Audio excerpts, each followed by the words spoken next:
politic here? Why you no love Israel? Oh, you hate it? I'm Israel high. I'm Israel high. I'm Israel high. I'm Israel high. I'm Israel high. I'm Israel high. I'm Israel high. I'm Israel high. You have forgotten to say I'm Israel high? Do you love Israel? You must love Hamas. You are Hamas. I'm Israel high. I'm Israel high. I'm Israel high. I'm Israel high. I'm Israel high. I'm Israel high. I'm Israel high. I'm Israel high. Oh, Israel not number one for you. Oh, anti-Semitism. Israel, small nation. Israel, tiny nation surrounded by scary Muslims. Ah, you are anti-Semitism. You are Hamas. You are Hamas. No politics here. Say Israel number one. Tweet Israel number one. No politics here. No politics here. No politics here. No politics here. No politics here. No politics here. No politics here. No politics here. Say you condemn Hamas. Say I'm Israel high. Say you condemn October 7th. You are Hamas. No politics here. No politics here. No politics here. What's going on, everybody? I hope everyone's having a fantastic evening, afternoon, pre-noon, no matter where you are in the world. I'm Hassan Piker, and this is the HasanAbi broadcast coming to you live from gloomy, foggy, stolen land in sunny California. We are sitting on stolen land here, folks. We're live and alive, and I hope all the boys, girls, and MBs are having a fantastic one because today's a beautiful day. Today's a wonderful day. Today is Saturday. That's right, folks. It is Saturday, December 20th. Can you see? No, I can't. I can't see without my glasses. These glasses make it even harder to see.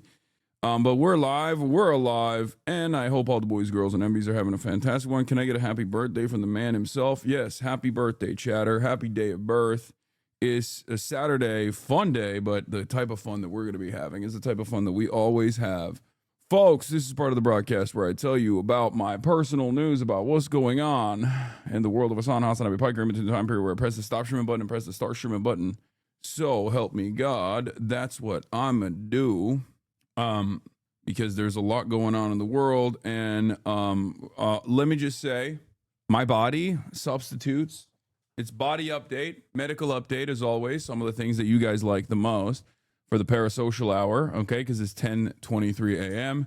I'm live early. Many of you are wondering why I'm live early. Part of it is because I can't go to the gym, and part of it is because my foot hurts really bad now. My ankle and my back basically substitute between one another. Like it either is my ankle that hurts a lot, hurts like a bitch, or it's my back that hurts like a bitch. So good news, bad news. Good news, back doesn't hurt. My Kirk is not hurting as bad today as opposed to yesterday when I couldn't even move. I was really stiff. But bad news, my ankle hurts real bad. But the reason why I'm actually early, break out the dogs, show us. You guys want to see my freaking toes? They're so busted. Look at this. You guys say no, but I'm going to show you anyway. It's not, I have a wrap on right now, but look at that. Look at that. Shit looks fucked, bro.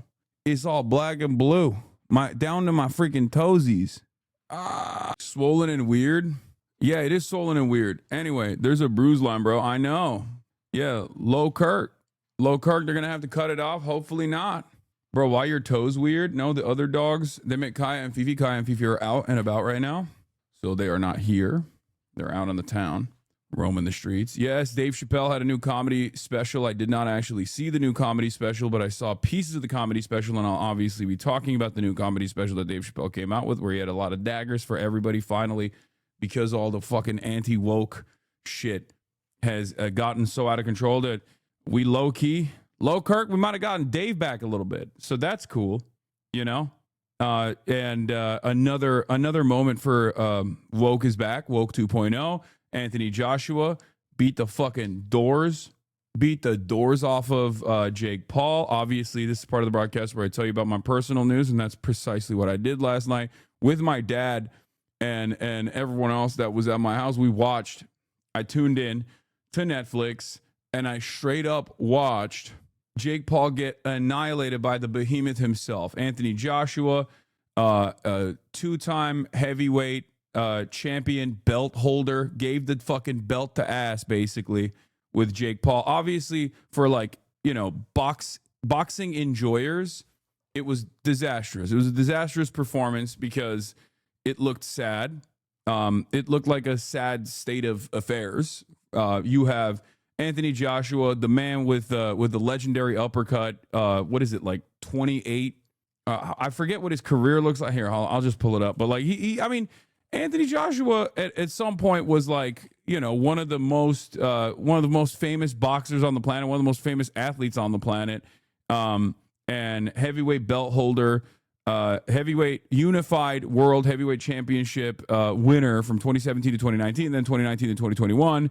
Has this long ass career, 36 years old, from the fucking UK, yeah. And he's 6'6", 245 pounds. He's a psycho, right? Only had 4 losses in his entire career, and it's wild to me that this was even a thing that Jake Paul would have attempted. Like, it's just the hubris. Like, this is a gold medalist boxer. You're out of your freaking mind, right? Like, this is a real boxer who isn't, you know, super far out from his career peak, right? Like, he's not at his peak, but he's not super far out. He's not like 50. He's not 40. He's not fighting a guy in his like 40s, 50s, or even older than that. It's not Mike Tyson, right? You're fighting a guy who's 36 years old, who until recently held the belt for heavyweight champion. And it's crazy because like Jake Paul doesn't have the reach, Jake Paul doesn't have the weight, and Jake Paul doesn't have the skill. So it doesn't make any damn sense that he would even try to attempt such a thing. And I think like maybe if it wasn't Anthony Joshua and the size disparity, the reach disparity, the skill gap wasn't so severe, he could have potentially tried to like wear down his opponent, and you know, potentially make him annoyed enough to open up. Cause like there was a point where Anthony Joshua for the first 5 rounds is like pretty restrained. Okay. First 5 rounds, he's very restrained. So much so that it almost feels like there was a contractual obligation or something. I'm not going to be like a scripter here. I'm not going to say that it was scripted or anything like that. But it did feel to me like he was just like testing it, you know. He was just like opening up a little bit, weighing the distance with his left, you know, some jabs, jab, really restrained, and keeping up his pacing, keeping up his breathing. Meanwhile, Jake Paul is sitting across from him. And now this is an incredibly impressive feat as well. The fact that like Jake Paul even put himself out there with a Titan like Anthony Joshua is impressive. If you're willing to get your ass beat, you're willing to get your ass beat. You know, there's nothing to it. And he did, right? And it's crazy because like he was just running around. He was running around the entire fucking ring. And there were a couple moments where he did actually have a couple decent dodges. Jake Paul did, right? But ego takes you only so far, right? Ego takes you so far. I guess it was the shit ton of money that he was making off of this event that was the reason why he was doing it, along with the ego. But I guess his technique was to just like really piss off Anthony Joshua. I guess it was his goal was to just like annoy him, survive as many rounds as he possibly can, annoy the fuck out of him to a degree where like he just drops his guard, and then he can get a couple sneak hits on it. Okay. And it almost worked. Like rage baiting your opponent to that degree almost worked, because he did have a couple moments, but because he was so fucking fat and so worn out, okay? Because he was so fat and so worn out, and those 3-minute rounds are devastating, especially if you're, again, sitting in front of a fucking monster who's sitting at 6'6", 245, 245 pounds. There were a couple moments where he did actually get a couple decent hits on Anthony Joshua. But one of the funniest things I saw in the fight was Jake Paul. I think it was in the 5th round or something. He actually gets a pretty solid hit on Anthony Joshua. Okay. And what's crazy about it is he ate it. AJ ate it and it was nothing. Like, it felt like he ate the hit and it wasn't even like oh no, I got hit. Like, there was no, it immediately connected with Jake Paul. Like, immediately, like, didn't even brush it off, just went, and then boom. It was so fucking crazy to me. And I think it was probably because at that point, Jake Paul was dying. And the reason why, I mean, his technique was pretty obvious, run around, try to make up for the reach disparity by annoying him and causing him to drop his guard at some point so you can get a couple sneak hits. It didn't work because the first 5 rounds, Anthony Joshua was very restrained and consistently kept the distance. Okay, consistently kept his distance and was like trying to land some normal hits from afar, trying to find an opening so he can do his, trying to find an opening with a right uppercut at any point. He didn't really have any opportunities for that. But because Jake Paul had because Jake Paul did not have the cardio, the necessary cardio to be able to keep up with him like that, obviously he just kept diving. He kept diving and he kept clinching over and over again with the goal of regaining his breath. Like, he just kept fucking clinching up every single time. And it was so obvious that he was just like clinching off for dear life because he was just gassed. He was so fucking gassed. Even from the first round, it was obvious that was what he was going for. He broke Jake Paul's guard. It was a sparring match for him, not a fight. Jake Paul got outskilled. These champions train for 15 to 20 rounds. No, I know. I want to sub to you because you're actually based, but I'm afraid if I get banned. Wait, what? Why would I ban you? Unless you say some dumb shit. And I think AJ was trying not to underestimate him to avoid an embarrassing upset. Once he saw Jake was tired, he closed in.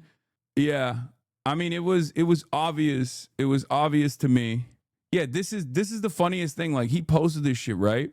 He posted this shit, except what came immediately after this direct hit was an unfazed Anthony Joshua immediately landing a right, shrinking Jake Paul's already tiny brain ever more. I could not believe it. I was like, damn, he actually did get a couple. But like, he literally just, Anthony Joshua ate that like it was a tickle, dude. It was crazy. And Jake Paul already has like 3 fucking neurons left up there, and he just eradicated the remaining 3 neurons. Is wild. I assume Jake Paul's brain is now smaller than the size of a walnut, smoother than chicken breasts. Yeah, his ass got no folds left, bro. He just fucking, Anthony Joshua cleaned out the remaining folds that he had up there. Just flattened it out. The remaining wrinkles up there are gone. Okay? Doctors at the end of the day are going to look at Jake Paul's brain as like the most, like the biggest victim of CTE of all time. But in any case, yeah, it wasn't like great to watch from a, technical boxing perspective. And I totally understand that if you're like a fan of good boxing or whatever, of course you're not going to appreciate this fight because it doesn't feel like a fight at all. But it was, it was fun specifically because it's Jake Paul and he's a villain and he's getting his fucking ass beat. That was fun for me. I watched it for that reason because I watched it going in, and I think a lot of people had the same opinion, right? Where I suspect you guys were all thinking the same thing I was thinking, where it's like, this is scripted, right? Like, they're going to do like $100 million play here.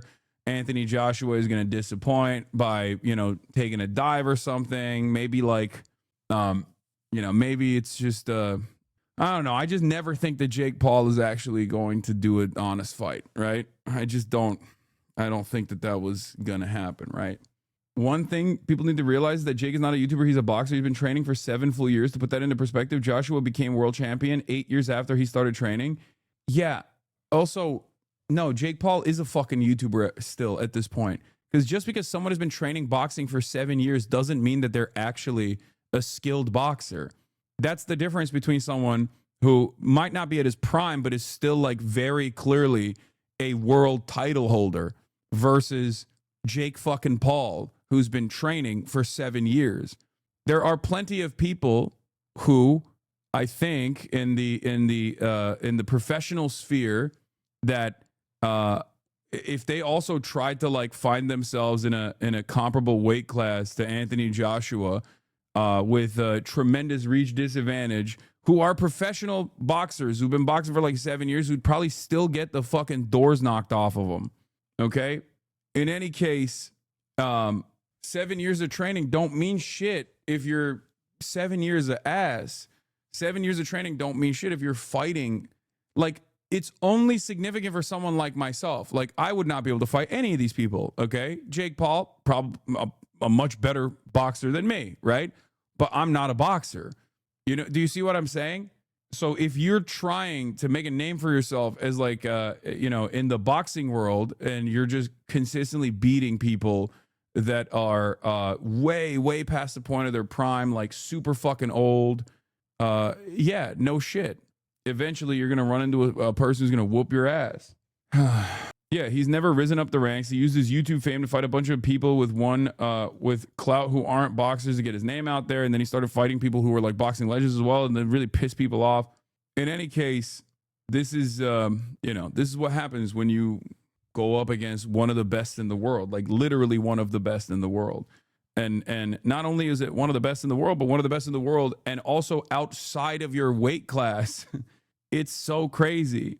It's such a crazy moment. But yeah, he clinched so many fucking times to regain his breath. Like, wild stat, Jake Paul shot 13 takedown attempts against Anthony Joshua while landing 16 total punches. A boxing record that will absolutely never be broken. Takedown attempt number 9 seemed to be when AJ finally had enough. I mean, he wasn't trying to do takedown attempts. Like, obviously the MMA the MMA Twitter is obviously making jokes because like he was so desperate. But it was clear that it was like he was so gassed that he would just try to constantly regain his breath by clinching over and over and over and over again. Yeah, then he tried to claim that this was a nut shot too, I think. Or was it this one that he said it was a nut shot? Yeah, it was also a bigger boxing ring as well, so that Jake could use that to his advantage by having more space to run around. Except when you're so fucking gassed by round 2, it don't even matter. You're still getting backed into a corner because you're pacing yourself out because the opponent is not even treating this like a fight. Anthony Joshua is literally walking, is just walking. He has so much fucking distance. I mean, he can cover so much more distance with his reach, and he can keep up his pace in a very, like, he can basically dictate the speed of this fight. Because Jake Paul is the one who has to try extra hard to run around. So, you know, to give credit to Jake Paul, the fact that he was even capable of sitting in the ring with a monster like Anthony Joshua, respect, okay? I think it's really fucking annoying that there is this like WWE-ification of boxing. So I assume that like the fans of the sport will get really annoyed with Jake Paul. But everyone hates Jake Paul. Like everyone, there's something here for everybody, right? There's something here for everybody because it's like we watch it and we're like, oh, thank God he's getting his fucking ass whooped. Like, oh, Jesus Christ, finally.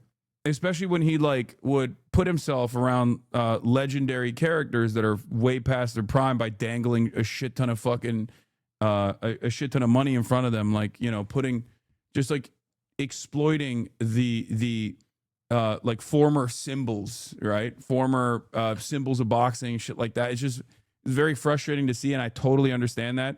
Even though I myself am not like a fan of the sport or a fan of the professional sport in general. But did the guy knock Jake out? He didn't have like a full blown knockout, like in the way that Jake was like frazzled. But yeah, he did knock him out. Double broken jaw. He would have had a better knockout if Jake Paul didn't. I think if he didn't actually quit, because the last one, look, first 5 rounds, Anthony Joshua was just like not really opening up. Okay, not really opening up at all. But I think there was a point where Jake Paul actually did take advantage of him trying to punch and then land one right here.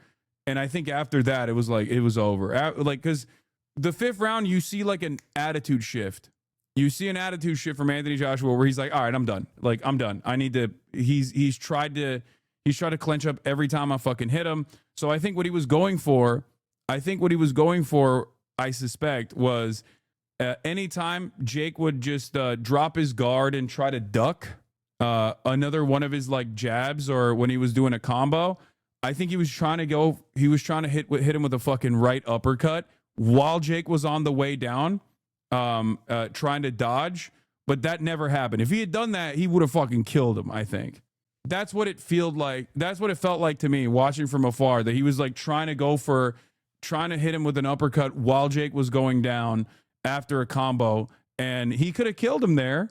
But he did not do that. But he did actually destroy the fuck out of Jake Paul's jaw. There's an X-ray, broke it in 2 different places. So congratulations, Jake Paul is going to shut the fuck up for once.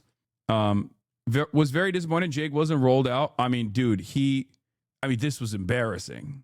Even if you're not like a super big boxing fan, you watched a villain of the internet, a villain of society, run around on his hands and knees, basically begging not to get his ass beat by this behemoth of a man who ended up beating the fucking doors off of him. Are you kidding me? He still made it back, but you know, that's how it goes. I like to think that this is the moment where Jake landed a hit and then immediately ate it. Not taking those punches very well, but that punch right there from Jake Paul was the cleanest shot of Jake Paul. Yeah. People should walk away with 3 things I've seen in the Jake Paul versus Anthony Joshua fight. All the cryptocurrency dildos are just like trying to find a way to make this seem favorable to Jake Paul. Jake Paul's one of the toughest boxers in modern history. No, he's not. Like, what the fuck? What are we? Why would he be one of the toughest boxers in modern history? I don't know shit about boxing, and even I know that's not the case. Like, that's such an insane thing to say. What a crazy statement. Yeah, for a random guy off the street, sure.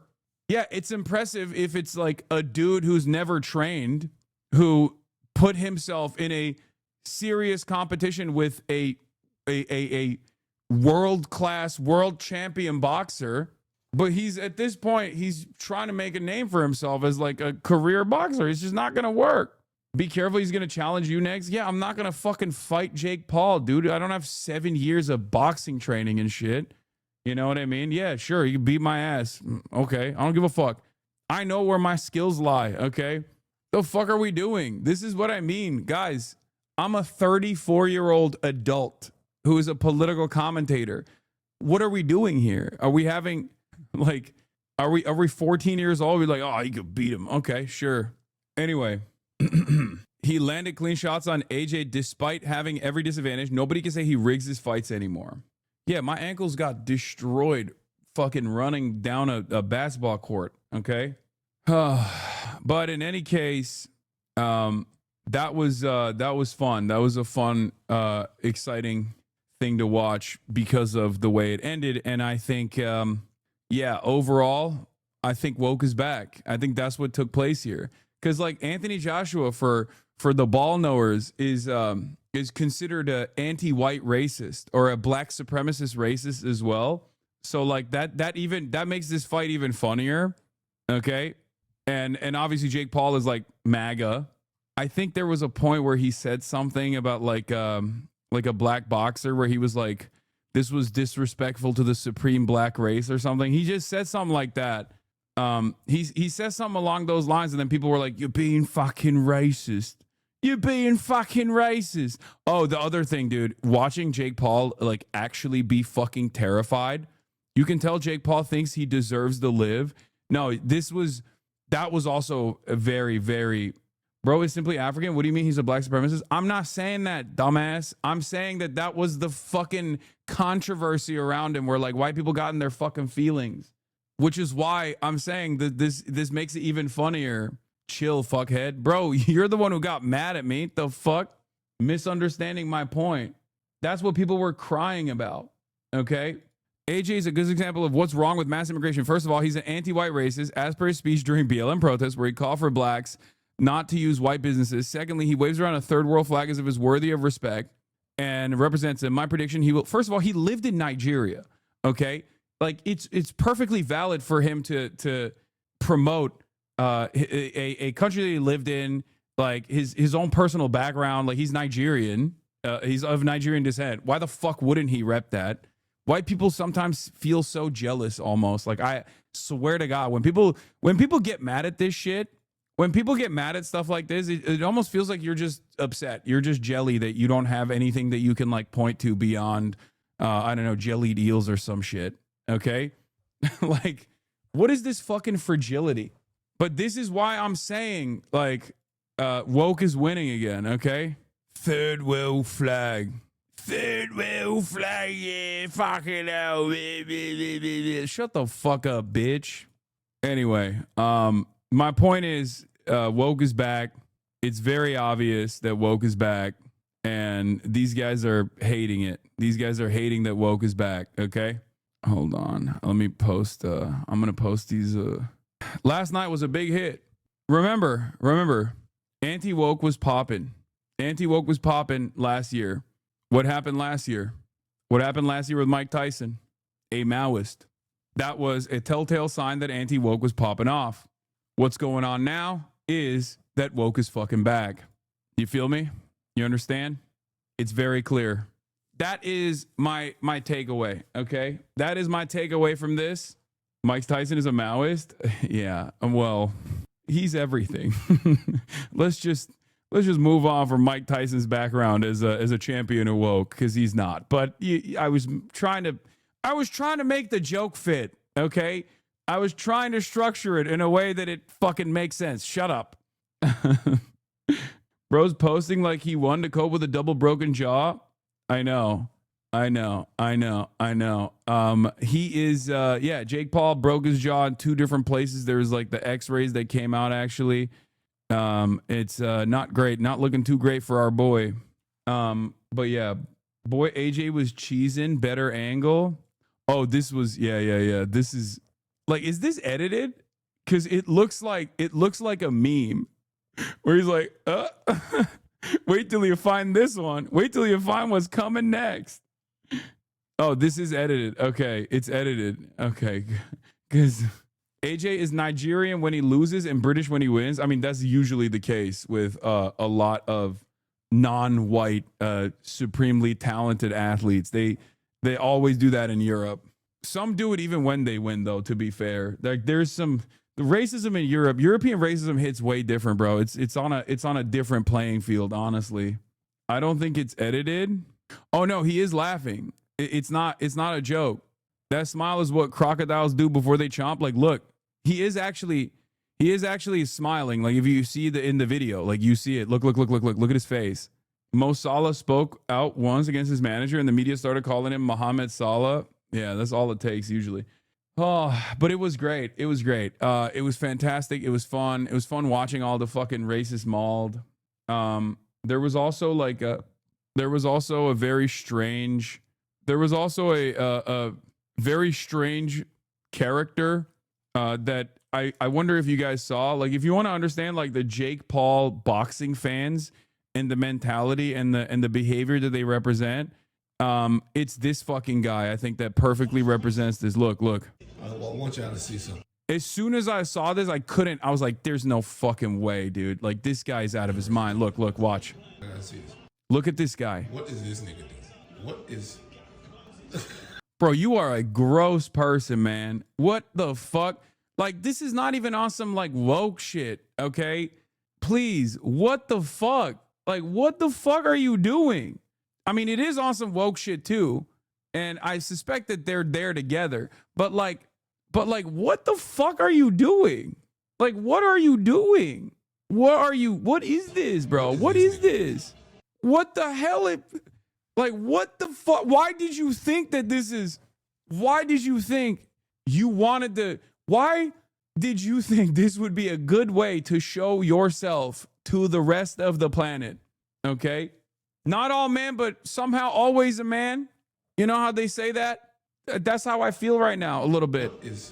But even like beyond like the fucking, even beyond like the fact that he's just like simulating sexual assault on Netflix for some fucking reason. Like, do you think this makes you look cool or good? What the fuck are you doing, brother? It makes no damn sense to behave like this. A white man, I'm posting like a race realist right now. Hey, Yugo, was there a Yugo raid? Ugopnik raid? Hey, shout out to my Balkan brother. Hope you had a good stream. Okay, stop making me rewatch instantly. I just think this is the perfect demonstration of just like Jake Paul fans and just like right wingers in general, like the alpha guys, you know what I mean? The men's right activists, watchers. Because like, listen, we like contextually, there are places like me and Will do shit like this to one another as like best friends. You know what I mean? Like, but this is such a fucking gross and weird thing to do. Do you see what I mean? Like, I'm not even gonna sit here and be like, oh, this is always unacceptable. Like, this could never happen. It's like there's time and place. You know? I feel like you thought in your head when you went in for this that you were gonna look so cool. Like, look at me with the girl I brought to the Jake Paul fight that's like totally out of my league. Let me fucking dominate her a little bit. Let me look like a pervert real quick. Hold up. Let me look like a fucking pervert. I don't think he brought her. She's a stranger. She's in front of the barricade and he's behind. Nah, there's no way. Nah, there's no way. That seems far-fetched. That seems a little insane. I'm ready to believe that that's his sister before I'm ready to believe that that's like a stranger. You know what I mean? And even that I don't think is likely. I love being a woman. Anyway. Oh, they also remember the photo that we caught on the Jeffrey Epstein files? Like, they removed it. Anyway, let's blast off. I forgot because I was talking about the Anthony Joshua beatdown. The fucking the beatdown on anti-woke from AJ. It was very exciting, but we obviously have a lot to cover today. There's a lot going on today, and they're calling AJ Joy Boy. It was a Joy Boy ass moment, dude. I could hear the drums of liberation in my head. I could. What did they remove? Hold on, we're gonna get into that. Now, part of the reason why I started early today is because there's a lot of news to cover, but also because Ro Khanna's coming. Ro Khanna's coming over, which is probably not something that you ever thought you would hear on this broadcast, but Ro Khanna will be in the building in a little bit and in an hour. And we're going to be talking about the Jeffrey Epstein stuff quite extensively. As you guys know, he's as you guys know, he is one of the main Democrats in Congress that has been leading the I mean, he goes everywhere. That's true. Yeah. He does go everywhere. But live early, Ro Khanna in the building. Epstein to talk Epstein files and next steps. Epstein files release flop as Trump is redacted. TPUSA drama turns ugly. CLANDACE drops anti-Semitic alt. HOGWATCH and more. Get in now. Roe is coming to your house because he wants your support when he announces his candidacy for the presidency. Hey, listen. All I'm saying is, if you don't treat me better, I'll do it. Are you going to give a critical interview, or are you going to just hang out and talk Epstein? I mean, we'll talk about a bunch of other stuff too, but it's mostly going to be about Jeffrey Epstein. Thank you, Themasius, for the playlist. For your title, it's Kana with two N's. It is. It already has two N's in the title. Anyway, Candace first because girl, please. I mean, I covered Candace a little bit yesterday, but it is pretty crazy that she... So Ben Shapiro called out Candace Owens for being anti-Semitic and a conspiracy theorist, and I fucking despise Ben Shapiro, obviously, as you guys know. Part of the reason why I despise Ben Shapiro is because he literally made Candace Owens. and it's this weird situation because, like, you know, I think I go back and forth on this because, like, from an American domestic politics perspective, they're both horrible, right? They both believe in pretty much all the same shit, except on Israel and on anti-Semitism, right? Ben Shapiro and Candace Owens are identical in their worldview in virtually every single thing. But the place where Candace Owens actually comes across as a more popular figure or has like the moral position is Israel. However, what's guiding her Israel position is anti-Semitism. And the place where Ben Shapiro is supposed to come across as the more moral, more coherent person is anti-Semitism. But Ben Shapiro is very pro-Israel. So this is a unique predicament.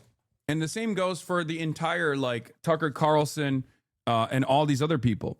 This is not a defense of Tucker Carlson or Nick Fuentes or Candace Owens in any way, shape, or form.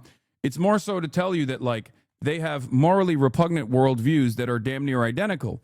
And yet, for some reason, liberals look at this, with the exception of, people in this community we watch obviously from afar, and we're enjoying the explosion, the implosion of right-wing infighting, the ideological differences at play here, and the sharks that are out because there's blood in the water, and everyone is trying to basically take advantage of the void that Charlie Kirk kind of left here a little bit, and the additional media attention that's come in the direction of Candace Owens and many others. Some people are jealous. Some people want to take on that mantle as like the top dog in the right-wing commentary sphere. It's perfect. It's everything I could have ever wanted. Didn't get the link again. Can you please send? Yeah, you got it. Don't worry. How likely is that Trump is going to try and get himself on $1? Probably. Massey is terrible on everything except Israel. Please don't ever platform Massey. I mean, this is what I mean. It's like Thomas Massey is another great example of this, where, like, I do think he's sincerely anti-Israel. I think he's sincerely anti, Jeffrey Epstein. And he has played a much more important role, in my opinion, in the release of Epstein files than even someone like Marjorie Taylor Greene has, right? So these are weird allegiances that are forming. I don't think these are long-standing allegiances. This chat is filled with TikTok leftists. What the fuck are you saying? Platform Massey? I know. There is no platforming a congressperson. Everyone is being stupid about that stuff. I don't really care about that. Having said that, though, yeah, look out. Hassan might give Thomas Massey clout. I know.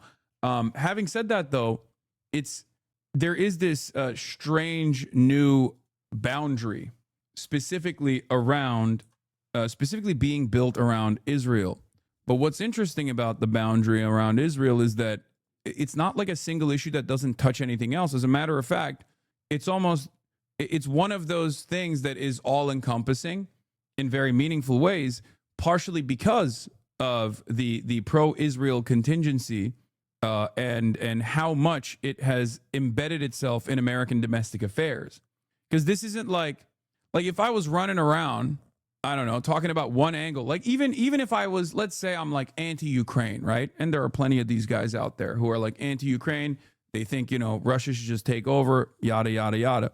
There is not a lot of conversations you can have beyond just making your case for why you're anti-Ukraine, why you're pro-invasion of Russia, or why you think America shouldn't give any aid, render any aid to Ukraine whatsoever, right? But the conversation basically ends there because the advocacy groups are not as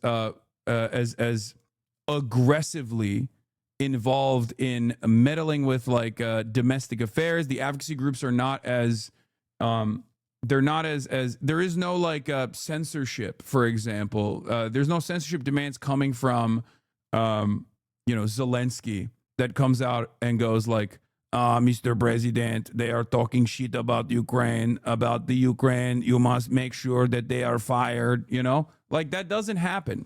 There isn't like a Ukraine pact that demands fealty, there is no like, there's the Votnik soup guy, but there is no like stop anti-Semitism version of like Ukraine. There is no like stop anti-Ukrainianism or something, right? Like it doesn't. A lot of anti-Semites in the chat reported, I already banned him. You guys are still fucking on it. Like I personally banned him immediately. Okay.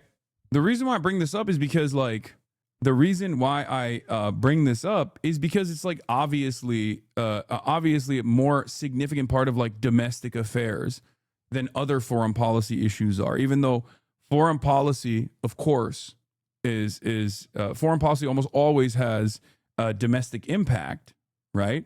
So the reason why I say like the Israel thing is a little bit different is because of the way that pro-Israel advocacy groups have embedded themselves deep into the orifices of American society, and oftentimes portray themselves as Jewish advocacy groups. Almost always portray themselves as Jewish advocacy groups. And this has created a unique environment. Obviously, one of the things that we are going to be talking about today is the Epstein files. And one of the ways in which I think the Epstein files are relevant and significant, one of the major ways in which they are obviously relevant and significant, is around Jeffrey Epstein's affiliation with potentially our intelligence community, CIA, and also the Mossad, the Israeli spy agency. And yet, mainstream coverage around that has almost always been either completely omitted from the conversation, or when it's even covered at all, like the NPR coverage around it, is presented as an anti-Semitic conspiracy, right? To which I said, one must wonder why any kind of suggestion that Epstein could be an asset for Israel as well as the U.S. is only referred to as an anti-Semitic conspiracy in mainstream media, when there are thousands of emails between Epstein and the former prime minister of Israel, and there's very little coverage on this on mainstream media. Like, this is yet another one of those moments where I think this is yet another one of those moments where the blood libel or anti-Semitism allegations. Sorry, dude, but now I care far more about how people in our actual government were related. Vassal states are secondary to that. Wait, what? No, my point is Israel doesn't operate like a vassal state. Do you not understand the broader point that I'm making? That's it. That's the issue. When you have American media, okay, American legacy publishers refusing to cover this connection between our intelligence community and the Israeli intelligence agencies, with a man who is seemingly the most infamous person in American news right now, Jeffrey fucking Epstein, being the connective tissue there, and that connection is never brought up. And the only times where it's ever brought up is to disparage and to basically say this kind of this kind of connection is simply anti-Semitic. This kind of connection that you're making is simply anti-Semitic. We will not cover the deep ties that Jeffrey Epstein very clearly had to Israel. We will not cover the ties that Jeffrey Epstein had with the former prime minister and other Israeli spies and things of that nature, even though all of that is clearly being discussed in independent media because Jeffrey Epstein's emails are out there for all to see. And that people fucking say that this is anti-Semitic. It's crazy. What is AU? AU interviewed Bibi? Who's AU? Bibi on Australian news talking about Palestinians? Oh. It's that simple. Why do you think? Here's Representative Thomas Massey. Epstein had close ties to our own intelligence agency and Israel's intelligence agencies. That's why they're trying to stop this. He is working so hard not to get them released for so many months. What do you think the real reason is? These files implicate billionaires and friends of his and political donors that he's trying to protect. And Epstein also had close ties to our own intelligence agencies and Israel's intelligence agencies. That's why there's so much effort in trying to stop this. And I do believe they'll try to stop it somewhere else. And that's going to backfire on them too. So the president. So that was there's two different angles here that are obviously very interesting. Number one, after a joint initiative from Thomas Massey, who we just saw, okay, and KHANA and numerous other congresspersons that pushed for the Epstein Files Release Act, which got so much public pressure that it actually caused even the Republicans to say, all right, fine, we'll release the files, and Donald Trump actually signed it, right? They were forced to release the Epstein files yesterday in accordance with the law, except the law was very clearly designed to ensure that some of the things that the DOJ did not happen at all. For example, the heavy-handed redactions that the Department of Justice lawyers engaged in directly contradicts the language of the Epstein Files Transparency Act, which directed the DOJ to provide internal communications regarding their decisions. Not only did they actually hit the heavy marker, the heavy black ink marker, and we saw hundreds and hundreds of pages. According to the BBC, over 90% of the files were redacted. We still haven't even seen the entirety of the files at all, right? And there were instances where, like, there were some publicly available photos, for example, that were redacted as well. Do you have any idea what they would put the image of MJ and Diana Ross with their kids? That's Paris and Prince Jackson, MJ's kids, and Diana with her daughter. The unredacted photos public on the internet. That could have been an accident. That could have been a mistake, or they could have made it so that it looked worse for Bill Clinton or something. But it's very obvious that it was like it was very obvious, as I called months ahead of time, that they would just simply dangle some red meat in front of the base by saying, look, Bill Clinton, don't look at Donald Trump. He's not in any of the photos. Don't look at Donald Trump. Donald Trump was not in the files at all. Donald Trump was not related to Jeffrey Epstein at all. And they went through and basically hid every single instance of Donald Trump, with the exception of one photo that they missed. Okay? And the reason why we know that they absolutely heavily redacted Donald Trump is partially because there were plenty of photos of Donald Trump that the House Oversight Committee had actually released from the Epstein files, okay, ahead of time. None of them were in the fucking Epstein files, okay? And this photo, file 468 from the Epstein files that includes Donald Trump, has reportedly now been removed from the DOJ site release per Oversight Dems. So we found this photo on stream, and we realized when we found this photo that they had forgotten to redact Donald Trump in this photo because he wasn't the main thing in the photo, right? Because he was in the actual cupboard, in the actual drawer, they forgot to redact this photo. So this is one of the only fucking photos in the entire Jeffrey Epstein files where they forgot to remove Donald Trump or redact Donald Trump. Only because it most likely slipped past the AI detectors, or it most likely slipped past the 200 different Department of Justice auditors and lawyers that were looking at this, because it was in the cupboard and you can barely see his fucking face.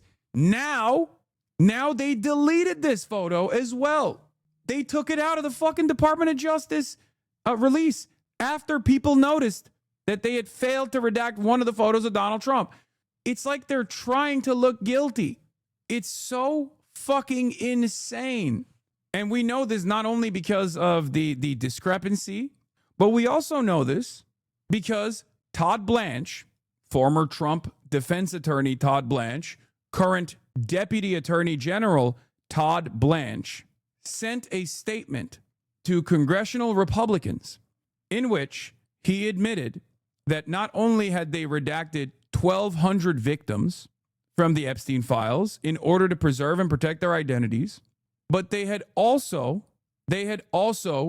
redacted the names and identifiers in the same exact standards applied to the victims of politically exposed individuals and government officials.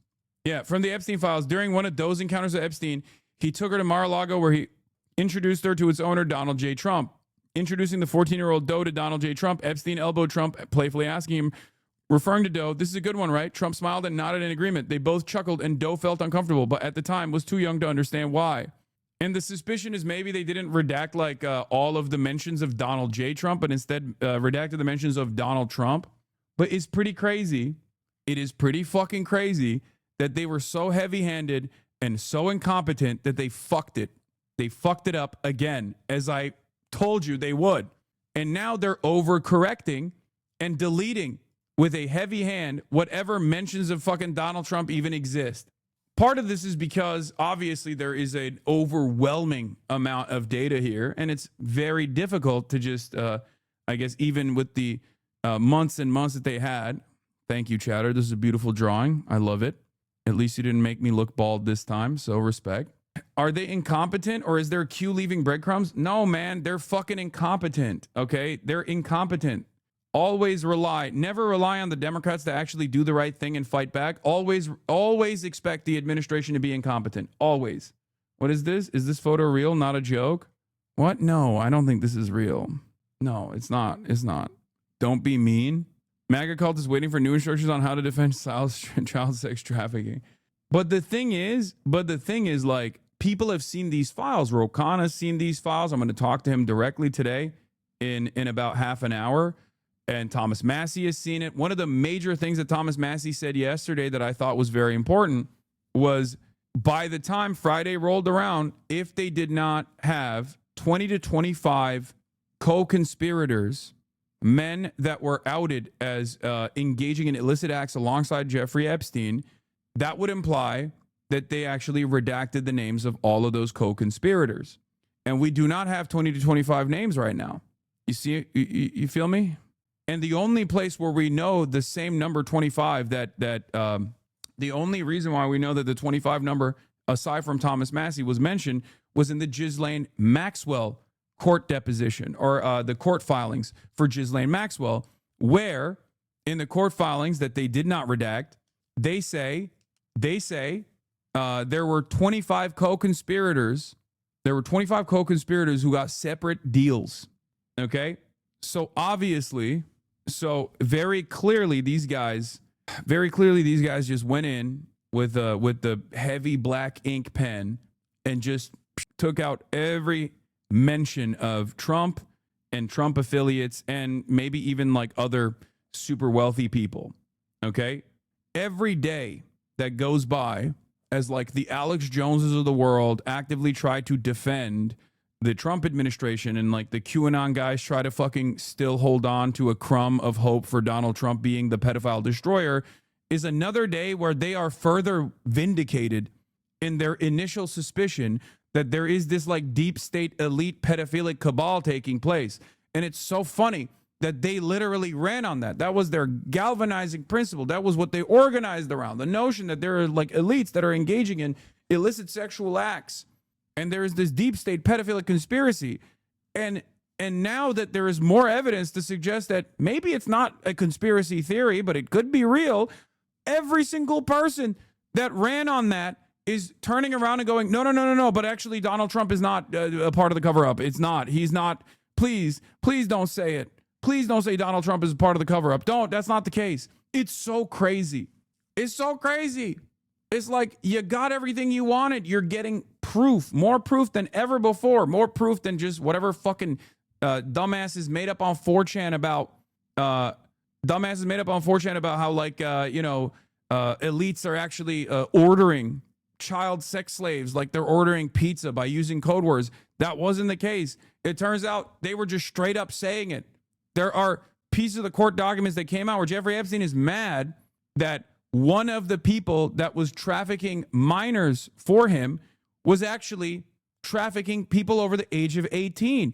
He just straight up says, I need to see identification to make sure that this victim is under the age of 18. Like that's how flagrant it is. That's how open it is. There's no like cheese pizza, hot dog mentions or anything like that. They're just straight up being like young child now. It's crazy. Why couldn't it be both?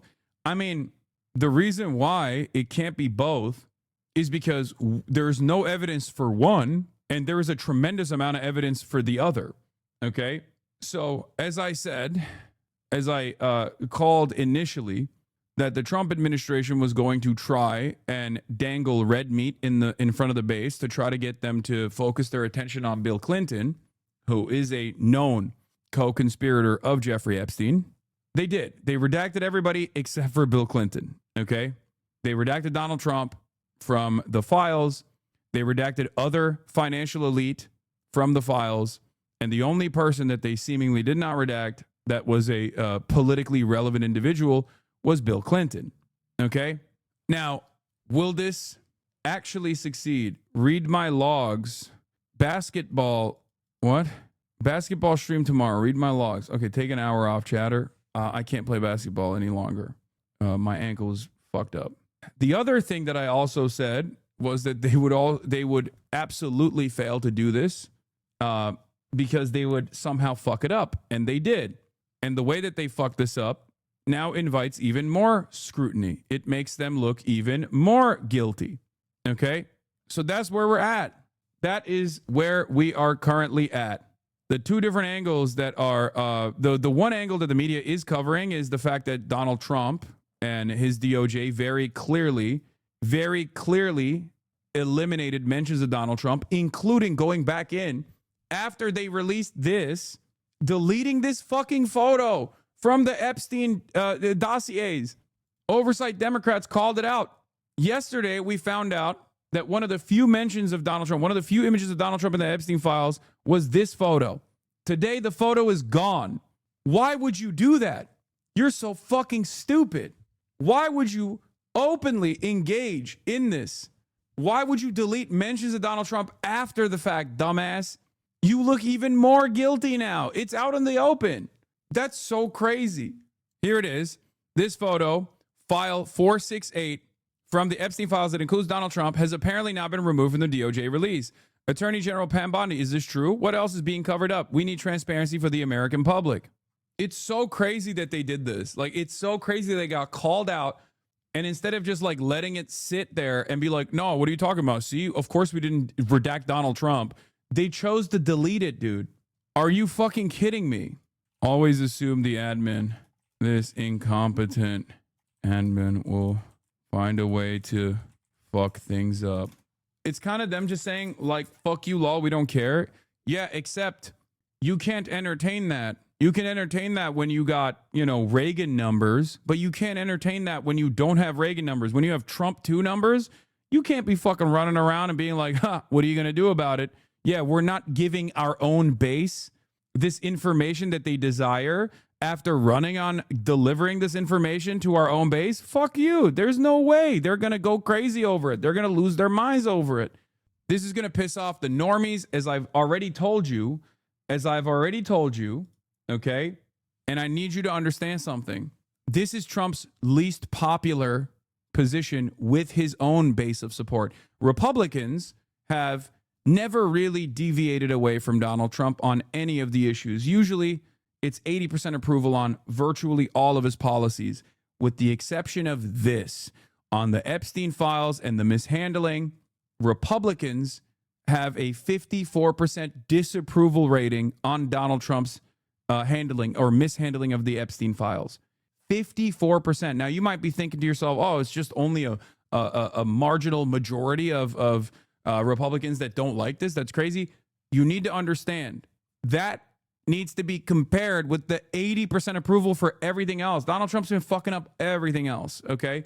And yet Republicans seemingly are still on board with everything. They still show 80% approval, 80% approval, 80% approval, no matter what. Even Asmongold took Trump's dick out of his mouth on this one. Yeah, because he's fucking seeing the tea leaves, okay? That's the other thing.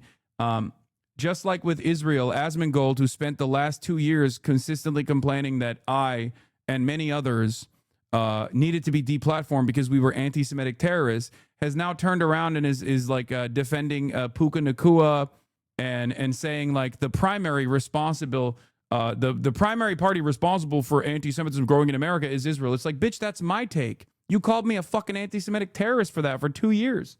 He went from demanding that every college campus protester get deported or fired or thrown in fucking prison or something to saying, well, you know, we really got to deal with this Israel shit. Yeah. Asmongold is backtracking his support for Trump and Israel as their approval nosedives. Despite a year of daily praise, Asmongold now claims he never trusted Trump. And he says protecting Israel is America first, despite prior calls for protesters to be jailed. Protesting Israel is America first, despite prior calls for protesters to be jailed and deported. And I love that this guy says 1 year from now. Actually, guys, oh, no, never mind. I thought there was a defense of Asmongold. There are people that I've seen defending Asmongold being like, well, he changed his mind. No, he didn't, you fucking idiot. Last week, he was still saying, I'm the primary vector of anti-Semitism growing on this platform. My opinions didn't change. His did. One must ask the question, why? As a matter of fact, even when a shit ton of people in my community, after October 7, were like, fuck you, I don't want to hear from you. I can't believe you wouldn't immediately say, like, these guys are, you know, barbaric, super rapist monsters and have no emancipatory need here whatsoever. And how dare you say this is, Israel's responsibility after 75 years of apartheid and genocide and ethnic cleansing. Everyone that left this community realized perhaps I was right and they might have been fucking wrong. Asmongold 100% spent the last 2 years going after every single person, every single fucking person that called out Israel with maximum intensity. He aligned himself with Ethan Klein. He was one of the major advocates for deplatforming. And I kept calling it out. And I said, how is this free speech? How is this free speech? How is this free speech? And now that Donald Trump is losing his motion, losing his momentum, he is slowly going to back away. Okay? And I told you this already. I told you this from the start. His subreddit was partnering with the ADL. Partnering with the ADL to deplatform people like Morgan, deplatform people like myself, deplatform other pro-Palestinian content creators. And now he's over here talking about partnering up with Nick Fuentes, an actual anti-Semite, while simultaneously taking a stronger stance against Israel. So what changed? Did Asmongold's mind change? No, of course not. He's a fucking grifter. And I promise you, even tomorrow, he will still turn around and say Hasan is actually an anti-Semite and he needs to be banned, while simultaneously going based on fucking Nick Fuentes clips praising Adolf Hitler. None of this matters to him. None of this matters to many in his audience either. They just want, they want to get W's. They want to get a victory on what they have perceived is a political opposition that's like ruining their lives, making the platform of Twitch more woke, right? Isn't it time for Asmongold to stop sucking Trump's dick? I've been very critical of Trump regularly.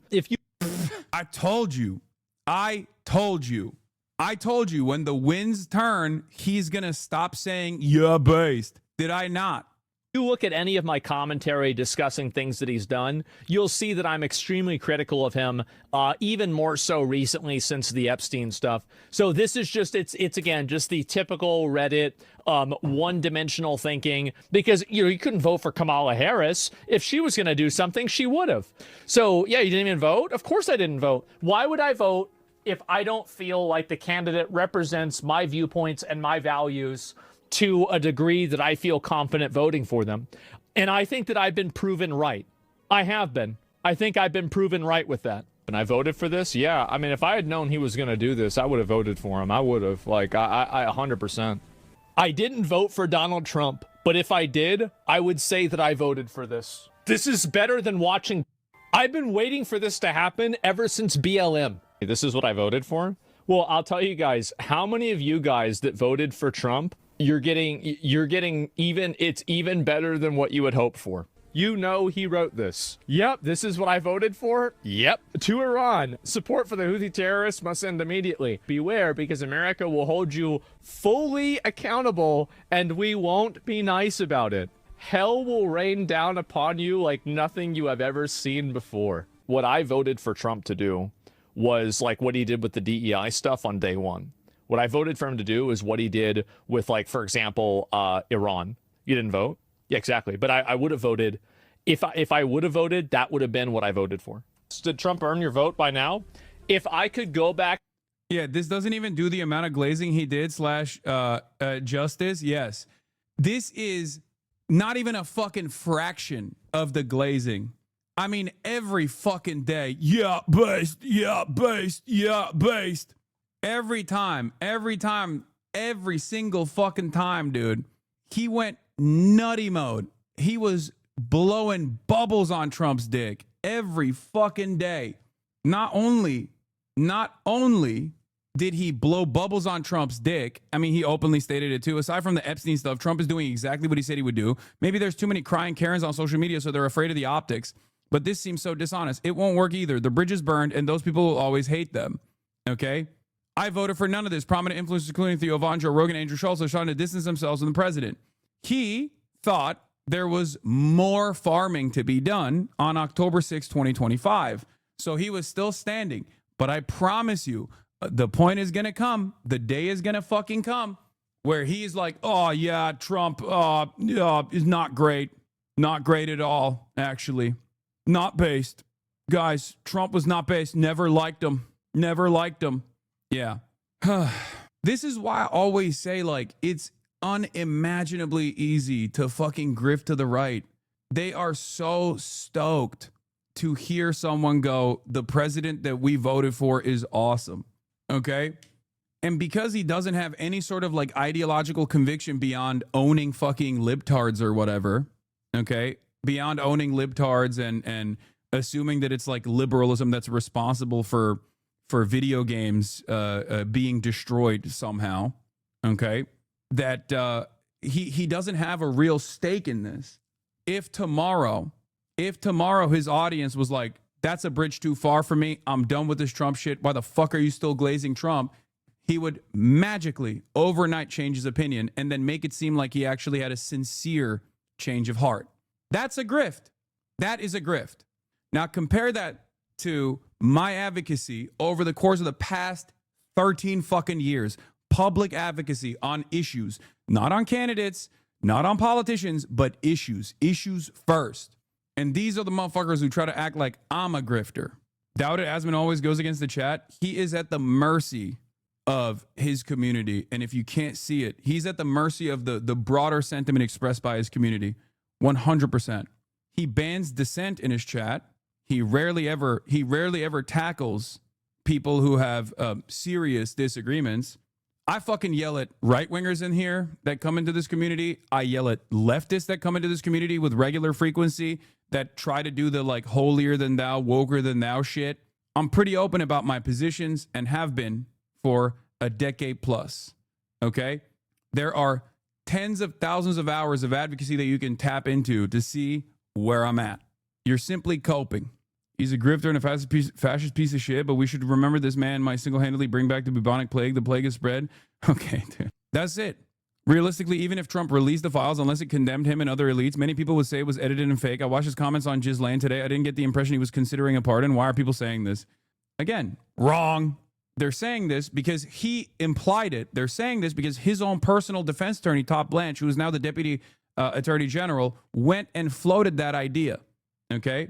You just really can't stop thinking about him, huh? Rent-free and everything. Sad, very sad to see you come to this. Yeah. Asmongold has talked more times about me on his broadcast every single fucking day. Demanded my deplatforming. I've never even demanded Asmongold get deplatformed. Sucks to suck, bitch. Numbers on the board. Asmongold has a 100-to-1 ratio to my commentary on him versus his commentary on me. You could say it's delusional. Facts are still facts. This is projection. It makes you feel bad in the off chance that you see me covering Asmongold, especially because he's doing a serious attitude shift right now because he smells that there's blood in the water. And you can cope all day. But if you look at Asmongold's YouTube channels, if you look at Asmongold's YouTube channel versus my YouTube channel, what I choose to actually cut from my stream and post on my YouTube channel, for every 2 videos on Asmongold that I do as the largest political commentary person on this platform now, botted or not botted, doesn't matter, versus how much he talks about me, there is a major disparity. Okay? Bro just learned word projection yesterday and he's testing it out. Yeah, exactly. Ad hominem incoming. Yeah. You have no counterfactuals. This is an ad hominem. Bro went on a whole fake campaign against Twitch just to try and hurt us on. Exactly. Exactly. And now he knows the ship is sinking. And as I fucking said over and over again, when the ship is sinking, he's going to pull out. He's going to pull out. He's going to be like, yeah, I like Trump for the anti-immigrant stuff, but this Israel stuff is not for me. Okay? And I said this already. I told you this. He went from defending Donald Trump trying to deport Mahmoud Khalil for participating in anti-Israel protests on Columbia campus to now talking about how the #1 spreader of anti-Semitism is actually Israel. It took 2 years, but he's there now. Time and vote for him, I absolutely would. I did not think that he was going to go this hard at all. Isn't it time? We have featured more than 1,000 anti-Semites on our platforms. 1,000. Feature them publicly, clearly, and with evidence. I might be misremembering it, but I think you said you DM'd him on Twitter about how he's wrong about that. I did. He was spreading so much misinformation about the Mahmoud Khalil case, specifically about what the Constitution protects and what the Constitution doesn't fucking protect. I told him directly, I DM'd him directly, and I said, Asmongold, you are wrong. The First Amendment does protect citizens and non-citizens alike. Okay? It's expansive. He really wasn't. You are just delusional. Wait, what? Asmondad was a Hasan fan? He really wasn't. You were just delusional? I don't know why you're bringing up Asmondad in this conversation, especially in a way that is like, that makes you look delusional.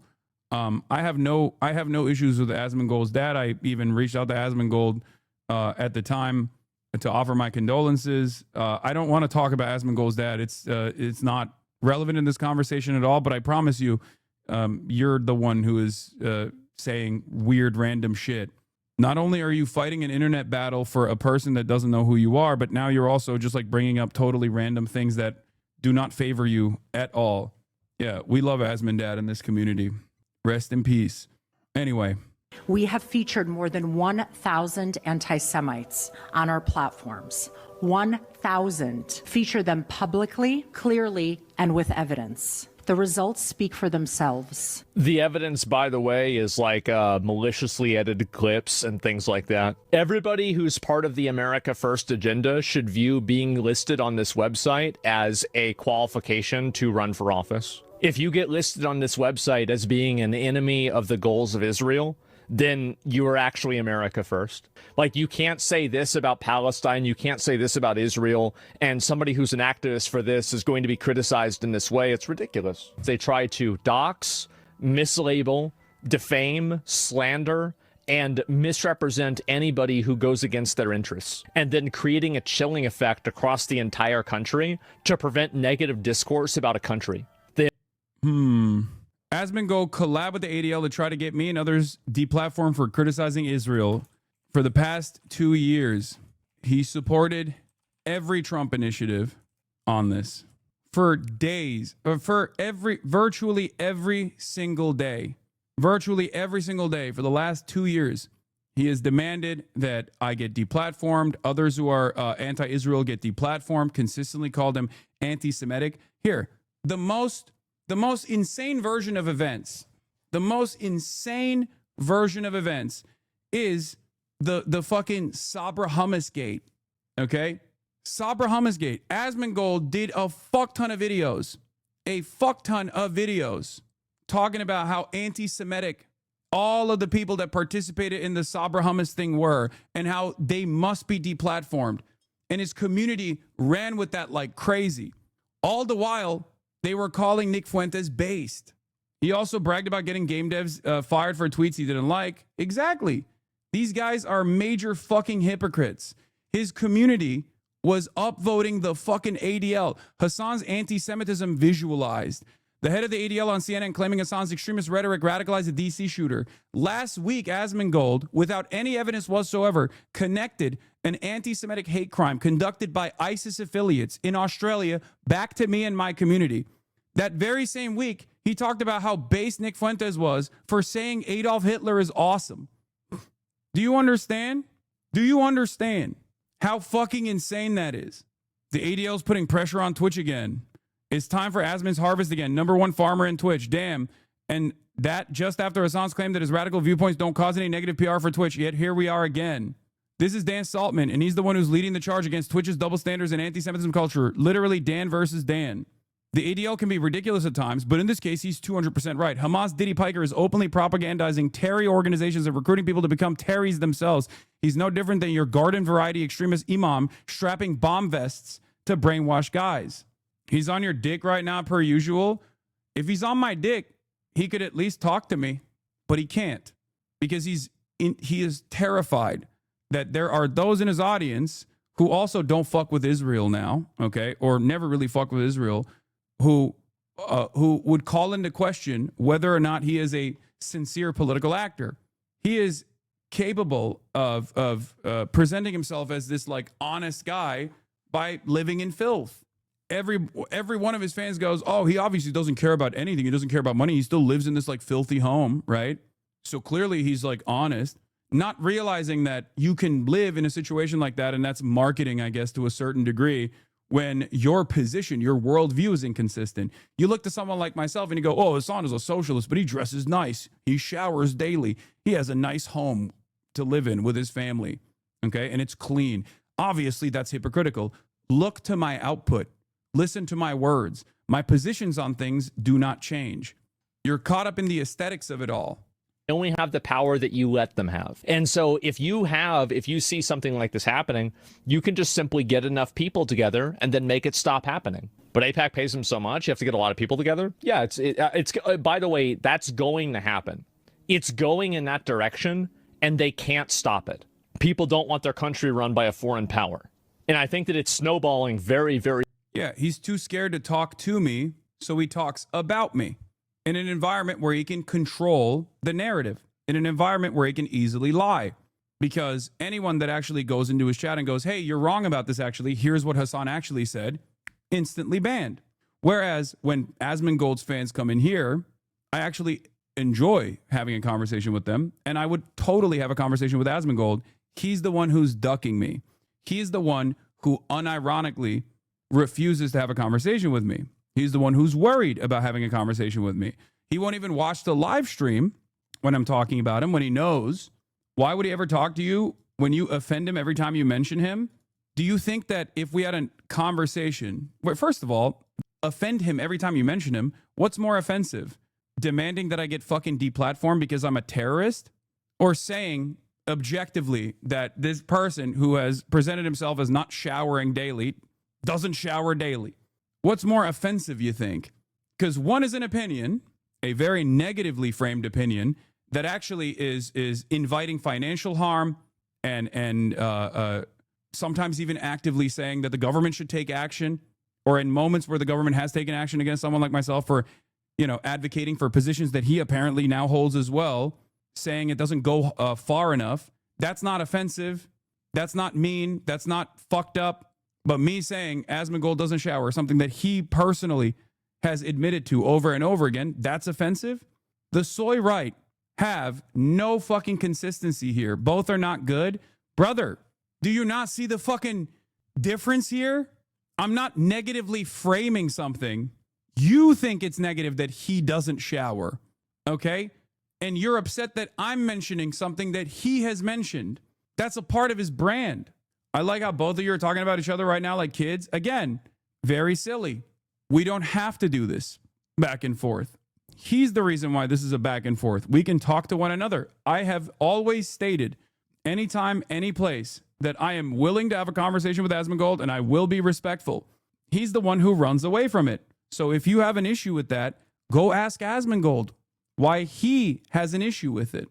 Okay? Go ask Asmongold why he wants to talk about me, but not to me. You play victim. Again, I'm not doing that at all. I'm the one who's saying I'm down to have a conversation with him directly. I'm not playing victim. I'm not a fucking victim at all. I don't give a shit.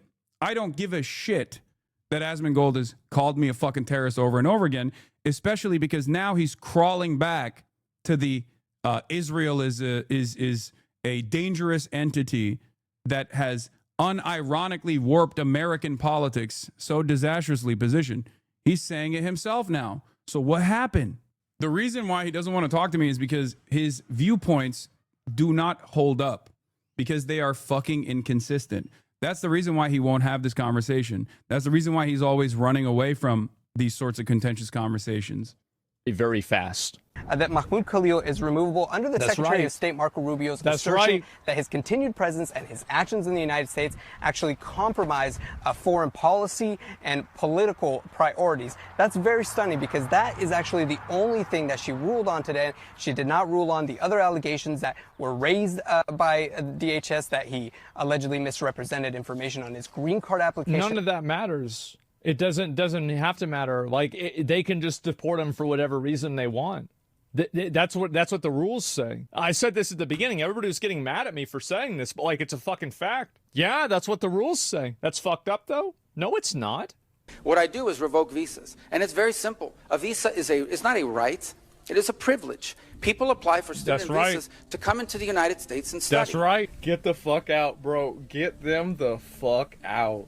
This is what I voted for. It's crazy that left-wing people have gotten flanked so bad that this is now a position that they have to fight against. Is that what Ms. Os? What happened? Yeah, I did. I already added him. I said the rats are escaping the sinking ship. Asmongold commended the ADL when they were getting pro-Palestinian CC's deplatformed for criticizing Israel for the past 2 years. He supported Trump deporting Mahmoud Khalil. Now he's trying to pivot to an anti-Israel position. Is there any solace knowing that the winds are changing in roach infestment basements? Yes, there is some solace there. I will welcome everyone with open arms. Okay, as long as they arrive at the correct side on this issue, it's great. My fear, of course, isn't necessarily that they will arrive in the anti-Israel position, but they will arrive at it by, the Nick Fuentes perspective. They will turn around and say like, fuck the Jews rather than fuck Israel. Okay, that's my fear. My fear is that a lot of the anti-Zionist sentiment turns into anti-Semitism rather than a sincere criticism of Israel as a foreign entity. Okay, Stork did. We're not going to give you a that what she did? Come on, Mr. Look Secretary. how mad he is. I think he hit his enraged face. He did. Come on, Mr. Secretary. And every single You're one of just these blowing cases, the smoke factors here are now. different. Senator, The bottom line is, if you're coming here to stir up trouble on our campuses, we will deny you a visa. And if you Does have the a First visa Amendment and we apply find you, to we'll people revoke living in it. the United States? And we're going to do more. It shouldn't. If I could go back in time and vote for him, I absolutely would. I did not think that he was going to go this hard at all.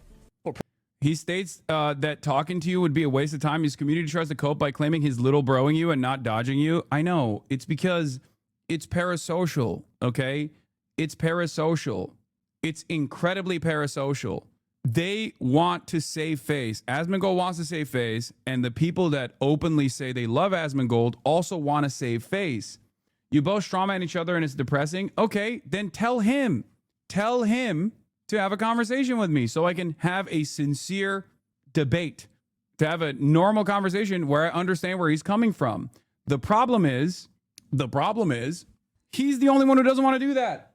Anyway, Congressman Ro Khanna is here, so I'm done talking about fucking Asmongold. Okay, obviously there's a more serious subject matter to cover. Anyway, that's a whiplash-inducing statement, huh? Hold on. Hey, what's going on? Okay, let me see. Hey, what's going on? Hasan, the belt buckle and the fucking shoes. Okay. There it is. Okay. All right, that's good. And then here we go. Okay, very quick. Okay. No super niche office chair for the guest, man. It's not super niche nor an office chair that is super niche at all.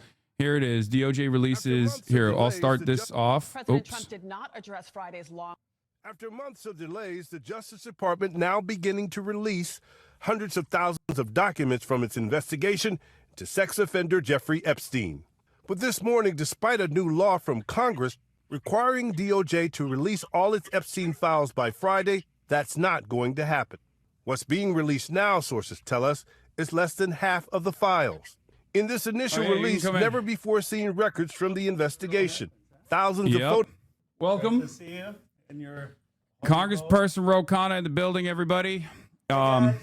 All right, so yeah, it's a SM7B. I'm sure you've done a lot of these before, so you got to speak directly into the microphone. I got you. Welcome. This is your third time on the stream. But the first time in your studio. Yeah, the first time ever. Which is all in like Christmas holiday spirit. I didn't know that. I didn't know you had the Christmas spirit. Yeah, I'm I waged for many years I waged a war against Christmas as a Muslim American, and I decided to give up on it. I'm the most I'm presenting myself as a lover of Christ because I feel like the environment has shifted quite a bit.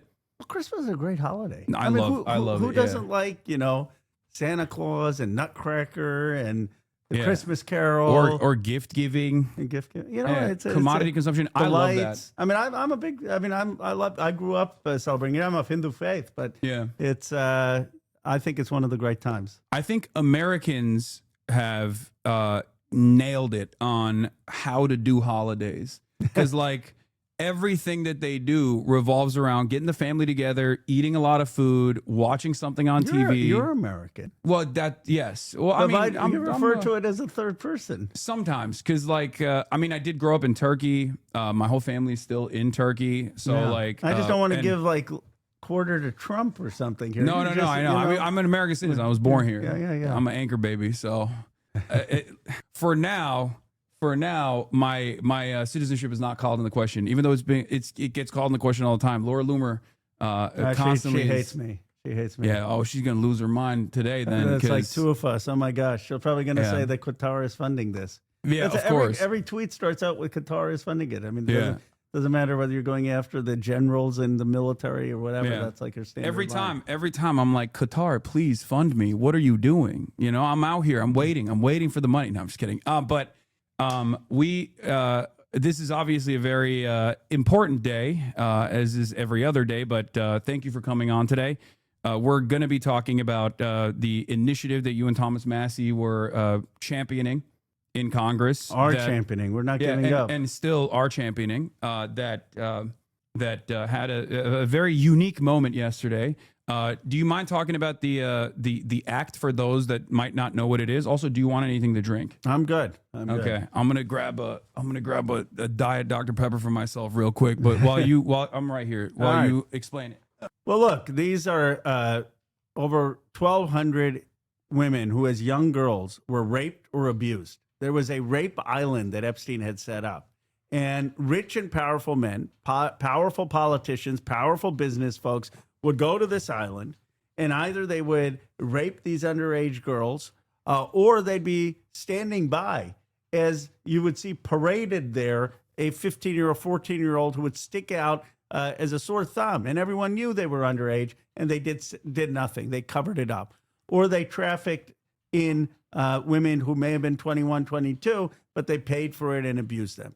And what we want to know is, who were these rich and powerful people? And how do they have such a hold on our government that they prevented prosecution and investigation? One of the files that came out yesterday showed that there was someone who complained to the FBI in 1996 saying that Jeffrey Epstein had photos of 12 and 16-year-olds being nude. And the FBI said nothing, did nothing. Why? No. Who are these people? So Thomas Massie and I passed a bill. I mean, I could go through how Herculean it was. We had to overcome Trump. We had to overcome Johnson. We had to overcome skepticism in both of our parties. We had to overcome the Epstein class, the billionaires who didn't want this coming out. But we persevered. The New York Times editorial board that was like, "Hey, let's not do this." Actually, yeah. I mean, so many outlets in mainstream media, so many editorial boards in major legacy publishers were just like, "Hey, now let's not release this stuff." Actually, you know, they called me. They kept all these journalists who kind of like my economic policy and me, think of me as a serious person, said I'm a conspiracy theorist because I was leading this. And they say, "Oh, how's your friend, the vice president? He and you are both conspiracy theorists." I don't know what happened to the vice president, because he was the one who was out there saying we should release these files. Suddenly he's gone quiet. Anyway, Massie and I, we overcame all the establishment opposition. We forced a vote. We got 70 Republicans to break with Donald Trump and say they were going to vote for us. We flipped Donald Trump. He ended up endorsing our bill and caving to the Congress. We got 100 senators. Schumer had to introduce my bill in the Senate for unanimous consent a week after I'd called on him to step down from the Senate. So we got the whole process working. President signs the bill, and this means they've got to finally release the files. And then we see yesterday, they don't release 90% of what they're supposed to release. And what's interesting is, from what I understand, you were aware that this could potentially happen, right? So there was language in the act that Donald Trump signed into law that specifically detailed certain things that the Department of Justice could do, including if there were any sort of significant redactions, they had to walk through exactly why they were redacting. And from what we understand now, there were over 200 Department of Justice lawyers that went through and engaged in significant redactions. The BBC's estimation was that apparently 90% of the files were redacted, somewhere along those lines. Hold on. Kaya. She's hungry? She is she's hungry for love, but she'll get a lot of fur on you. So I'm gonna Kaya, place. What type of dog? She's a mix, but she's a mix of a bunch of different things. She's a big lady. But as I was saying, Donald Trump's former defense attorney, now Deputy Attorney General Todd Blanche, actually released a memo as well to Congress, Republican Congressperson, from what I understand, saying that politically active or politically involved persons were also redacted. Yeah, similar to the 1,200 plus victims, and that's that was outrageous. I mean, look, they are redacting information to basically protect people who are in the government or in politics or in business. And if you look at the law, we explicitly say you can't redact things to protect people's reputation or if it's going to cause embarrassment. They're doing exactly the opposite of what the law says. And then, you know, the two documents we wanted out. One was a 60-count indictment of Jeffrey Epstein, because the 60-count indictment never saw the light of day, and it was ultimately 2 counts he was charged on, but there were 60 counts. Now, why do we want that document? Because that document will talk about how he made all his illegal money. How did this guy make $500 million? Who was paying him? Who were the other men involved with him? They didn't release that. They didn't release the prosecution memo justifying that indictment, the draft indictment. All of those draft indictments and prosecution memo got buried. And in our law, which you got up there, we say specifically all internal DOJ communications, including memos, notes, decisions to charge or not to charge, investigate or decline to investigate. Specifically, that language was for getting these 2 documents, and they're basically disobeying the law. And by the way, this isn't even, what's so scary to me is it's not just concealing Trump's name. I expected that they would try to eliminate the Trump name. They're protecting something else here. They're protecting rich and powerful interests going well beyond Donald Trump. That's what has me the most concerned. Like, what is it that they're trying to protect, and why are they trying to protect it? Yes. So there's obviously the thing that a lot of people are hyper invested in here, which is, of course, the worst crime, the international sex trafficking of minors that took place. But then beyond that, there's obviously a lot of paper trail and a lot of financial crimes that took place as well, and a lot of very connected, very wealthy individuals that were Jeffrey Epstein associates. And we simply want to figure out, like, what level of involvement did they have? Not every single person, I suspect, that was pictured around Jeffrey Epstein was engaging in the worst of all crimes. That's not my assessment of this at all. But I do fear that that, just as you said, that is precisely what they're trying to protect here. That's precisely what they're trying to hide. Now, I have a bunch of questions. Why do you think that they actually sheltered the public from the initial plea bargain deal, for example, like the other details that came out about how the first time Jeffrey Epstein was arrested and prosecuted, there was this trial that took place, and Trump's former labor secretary, Alexander Acosta, was the prosecutor on the case, who offered him a sweetheart plea bargain that no pedophile has ever gotten since or ever will, where he was allowed to be released on work release while he was in prison. That's insane. He abused people while he was released. I mean, that's how horrific this was. So that was, that was one of the major things that I was invested in, that I wanted to find out about. Why do you think they're openly hiding this side of the Jeffrey Epstein profile? Well, because they know there was a huge amount of wrongdoing. That's one of the reasons we wanted that initial indictment draft, because there were supposed to be 60 counts, and all those 60 counts would be exposed. Acosta prosecuted 2 counts. Yeah. He got rid of all the 58. Then he does the plea bargain deal. We wanted to see the memos, what went into the decision to say that was reasonable. And I'm sure there are dissenting opinions of people who said, absolutely not. We wanted to see that email correspondence, those memos. They're hiding this because they know that they're rich and powerful people who intervened. Yeah. And they know that justice was not done, not just because of Epstein, not just because of Maxine Ghislaine Maxwell. Ghislaine Maxwell. You'd think I know it by now. Ghislaine Maxwell. I always get the name messed up. Ghislaine Maxwell. But it was done because of rich and powerful men. Yeah, absolutely.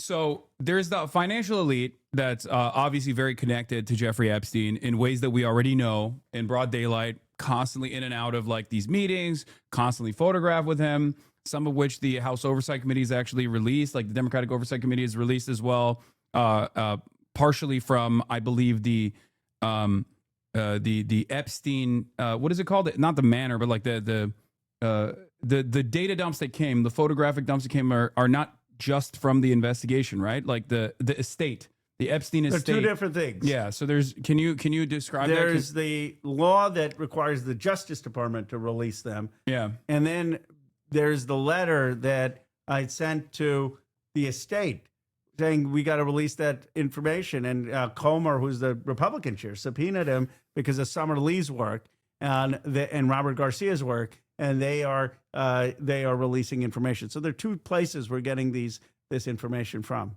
Yeah, and so a lot of the photos that were coming out from the Oversight Committee were coming from the estate, from if I recall correctly, and yet some of those files that would definitely be in the investigation in the Jeffrey Epstein files, right, from the court proceedings, are redacted. Now, the reason why I'm bringing this up is because this invited a lot of scrutiny, a lot of suspicion that the Department of Justice had actively redacted Donald Trump and many other high-profile players in American politics from the initial file release. One of the things that they ended up doing, and I suspected that initially they would most likely just offer a little bit of red meat to the base and say like, oh, look, see Bill Clinton. Right. And they did do that. And I also suspected that they would be so incompetent, as they have been over and over again, that they would still somehow find a way to fuck it up, which they did, right? And the oversight Dems actually called this out. Yesterday, we found out, alongside the rest of the internet, when the files were being released, there was one photo that actually made it through the censors. And one photo of Trump that made it through the censors. But it was a photo that was in a drawer, so I guess like they didn't notice whatever. it. Yeah, they did not notice that Donald Trump was in some of the files, and what the Department of Justice, from what we understand now, did was when they realized that Donald Trump was in this photo, they just deleted it. The cover up is always worse than the crime. Someone probably thought, oh, am I going to get in trouble with Trump or the Trump White House? And it's absurd. I mean, this is the issue that is unraveling in part his presidency. This is the only issue where the MAGA base is brazenly defying him. Why? Yeah. Because he said that he was going to expose these people. He said that he was going to expose these corrupt people who get one set of justice, who raped young girls, and he's going to bring justice. He's not a perfect person. No one thinks that Donald Trump has led a perfect life, but they thought he was actually going to expose these folks and return government to people. And he's betrayed that promise. And that's why you look at my X feed. I encourage folks to just go and look at the X feed. I've got more MAGA supporters standing up for me than I ever have in my entire political career. Yeah. They're staking my side over Pam Bondi's side. They're going after the DOJ, saying you're killing Donald Trump's presidency. And so this issue, everyone says we got to take the fight to Trump, take the fight to Trump. They all do memes against it, call him a fascist, call him a dictator. No one has actually been able to break the MAGA coalition. The reason Massey and I have actually been able to break the MAGA coalition is because we're actually saying we're on the people's side instead of the system side, that the system is rotten. That's what you got to do as a first principle for the Democratic Party. The system is rotten. Too much big money, too much influence of wealthy people, too many people who are getting away with things, and that we're going to be on the side of the people against this rotten system. And that was what Trump was saying, but he hasn't delivered. Yeah, no, absolutely. And I think this is, from my analysis, it almost feels like this is one of the purest expressions of like class politics that Americans can get on board with. It's not dialectics, it's not materialist at all, but it is like something that they have seen or something that they've suspected There's obviously a lot of conspiracy around this sort of stuff. Like this was the whole motivating principle around QAnon, right? Or Pizzagate or numerous other conspiracies that were not true at all. But now what I am seeing is that there are some people who see that this is valid as opposed to the previous formations of these sorts of conspiracy theories. There is evidence on this. Unlike people who claim that these super wealthy people were communicating with one another and like using code words for child pornography or ordering children off of Wayfair or whatever. They were pretty brazen. They were pretty open about like Jeffrey Epstein. There's stuff that came out from the files that Jeffrey Epstein was mad at someone that was redacted that was procuring children for him, and they were over the age of 18, and he was like demanding to see their licenses to make sure that they were under the age of 18. They weren't they were not using coded language at all. They were pretty flagrant. They were pretty blatant about. They controlled the law enforcement. They thought if the FBI is not even investigating it, what do they have to worry about? Exactly. I mean, there are documents saying, I have a woman for you. I have a girl for you, right? Yeah. I mean, it's just sickening stuff. And 1,200 victims. For anyone who says, there's not other rich and powerful people who are involved, I said, one person is not abusing 1,200 people. Just the math doesn't work up. There are other people who are on that rape island who either watched young girls be paraded around or raped them. And, the reason this is, I think, resonant is people feel an anger that they've lost their economic voice. They don't control their own political voice. There's something that's wrong with the system. And this is like the symbol of what's wrong. Yeah, no, absolutely. It's a perfect demonstration of like how the super wealthy get away with doing heinous crimes while simultaneously controlling the levers of power, right? And I think that's the reason why a lot of people, this is a bipartisan thing, and not bipartisan in the sense that like politicians are on board with it, but this is a bipartisan issue in the eyes of the public. And as you also suggested, as you also correctly pointed out, I believe it's Donald Trump's least popular issue with his base, 54% disapproval, as opposed to everything else where the MAGA base basically is 80% approval rating on anything that Donald Trump is doing, with the exception of this, where there's a 54% disapproval. So it's pretty significant.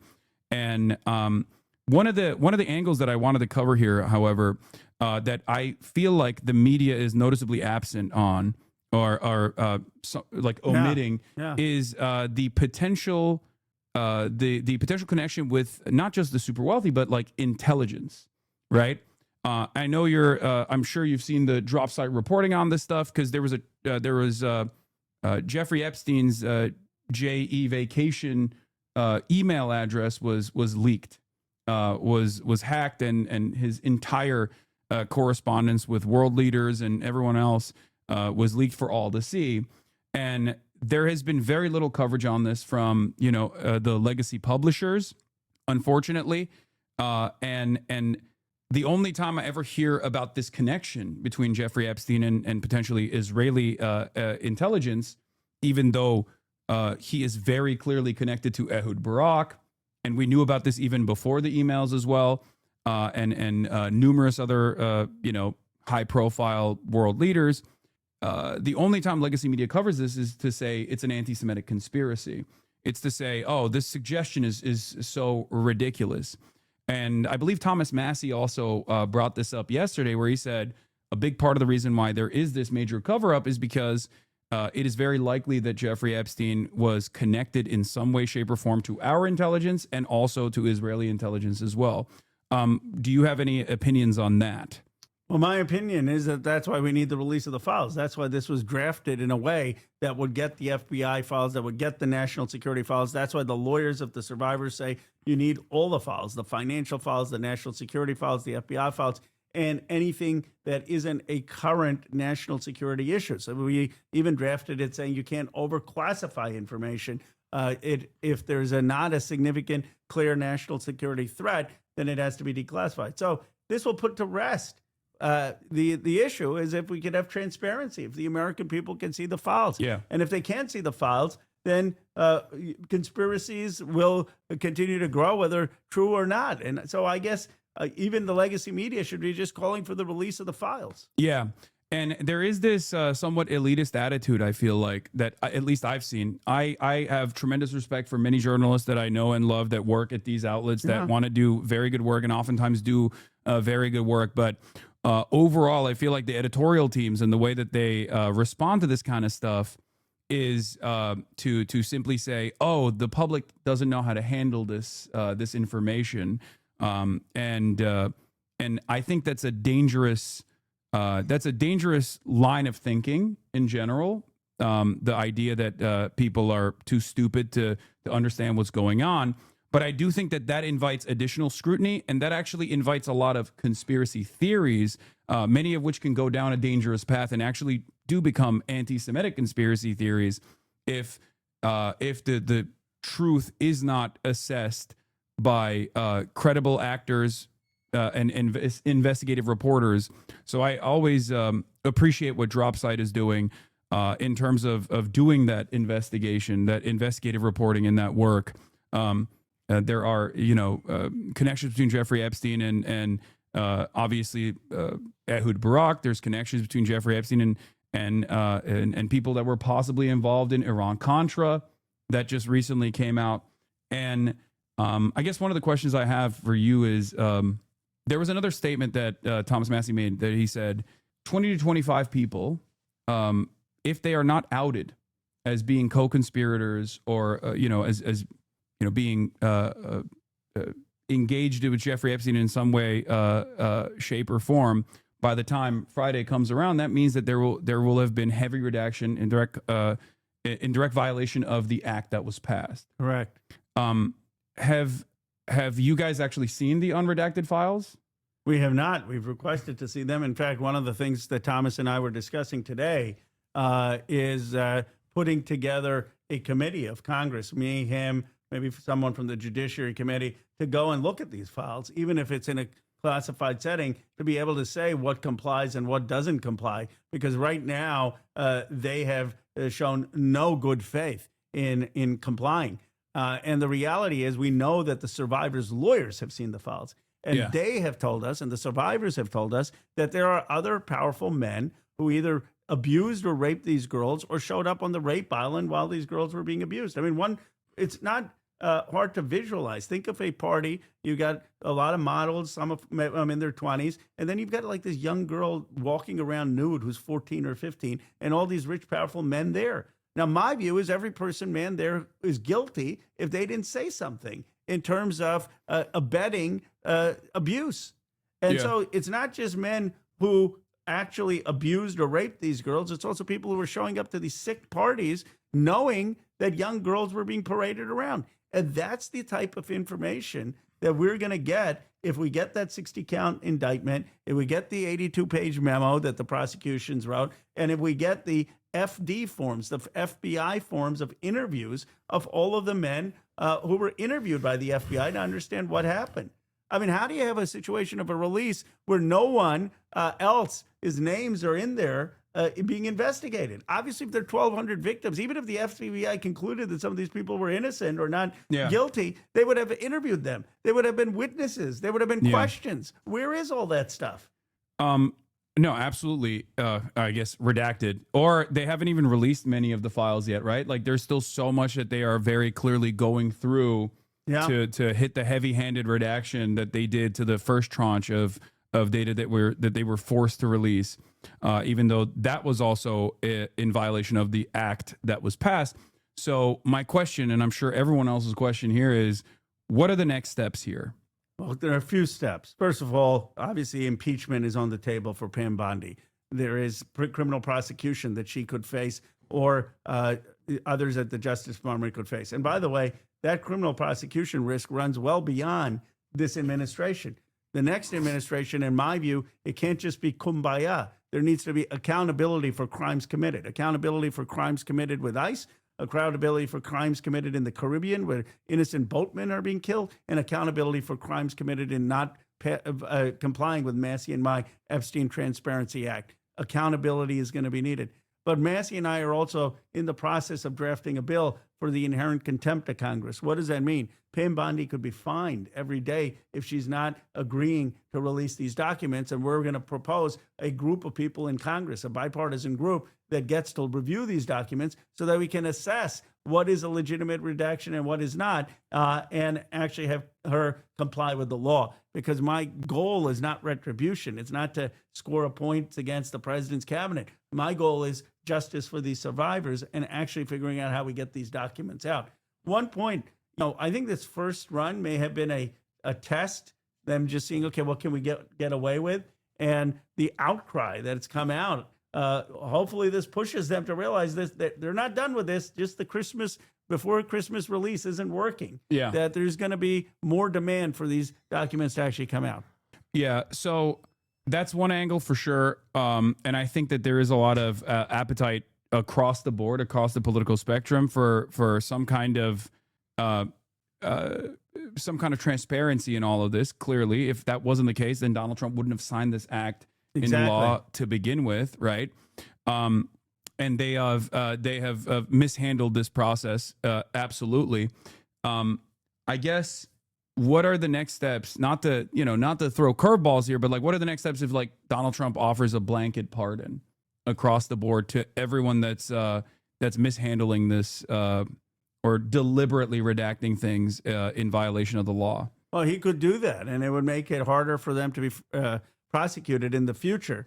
But, do you really want to be a career Justice Department official or even appointee having as the capstone on your career being pardoned by Donald Trump for protecting pedophiles? I mean, that's really what people will be choosing. And then it'll be the next administration that releases all of this. But we are not giving up, because the reason I believe it's possible to shift the administration is we shifted Trump from calling it a hoax to signing the bill. Because the one thing he can read is public opinion. Yeah. And he saw that this was going to be a huge story. It was hurting his presidency. In fact, he kept saying, I don't know why we keep talking about Epstein. I want to talk about all my achievements. He knew it was the Achilles heel, the kryptonite of his administration. And so now he's going to realize that this was another whiff by Pam Bondi. Susan Wild said she keeps whiffing. I don't know. She's so out of touch. She was supposed to meet the survivors. And then she said, I've got an appointment. I can't meet the survivors. Yeah. There was one thing that I also wanted to bring up with Pam Bondi's inconsistency in the way that she's actually talked about this, because obviously initially when they got together and did this like fake release of the Epstein files with all of the MAGA influencers, right. And that was a major W. Like they thought that this would satiate people's appetite for the truth. Right. And very clearly, it was all the stuff that we had access to already. And I think they thought that the people would just not demand more, where they were like, oh, yeah, we're tuned in. We saw this, libs of TikTok was celebrating that they got this tranche of data. Yeah.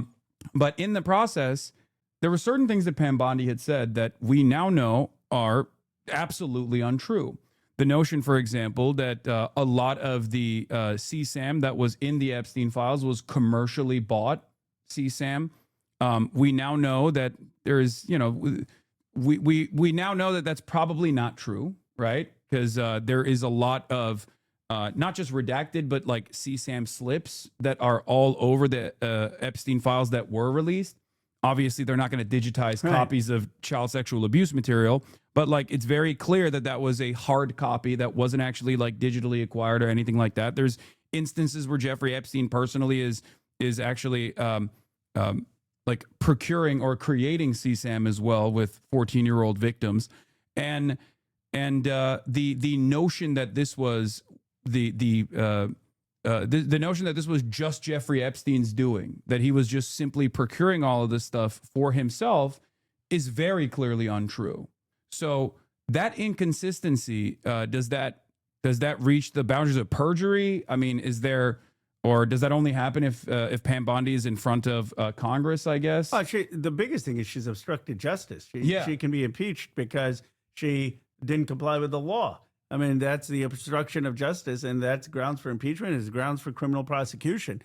she also lied, right? I mean, she stood up in front of the country and said, there's nothing more to see. We've released everything. Yeah. And by their own admission, they're releasing hundreds of thousands of more documents. What changed? Yeah. Well, how did they suddenly find all these documents? By the way, there are 300 gigabytes of files on the Epstein files. How do I know this? Because Kash Patel in front of Congress said there are 300 gigabytes, and they've released yesterday 2.5 gigabytes.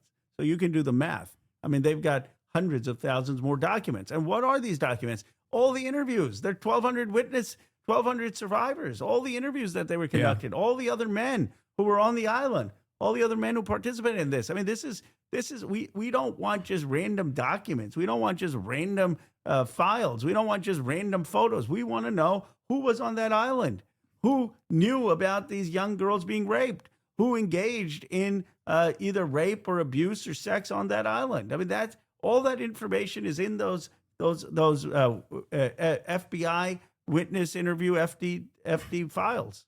Yeah. Also, what level of involvement did Steve Bannon have, for example, another Trump affiliate that we know was deeply connected to Jeffrey Epstein? And there's a lot of inconsistency in the way that he's also presented himself here. At first, after Julie K. Brown's investigative reporting at the Miami Herald, yeah, she's terrific. She's amazing. When the second Epstein trial was starting, Bannon actually went to Jeffrey Epstein and conducted these interviews in the form of deposition training and to do PR. And then, when the attitude shifted against Jeffrey Epstein even more than it had, he very quickly turned around and said, "Oh, I'm just shooting a documentary," right? But there are so many photos of Steve Bannon being chummy with Jeffrey Epstein. Why is none of that in the investigation? Why was that redacted? I mean, this is not even Donald Trump at that point. This is a totally, supposedly unaffiliated person. So, like, why is the Department of Justice not only sheltering Donald Trump, but sheltering Trump allies who are political operatives themselves? I mean, that's not a matter of national security, right? No, they're sheltering rich and powerful people, just like they're sheltering the survivors. I mean, the whole point of the Epstein Act was that we want to know who these rich and powerful people were. Yeah. That they weren't charged. Usually the Justice Department doesn't release things on people who weren't charged because they figure, well, your reputation shouldn't be destroyed if you weren't charged. But in this case, we know that the process was corrupt. We know that the law enforcement couldn't be trusted. Yeah. We know that they didn't follow the FBI tips, that we know that they didn't prosecute. So in this case, the American public is saying we do want everything out there because the justice system let these women down. Yeah, justice delayed is justice denied, and the justice has been delayed. And the further they, the further that the Department of Justice tries to engage in this cover up, they're only expanding on the injustice that they participated in early on. So, what do you? This is actually a good question. What would you think is like a solid example of a legitimate national security hypothetical for you? What would be a real example of a national security concern that they engage in some sort of redaction on? Well, look, if there was actually some conversation where it would expose someone who is a spy or a CIA agent and expose who they are and their identity or expose their family, you don't want to put people at risk who are in those roles. If Epstein happened to know something because he knew a lot of powerful people about our national secrets in terms of our sensitive weapons or sensitive information, you wouldn't want that out there. So I can see there being, or if there were some comments made about a foreign leader, that you don't want the American president to be exposed in that way, or another country thinking something. So there are cases, and we can debate what those cases are. People often say, why did you not write the bill in a way that said everything has to come out and not even have an exception for classified information? And anyone who's been in Congress more than a day will tell you there's no chance anything like that would pass. There are too many people in Congress who'd just find that as the excuse. KHANA and Massey want to get rid of classified information. So we had the narrowest possible classified drafting to be able to get that bill through.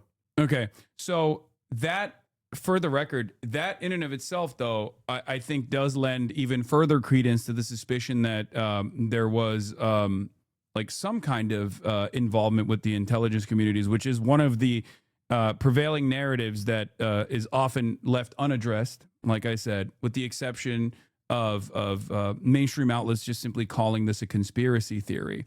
But obviously it goes beyond that as well. There are people who are not, CIA affiliated that are being sheltered here very clearly. There's also Donald Trump being sheltered here with the redactions, as we have seen from the actions that the Department of Justice took after people realized that they failed to redact some of the Donald Trump photos. And this is this is so silly, right?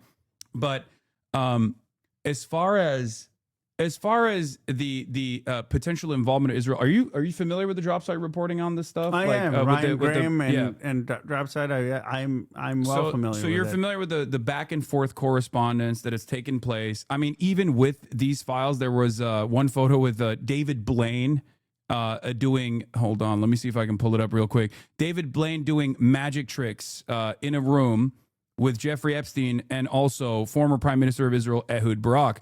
Former Prime Minister of Israel Ehud Barak had also, is it David Copperfield? I thought it was David Blaine. Anyway, here it is. Magic tricks, performing magic tricks for Jeffrey Epstein. Is this David Copperfield? Am I wrong? I don't know. One of the magic guys. Performing magic tricks for Epstein and a few notable names, including Israeli Prime Minister at the time, Ehud Barak. And the question I have, no, that is David Blaine. Okay, you guys are, Copperfield also did it as well. I don't know why everyone is so worried about who the magician is here. I'm not implying that the magician is the important figure in this. Okay. Anyway, even though both were involved in different ways, doesn't matter. So it's things like this. It's things like this that people understandably want answers for. Do you feel like omitting this kind of stuff or refusing to talk about this kind of stuff is adding on to the scrutiny that people have for mainstream media nowadays? Yeah, I think it all should come out. And we've drafted, that's why the classified exception we drafted was the narrowest possible way, that you have to justify it. It can't be excessively used. It can't be used to cover up what actually took place. And we drafted it with the narrowest way, in a way that could still pass the Congress. Because the reality is, if the bill doesn't pass the Congress, there's no use to it. But that is why what we're saying is that there needs to be people like Massey and me who get to see these documents, and then we can have a yes or no vote on, is it truly something redacted because it's going to protect the survivors or families or protect certain classified information, or should this be out there? My view is, if you don't have this out there, that's how you, as you pointed out, have conspiracy theories take hold. I mean, if there's nothing to hide, put it out there. Let people make that determination. By the way, the biggest thing that could be out there is the indictment, the 60-page indictment. Yeah. So people know, okay, was there foreign involvement? I mean, that indictment will say that right there. If there was no evidence in that indictment of foreign interest, that would be a big tell that, okay, maybe there wasn't there. If the indictment says, look, here are the 60 counts and here are the things that were happening from overseas, that would be a big issue. That's why we explicitly drafted. Wait, this is the indictment for the second investigation or the first one? This is the 60-page indictment, 60-count indictment that the assistant U.S. attorney in Florida put together in 2007.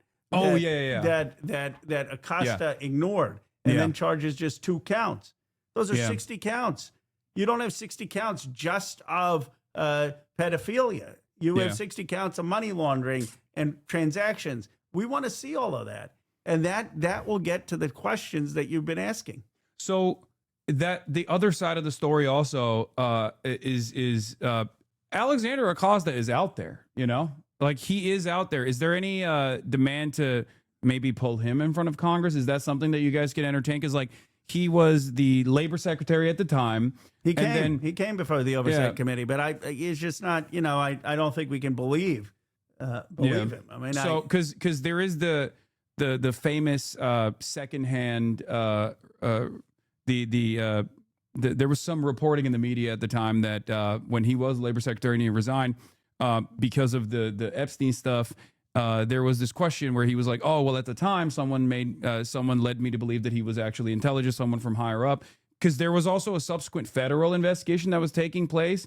And there were a lot of co-conspirators that actually were sheltered from the law in what seemingly was even beyond the sweetheart plea bargain that we've seen. Like there's no instance where there's this virtual RICO case almost where you can where you find so many people who are criminally liable potentially for financial crimes and potentially for sex crimes as well, trafficking of minors, where all of the other people that were engaging in these acts are not only given blanket protection, blanket immunity, but we don't even know who they are as unindicted co-conspirators at all. Like it's unimaginable, it's unheard of. Yeah, no, you're absolutely right. I'm seeing some of the questions. It's a great thing. You get instantaneous feedback. One, why is there no enforcement mechanism? There is. The enforcement mechanism is the obstruction of justice. You don't have to put in. This is one of the big misconceptions out there. Anyone who doesn't who violates a congressional law by definition is obstructing justice where Congress has asked it for justice purposes and can be faced decades in prison for that. So the question is not, is there an enforcement mechanism? It's, are we going to actually have it enforced? And if it's not going to be enforced by this administration, it needs to be enforced by the next one. The second point is that Acosta should be prosecuted if if there's clear evidence of perjury. I mean, you can't come in and lie to Congress. Well, now he has now he has a cushy job at Newsmax, because I've been following his career. It's very interesting, going from Florida prosecutor upstart to like labor secretary under Donald Trump to then resigning in disgrace, or at least like trying to quietly exit the Trump administration when the Epstein stuff was coming back to the forefront, only to now sit on the board, I believe, of Newsmax. That's what he's doing now. And look, there's got to be an accountability of what did he know? But the reason it's so hard to prosecute all these individuals and hold them accountable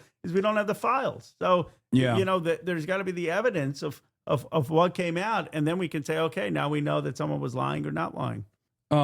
Absolutely. So there is also the question of Kash Patel. Didn't Patel say that there were no other individuals that could be charged in front of Congress?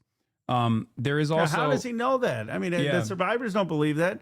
Do they think that all 1,200 survivors were raped and abused by Epstein? Of course not. There were other people involved. And they themselves, according to Thomas Massey, who has spoken to the lawyers of many of the survivors, say that there is at least 20 to 25 people that are supposed to be in the first tranche of data that came out, that was supposed to come out yesterday, were supposed to be outed.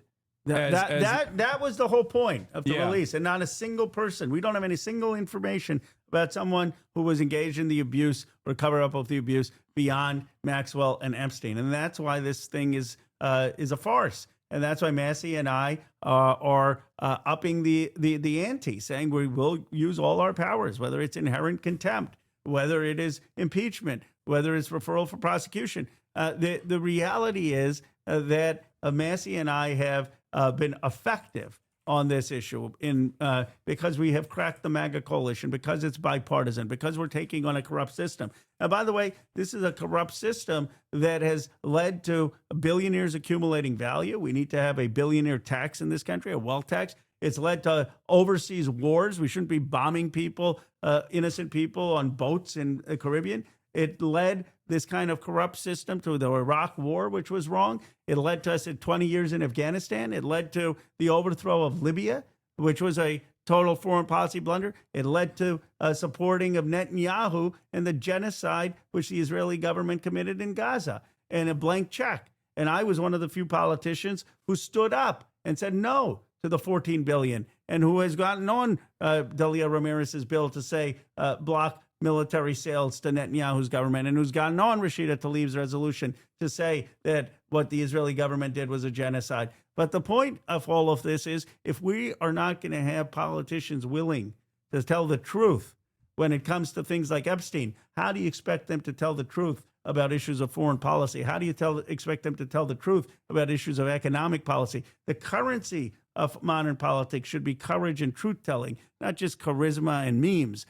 Are you going to stand for principle in this country? Yeah, it's the media landscape and the people's attitude has changed quite dramatically since the first time we had a conversation at the DNC. If you recall, you were one of the congresspersons leading the charge against Israel, and even then there was a lot of restraint for saying certain things about Israel back then that many Democrats didn't even broach, obviously, and I think that played a role in the Democrats losing. It did play a role. It's not a thing. Yeah, the data shows that. So that's actually something I wanted to ask you about. This is not to the same degree of severity as the Epstein redactions, but Ken Martin recently said that they would not release the autopsy or the assessment that came out about how the Kamala Harris campaign, how the Democrats lost to Donald Trump.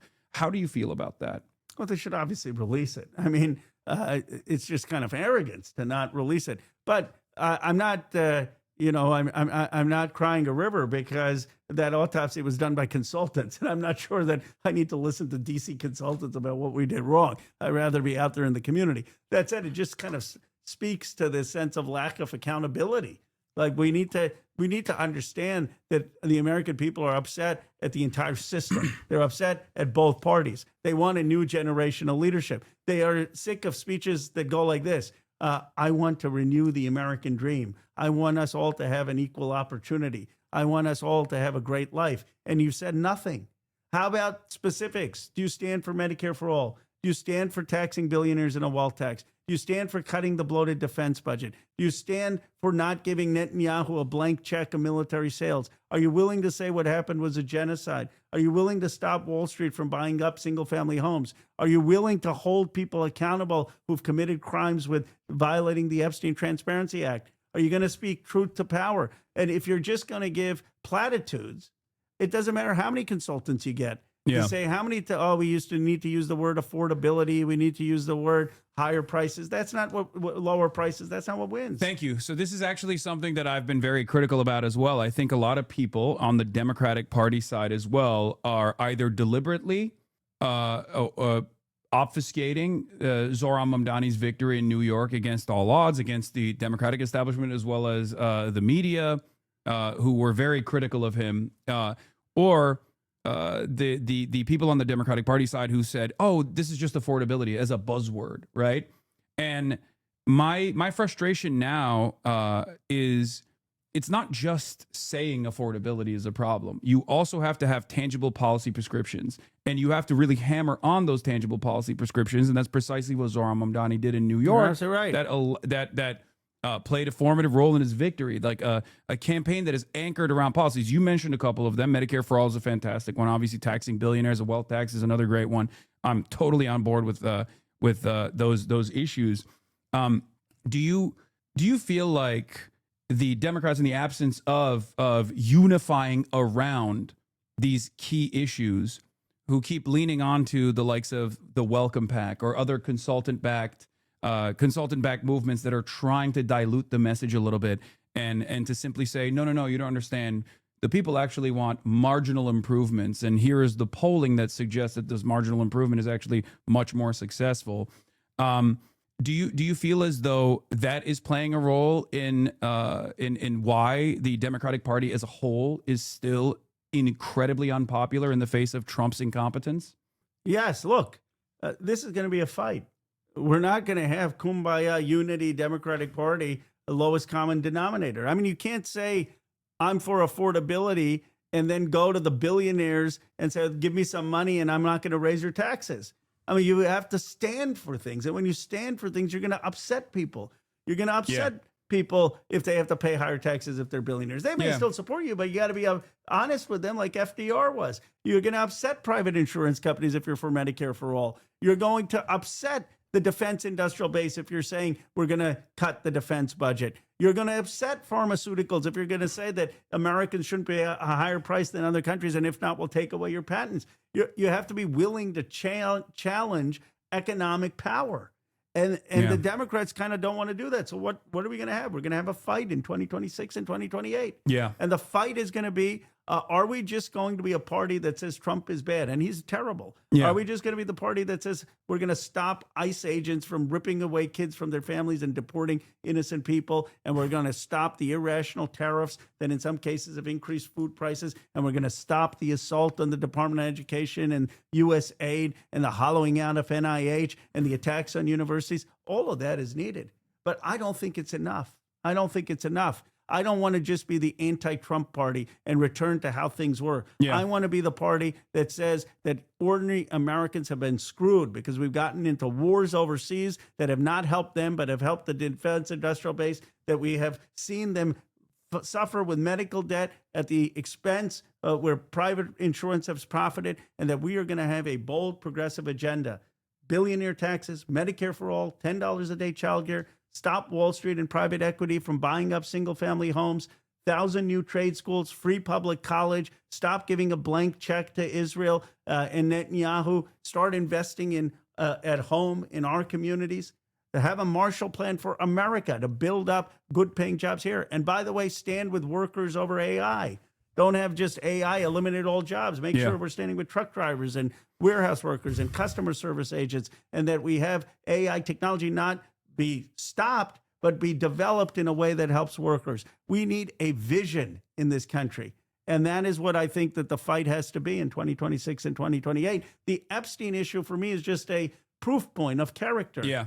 Call out the Epstein class so you can have the trust to call out a corrupt system that hasn't been working for ordinary Americans. It's a litmus test in the same way that, like, I think Israel was a litmus test. I often would tell people that would accuse me of being so single-minded on this issue that not only was it morally repugnant, and of course I was going to stand against genocide, but that this lack of movement around Israel or the complete defense of Israel's genocide was actually a litmus test for a lot of people that caused them to check out of politics in general and refuse to vote because, as Ta-Nehisi Coates very famously said at the time, a party that doesn't want to save lives against the genocide, what makes you think they will preserve democracy?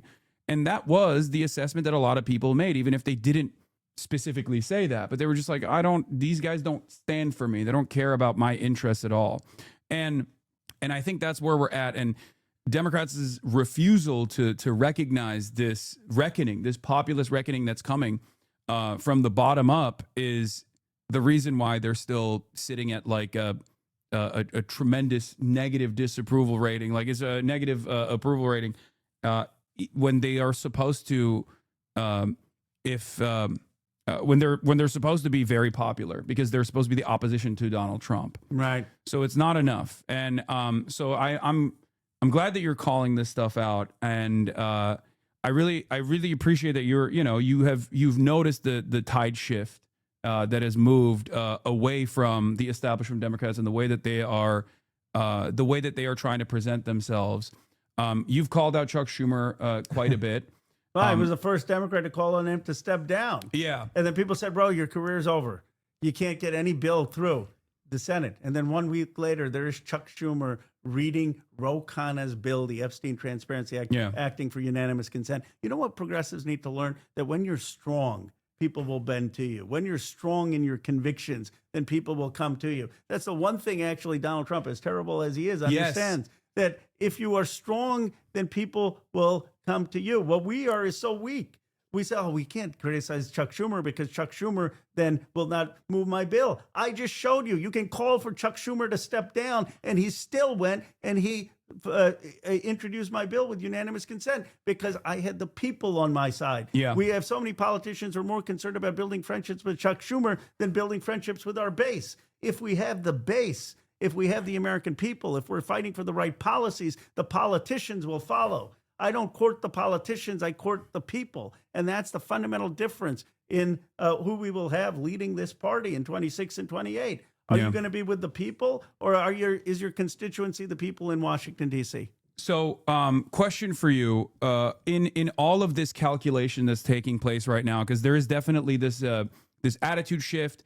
I've noticed it as well. You have the likes of Graham Plattner, in spite of like their, inconsistencies from their past with like all this opposition research coming out. It seems like the Democratic base of support that previously would move on the whims of MSNBC, now known as MS Now, and establishment Democrats, are actually demanding more radical politics and do actually see that as the pathway towards electability. In the past, mainstream outlets for a lot of the high propensity voters on the Democratic primaries that are, those who go out and vote, the older Democrats, they would be moved by the editorial board of the New York Times when the New York Times said electability is actually about about moderacy. Electability is about moderate Democrats. You have to vote for moderate Democrats. They would believe people, but I think the sequence of electoral defeats have left a lot of liberals who previously thought that moderate Democrats were the pathway to success in demanding more from Democrats, and are totally on board with much more quote unquote radical politics like Medicare for all, which is not radical at all, obviously. Yeah. And so now you're seeing the messaging shift a little bit on the Democrat side. What do you have to say about people that will come out and be like, "Oh, I'm not taking any AIPAC donations now"? It's great. It is a market sea change, right? Unheard of 5 years ago. People used to criticize Bernie Sanders for saying he's not going to speak at AIPAC. They would have the audacity to even say like he's anti-Semitic for refusing to speak at an AIPAC is summit. spending against me in my district, calling me a liar right now because I co-sponsored Rashida Tlaib's bill recognizing what the UN recognized, that the Israeli government is committed a genocide in Palestine. But look, I'm glad that politicians are saying that. I don't take any PAC money. I don't take any lobbyist money. But here's the point. That's not enough. First of all, because money can go through different organizations and different people. They may not take it, quote unquote, through AIPAC's website, but those same donors can then call some other new entity. Or subsidiaries. The MFI is another one, Democratic majority for Israel. And also the same exact American donor base can still go and give these guys money, as you said. But so my point is, where do you stand on a policy? Right, I said to someone that I think that one thing that the Democratic primary will want in the future leaders of the party is just the ability to say that what happened in Gaza was a genocide by the UN. And they said, well, bro, this is going to be like the 10th or 15th priority. I said, of course, when you ask someone, what do they care about? They're going to say, I want to make sure I have health care. I want to make sure I have a job. I want to make sure I can afford my rent. And I want to make sure I have housing. I want to make sure people have a living wage. But people don't vote just on who's going to increase minimum wage or who's going to help their grocery bills. They also vote for a sense of character, of values, of who they want to be as a people. Yeah. And the issue of Gaza goes to who we are. Are we going to deny things that we all saw with our own eyes? Are we going to lie to ourselves about who we are as a people? Or are we going to aspire to be a people that treats everyone with dignity and human rights? And yes, of course, what I care about is a job and housing and living wage. But if you don't speak to people's values, if you don't speak to their sense of morality, you'll never get them knocking on doors and giving years of their lives. And that's, I think, where the disconnect happens, where these consultants look at the polls and they've never had to inspire. Yeah. They've never had to lead. They've never had to mobilize. They've never had to organize. I mean, this is a conversation that you and I had at the DNC specifically on the issue of Gaza, but also beyond that on immigration. If you recall, one of the major pain points for someone like myself was the anger that I had for the Democrats and their inability to deal with the issue of immigration because they were so scared of what they were seeing in the polls about 60% of Americans being in favor of mass deportation. At the time, I said to you that like this is going to change inevitably, and then there will be Democrats who were pro more stringent, the Democrats that leaned into the white nativist hysteria concocted by the Republicans instead of counter messaging against that. We're going to look inconsistent or hypocritical, and we're there now. Public attitude has swung dramatically in the opposite direction. 79% of Americans favor immigration. It's the highest approval rating that immigration has gotten in the history of the United States of America, and that only took a year of black bagging and kidnapping and mass deportation initiatives that were implemented. So the question I have both for immigration and actually, you know what? Let's just stay on immigration for now. What do you think is going to be the broader Democratic Party sentiment at the national level against immigration now? Do you think that it's still going to demand some kind of middle of the ground approach where they're like, yeah, some of these guys are actually rapist monsters and we do have to deport them, implying that, Joe Biden's administration wasn't doing that, which is a lie. Of course they were. If someone is doing a crime, immigrant, non-immigrant, they're going to get prosecuted. Or do you feel as though Democrats will be more bold and question the legitimacy of the vitriolic, racialized, white nativist, anti-immigrant sentiment that was fomented in this country? Look, I'm the son of immigrants. My parents came here from India. When I still go on a plane, even when I'm going in a congressional delegation, my mom says, please don't lose your passport. I say, Mom, I got like the military with me. There's such a fear that immigrants have of loss. And I saw how they adjusted in Bucks County, Pennsylvania. And we had a very welcoming community. But the sense of having an accent, the sense of when you go in a restaurant and they would always order and say, no, we don't want the ice. And I said, Mom, they serve ice in these restaurants. I mean, you got to just get used to the ice. And I understand what it's like to be an immigrant. And here's what I know. Immigrants make this country better. Immigrants contribute. Immigrants are patriots. Immigrants work hard. Immigrants start small businesses. My mom would tell me, learn every single word in the English language, because that's what's going to make you a patriot and contribute to this country. Most immigrants want their kids to learn everything about this country, to contribute to this country. And I am tired. And they work hard. They work hard. They work hard to be a part of this country. And I'm tired of this our party starting with immigrants as the problem. Yeah. As opposed to what immigrants do. If I were in charge when they were talking about eating the dogs and cats, you know what I would have done? I would have said our candidates should go to Springfield, Ohio, and they should stand with those Haitian immigrants, and they should start to talk about what those Haitian immigrants are actually doing. Humanizing the migrant population against like all the racialized animus. Instead, every trip we took was to the border. I'm not saying, of course, we need a border, a secure border. I'm not saying don't talk about that. But why are you always leading with that? Lead with what the community is doing. Now, the second thing is you got to be with a place of conviction. I got crushed a couple months after the election. I went on Bill Maher's show. And I said I voted against the Lake and Riley Act. And I said that because even if someone has committed a criminal act in this country, we have due process. We don't just take someone and deport them. And that's why I voted against Lake and Riley. And the audience basically, clearly, I lost that debate. I mean, if you look at the clips, you'll see where are they at now? My team was like, what, you got crushed. Where are those liberals at now on this? But you know what? I stuck my guns. And now the vote looks like it was the right vote. Now everyone's come around. And you know what? The people who voted for Lake and Raleigh, they just hope everyone forgets. Yes. And most of the country will forget, but progressives don't forget. What do I mean by a progressive? A progressive is simply someone who looks at this person's record, who looks beyond the rhetoric. Why was Bernie Sanders so popular? Because he had voted for the same thing for 30, 40 years.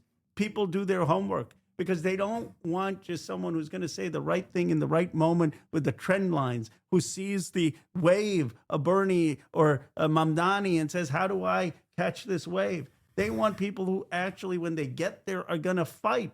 Because even if you win, the fight then just begins against the special interests who are going to come after you. And if you don't have the record to stand up on shows like Bill Maher, how are you going to have the record when you get to the Congress or the Senate or the White House? We need people who have conviction in our politics. And what is exciting to me is all these young progressives running across the country. Graham Plattner in Maine, Abdul Al-Saeed in Michigan, Kat Abdul Ghazala in Chicago. So many. I mispronounced her name, but we've endorsed dozens across the country. These bold young progressives. Yeah, no, absolutely. And I think that that's where the momentum is. And it's very clear that like the establishment Democrats are trying to lean into that momentum, not fully understanding exactly why there's so much momentum or so much grassroots backing for a lot of these candidates, and simply trying to lean into that with aesthetic postures instead of demanding more, instead of openly calling out what Israel has done as genocide, openly saying that Israel is an apartheid state, and demanding change or reconsidering the way that we have aligned with Israel in perpetuity. They just simply say, oh, I'm not taking any APAC money. And that's wishy-washy and it's marginal. It's still good that it's like moving the needle in the appropriate direction, but it's too little too late. And I think that like you've said over and over again, Democrats need to stop being afraid of leading. Listen, we have a saying in our community, at least, that being a leftist is being right just too early. And, you get punished for it endlessly. Whether it be my opinions on Israel, whether it be my opinions on how the Democrats mishandled immigration, and the conversation around the immigration. This is something that I was very critical on the Biden administration on from April 2021 when they first noticed that a lot of people were getting agitated and they thought, oh, if we just don't address this at all, if we don't do anything.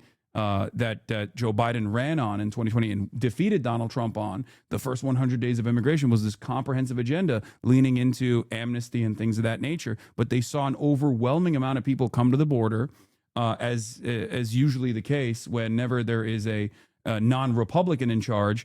They didn't know how to handle it. And this issue got completely out of control. At the time, I said they should have prosecuted Governor Greg Abbott for trafficking human beings across state lines in a deliberate effort to gum up the works. The already established the immigration processing was made even more difficult deliberately without even corresponding with the other states and officials from other states in an attempt to exhaust their funds and exhaust their resources. And it was very successful. The very fact that Ron DeSantis and Greg Abbott were able to do this without any scrutiny whatsoever is incredible, is insane to me. That Democrats should have punished them. And then they should have reappropriated funds adequately to ensure that, one, this doesn't happen again, and two, the immigrants that were already being processed now in places like New York, Rhode Island, and many other places actually had the localities there actually had the proper funds to make sure that they were integrated expeditiously and could work. And not be this like exhaustive strain on the limited resources that they had. Very frustrating to see this all the time. But one last question I have for you, because we've already I've taken up a lot of your time. Oh, this has been fun. Yeah. I don't know how you do this. Hours straight. I do it for 10 hours, 8 hours. That's crazy. It's just you got that's but I'm a very stubborn person. I've been watching some of the comments, and you got a very educated and informed community, and they're the ones. People out there are the ones who are finally being heard. I mean, we're going to change things. They're nerds. That's why it's a Saturday afternoon, and they're sitting in here listening to me talk to a congressperson. They're not. I wouldn't say they're like the average American politics appreciator. But they're the activists. They're the ones who will be knocking on doors. They'll be on social media. Look, we have a historic chance finally to build a progressive movement in this country. Had finished the job that Bernie Sanders did. I endorsed him in 2016. I co-chaired with Nina Turner and Ben Cohen his campaign in 2020. I was one of his national co-chairs. And we should have won. The country would be a different place. We wouldn't have had the mess in Gaza. We didn't. We came close. We can finish the job in 26 and 28 and build an FDR-like progressive coalition. And that's going to happen because of people here. I mean, this is the energy of the movement. And with Zoran winning, it shows anything is possible. The energy is on our side. Yeah, no, absolutely. Do you fear that that foreign governments may take action against you beyond simply trying to disparage you and dumping boatloads of funds into your opposition? Well, look, they're going after me both because of the Epstein issue and because of my votes and comments on Gaza. And the tech. Some of the tech billionaires don't like me these days because I said that we should be for the workers and not just have AI put data centers everywhere when it's increasing electricity costs and using water costs. And I said that the tech companies need to be paying for that and need to have renewable energy and need to have water use standards. And so some people started to come after me there. And so I have taken on some powerful interests. My grandfather spent 4 years in jail as part of Gandhi's independence movement, literally in jail. He was jailed twice. And the challenges as an American politician pale in comparison to that. So when I think about, what risks I'm taking, what issues I'm fighting for, I think nothing I do will come close to the courage that my grandfather had. And by that, I don't just mean my grandfather. I mean all of the people who have sacrificed for this nation, whether they're people who fought in World War II and scaled the cliffs of Normandy, whether they were people who were beaten in the Edmund Pettus Bridge, whether they were part of decolonizing movements around the world. We have a chance to do a beautiful thing in America, to build a truly multiracial democracy of equality and dignity of every human being, to move beyond the colonizer's model of the world, to have a world that recognizes the dignity and human rights of every nation, every person. And that's what we're building here. We are incredibly privileged to be in the United States of America, to have that chance. Yeah, I always say, like, look, while white supremacy is definitely a resilient galvanizing factor for many Americans, like, Americans are much more open-minded about diversity than even our European counterparts are. And that is precisely the reason why, in spite of Donald Trump's popularity, in spite of how much he hammered on, undocumented migrants doing like all these crimes and whatnot, which is, pure manufactured hysteria, manufactured outrage, that Americans by and large are very inconsistent in the way that they see the world. And there's a sea of contradictions there for the average American politics understander, the median voter. And that's precisely the reason why the very same people, if you were to ask them, the very same people that were like, holding up even the mass deportation, deport them all placards at the Trump rallies, if you were to ask them, like, do you think an immigrant that's been here for 10 years that has done no crimes whatsoever should have amnesty after, background checks? They would all collectively say, absolutely. And I'm not making this up. I'm not making up a hypothetical person. There's evidence to suggest that this is the reality, because that's what the polls say. Well, it's not just, it is the polls, I'm sure. But you know how I know that? Because I grew up in Bucks County, Pennsylvania. 99% white Christian. I was one of the only Indian American Hindu kids on the street. And I used to play Little League baseball. I couldn't hit. They used to put me ninth. When I used to go up to hit, they used to say, watch the bunt. I was so bad at hitting. But I knew those folks.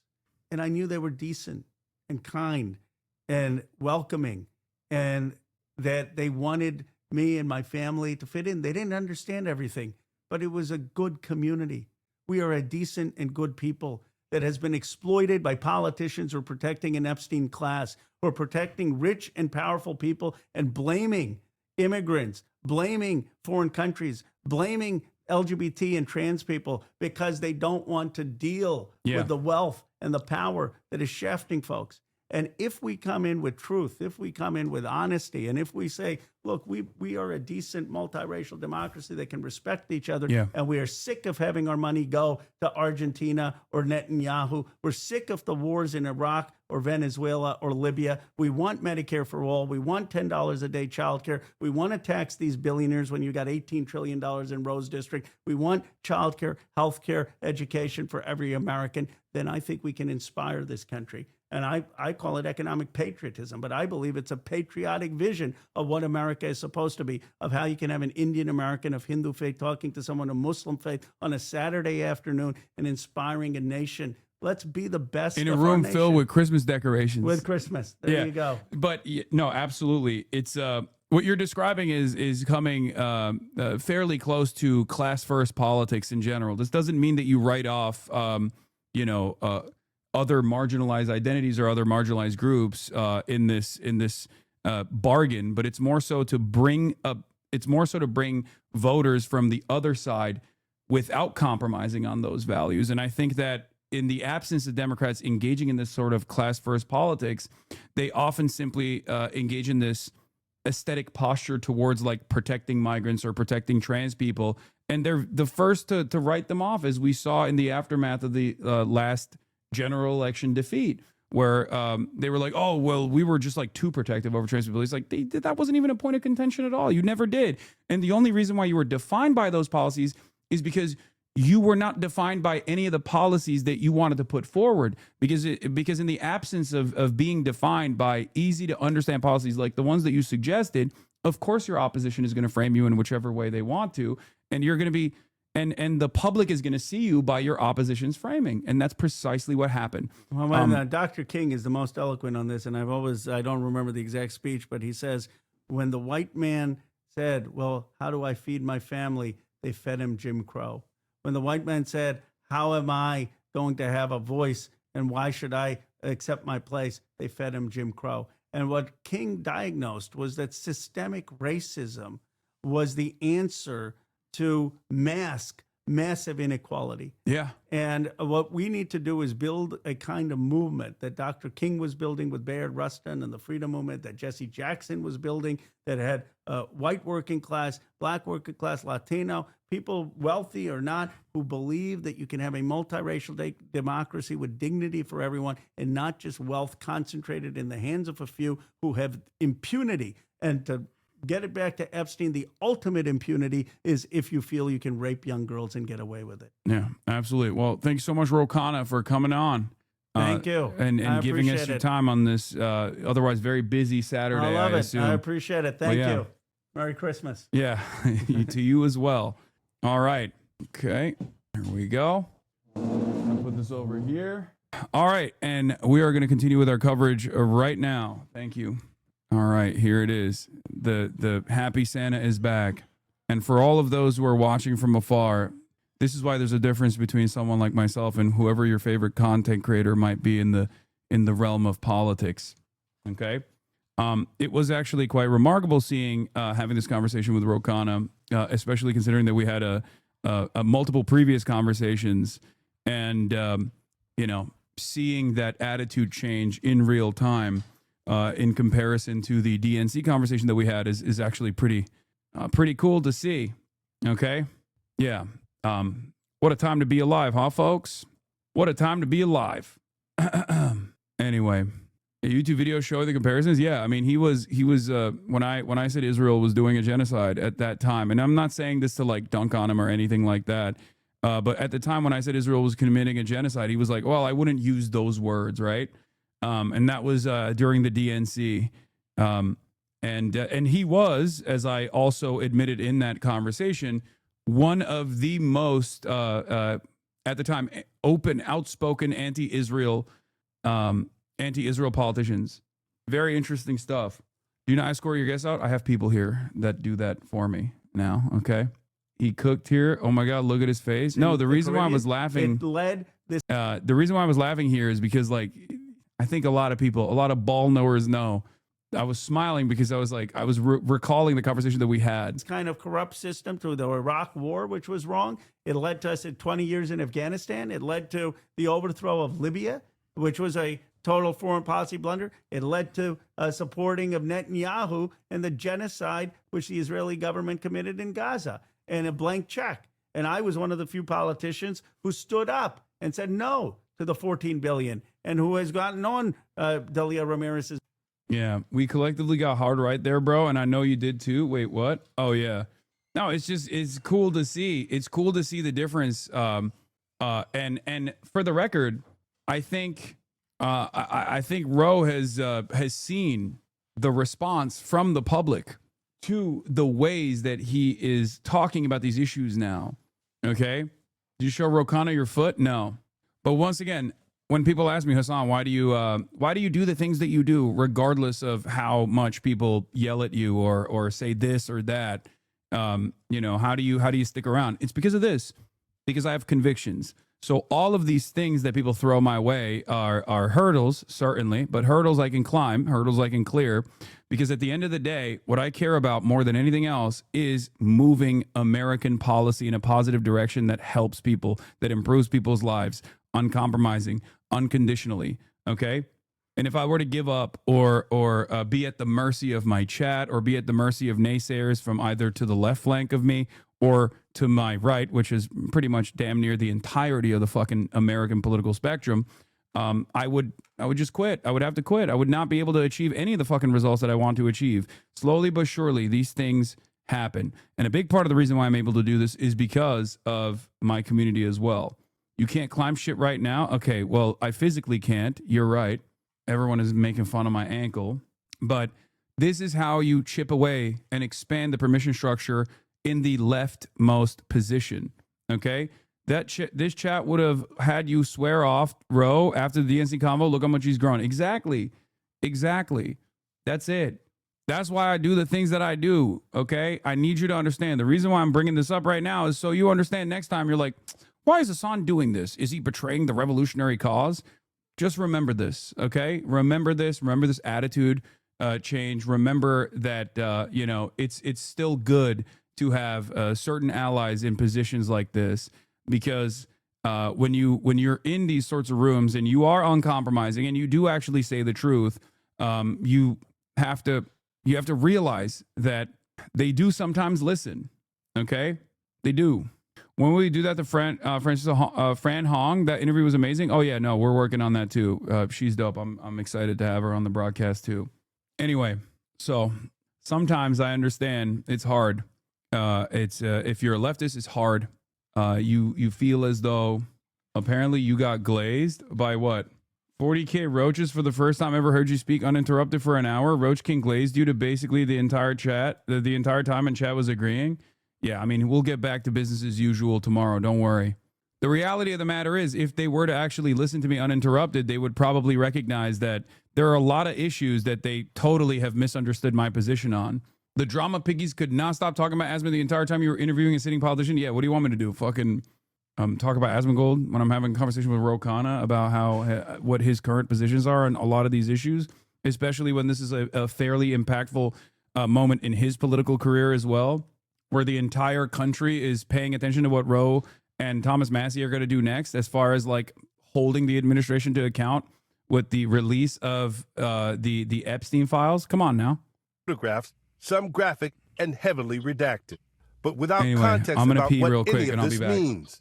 The big question: will the files reveal a list of powerful men who took part in Epstein's sexual abuse of teenage girls? The FBI insisted there is no list, and initially said there was no evidence that could lead them to charge anyone else with crimes. President Trump had a long friendship with Epstein, White House Chief of Staff Susie Wiles describing them as sort of young single playboys together. Trump says he and Epstein eventually had a falling out. I have nothing to do with Jeffrey Epstein. I threw him out of my club many years ago because I thought he was a sick pervert. The White House Chief of Staff says Trump's name comes up in the files, but not doing anything awful. I sat down with Deputy Attorney General Todd Blanche, who was also the president's criminal defense attorney. Will every document that mentions President Trump, every picture of him, every video, every bit of information related to him in these files be released today or at some point in this process? Assuming it's consistent with the law, yes. So there's no effort to hold anything back because there's the name Donald J. Trump or anybody else's name, Bill Clinton's name, Reid Hoffman's name. There's no effort to hold back or not hold back because of that, and so. But again, we're not redacting the names of famous men and women that are associated with Epstein. To be clear, you're saying DOJ has not been ordered to redact anything related to President Trump, that there's no order to do such? No, I mean, I would give the order. President Trump has certainly said from the beginning that he expects all files that can be released to be released, and that's exactly what we're doing. Trump has tried to turn the focus to Epstein's relationship with Democrats like former President Bill Clinton. Friday's release includes some never-before-seen images of Clinton and Epstein together. This picture of Clinton in a jacuzzi, and this one of him swimming with Epstein's accomplice, convicted sex trafficker Ghislaine Maxwell. But Clinton has not been accused of wrongdoing. In fact, the White House Chief of Staff told Vanity Fair there's no incriminating information about Clinton in the files, saying Trump was wrong about that. Clinton putting out a statement through a spokesperson overnight saying, in part, they can release as many grainy 20-plus-year-old photos as they want. This isn't about Bill Clinton, never has, never will be. Gio? Fascinating stuff there, Pierre. And why is there a delay in releasing all of these documents? The Deputy AG told me the full release has been delayed because DOJ learned of additional victim names this week. He said protecting the identities of more than 1,200 victims and their families is painstaking work. Despite whatever criticism is out there, he says they are... Sure. Yeah, it's just about protecting the identities of the victims, right? And the greatest victim of all, Donald Trump. You see, Donald Trump is the big victim here, right? That's the real victim in all of this, not the 1,200 women who may have been sex trafficked as minors, not the massage therapist, not the people, just Donald Trump. little old Donald Trump, and also the other financial elite that were involved in these crimes. Those are the fucking real victims. Tim Dillon shouted you out in his latest podcast. I don't know why he won't he could just text me. He has my phone number and I have his. I heard some people were saying he wants to come on or something. Apparently at least 16 files were removed without explanation. Yeah, also none of the redactions also have an explanation either, which is why it's so crazy, because the redactions, every single individual redaction has some intention behind it. Okay. And what's interesting about this is that there is only a blanket assessment on why all the redactions took place, except that is against the way that the act was written. Because Ro Khanna and Thomas Massie and everyone else that played a role in putting this bill together knew exactly how the Trump administration would try to get away with this, right? So they very clearly wrote out in the fucking letter of the law that every single redaction must be accompanied by what the actual reason for the redaction is. Internal Department of Justice communications, including emails, memos, meeting notes concerning decisions to charge, not charge, investigative or to decline to investigate Epstein or his associations. All communications, memoranda, directives, logs, or metadata concerning the destruction, deletion, alteration, misplacement, or concealment of documents, recordings, or electronic data related to Epstein, his associates, his detention, his death, any investigative files. They were also supposed to direct the DOJ to provide internal communications regarding their decisions versus the DOJ letter to Congress asserting privilege to omit materials related to decisions because they weren't specified by law. So they are in violation of that. What? No, Tim Dillon was making a joke about how the Republican Party is cooked, and he said something along the lines of, that's it, go give money to Hassan Piker. He also says similar things about Mamdani. The felon administration doesn't follow the law. Yeah, it's a remarkable surprise to me and everyone else, I think, because I really thought that the 35 count, I really thought the felon administration, who is, who is led by the personal bestie of Jeffrey Epstein, would actually be the truth tellers here, and they would actually crack open this case wide open. And lo and behold, shocking, but they're not. They're not doing that. Complying with the law, and that the work will get done. Janae?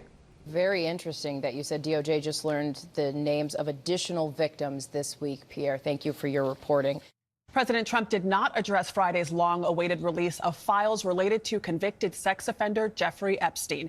The Justice Department began releasing thousands of records. What does this call Hassan Piker? Like when I first did an investigation. And he has red, white, and blue socks on. Call Hassan Piker. Go just donate us. Just give Hassan Piker a super chat right now. What? Call that retarded Withers, whatever his name is, those fucking twinks from Colorado that live in a mountain that keep screaming. Okay, maybe we won't go that far, but I'm just saying this. What? It's just absurd. Anyway, get them out of here. I can't even listen. Can't even listen to them. Let me tell you something. And you. What the fuck? He's saying the administration's so cooked this time. It's time for fucking woke to rise up again, baby. Let's go. The Colorado twinks, Dean Withers. And then he said, no, I wouldn't go that far. Oh. That was Tim Dillon complaining about the administration flubbing yet another instance, flubbing yet another investigation. Following the But he's right. The Piker Broadcasting Service is sponsored by you, the viewers. For you, the viewers. The fact that he knows you. What do you mean? Tim Dillon has been giving me shout outs for years, constantly complaining about how much I was getting canceled, how he never got canceled and it was annoying him. The fuck do you mean? Woke 2, baby. Woke 2.0 is here, okay? I'm telling you, a lot of shifts are going to happen. They're already happening. Shifts are happening all around us, okay? And I called it, and I told you, and obviously I told you that it wasn't going to happen without people pushing for it, and here you are pushing for it. Obviously, we're not going to step on the same landmines that maybe Woke 1.0 stepped on, because there was some growing pains, you know what I mean? 50 bones from Legal Heretic, by the way. Thank you so much.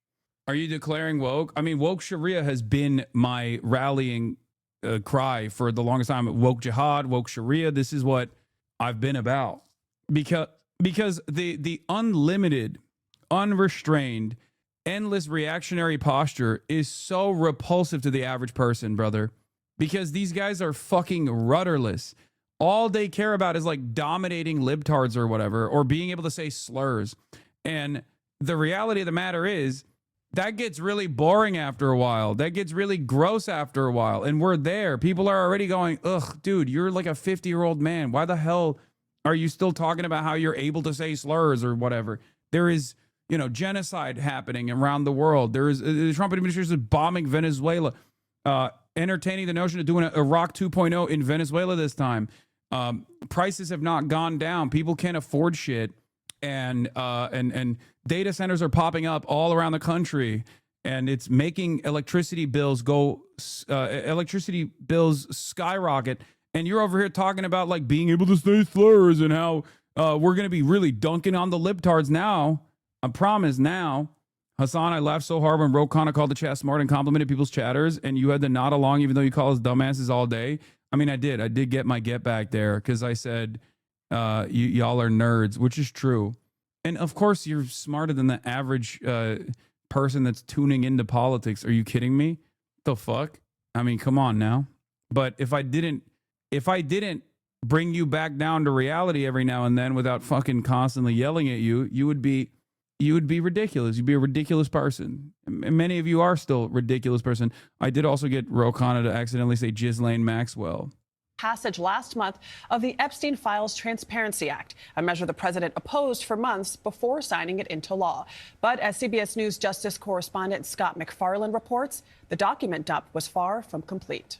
Photos this morning of many of the powerful who ran in convicted sex offender Jeffrey Epstein's circle. Bill Clinton seems swimming in a pool with Ghislaine Maxwell and another woman with her face redacted. Clinton with another unknown woman on his lap.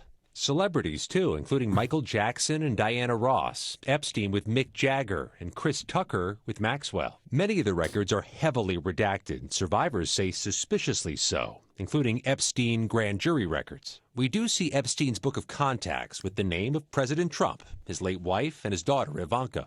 A list of girls or young women listed as masseuses keeps the names private, but shows there were more than 250.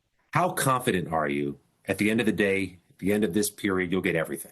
I don't feel tremendously confident that everything will come out. Survivors, including Annie Farmer, have been fighting for years for the release of records and say they're frustrated these records are incomplete. There's been a lot of effort and money and time put into redactions, not to protect victims, but to protect people in power. Many of the records released have long been public already, including videos in the jail the night Epstein died, which had been... Yeah, that came out in 2020. We know what that unredacted contact list looks like anyway, so that's not even new.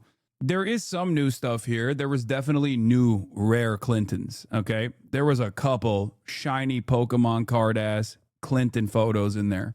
That is definitely real. And I think that was deliberate.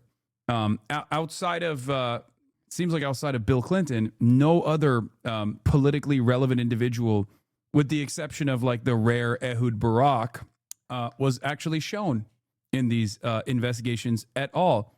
I wonder why. And for the record, before someone even ever dares to accuse me of defending Bubba here, lock his ass up, put him in jail. I've been an advocate to throw Bill Clinton in jail for many, many years, okay? Put Hillary in there too. Fuck it. I don't give a shit. Make my day. Go ahead. Make my fucking day. I despise both of these individuals. I hate their politics. I hate the impact that they've had on American politics. And also I hate the potential crimes that they were engaging in. Okay?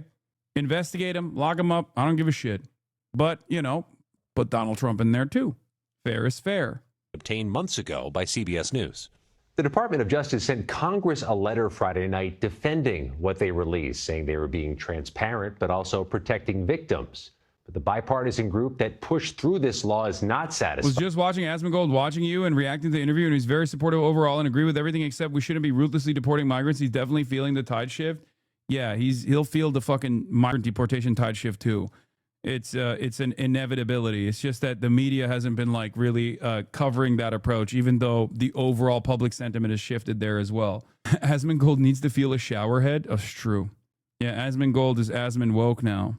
They're calling for hearings and potential legal challenges to force the department to release more. For CBS Saturday Morning, Scott McFarland, Washington. They have been released then after so long, the Epstein files, or some of them at least. This was Epstein's world, through files held for so long by the Justice Department, now unsealed, or at least the first batch of them. Thousands of documents, about 4,000 in this. Stop shitting on him. He's changing. I really think he's coming around. Oh my God. Brother, we are never going to have progress. I swear to God. I'm sorry. People are so fucking stupid. People are so fucking stupid, dude. This man spent the last 2 years every single fucking day complaining about how I was a terrorist, an anti-Semitic terrorist who needs to be deplatformed, who was putting the entire Twitch platform in the crosshairs of who? Of Asmongold, ironically enough. Asmongold backed outrage manufacturing. You think overnight he changed? Really? He's got a kind heart all of a sudden? Okay, we'll see the switch up. If he starts admitting that he was wrong about me, if he starts admitting that he was wrong about all the things that he was advocating for, you know, I'll potentially entertain it. Okay? I just don't think that that is a sincere change. I think he's just basically seeing the attitude shift, and he is trying to manage his own community.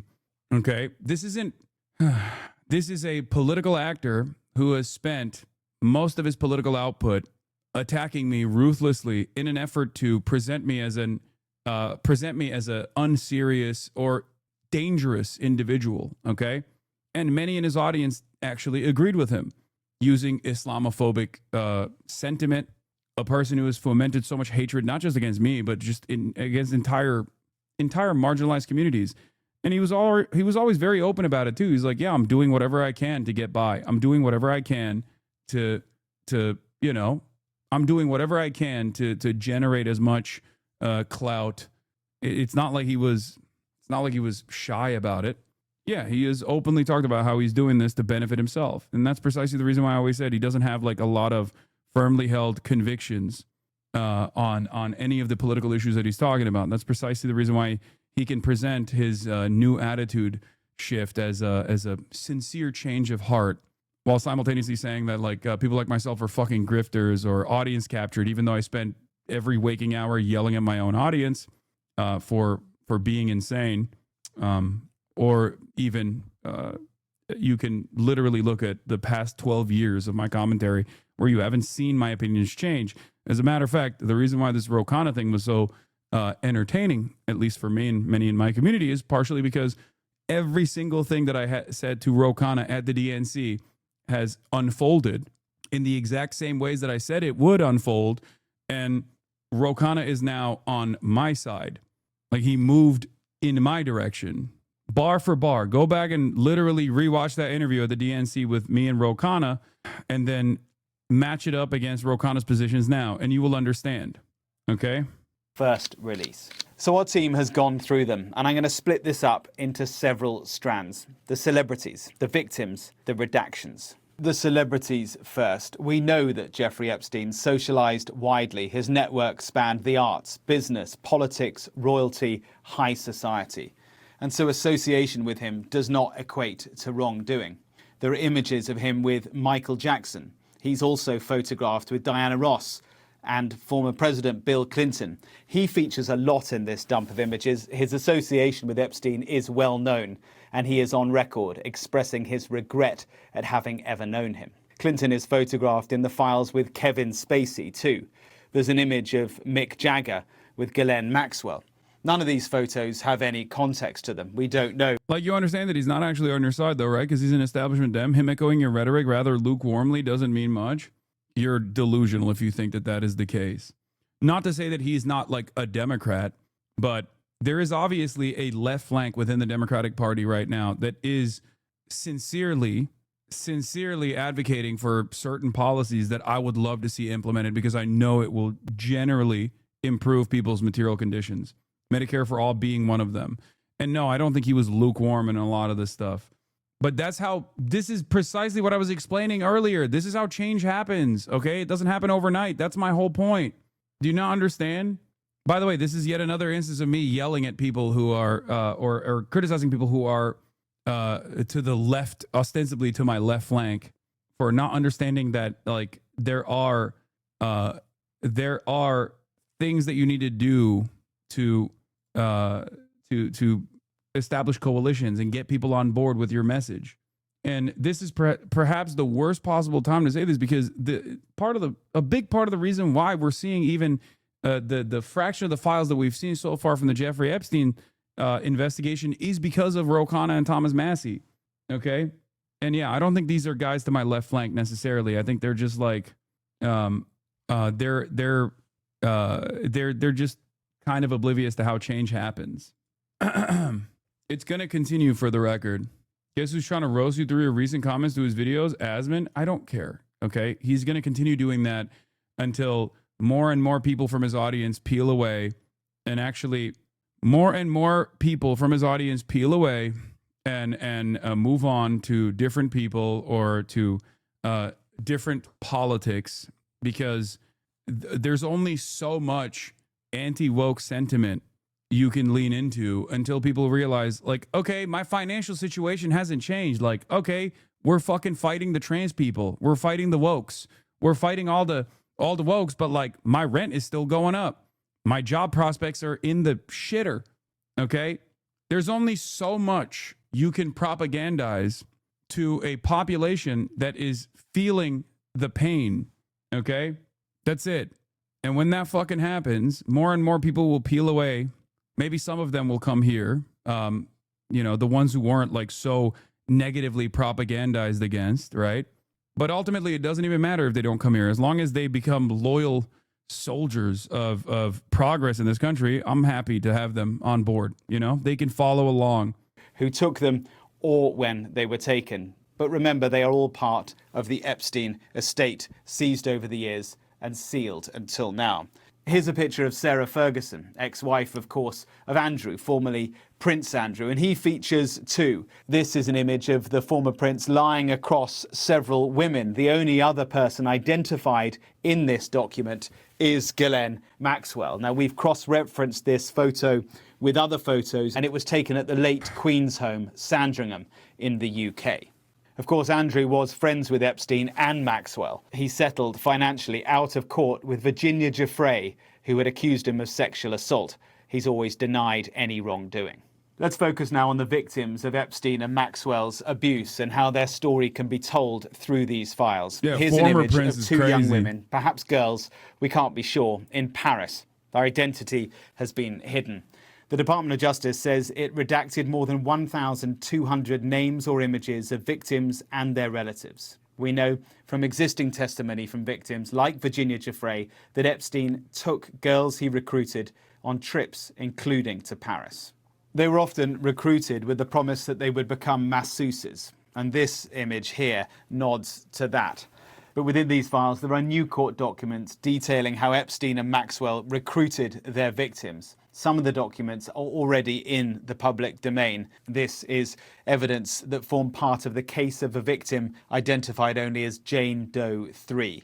Message pads to convey missed messages for Epstein. They span 2004 and 2005. Two of them read, "I have a female for him." But there are redactions, so we don't know who left the messages or who wrote them down. Yeah, like, is that a victim? Because Jeffrey Epstein did oftentimes utilize victims as well to bring in new people, bring in new girls. Or was that a pimp, an adult, not a victim at all, who was tasked with finding new victims for Jeffrey Epstein? This is the type of shit that is very frustrating, okay? And it's so insincere. The way that these guys straight up made it seem as though they were redacting exclusively the victims to protect their identity while simultaneously protecting actual fucking pedophiles is insane, dude. It's incredible. And what blows my mind about it is that there are some people who are, doing this now, okay, in the MAGA contingency. I think it's safe to say the Epstein files kind of backfired on the Democrats. Yeah, totally, man. Totally. This is about Democrats versus Republicans, right? No, man, this is about everybody versus pedophiles, okay? You have a literal pedophile protecting president who is besties with the pedophile that we're talking about, whose Department of Justice spent most of the time in between now and 30 days ago trying to actively delete his image from all of the fucking files. And they unironically left some of it on accident and then only went back and deleted it after the fact when people were like, oh, there's Donald Trump right there. It's so out in the open. You have to be a real fucking lobotomy recipient to not see what's going on here. Like, what the fuck? Are you kidding me? Get out of here. 90% redacted. Then there's this. It appears to be a sort of scrapbook, storybook, similar to the birthday book, which was released a few months ago. It's heavily redacted, and it's very disturbing, to be honest. At the top here, once upon a time, there was a clueless little girl, it reads. Have a look at this too. It's an incident report from the Palm Beach Police Department. The common location for all the incidents detailed is 358. At least 16 files from the Epstein release disappear from the DOJ webpage, including a photo of Trump with no explanation. I think we know the explanation. You know? That's crazy, man. That's actually fucking crazy. They're just so... What did I tell you? What did I fucking tell you? You can't rely on the Democrats, but you can always bank on this administration fucking things up. Okay? What did I tell you? I told you these motherfuckers are so goddamn incompetent. I told you. You can always bank on it, okay? No Kelshi, no Poly Market, but you can always put the fucking house on this admin finding a way to fuck this up. They are so goddamn incompetent. They're immoral, they're loyalists to Trump, but they're so fucking incompetent that they're always going to fuck it up. At least 16 files have disappeared from the Justice Department's public webpage for documents related to Jeffrey Epstein, including a photograph showing Trump less than a day after they were posted with no explanation for the government and no notice to the public. I'm sure people will map out exactly which ones those documents were, by the way, and it'll show you even more. It'll give you even more insight into how the DOJ is moving here, what their ambition is here, what they're trying to fucking hide. I mean, one of the most obvious things that they were trying to do with the redactions was redacting Donald Trump in its entirety from the fucking Epstein files. And they did such a stupid job at it. Like, the smart thing to do here would have been to at least like leave some clear new Trump photos, at least to not invite so much suspicion that they were just like eradicating Trump. Control F Trump and just like delete everything. Okay? The worst possible thing they could have done is delete a photo of Trump that they failed to redact last time. That is crazy. It's so obvious what you're doing. It's that the cover up is now a part of the crime. What the fuck did you think was going to happen? Yeah, also, this is why the law said downloadable and searchable. They didn't do it. Now they delete shit. Yep. Is this criminal? Yes. Except, as I've said over and over again, criminality is not necessarily about following the letter of the law, but more so about whether or not there's a regulatory body that will hold you to account.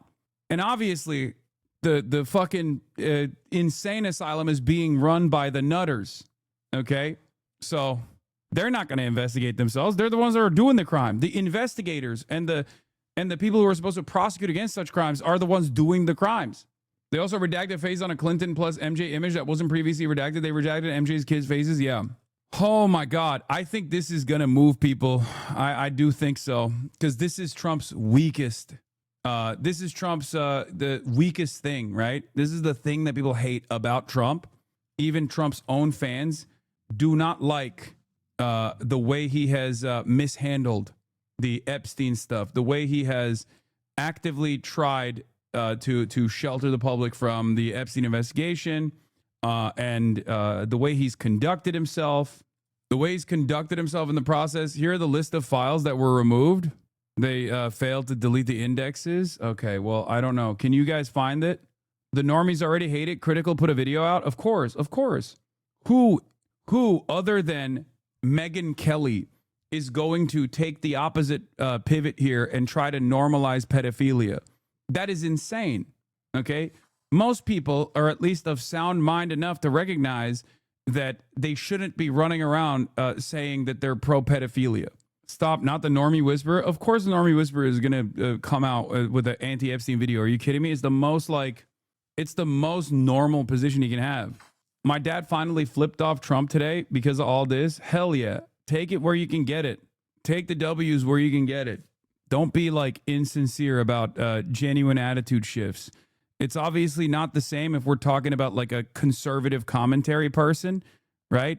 Obviously, people who are engaging in the propaganda at the behest of this administration are totally in a separate category here. Members of the media are in a separate category here. They need to be met with more scrutiny. Okay. However, if you're talking about your parents or any number of different people in your immediate family, your coworkers, stuff like that, them changing their attitude on this is good. Okay, that's a good thing. Just don't immediately don't dunk on them is what I'm saying. Okay, don't just like try to shit on them. It's good. Claims there were serious ethical breaches by the prosecutors. Talks about how seriously apparently Epstein's attorney Ken Starr, takes the Bible and the law, a man of great faith, appears to refer to Assistant U.S. Attorney Mary Willifana, doesn't want to create a written record, refers to Alan Dershowitz and Ken working Washington to drop the Fed charges, appears to address U.S. Attorney Alexander Acosta. So this was one of the suspicious. It's fucking impossible to read this shit, unfortunately, but this was a letter. This was a typed out letter that apparently was addressed to U.S. Attorney Alexander Acosta. Okay. Some of the text under the redacted bars is copy pastable, by the way. Haven't seen anyone cover that. Several full victim names in SSN. Not bullshitting. They fucked up. Wait, really? No. Okay. What they deleted. I used the command line tools to compare Epstein tranche, dataset 1-zip, downloaded approximately 8 p.m. yesterday. For the same tranche, downloaded approximately 5 p.m. today. It revealed the files that have been deleted. And it's apparently, hold on, I'm going to do a cursory glance at what the files were that were deleted so I can, to make sure that there isn't anything like crazy in there.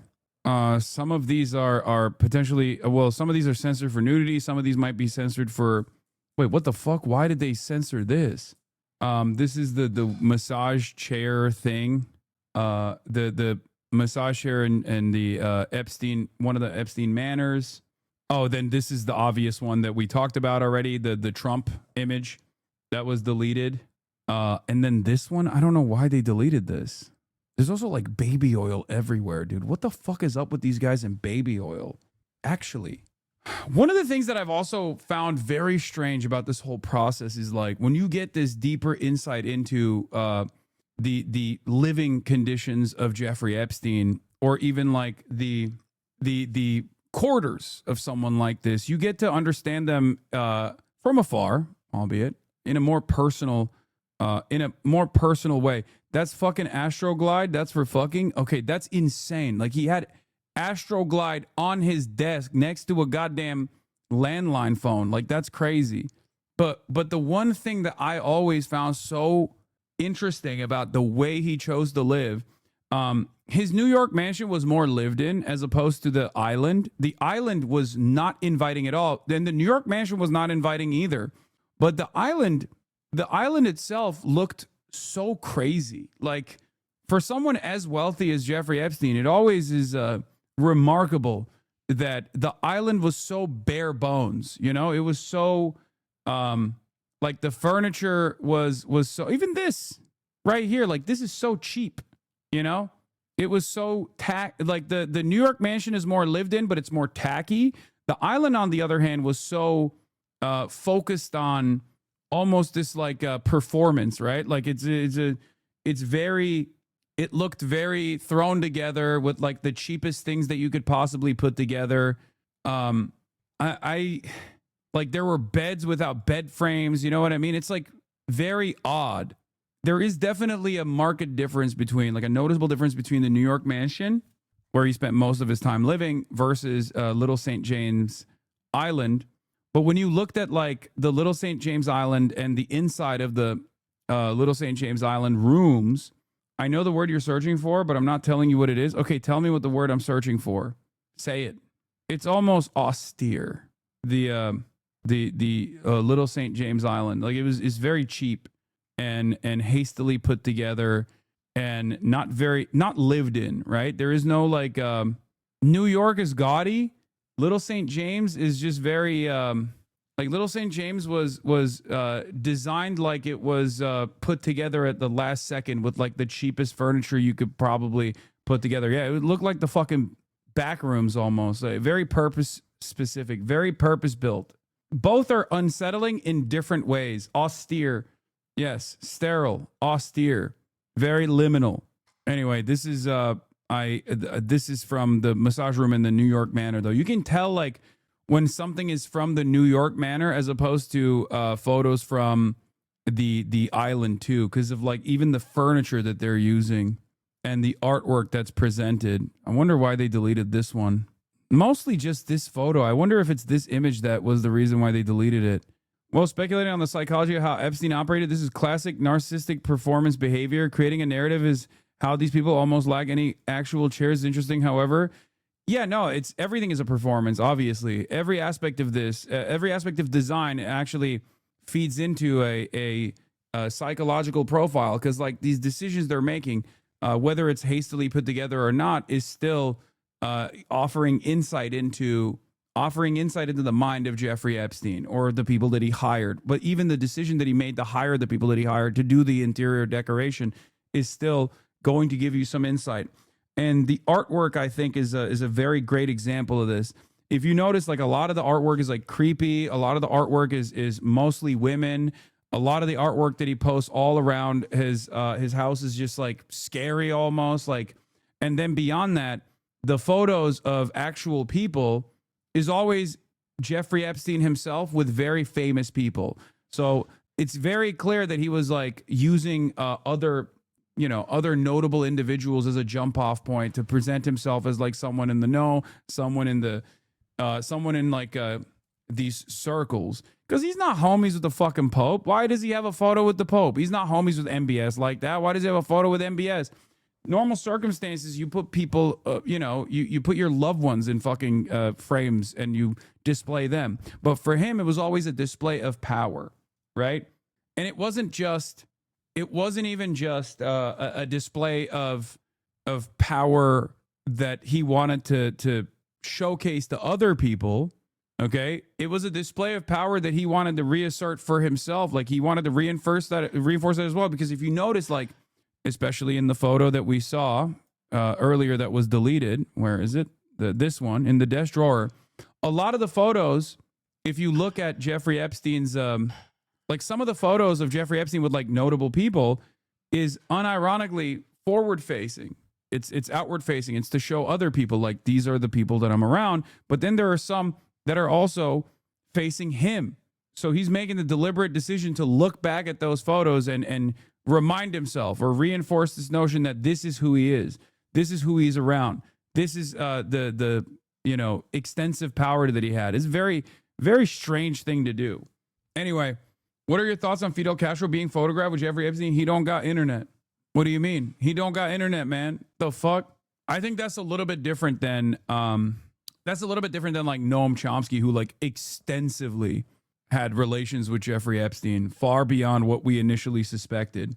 He was too weird to have a family, so the only attempt he made was asking Ghislaine to have him get one of his victims pregnant to assumingly abuse. So Epstein was a strange guy? Is that what you're saying? Pretty far-fetched if I say so myself. Yes, that is the argument I'm making. I'm saying that Jeffrey Epstein was a strange man. Very quirky guy, not to use such heated language, but I kind of feel like he wasn't a very good guy, okay? Kind of feel like it was a strange man with quirks and maybe wasn't the best guy around. Hard to make this judgment here, but a bit quirked up. A lot of oddities. So, unlike the numerous photos that came out of Jeffrey Epstein with Noam Chomsky that makes Noam Chomsky look bad, the one photo that he has with Fidel Castro doesn't actually make Fidel Castro look bad. It probably lends more further evidence to the theory that he might have been an intelligence asset. The excessive photos could be trophies, which aren't uncommon in the realm of criminology. Killers and pedophiles often will keep tokens of those they had power over. Now, I think this was also the showcase to other people, like what level of power he had. He wanted to display it to others as well. But yeah, still fucking insane that he just, what is this now? Why the fuck would the Epstein files be fun? This is getting too dark. This is not fun. Yeah, a lot of these guys, I think, are showing exactly what their opinion is on a lot of the stuff, like Autism Capital and all these other fucking right-wing dipshits. They're like, oh, this is not fun. I'm not having fun anymore. Mr. Stark is like, why would the fucking international sex trafficking conspiracy be a fun thing, a fun event? Very odd takes. I've seen a bunch of the people, have takes like that. I've seen a bunch of the people who approach this from a totally partisan perspective to make it seem like this is a complete vindication for Donald Trump. It's very stupid. El Brio Way. That's Epstein's home. It names Epstein as one of 3 people arrested. The names of the other 2 have been redacted, and it's not clear why that decision was made. Over many pages, it then details the testimony of numerous victims, many of them labelled as juveniles. This file contains a number of redacted images of females. We can't say why the redactions have taken place. The rationale for the redactions is not clear in all circumstances with these documents, and that is a really big issue because there are so many black lines. Have a look at this document, grand jury testimony, and the whole thing, 119 pages, all of it is black. Now, some redactions are to protect victims, but are they all? With every black line, someone will cry cover up, and the conspiracy rumbles on. There are inconsistencies too. Here is a redaction, but then here, video of the same moment, and the hidden person is revealed to be academic Steven Pinker, who says he once travelled on Epstein's plane and had no relationship with him. Quite remarkably, there is a disclaimer at the top of the Department of Justice website saying that they might inadvertently have failed in places to redact information, and that hardly conveys a confidence of a job well done. There is no new mention of President Trump in this fresh batch of documents. The president, remember, says he disassociated himself from Epstein in the early 2000s. The Department of Justice has said that it will release thousands more documents in the weeks ahead. Now to what is being called a large-scale strike by the United States against dozens of targets in Syria. The Trump administration says it is targeting. Bullshit. He was part of the anti-feminist science professor team Epstein pushed. I mean, yeah, a lot of the was this grand jury info public before? I doubt that they. No, this is from 2018. I don't know, but I suspect that this came out yesterday. Right? There's no way that they. United States Grand Jury, Southern District of New York. It came out yesterday. There's new files today. Some of it is new. Wait, try highlighting and copying the black text. No, you can't. It's not. Yes, it's in the directory dataset 206 if you look at the URL. Wait, was this blacked out yesterday, but it's not? New York released, NY released it, Trump redacted illegally? Yep, second round of docs got released a couple of hours ago. I don't recall this. Wait, search Trump? I mean, this is the newer one. This is a newer grand jury. This is the newer grand jury indictment from Southern District of New York. I don't think Trump would be mentioned that much in this, even though he was president at the time. Yes, I did see that they missed covering Trump in one of the photos, and then they deleted that photo haphazardly earlier today. The first release yesterday was up to dataset 204. They released more later. Okay, so everything that came after 204 is new. So this is the new stuff. They released datasets 5, 6, and 7 today. Why are they drip feeding the documents? They're drip feeding the documents because they're just going through. They're going through every single thing to like use the fucking highlighter pen as heavy-handedly as possible. Good afternoon, Special Agent Bleep. Good afternoon. Could you please state your full name? Special Agent. Where do you currently work? The FBI. Special Agent. How long have you worked as a Special Agent? For over 2 years. Where are you currently assigned? The Violent Crimes Against Children Squad. Agent works in child exploitation and human trafficking matters. We also work international and parental kidnappings. Have you participated in an investigation of Jeffrey Epstein and his associates? He says yes. Have you spoken with other people, including other law enforcement officers? Yes. Have you reviewed reports and documents? Yes. Testimony. Miss Bleep. So, ladies and gentlemen, some of the testimony you're going to hear today will include hearsay. As you know, that means the witness will not be testifying solely from her own observations, but that she'll also be reporting on others. Special Agent, I'm placing in front of you what's been marked as Grand Jury Exhibit 1. Do you recognize that? It's a presentation that was prepared to assist in testifying today. During the course of your investigation, have you learned where Epstein maintains residences? Yes. Where does he have residences? He has a residence here in Manhattan, along with Palm Beach, Virgin Islands, and New Mexico. New Mexico one is called the Zorro Ranch, by the way. Does he maintain an address in Manhattan located at 9 East 71st Street? Yes. If we could turn to slide 2, does that fairly and accurately depict the residence? Could you please describe that property for the grand jury? It's a multi-story residence. It's reportedly the largest residence in Manhattan. It's right near Central Park. Does Epstein also maintain an address in Palm Beach, Florida, located at 358 El Brillo Way? Yes. It's a villa in Palm Beach, right on the water, has an in-ground pool along with a guest residence or apartment connected to it. Asking about the witnesses.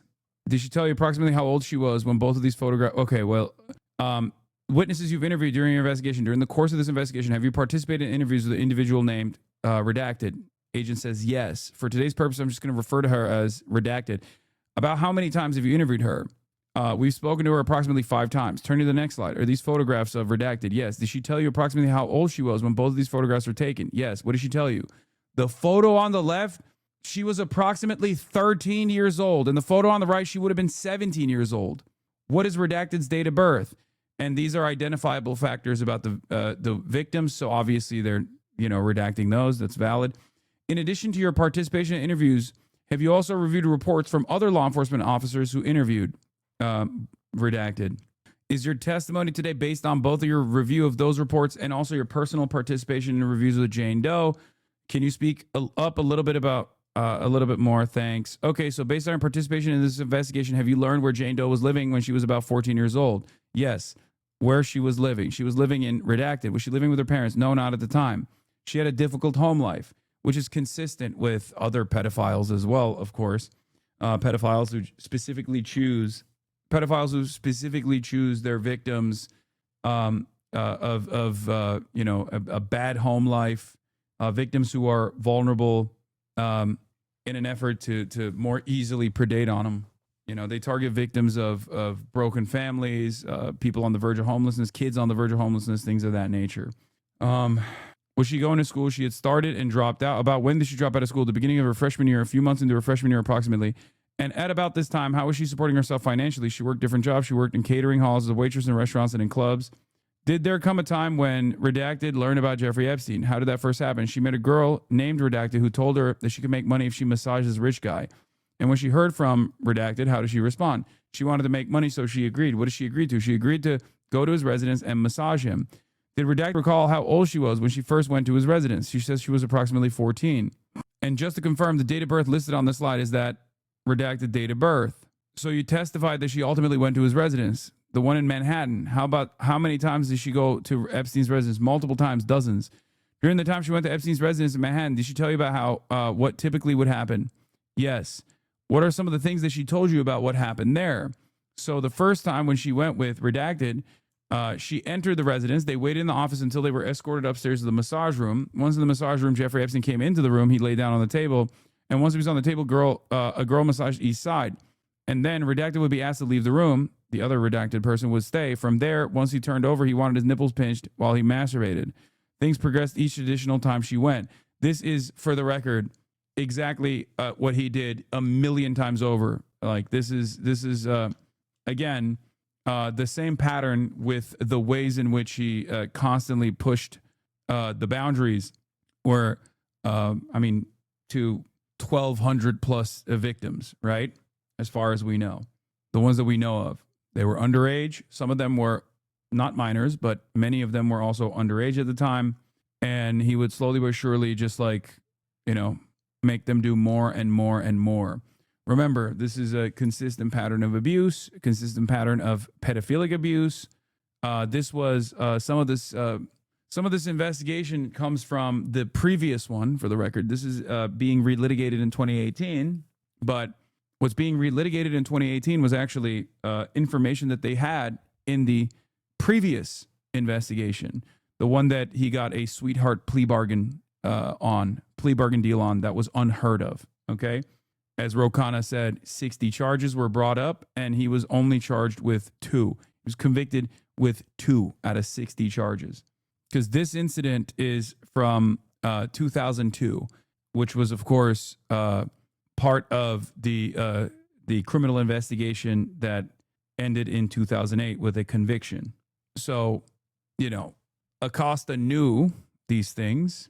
He read through these investigations and then allowed him to roam free to continue abusing people. And not just Acosta, but like Alan Dershowitz was obviously Jeffrey Epstein's lawyer. He negotiated that plea deal very effectively. So Trump is mentioned here having sex with underage girls. No, you mean you're talking about the 14-year-old, right? He wasn't mentioned as having sex with the. Send me the link. That's not a. Oh, this is the Ghislaine Maxwell one. This is where Trump was mentioned multiple times. Yeah. This is, I think this is a deposition, right? Filed under seal. This firm represents intervener Professor Alan Dershowitz, and we write in anticipation of the party's forthcoming motion practice concerning the confidentiality of Sarah Ransom deposition. Intervener requests that if the court allows plaintiff Virginia Giuffre to remove the confidentiality designation concerning the Ransom deposition, an action that will require modification of the protective order in this case, it also simultaneously remove the confidentiality designation from several related emails. The emails will demonstrate that Ms. Ransom's inflammatory, salacious, and defamatory testimony regarding the intervener and others is false, and that the deponent is not credible. Absent this relief, Ms. Ransom's unrebuted testimony will gravely prejudice intervener by publishing deliberate lies calculated to harm his reputation. Counsel for Ms. Giuffre has not indicated whether she consents to removing the confidentiality designation from the emails, and counsel has indicated that Ms. Giuffre is not sure whether she will seek to remove the confidentiality designation from Ransom's deposition, notwithstanding her prior letter requesting that relief privately. Nevertheless, we write in an abundance of caution and to avoid the risk of decontextualized and one-sided disclosure. This was the testimony. I will make sure that neither that evil bitch Hillary or that pedophile Trump gets elected. I will also make sure that everyone on the goddamn planet sees that footage and photos, and we'll release them to WikiLeaks by Sunday. I will take down Epstein and his bunch of fuck with cronies myself. I have also gone to the Russian newspaper. This is one of the victims, Miss Ransom, and these are her statements and emails. And the reason why they're using these statements is to say she was not a credible witness, and that her testimony should be sealed. Yeah, the first mention of Trump is here. Her testimony was fabricated from whole cloth. Ms. Ransom's testimony also contains a slew of other incendiary claims concerning the sexual proclivities of Donald Trump, Bill Clinton, and other prominent individuals. Clinton and Trump must pay for what they did to us, as must the rest of the men that were involved in their seedy inner circle. Another friend was one of the many girls that had sexual relations with Donald Trump. She confided in me about her casual friendship with Donald. Mr. Trump definitely seemed to have a thing for her, and she told me how he kept going on about how he liked her pert nipples. Donald Trump liked flicking and sucking her nipples until they were raw. One evening, when we were showering together, she showed me her nipples. They looked incredibly painful as they were red, swollen, and I remember wincing when I looked at them. I also know she has sexual relations with Trump at Jeffrey's New York mansion on regular occasions, as I once met Jen for coffee, just before she was going to meet Trump and Epstein together at his mansion. I have already corresponded with the Moscow police and aid them in stopping Hillary or Trump getting through. I will film my own interview with the subject and post it on every single. Yeah, these are emails from Sarah Ransom to Maureen Callahan. But given that this was like, I think the reason why they don't mind showing this stuff is because it was like struck from the record, I guess. So they were saying that she was not a credible witness. I'm not entirely sure about what happened with Sarah Ransom, so I don't know. This shit is wild. They try to cover it up, but then do this anyway. Film director Brett Ratner, who was accused by several women of harassment during Me Too. Brett Ratner. Women. And more recent was picked by Melania Trump to... it was Brett Ratner that did was trying to direct her new documentary. It appears in the Epstein files, Clutching to a Topless Man. I think the topless man is Jean-Luc Brunel, if I'm not mistaken, for the record. Yeah, this is the Rush Hour guy. Okay, I have to pee real quick. I'll get back to this in a second here. Watch this retaliatory strikes against ISIS in Syria. Islamic State fighters in weapons sites. It's in retaliation for the deadly ambush in Syria that left 3 Americans dead a week ago. In a social media post, Defense Secretary Pete Hegseth said the goal of the strikes is to eliminate ISIS fighters infrastructure, and weapons sites. At a campaign-style event last night in North Carolina, President Trump hailed the operation as a success. The president is spending the holidays at his Florida resort. Willie James Inman is traveling with the president. Good morning, Willie. Meg, good morning to you. President Trump promised the U.S. would respond following that attack that killed 3 Americans. And now we're learning about that response, in which more than 70 targets were hit. On Friday, the U.S. military conducted strikes against dozens of locations in Syria to take out threats posed by ISIS. U.S. Central Command described the operation as a massive strike and said it was a retaliatory attack. It was very successful. It was precision. We hit every site flawlessly, and we are restoring peace through strength. Last week, 2 American soldiers and a civilian interpreter were killed during an ambush attack by a lone ISIS gunman. In a post on Truth Social, the president warned against attacks on the U.S., writing, "You will be hit harder than you have ever been hit before if you in any way attack or threaten the USA." Defense Secretary Pete Hegseth said Operation Hawkeye Strike was aimed at eliminating ISIS targets, right? While I was pissing in the bathroom, I found out that, yes, this one that we were looking at, the grand jury from the Southern District in New York, that is new. It was unredacted. This was one of the files, I think, that was previously completely blacked out, and this is now unredacted. So we'll go into it in a second. Let's finish this, though. Today, we hunted and killed our enemies, lots of them, and we will continue. Meanwhile, President Trump was in North Carolina late Friday evening speaking directly to Americans about his record on the economy. It's been the most successful first year of any president. I'm bringing the prices down, and I'm bringing them down fast, you know. The president's campaign-style event follows a primetime address from the White House in which he sought to defend his agenda. Some of the president's supporters who attended the event acknowledged prices are higher, but expressed optimism about the economy. We're really trying to support the president's agenda and slowing down inflation, and I think we're on the right track. But Bro, this is literally that's it. These are some of the biggest cultists, okay? And even the biggest cultists are like, yeah, I think we're moving in the right direction. I assume, you know, I think it's on the right track. I hope it's on the right track. Understand something. The very fact that people who are basically fucking lobotomized into believing that Donald Trump can do no wrong, even those guys cannot simply believe that the economy is doing better when their pockets are fucking hurting. Okay? It's that simple. If you got these guys that are supposed to be in the pocket, okay? These guys that are supposed to be unconditionally and uncompromisingly defending Donald Trump, you got those guys singing a tune like this, it's fucking over, dude. It's Jover, brother. This is why I'm telling you, like, in the absence of things changing quick, which there's no indication that it will, and if things do change, it'll be for the worse, not for the better, specifically around the economy. A lot of these guys who are still trying to defend Donald Trump are going to turn on him. And we have to be there to pull them back, okay? We have to be there to pull them back to reality. Still have a lot more work to do. Now, this weekend marks the start of President Trump's holiday stay at his Florida home, Mar-a-Lago. Now, he says he'll be doing mostly work, and that could include a possible meeting with Israeli Prime Minister Benjamin Netanyahu. Adriana? All right, Willie, thank you so much. The U.S. Coast Guard is currently seizing a sanctioned vessel off the coast of Venezuela. That's according to ABC News sources. It's now the second vessel. Oh, God, here we go. But yeah, getting back to our pedophile administration, okay? Because remember, when people are telling you like, oh man, things are fucking surely really bad, right? This is your opportunity to ask them, like, okay, banning transgenders from athletic competition, did that actually help you in any way? Did that, Israel's doing a genocide. Pedophiles are running all over the administration. Some of those pedophiles are linked up with Israel too, for the record. And your living standards have not improved. Your infrastructure is your infrastructure is in a dire state of disrepair. Seemingly all the money goes to unlimited warfare, okay? But hey, you own the libs. You dunked on the transgenders, right? Did that help?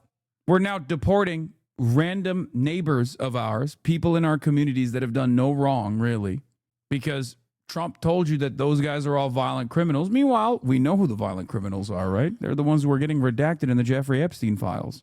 Are things getting better for you? And if not, maybe it's time to seek out an alternative, okay? Maybe it's time to look for an alternative vision. It's obvious that the Trump administration lied to you, okay? It's that simple. And sometimes those lies are done at the behest of predators continuing to run amok. What is this? CIA and Mossad and pedo elite are running some kind of sex trafficking, entrapment, blackmail ring out of Puerto Rico and the Caribbean islands. They're going to frame me with a laptop planted by my ex-girlfriend who was a spy. They will torture me to death. What is this? He died? I mean, I don't know. I don't know about that. Random cryptocurrency guy who could have died for other reasons, you know what I mean? Crypto-related reasons. Who could have been killed for crypto-related reasons rather than, finding the truth or something. I love that while I'm in the middle of covering these insane things that are happening with like the financial elite, okay? There's always still a dumbass being like, didn't you put to sleep with sex slaves in Berlin in 2010? Pot calling the kettle black. I went to a legal brothel that still operates as a legal brothel in 2010 when I was fucking 19 years old. The fuck are you talking about? You think these two things are in the same vein as one another, or are you trying to stop me from talking about Jeffrey Epstein with an idiotic misdirection? It kind of feels like you are not very sincere about your cause here. Kind of feels like you're defending pedophiles, you know? Why are you defending pedophilia and pedophiles of the financial elite by simply inventing a crime where no crime took place? In my case, why are pedos and billionaires defended so much? I don't know. Maybe they think they'll be super wealthy, super powerful pedophile billionaires one day. It's the same reason why people defend fucking billionaires in general. DOJ is removing searchable files. I mean, they never really fully made the files searchable anyway. And I don't know if that was just like broken and busted or something. I don't know. Could have been broken due to incompetence, or could have been deliberately created that way. Yeah. They constantly try to catch you out in some perceived hypocrisy while they're likely support some of the biggest hypocrites online. No, that's literally what it is. That's always what it is. It's a way to engage in hypocrisy fishing, to go, la, la, la, la, I can't hear you. I have assumed you are hypocritical in your position and don't have a fully fleshed out worldview, and therefore I don't have to listen to you. Anyway, this is the United States District Court, Southern District of New York, Jane Doe proceeding under a pseudonym plaintiff v. Donald Trump and Jeffrey Epstein. This is a different lawsuit, irrelevant to the Epstein release. Or not relevant to this round of Epstein releases, I think. Were they just unredacted? No, I think they were unredacted. This was unredacted. This was previously all black. The Southern District of New York grand jury indictment. You were explaining earlier that redacted says she was approximately 14 when this began. Did she tell you about whether she had any conversations with Epstein about her age? Yes. What did she tell you? She said that she told him she was 14. Have you asked Jane Doe what Epstein's house was like? Yes. How did she describe it to you? She gave a lot of detail about the house. She talked about the office having a round desk in it. She talked about the massage room and had a massage table. It had lotions. It had moisturizers. On the walls, there were sketches or paintings of naked females on them. And she also talked about a library in his residence that looked like it was something from out of Beauty and the Beast. Is that how she described it to you? Yes. So we've been talking about what you've learned during interviews with Jane Doe. Just take a step back. How did you first establish contact with her? My partner and I located her at the residence. What did she say to you when you first approached her? She was very nervous when we first talked to her, and she told us that she was 16. She went and massaged Epstein, and he masturbated, and he didn't touch her. And again, what was her demeanor like when she said this to you? She was very nervous. And then this entire part is redacted. She was just very nervous while we were speaking with her. Were you able to conduct a full interview with her at that time? No. At a later point, were you able to conduct a full and thorough interview with her? Yes. Why she said that when you first approached her? Did you ask her that? Yes. What did she explain to you? She told us that she didn't even really remember what she had told us initially because she was so nervous. She was so worried. She was really concerned that if she talked to us that she was going to jail. So she was really worried about being in trouble. That's so sad, dude. Like, she's so young. She's so young that and so, like, so destroyed that she thinks she's in trouble. This is very common again in minors, like that she thinks she's doing something wrong. Did there come a point in time when Epstein asked Jane Doe to bring other girls to him? Yes. What happened? She did. She reached out to other girls that she knew to see their interest. I want to ask you a little bit about what Jane Doe's told you about her role in bringing other girls to Epstein. Let me first just ask in general, how would she find new girls? She would meet them through friends of friends. She met them in the clubs, different social settings. In general, what kinds of things would she tell them about what to expect? She told them that they would have to give a massage either with their underwear on or nude, that he would want his nipples touched, and that he would masturbate. Would she tell them anything about payment? Yes. What would she tell them? She'd tell them that they would get $300 for massaging him. This is why libertarians love talking about removing the age of consent, where they'll be like, well, the non-aggression principle has not been violated here. This is a contract. Did Jane Doe have a sense in general of the ages of the girls that she brought to Epstein? She estimated around 13, 14-year-olds to 17-year-olds. They were mostly underage girls that she brought. She did bring a couple that were 18. Approximately how long did she participate in bringing girls? 3 years that she went. So from 14 to 17. So approximately how old was she when this stopped? 17. During that period, over those 3 years approximately, did she have a sense about how many girls she brought over the years to Epstein's house? She approximately brought 20 to 50 girls. Did she work with anyone else in recruiting the girls for Epstein? Yes. Who did she work with? Another girl her age, also redacted. Who is redacted? She was a friend of Redacted's that was living with her at the time. Did Redacted provide you with this photograph? Yes. And what did she explain to you about this photograph? This is Redacted on the left, and that's the other Jane Doe on the right. They were approximately 16 years old at the time the picture was taken. And during this time period, around the time when this photograph was taken, when they were approximately 16, is that when they were working, recruiting girls for Epstein? Yes. So Jeffrey Epstein groomed one of the 14-year-olds, among, I assume, many others, into getting new victims of the same age range for approximately 3 years, from 14 to 17. Okay? There are slides that reference that were released alongside this. She would call who she believed was his, or she assumed was his assailant, a woman named Redacted. Why would she call? She would call Redacted and say, I have a girl who can work. This has to be Ghislaine Maxwell, right? Or I guess maybe, why would they fucking redact that? It can't be Ghislaine. It feels like it's definitely Ghislaine. She would call Redacted and say, I have a girl who can work, and they would schedule that appointment. In conversations with Redacted, it's how they refer to these massage sessions as work.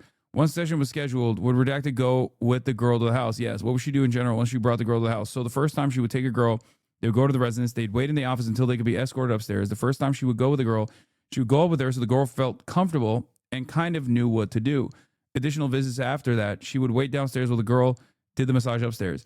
Also, Ghislaine participated in this as well, for the record. According to a victim testimony, Ghislaine also did the same stuff, where she would bring girls in, massage Jeffrey Epstein alongside the girls first, and would like accompany them. What? Accompanying slides? Are you sure? Because this is this is not New York. This is Palm Beach. I have a female for him. She has a female friend for you. Please call back as soon as possible. She will be here at 4 p.m., but she needs to talk to you before that. Please call her back. Her new phone number. Please call her. Trump's name is on page 10. Oh, Donald Trump. A memo, but nothing else. There's no message in there. Wow. He called to say how much he disagrees. Yeah, he called to shake his head. He didn't even say anything. He just shook his head and finger wagged. That's why there's no note in the memo. He just did this, you know? Over time, she noticed any pattern in the girls that Epstein seemed to like? She did. What did she notice? Did he like young, petite, natural girls? What does she mean by natural girls? That girls were under 18, weren't completely developed. Oh. Did she recall any particular expressions that Epstein would use to express his preferences when he was giving feedback about the girls? I'm sorry, say that again. In your conversations with Redacted, did she recall any particular expressions? Yeah. He would tell her, you know what I like. If she brought someone he didn't like, he'd be like, come on, you know what I like. What was her understanding of what that meant? She understood that meant girls who were under 18. Did Redacted tell you how much Epstein paid for her for recruiting other girls? Yes. How much? $300. That was for each new girl, or for every new session with a new girl when she brought her in. That was for each new girl in every session that she went with whatever girl. She would schedule the sessions through Redacted, would either contact her on her phone, or she would reach out to Redacted to say she could work. Anyway, I'm going to scroll through this stuff. Approximately how old was Redacted when this photograph was taken? Approximately 19. Based on her participation in the interviews with Redacted, have you learned where she was living when she was about 14 or 15? She was living with a friend of her. What was in the West Palm Beach area in Florida? Oh, was that in the West Palm Beach? Yeah, you mentioned that she was living with a friend. To be clear, she was living with her parents during that time. No, why not? She had a difficult home life. Again and again. It's always the same shit. It's always the same thing. Identifying victims with a rough home life and then having them bring in other additional victims as well from a similar background. If you were familiar with the Epstein investigation and the trial, you saw this as a pattern. Okay? How did she respond when she heard that? She agreed to it. Did she end up going to Epstein's residence? Yes. How many times did she go to the residence? Approximately 60 times. Ever go there with her friends? Yes. About in 2002. All right. During these times, went to Epstein's residence in Palm Beach. Did she explain to you what would typically happen? And then this is basically the exact same testimony that other victims gave. I have another question. I've never heard anyone seen anything mention any men victims. Is it possible that there were 1,200 female victims and no one on the island ever wanted a male companion? Seems super strange that there's so many victims over so many years with so many abusers, only female victims. Actually, I don't know. I don't know the answer to that. But the common ones that we do know, like the ones that we do know are, and that's an interesting question for the record. I know that some chatters were yelling at you, but that is strange.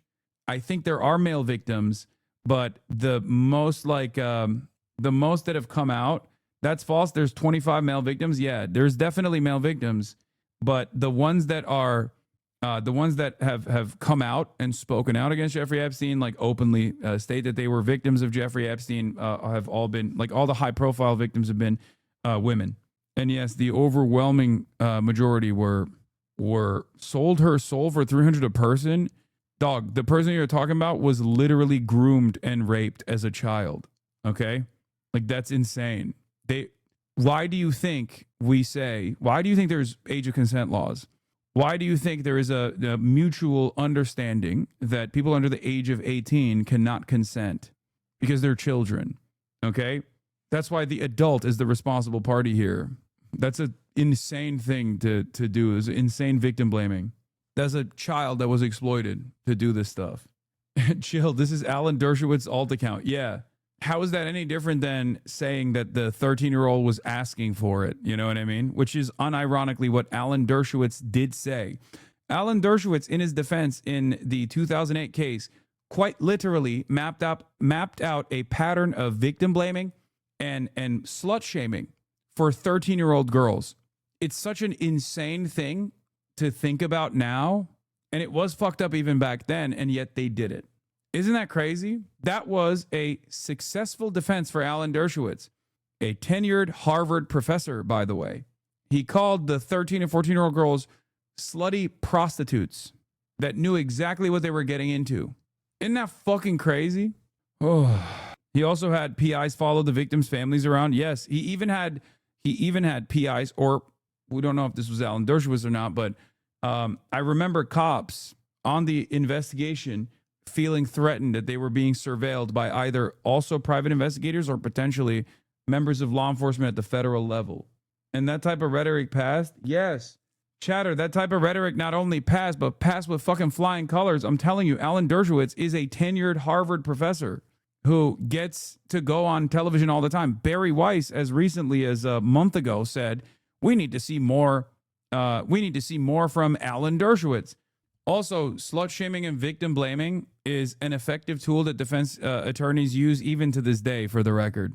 I hope you understand that. This is why, like, as hysterical as, social justice warriors or feminists may seem, there is a major discrepancy in the criminal justice system in the way that people actually analyze this kind of stuff. And there is a lot of validity to the rape culture, the rape culture statements that feminists often make, because this kind of stuff would not work if people in the jury did not also have a similar mindset about what women's place is in society, about patriarchal constructs that exist. Their understanding of power dynamics is so distorted. All of a sudden, they're not thinking about like an abused 13-year-old that was groomed, raped, but they're thinking of like how women are. You know how women are, and it works. It shouldn't, but it does. And it still does to this day, for the record. Anyway, obviously, Alan Dershowitz is unique in this instance because not only did he mount a successful defense for Jeffrey Epstein, his client, but he also personally was alleged to be involved with the victims himself. Something that he, of course, spent most of his life arguing against, saying things like, "Oh, I kept my underwear on at all times," for example. Yeah, Alan Deuce saying they knew what they were getting into and talking about sex trafficking is insane, especially when they're 13-year-old girls, because even if they're grown, that's still a crime. That's using another crime as a defense for a crime that's just as bad. Yep. Except in that case, it was successful. Defense attorney here, victim blaming is still used in defense theories, but in fairness, it would not work in a trial where the lack of consent is due to age. No, I know. I don't think I like to think that we've evolved beyond that a little bit. But yes, for adult rape cases, they still use it very aggressively. I mean, they used it with fucking Diddy successfully. So that's definitely still very much a thing. Yeah, he did not like dark-skinned or black girls, by the way. That's the other thing. We saw that already on a separate piece of evidence. He did not like dark-skinned or black girls. Did she recall him using any particular expressions? Yes. He told her, "You know what I like." What was her understanding of what he meant? She understood that he liked them under 18. When Bleep went to Epstein's house first, did she tell Epstein that she was older than she really was? Yes. Why did she tell him she was older? One of the girls told her to say that she was older than she was. When she started recruiting girls, did she tell them to say that they were older? Yes. Did there come a point in time when she stopped giving girls that instruction? Yes. Why did she stop doing that? She said it didn't matter. He didn't care how old they were as long as they weren't over 18. Why did she think he didn't care about whether the girls were over 18 or not? Because she said he had preferred under 18, and that's what he wanted her to bring. Why did she think that that was what he preferred? Because that's what he told her. You know what I like? And she understood that to mean under 18. Yeah, he was pretty open about it. I mean, there's additional evidence that we looked at yesterday where he just straight up was like, "You brought me overage girls." I can't believe I'm saying the term overage girls. "You brought me adults and not minors." And he actually had an argument with one of the people and demanded to see identification to confirm that they were under the age of 18. How fucking insane. Now, one could think that this is his own personal sexual proclivity, right? Like he was really adamant about them being underage. But there's one other aspect of this, in my opinion, pure speculation, purely speculative. Why would you be so adamant about ensuring that they are underage? Blackmail. Not just power chatters, no, because he did not sexually assault and engage in the act of statutory rape for 1,200 people, okay, 1,200 girls.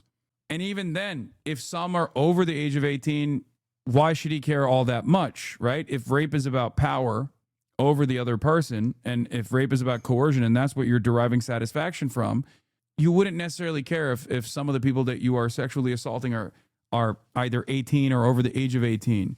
The only reason why you would care that much is because you want to make sure that you can maximize your leverage over others if you are going to use these people for blackmail, okay?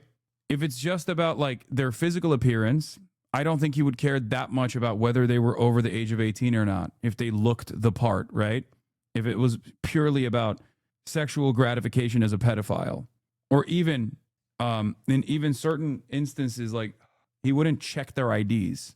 You know, someone can look underage while not being underage. I assume that the reason why he was doing this was specifically so that if he was repeatedly going after, if he was repeatedly using some of these girls that he was grooming for other clients, he wanted to make sure that they were underage, specifically so that he could use that as a way to blackmail people. You talking blackmail the victors or his fellow perps or both? This part is about phone messages. All right, switching topics. Have you become aware that 2005 police officers from the Palm Beach Police Department executed a search warrant at Epstein's house at El Brillo Way? And you review some of the materials that were seized? Yes. Did they find a massage table, sex toys? Yes. Did they find phone messages? Yes. Could you please explain for the grand jury what we're looking at here? This is a room in his Palm Beach residence. Down here on the closed right corner, you're going to see the message pads. Oh, this is the message pads that we were just looking at previously.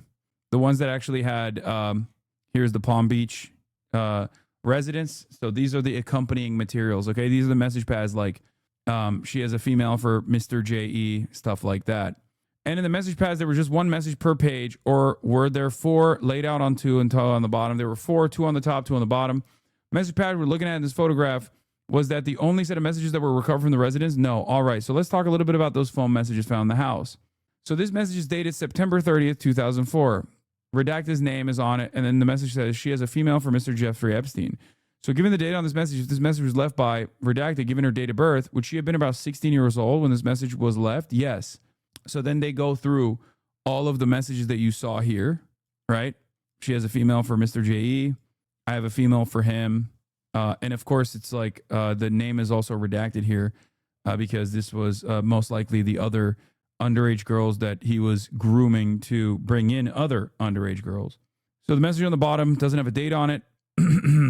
There is a message from Trump here as well, but I guess they don't really talk about it here. Or they must have redacted the message, or they redacted Trump's name from the document because it doesn't come up in this one at all in the 56 pages, even though we know for a fact that his name is on one of the message slips, which seemingly came at what, 5:15 a.m. or 5:15 p.m.? I assume 5:15 p.m., right? 5:15 a.m. seems strange. Oh, yeah. I guess in the convention, they would just mark a.m. if it's a.m., 11 a.m., and then 7 p.m., 9:55 p.m., 5:15 p.m. Let's see, slide 10 maybe? Upper, so you can tell when these messages were approximately, but beyond the fact that one of them is dated, you're not sure, correct. Can you walk us through what we see here on the message pad? So bottom right, bleep is listed. On the top right, phone number is listed. And it states, wondering if you want to work with her tomorrow or what time. So the message on the bottom marked redacted doesn't have a date on it, but if these messages were left in approximately November 2004 based on redacted's date of birth, which she had been 17. So this message was dated January 13th, 2005. And then they move on from slide 10. Okay, never mind. Yeah, it's the bottom left one that had Donald Trump on it, but they don't mention bottom left here. So we need names of people that went to the parties. So this grand jury indictment that was recently unsealed seemingly is more so about one element. These amounts of money are blowing mine. Like, has Jeffrey Jedediah Epstein, why is he giving $200 per person? Do you think it was like another power flex? Why not just throw him $10K? What? So does that mean that Trump was one of the clients people were being procured for at that location since the others were for Epstein? I don't know. It could have been just a phone call that Trump made. This was back when they were friends, or at least friendly with one another. It's very obvious that Donald Trump did leave a message. They didn't say what the message was, or at least called. It's on the slip. But this is all the way back in 2002. So I don't know if this is, I don't know if Donald Trump here is I mean, they were neighbors. I don't know if this implies that he was, a client of Jeffrey Epstein's at this point, because most of these phone slips, most of these message slips are from Jeffrey Epstein's assistant telling him that the girls are coming in, with one exception, and that exception being Donald Trump. And there's no message there at all. Now, I don't assume that there's any OPSEC here at all. Okay. Also, yes, $300 was a lot of money back then, especially for a 14-year-old. That's a crazy amount of money. Anyway, explain to you typically happen, and then, well, this entire indictment is about Jeffrey Epstein's previous sexual misconduct and statutory rape of minors. And it makes sense that it's just about that because this is a special agent tasked with handling that sort of thing. So this is just one element that was unsealed and doesn't actually show the full scope of the investigation. There are different files that are still not unsealed, or different files that haven't been released or are completely redacted. Many more that should come out similar to this one, but this is just the one angle. This is one of the many different charges. Okay. You're kind of dragging this. Can we get back to the booming economy? Yeah. That's the funniest part about this otherwise like horrifying story, is that there's not really much that Donald Trump can lean on, like that chatter is obviously joking, but what can Trump do? What could he even use as an exit ramp here? Right. What could he talk about? What could he make people pay attention to that's like, much more interesting. He has he has very little confidence remaining in him from his own base. So he's just doing all the seizures of oil tankers, I guess, which is crazy because this last one that was just seized is a Chinese one. Oil tanker seized off the coast of Venezuela was carrying up to 2 million barrels of oil owned by a Chinese company, according to a Bloomberg report. If he thinks that this is not going to have tremendous backlash, I don't know what we're doing here, you know? Now he's not just linking up with Iranian or tankers that are supposed to be going to Iran to be refined, but now he's going after Chinese oil tankers. That's crazy. U.S. forces stop oil tanker off the coast of Venezuela as Trump follows up on promise to seize tankers. This just happened today. The pre-dawn operation comes after Trump announced a blockade of all sanctioned oil tankers coming in and out of the South American country and follows the December 10th seizure by American forces of an oil tanker off the Venezuelan coast. Homeland Security Secretary Kristi Noem confirmed that the U.S. Coast Guard, with the help from the Defense Department, stopped the oil tanker that was docked last in Venezuela. She also posted on social media an unclassified video of a U.S. helicopter landing personnel on a vessel called Centuries. A crude oil tanker flying under the flag of Panama operates under the name that was recently spotted near the Venezuelan coast. According to Marine Traffic, a project that tracks the movement of vessels around the globe using publicly available data, it was not immediately clear if the vessel was under U.S. sanctions. The United States will continue to pursue the illicit movement of sanctioned oil that is used to fund narco-terrorism in the region. We will find you and we will stop you. The owner and manager of the ship were Chinese who just apprehended a Chinese oil tanker. The ship was never sanctioned either. Clearly, this will be an international issue. I mean, I don't know. Is it for sure? Why is AP not talking about it? Maybe they're mistaking. Yeah, there's no mention of Chinese or China on this. So I don't know if Twitter is cracking the case here. Let's be real. Still no such thing as narco-terrorism. Oh yeah, it's bullshit. Narco-terrorism is a bullshit response, but I do find it, China is so fucked, they'll just make a treaty with Trump and tell Maduro to get lost. I don't think so. There are certain, narco-terrorism does exist, just not in this context. Yes, the CIA does narco-terrorism, but we're not talking about tackling the CIA, are we? Or the DEA. We're talking about a totally irrelevant country in narco-trafficking to begin with. We are tying in Venezuela, which is not a known narco-trafficking hub, into doing the crime of narco-terrorism, a made-up term. Footage of U.S. troops seizing Chinese-owned oil tanker off the coast of Venezuela. BBC says it's unclear if it was under sanctions, so sounds like no one really knows much about the ship yet. How do they know that it's Chinese-owned? I don't know. They probably looked at the manifest or something. You can try to figure it out. Reuters confirms that it's Reuters says it's Chinese, then it's probably Chinese. Now, the reason why that's important is because there's a difference between sanctioning ships. It's still ridiculous, right? But there's a difference between sanctioning ships that are going to Iran that are not owned by a Chinese shipping magnate or whatever, versus attacking vessels and seizing vessels that are owned by a Chinese business owner. All of a sudden, you're not directly fucking up the bag, or you're not indirectly fucking up the bag for China. You're directly fucking up the bag for China.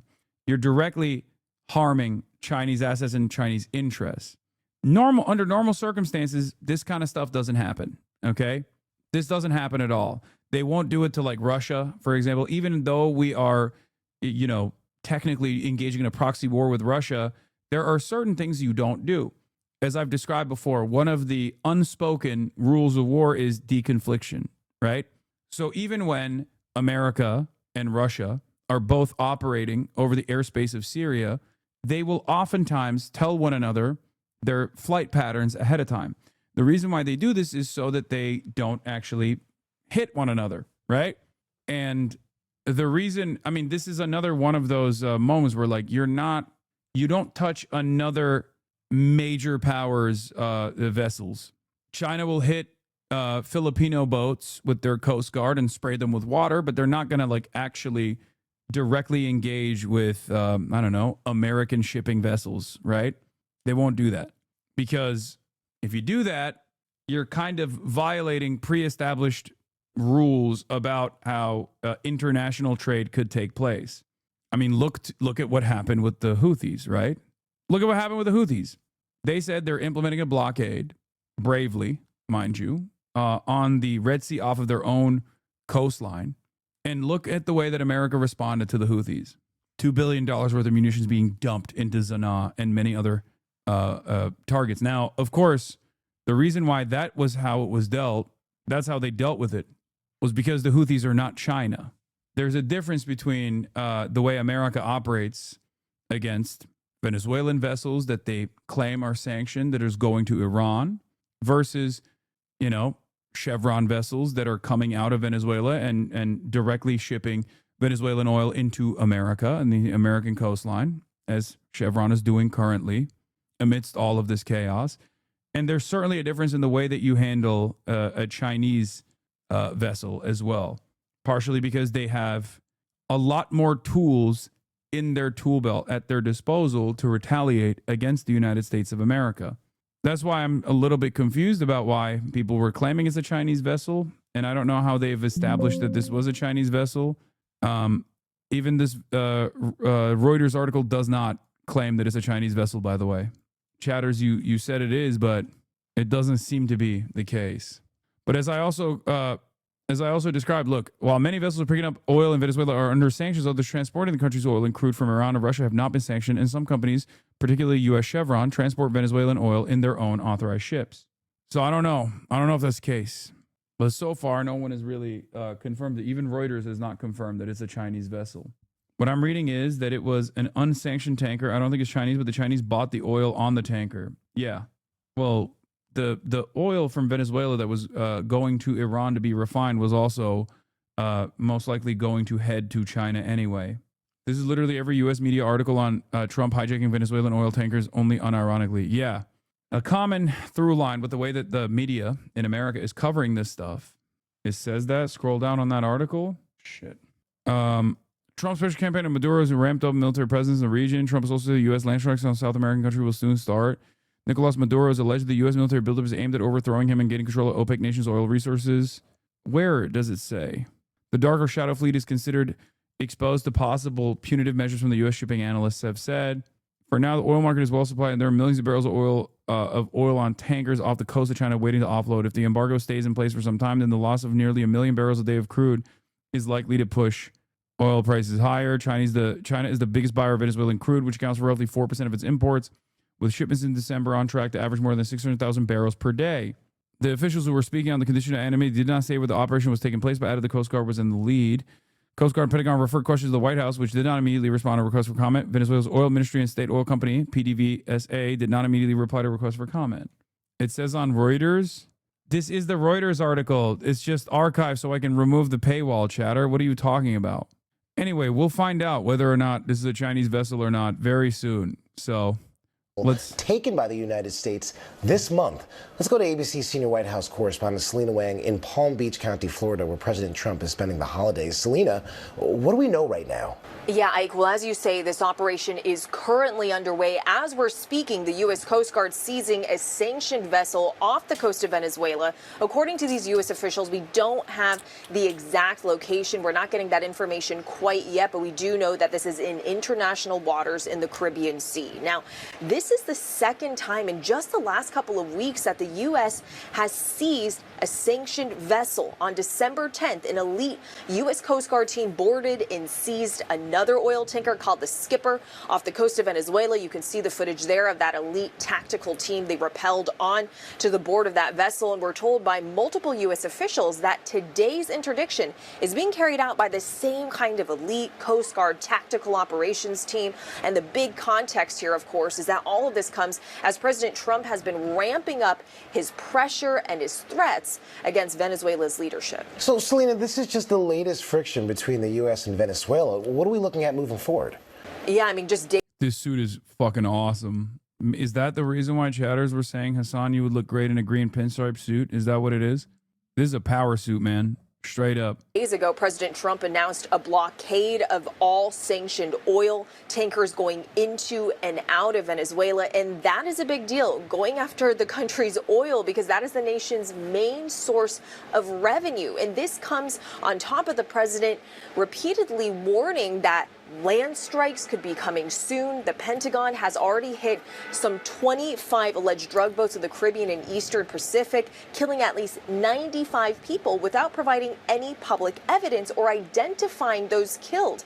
In addition, the Trump administration has been amassing this large show of force, the largest in decades in the region, including deploying the world's largest aircraft carrier. So all of that is leading to major questions from lawmakers about what is the end game here. Is it about oil? Is it about going after drugs? Or is it about regime change? All right, many questions remain unanswered. Selena Wang, thank you for your reporting. His open nervous breakdowns, and he... What does Ben Shapiro know about Erica Kirk and Fort Huachuca? Oh, so this is Candace going absolute nutty mode on the anti-Semitism side. And obviously we're going to continue talking about Turning Point USA, the conference that is actually turning into an absolute disaster. But before we do that, let me wrap this up with the whole... And yeah, I got the Dave Chappelle clips too. Don't worry. Yeah, I got the Dave Chappelle clips. And we'll cover all of that because Dave Chappelle came out with a new comedy special. Just kind of dropped it out of nowhere. We got some more Turning Point USA updates coming in as well. And we got Candace Owens doing the nuke. Yeah. Jews enslaved black people, you can say sorry, you can shut the fuck up about it. She's blaming Jews for chattel slavery, which is she's not just blaming Jews for chattel slavery. She's saying Jews were primarily responsible for chattel slavery and not white people. Okay, which is wild. She straight up openly said it. Okay, she straight up openly was like, Jews are responsible for the transatlantic slave trade, not the whites, which is I mean, it's expected from Candace Owens, let's be real. Okay. But it's still wild to hear it. The papacy is going to actually be very excited to learn this new information. Yeah. She's been alting pretty hard. There's also obviously like a lot of strange behavior from the conference goers at Turning Point USA as well. This is like the Candace Owens stuff is like part of it. But yeah, she's been alting pretty crazy style. Okay. So, we'll get to all of that. I don't know where I should begin. Oh, the thing I wanted to wrap up with the Venezuela thing is that NPR's brain dead stenography continues apace here. Greg Myers informs us Trump blockading Venezuela from exporting oil isn't an act of war because it's just partial. Good to know that if China hijacked only half of the U.S.'s primary export, it would not be considered an act of war.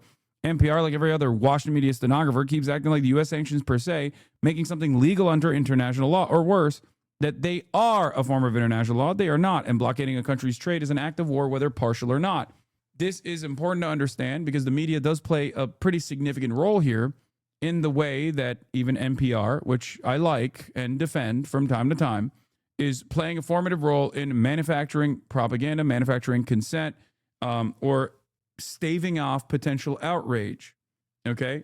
They are normalizing America's criminal behavior by claiming that this is perfectly valid, perfectly normal, and that's how you get the liberals to be on board with the Trump administration's actions, or at least when they take issue with the Trump administration's actions, they take issue with like some of the Trump administration's actions, like maybe not following the letter of the law, for example. They'll be like, oh, well, you're doing understandable things, like Chuck Schumer says, right? You're doing understandable things. It's just you're not giving us enough information. No, it's the act alone that should be called into question. I said this back when the media cycle was around Signalgate, right? And everyone was like, oh, why is there a journalist in a group chat? It's like, first of all, that's not the problem. The real problem is, why the fuck are we bombing Yemen? Okay, sure, having a journalist in the Signal group chat, or even having a single group chat where you're talking about your bombing targets, is ridiculous. But perhaps there's a bigger problem here, which is that we're bombing Yemen. Who decided that this was appropriate? Why are we bombing Yemen? These are the questions that people should have been asking at the time, but everybody basically still was focusing on the Signal stuff. Okay? Anyway, but obviously this is an escalation, but stealing oil that's unilaterally sanctioned by the U.S. is no different than stealing oil that isn't. A country labeling something sanctioned before stealing it isn't a magic designation that circumvents international law. That's it. You understand that, right? And this is precisely the reason why when the Trump administration expands on the pre-existing permission structure by going after an sanctioned oil vessel. The U.S. stopped and boarded a Chinese-owned oil tanker in the Caribbean on Saturday. Several media outlets reported after President Donald Trump ordered a blockade. Yeah, okay. Well, now the confirmations are coming in, okay? But there is fundamentally no difference between an oil vessel that we have sanctioned in the eyes of the international community in terms of looking at this from an international law perspective. Just because we sanctioned a fucking oil vessel doesn't mean that that was appropriate, okay? The difference here, however, is that China does have the economic power, the political power, and the military power to back up these sorts of threats, as opposed to a country like Venezuela, who was on the verge of being invaded by America. Okay? So this is an act of aggression that expands on the previous acts of aggression, but this time expands on the targets. Now you are directly, not indirectly, but directly harming China. Okay? But we shall see. But this also, in my opinion, reveals the true nature of why Trump is doing this, which is to forcibly dominate any country that even trades with China. Xi, send in the new carrier, says Michael from Pennsylvania. Does the Central Committee even like China? I call his allegiance to China into question. Not to make a call-out post here, but your words ring hollow because you are still not in China. You are not on the mainland. You have not stepped foot in the mainland. So I don't even know. When you say, oh, Xi, send in the new carrier, I don't know if I believe you. Kind of seems like a fake fan, don't it? You have not committed to the pilgrimage. So the question I have for you is, are you really? You don't even know that it has electromagnetic catapults? Don't matter. Don't matter. You're like, oh, I read the Quran. Okay. Well, I went to Hajj. Okay. That gives me way more halal points. Goes to China once. Better than going to China 0 times. I'm just saying. Just saying. 1.5 because you brought that suit bag with you, dog. Hell yeah. Yeah, but you didn't go to the 21st century Marvel City Shenzhen and stayed in poo-poo capitalist Hong Kong. Okay, that's fair. And the issue there was the one country, two systems failed me. Okay, no disrespect, but Deng Xiaoping, you failed me, sir. I thought one country, two systems. Perhaps I believed the BBC and Western media when they were talking about how there is no longer a one country, two systems policy, and it's all one country now. That's what they kept saying. You know, they're like, oh, they're deconstructing some of Hong Kong's remaining political parties that are not sympathetic to the CPC, all this stuff. And I was thinking, oh, that means there's free, unrestricted travel between the mainland and Hong Kong. It turns out that's not the case. It's because of how much I love China that I didn't even acknowledge. I thought one country, one system. You know what I mean? Don't come at me. Technology on China's latest and most capable aircraft carrier has just made it part of a very exclusive club, with the United States the only other nation with the same capability. 3 types of aircraft have been launched from the Fijian aircraft carrier using an electromagnetic catapult. China's 5th generation J-35 stealth fighter, It's okay, I don't mind having taken city for years for being the China stand, only for you to steal the glory. I just want socialism. Okay, let's be real. I think I was also still taking a lot of shit for, that position as well. Maybe not to the same level as you, but, it has been really interesting watching so many people, especially with like Red Note and TikTok and all this stuff. It has been watching a remarkable change of attitude from regular folk about how they see China after years and years. Like 5 years ago, when I talked about China in any way, shape, or form, in like remotely positive terms, my entire chat would light up. Okay? My entire fucking chat. And now you got every fucking white boy being like, I'm Chinese. You met me at a very Chinese point in my life. Like, I mean, I'll take it. I do it as well. I participate in this too. But like, it is fucking crazy how fast that change happened. And I absolutely think that change happened partially because of, all of the social media posting and stuff like that. But the reason why that was such a dramatic shift is literally because is literally because of how hard the West has fallen. That's number one. And how much they had heavily propagandized about how devastating the conditions were in China. So when people actually saw that that wasn't the case, when they were like, what the fuck? These motherfuckers are living better than we do in these cities. What the hell's going on? It was like a real wake up moment for a lot of people where they were like, that's crazy. I thought they were like living in mud huts. They're like peasants living in mud huts, North Korean style. They like shoot you if you fucking, watch American TV or something. Like that was the average person's position on China, that they literally thought like, China, ghost cities. They drive a tank over your house and kill you if you call Xi Jinping, if you call Xi Jinping Winnie the Pooh, they just kill you. Like there it was for the longest time. There was unironically a Yeonmi Park style cottage industry of anti-China speakers that got so much mileage in Western media. China soft power is just starting. You are watching trends. Chinese renewable investments worldwide of solving energy development problems is only going to get worse for the U.S. No, I agree. Because I think ultimately it's undeniable, right? It's just, you can only hide. You can only hide how the bad things are, or you can only hide how bad things are in America and how good things are in China for a certain amount of time. But in the age of the internet, like you can't just keep saying these are tofu dreg houses over and over again. It's just not going to happen. And it low-key always goes back to what America is doing too, like with the Uyghurs in Xinjiang, something that I've criticized openly a million times over, right? Like the broad dragnets and the mass sweeps that took place, the re-education, all this stuff was like completely unacceptable. And it was riddled with human rights abuses. Make no mistake, this is true. Now, obviously, part of that is because they saw the radicalized Uyghurs as like a separatist movement, partially defended and propped up by American state intelligence, things of that nature. Many of them are still in Syria, right? These are all things that are like you can look at that and you can criticize it, as I have many times over, right?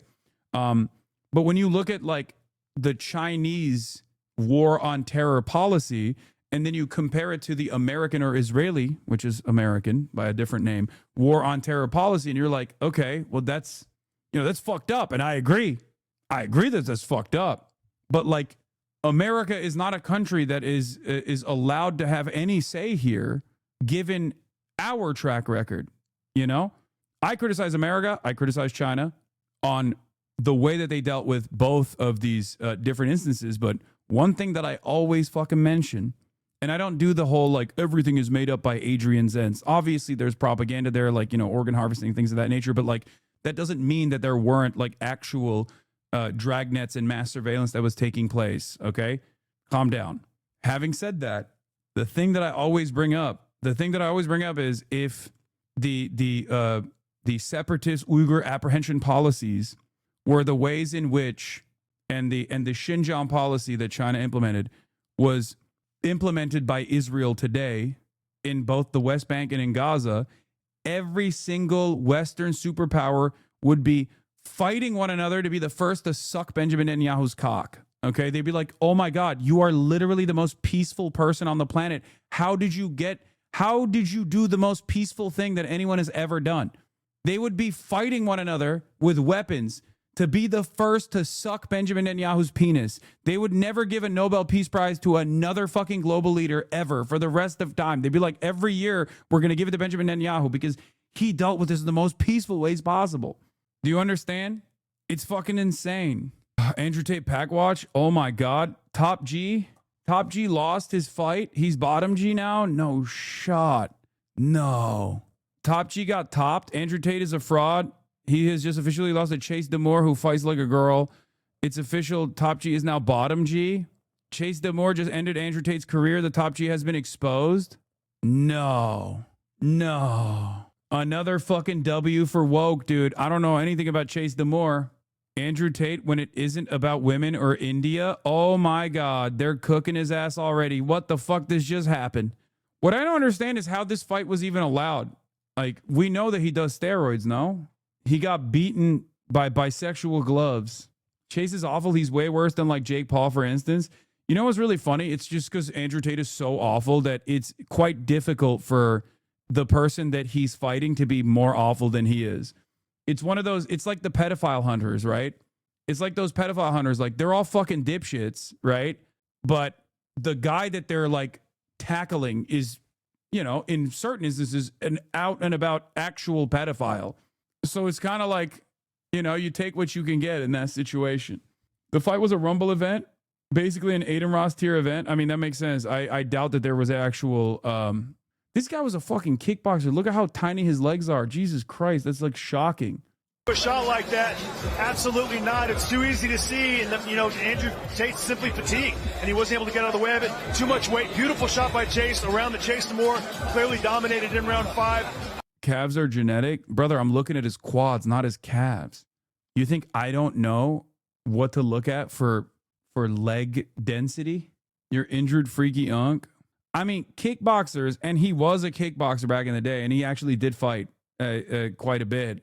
But kickboxers usually have pretty solid lower body strength. I mean, it's in the fucking name, right? So it's he wasn't a good kickboxer, dude. I mean, he was fine. He wasn't like crazy good or anything. But oh my God, Andrew Tate lost to this guy. Tough look. Look at his eyes there. Oh man, he did not want to get hit there. Josh having a lot of success throwing that right hand to the body and coming up top with that left foot. Yeah, foot. listen, Josh is there. He's trying, but this one might get waved off right now, guys. Yeah, and he's laying it off. It's over. Oh, he just fucking spat out his mouth guard. Andrew Tate and Chase DeMoore had an absolute brutal 5th round. But still, DeMoore right in front of him, continues to strike. Tate eating shot after shot, trying to escape. This could be the beginning of the end. Seconds. DeMoore has nothing but time. Space. That fucking didn't slide off of him. Look at that. Oh, damn. Pillow punches. Dog, this is literally the fucking 5th round. You know how... I mean, these aren't like professional fighters, dude. You know how fucking tough it is to be, you know, out there for 3 whole minutes? Of course you're going to be gassed by the 5th round. Trying to clinch for desperation. Yeah, Andrew Tate finding out beating fighters his own size isn't as easy as beating trafficked Eastern European women. Oh, no. Woke is so back, boys. Round 2 for Woke 2.0. Ding, ding, ding. That's Woke 2.0, dude. Actually, I don't fucking know anything about this other guy, so. Andrew Tate post-fight in Misfits Boxing. It's better to try and lose than not try at all. I mean, true. Yeah, I'm 10 years out, 4 years old. Gave it my all, but he's tough. I don't know what to say. He's really tough. Congratulations to him. Do you think we'll be able to see you in here again? Yeah, I'm going to have to go back, watch the fight, make a decision, but Chase deserves this win. I'm really happy for him, genuinely. Do you have a message to all the fans back home that are watching you? It's better to try and lose than not try at all. How the fuck did he even get out of jail? Brother, there was an entire New York Times investigation into this that we covered on the broadcast. The Trump administration directly pushed the Romanian authorities to allow him to leave the country. Barron Trump, maybe not after today, but prior to this day, was a huge Andrew Tate fan. What a fucking day, dude. What a day for anti-wokes. What a day for the anti-wokes. I mean, here's the other anti-woke. So they wired it up a couple hours, like 3 in the morning. I can't sleep. My jaw's busted. They wired it up a couple hours ago, and it hurts every time I move my mouth. I lost tonight. I gave everything, and I still... This is AI, right? This is not real, right? No, this is not real. Lost. Feels like I let everyone down. I'm not unbreakable. This is AI. There's no way this is real. No, I don't fucking believe that Jake Paul would... No, it's fucking AI, dude. He did actually break his jaw in 2 different areas. That's not a joke. The reason why I think it's AI is because there's no way he could talk like this, right? He just got a double jaw surgery. Am I tripping, or did Andrew Tate just kiss him? Oh my God, it's true, he did. Yeah, AJ broke Jake Paul's jaw in 2 different places. Anti-woke crusaders having a tough go. There's no way that Jake fucking Paul would allow himself to look this pathetic on camera willingly. He would never post this. Yeah. You the same size as AJ? He's an athlete though, brother? No, I'm not. He is 6'6", 245 pounds, and he's like 10% body fat. I am 6'4", 245 pounds, and 30% body fat. No, you're out of your fucking mind. I wish. Anthony Joshua is fucking ginormous. 30%, no shot. I mean, I'm exaggerating, but like, you get the point. I like that people are saying, yeah, you're 30%. No, I'm fucking exaggerating, chat. Imagine if you didn't sit all day long. I mean, there's not really much I can do currently. So what every body fat percentage looks Do you like. know your body fat percentage? Take a guess. I'm gonna guess 21. 17. 15? Most people don't know their body fat percentage. Some people think they're way leaner than they are. Ooh, that was a little bit harder than I thought. Others are harder on themselves than they should be and find out they're closer to their goals than they realize. Hell yeah. And if you look up what different body fat percentages look like online, you won't find much help because if the numbers aren't completely made up, they're taken from less accurate measurements like calipers or handheld devices. And that confusion matters because your body fat percentage not only shapes how you look, it can also impact your health, sleep, performance, and how you feel about yourself. So in this video, I'm gonna take you through the full range from 50% body fat all the way down to 5%. Using real-life people that I measured myself. That's my body fat percentage. See what each level looks 50%. like, but we'll also hear about what it feels like Pretty much. to live at each level. I'll also show you where the average male and female lands. So as we go, try to figure out where you fall and where you'd like to be, depending on your own goals. Yeah, I'm half whether fat. that's strength, health, or physique. This is Joe. He's a 36-year-old dad, and before I show you his exact body fat percentage, this is what his life is like day to day. I had low testosterone. Like my free testosterone was like 90. It kind of like made sense of like my lack of motivation, my lack of ambition. On bioelectrical impedance, or BIA, Joe came in at 50.7% body fat, and on DEXA, he was 45.3%. So your body fat percentage was 45. That's me for real, bro. Me and Joe like this, okay? 0.3. No way. That's lower than you thought. That's actually, yeah, Let's go. yeah. I mean, it's bad, but like. He said he wants to get that down to 25% by the end of the year, and I'm going to help keep him accountable with that. So you need to be around 100 kilos. So that's about 220 pounds. If you want some accountability, we're here. Yeah. We can get you back in a year from now and see where you're at. Okay, and this is Alexis. She's a 19-year-old university student, and she said that day to day, she feels pretty good. What's your... Notice how 50% body fat in a woman is very different than 50% of body fat in a man. This is important to understand. Women have higher body fat percentages on average. It's normal. It is supposed to be higher, as a matter of fact. And I'm sure it's a fact that Jeff is also going to reflect on in a little bit. Very different. For example, like the unhealthy body fat percentage is sub 10 for men. And everybody is different. Some people can actually stay under 10% without any significant health complications. But like in general, I'm using averages here. Whereas for women, I believe it's like around... what is it, like 20, sub 20? No, not sub 20, maybe like, yeah, sub 20, I think. Energy, like in the gym, like do you feel good? In the gym, honestly, yeah. I love going to the gym. Alexis measured at 47.2% on BIA and 48.2% on DEXA. And she told me that while she feels fine and doesn't struggle much in terms of day-to-day activities, for her long-term health, she does want to get down to a lower but still sustainable body fat. Nobody fuck with Joe? No, I'm Joe, dude. What do you mean? Me and Joe are the same. Percentage. I want to go back to where I was like comfortable and confident like every single day leaving the house. I spent my first year at university and it was not a good time. I was eating a lot. I feel like my body has changed so much over the last year. Like I almost don't recognize myself. That's probably the like toughest thing. Not everyone at this level had the same goal though. This is Daniel, and he had one of the coolest motivations for losing weight that I've ever heard. I want to skydive.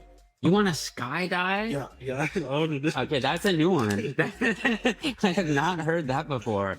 The weight limit for skydiving is 220 to 240 pounds. So over the next year, I'm going to help him get there. Let's give you like a year and 2 or 3 months. All right. You're going to come back here, get on the DEXA scan, and then you're going to book your skydiving. All right. I'm not doing it with you though. Lamau, your fat ass can never skydive. Sorry, true. Yeah, I'm scared of heights. I will film you though. For long-term weight loss, I think having a purpose that speaks to you is crucial, especially if you want to lose a lot of weight, which can feel overwhelming. You need to have a good reason for why. What happened in the news? We're taking a quick break, man.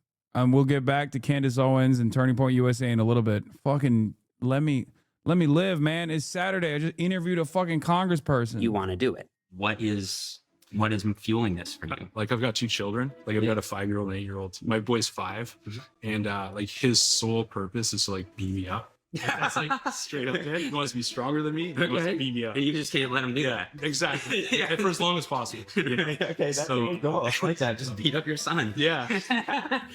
And because weight loss often takes longer than people realize, a lot of people do struggle with staying motivated. A lot of people want to find motivation. And the thing is, like, it comes and goes, right? And the key to be able to run on that is to get the habit set up. So it's just like brushing your teeth, right? Like it becomes something you do. You build that trust in yourself over time that you're gonna actually execute on those habits. While speaking with people at this level, I realized that even simple day-to-day activities can be a struggle. I'm always tired. Like I'm not like I want to sleep all day, but like I'm always fatigued. This is the heaviest I've ever been. That could be literally because you got a massive weight vest on at any point throughout your day, or also because of the unhealthy dietary choices that you've made that is probably also contributing to the fatigue. It always feels like a battle. Like I'd lose Could weight. also be sleep apnea at that point as well. Depression, sleep apnea, these are all things that I have, not sleep apnea, but like these are all things that I have experienced personally at that level of body fat percentage. And then I would like gain it which back. I certainly was at, by the way. I was joking when I say I'm at that point now, but like I definitely was at that. To put on your shoes Yeah, is low like, test, another it's problem. just uncomfortable. I never really care so much about my appearance, just about Maybe I wasn't at 50% body fat, but like close enough. the things I can do if I was not as big. And what I found most interesting was that they assumed that if they could just get down to the leanest level, like single digits body fat, their exhaustion, energy crashes, and trouble sleeping. Nope. If you get to single digit body fat, especially if your body is comfortable at this level of body fat, whoo, oh brother. I think like a healthy way to get down to that level of body fat is going to take years, and you're going to have to take many pauses along the way so your body readjusts to like being at that level of body fat percentage. If you just like burn all the way down to that point, you will yo-yo back. Okay, for sure. That means you're probably not doing it in a healthy way. And also, regardless, unless you are already like a super skinny guy always, and you've literally grown up having, close to single digit body fat for some weird genetic reason, you're never going to be comfortable at a single digit body fat percentage. Most people are not comfortable at a single digit body fat percentage at all, because most people are never at a single digit body fat percentage. Would all go away. I'm pretty sure I would feel a lot better like this, right? But interestingly, as we'll see, if you go too far in the other direction, these exact same issues come back around again. Yep. In fact, if you get super lean. Yeah. Low T, depression, feeling like shit all the time. And honestly, if you were a guy who was at 50% body fat, by the time you get to 15% body fat, you'll probably still experience that. And not even like sub 10. You will be fucking exhausted. If you're like, I as someone who's gone through this, okay, I was super fucking obese, right? I was 320 pounds. And then I went over the years, lost all this weight and got all the way down to 220 pounds. And at that point, when I was at 220 pounds, that's 100 pounds of weight loss while still like, putting on muscle mass and all this stuff. It took like a year plus to get there. By the time I got there, I was at around 15, maybe 13% body fat. And I was feeling like absolute fucking death. Okay. Yeah. Isn't 20 to 25% body fat the optimal range for women? I mean, it's fine for men too. 20 to 25% is fine. I mean, maybe above 20 is for men a little bit like you're getting, but everyone's different. It can get really bad. I know my body is tired and I just can't get to sleep. And when you're that lean, it's like the wind blows and you're I wouldn't say optimal for men though. And a little later, I'll show you above just 20 how bad I things wouldn't can say get it's at the optimal for very men. leanest level. Because unfortunately, an incident occurred between two subjects after filming that might have had something to do with mood changes that can come with extreme levels of leanness. Okay, well, are we gonna have a problem then? First, before we see what 40% looks like, I want you to take a guess at what body fat percentage the average man is and what body fat percentage the average woman is in the United States. No cheating by skipping ahead. I'll show you that a little later, so lock your guesses in. What body fat percentage the average man and the average woman in the US? Okay, this is Hamanish, and he measured in at 40.7% body fat on BIA and 37.2% on DEXA. And keep in mind, these numbers are very accurate. DEXA is often considered the reference standard for body composition in exercise science research and in clinical practice. It's very precise, and a 2020 review suggested that DEXA and MRI are actually comparably accurate for measuring body fat. And when combined with BIA, what I'm going to show you has tighter control and higher precision than most published exercise science studies, and it's going to be way more reliable than the online body fat charts that are out there, which use way less accurate tools and sometimes pure eyeballing, which can be way off, especially if there are differences in lighting. In this video, I'm going to show you exactly what each level looks like under the exact same lighting. Okay, so compared to 50%, you can see that at 40%, the waistline is down, the overall physique is leaner, but overall, body fat distribution is still similar. And this is Katie. She's a nurse who just became a personal trainer herself, and she measured in at 37.6% on DEXA and 40.3% on BIA. 40% body fat on women can look very different from person to person, depending on how much muscle they have and their individual body shape. And if we compare a male at 40% to a female at 40%, you can see that the female looks relatively leaner. That's because women store about 10 to 12% more essential fat than men, so 40% on a woman is visually more like 28 to 30% on a man. Men also tend to store more body fat around their stomach, lower back, and neck, while women tend to store more body fat around their hips and thighs. This is in part because estrogen promotes fat storage in the lower body, while testosterone promotes more visceral fat storage around the organs and midsection. And that's a trend that'll continue. For the record, that is like the visceral fat is also even more damaging. Is a more damaging type of fat too, or not visceral fat. Sorry, the dad fat that is like in your organs, like around your organs, is the most dangerous type. Right? That's not visceral, right? That's like, you know how some dads, that's visceral. Okay, you know how some dads have like the tightest belly, where it almost feels like it's a fucking, like the dad fat when you got a dad whose like belly is just fucking protruding, and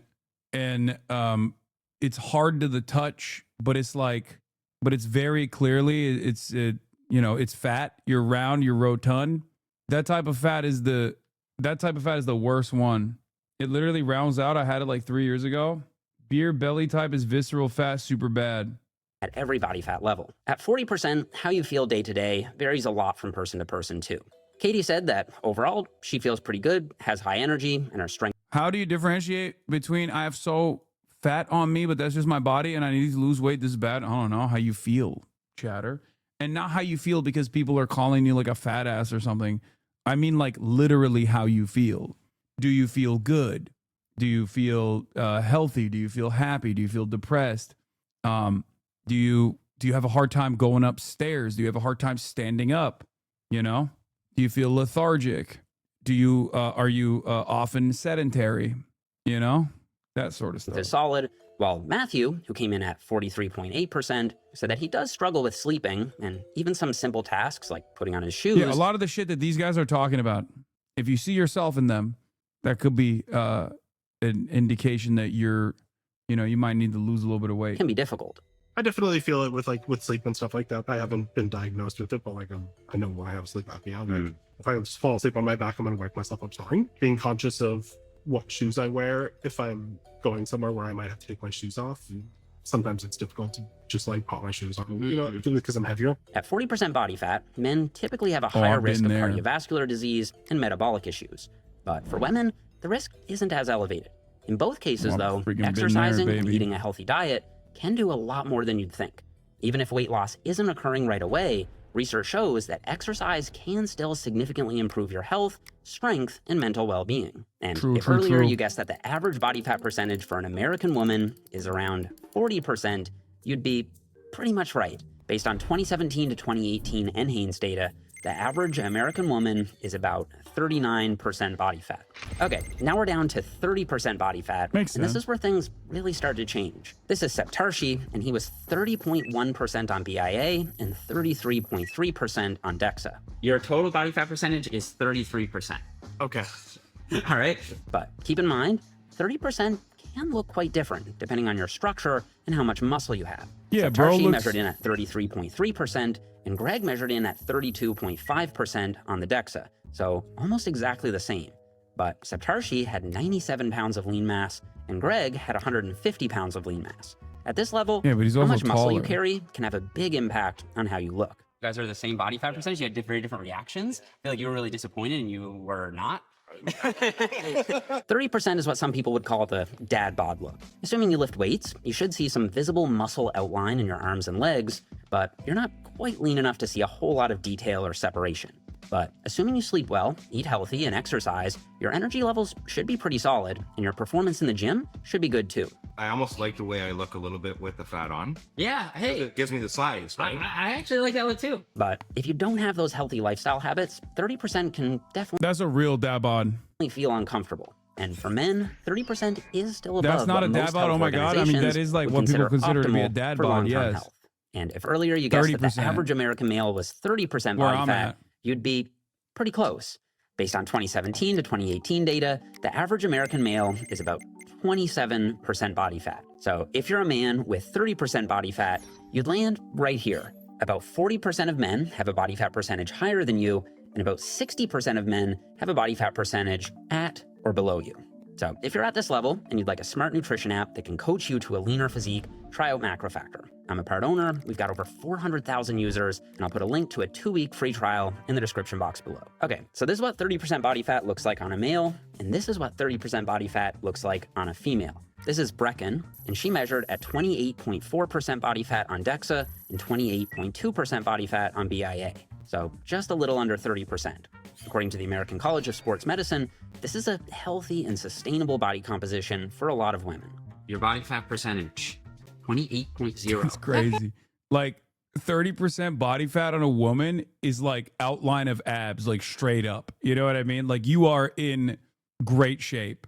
Hey, nice. Yeah, so you're obviously squarely within the healthy range. Of course, once again, remember, very different between women and men, but also very different between women and men as well. It's all about where your body stores your fat. Okay, very different, or how your muscles look. Once you account for female How much essential muscle mass fat, you have, 30% how on your a woman muscles is look about in the same as general. 20% on a man. Very difficult to Here, discern. energy levels and performance in the gym tend to be great. I feel like I wake up with a lot of energy, especially compared to my partner who I live with. And 30% on a woman is leaner than most people realize. I just feel like we hear 15, 10, like we hear such low numbers all the time. I think someone would look at you and be like, oh, you look amazing. But they wouldn't think like 28%. The pictures on Google too, they're so different. I'm like, it shows 30% and I'm like, that is not anything that Agree. Exactly. That's why I want to do this, to give people like an updated standard. In the USA, if you're 30% body fat as a female, suddenly only about 10% of women are leaner than you, and about 90% of women have a higher body fat. All right, we're just past the halfway point on our journey from 50% all the way down to 5% body fat. And here, at 20%, we're really starting to lean out. Based on my time on the internet, most people seem to think that a male at 20% body fat looks something like this. But it actually looks like this. This is Jay, and he came in at 20.8% body fat on DEXA and 18.6% on BIA. So yeah, really close to 20%. And you'll notice once again that even at the same body fat percentage, your look can vary quite a bit depending on your bone structure and muscle mass. Nicholas came in at 19% on DEXA, but because he's shorter and he carries more muscle, his 20% looks quite a bit different from Jay's 20%. And I'm shorter than both of them, and 20% on me looked like this. Last year, I bulked up to 20.6% body fat, and this was my physique. You see, just because you're 20% doesn't mean you're gonna look or feel like someone else at 20%. We all have different genetic set ranges where our bodies are most comfortable. 20% body fat for me actually feels too high. I felt sluggish and bloated. For me, my body's a lot more comfortable You and think this is performs yours? better No, I'm in the above 10 to 20. I'm probably 15 like zone. 25 right now. I'm Comfortable fat, set Chad. range is highly genetic, and it's a little different for everyone. For some men, it's a bit higher. At my like when I was constantly shirtless, in all the fan cams and shit, I was at like around 15%, 16% body fat. But now I'm probably like 25. Let's say 20 to 25%. Don't ask me, I have body dysmorphia. I'm stupid. If they try to get below 20%, they start to feel hungry, depleted, and low energy. In that case, I think maintaining a slightly higher level at around 20% is actually smart, so you avoid constant yo-yo dieting. Assuming you lift weights at 20% body fat, your arms and shoulders will have some noticeable definition. And under good lighting, you should even see the outline of your abs when you flex them. For men, research shows that this can be a sustainable and healthy body composition to maintain. For most people, energy levels and performance in the gym should be really solid. And if you're 20% body fat, you're probably leaner than you think. Only about 12% of men are leaner than this in the US. So if you get to 20% body fat, you're actually in a very small group. And for women, this is what 20% body fat looks like. This is Christina, who's been training consistently for over 10 years, and she measured at 21.4% on DEXA. What if I can see my abs at 50%? Will I be a god at 20? You cannot see your abs at 50% body fat, chatter. The fuck are you talking about? That's like literally impossible unless you're like built like a One Piece character and you store all the fat in your cheeks or something, both your ass cheeks and your face cheeks. 18.5% on BIA. Here, you can definitely see visible muscle shape and more definition through the midsection. For some, this level of body fat will be lower than where your body is comfortable. For others, this can be healthy and sustainable. You are 18.3% 47. body fat. Stop it. She's 47 But years old. given that 20% Goddamn. is where a lot of pro-female athletes sit, I was a little surprised to see that some women still thought 20% was a bit too high. No, like I want to look cut. Like I want to look like, oh my god, like she's jacked. Yes, you do. You actually do. I don't know if you know that or not. Remember, 20% on a female is closer to 10% on a male. And here's the Could you please turn out the pseudoscience and put one of those videos about the no nut benefits timelines, please? Oh shit, you're right. Why are we listening to fucking Jeff science-based lifter Nippard here? We should be listening to the fucking based alpha chads who will levitate after their 8th month of not jerking off. thing. If you're a woman, you have 20% body fat in the US, less than 1% of the female population is leaner than you. Actually, only about 2% of women in the United States have a body fat percentage under 25. So unless you're genetically very lean or you want to maintain a certain level of leanness for your sport, this is about as lean as most women can realistically sustain and hold while still feeling healthy and performing optimally. All right, next stop. Now we're down to 15% body fat. And this is where things get interesting. This is my friend Shamar, who's lost 25 pounds since the last time I saw him, and he came in at 15.3% on DEXA, 15.4% on BIA. At this level, around where you I can was see at clear my muscle peak. separation, even some vascularity, especially in the biceps and forearms. Your abs will be clearly visible, even under average lighting, but I still wouldn't call this extreme leanness. I actually think most men should be able to maintain this level of leanness year-round as long as you train hard and you pay attention to your diet. It'll take some discipline, but it's realistic. That said, if you have a genetically Is Hector on something to reach that level? That's crazy. higher body fat set range, you may notice hunger creeping in at around this level. So if you're trying to maintain 15% body fat, you will need to pay attention to your food environment. If there are a lot of processed, delicious foods around the house, you'll probably quickly snack your way up to 20%. Your gym performance and strength should be really good at this level, and most people shouldn't have to suffer too much to get there. But you might be surprised. If you're coming from a higher level of body fat, hitting 15% might take some serious dedication. Yes, 100%. For someone like myself, because my body is so much more comfortable staying at 20+% body fat, getting down to 15% body fat is incredibly difficult. I just ate a bunch of ice cream last night. Thanks for showing us this. You got it. It does require a serious dedication for sure. And getting rid of the treats that you have all around your house. Or in my case, what I have been able to do, or what I used to be able to do, not when my fucking family is around, is substitute the treats for healthier alternatives that don't taste as good. But once you get used to it, it's much easier to just like put aside. 15.6. 15.6, man, okay. I'm looking right now. Yeah. The DEXA is the ego killer. Yeah, I'm doing more than the average bear to be low body fat. So, But let me ask you, are you happy with your physique? yes, overall I'm happy with it. Made a lot of progress. And your performance? Yep. Yeah. No, I feel fine. And Well, then that's enough, right? Yeah. You're right. Still, if you have more muscle mass and you're genetically leaner, you might be able to cruise down to 15%. To be fair, it also requires dedication to maintain a 40% body fat too. Yeah, not for me. I could do 40% easy. I wouldn't even have to think about it, dude. As a matter of fact, if I stop thinking about it, I get the 40%. without much struggle at all. I feel way better. Yeah. I'm 25 pounds down. Yeah, 25. Yeah, I'm my pounds are better. My clarity's better. Here's what I think. I think it's because you've taken your time. Yeah. You crash diet. You're still training super hard. Yeah. And you have a lot of muscle. Yeah. You know, so when you get rid of the fat surrounding you, you actually look bigger. I look bigger. You do look bigger. No, you look bigger. Yeah. I feel like I look bigger. I know. Yeah, that happens. Regardless, 15% is leaner than you think. Only about 2% of American men are below this level of body fat. And for women, 15% looks like this. Meet Vanessa. Yes. She's currently super. training for a High Rocks competition, which is a hybrid event that combines running and various exercise stations. And she came in at 15.7%. Remember though, at that point, like she's 4'11", at 15%, she is super duper lean. This would be a very uncomfortable level of leanness for most women. But I suspect that like, given how physically fit she is, like this is not even borderline unhealthy. For many women, this would be unhealthy. But the reality is, like I said, for every body is different. Every person's body is totally different. Okay.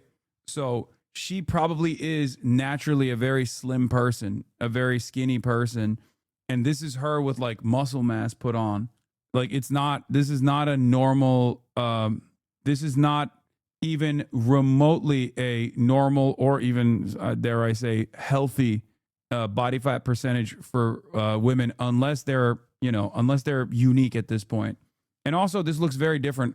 15% looks very different on women. Women have a lot more variability with the way that they look at the same exact body fat percentage than even men do. You might have noticed that as well. And that's literally because of like the way that people store fat. Women have different places that they store fat than men do, as Jeff also brought up. And that is a big part of the reason why two different women at 15% will look dramatically different. Body fat on DEXA, 14.8% on BIA. And like I said, since women need about 10 to 12% body fat just for basic survival needs, this level of leanness is typically only seen in serious athletes preparing for a specific event. For a lot of women, this is where things can start to take a negative turn, especially if you're sustaining this level of leanness for a long period of time. Your hunger hormones can increase, energy can drop off, and you may lose your menstrual cycle. Staying this lean for years can also cause bone mineral loss and gut issues. How's your hormonal health?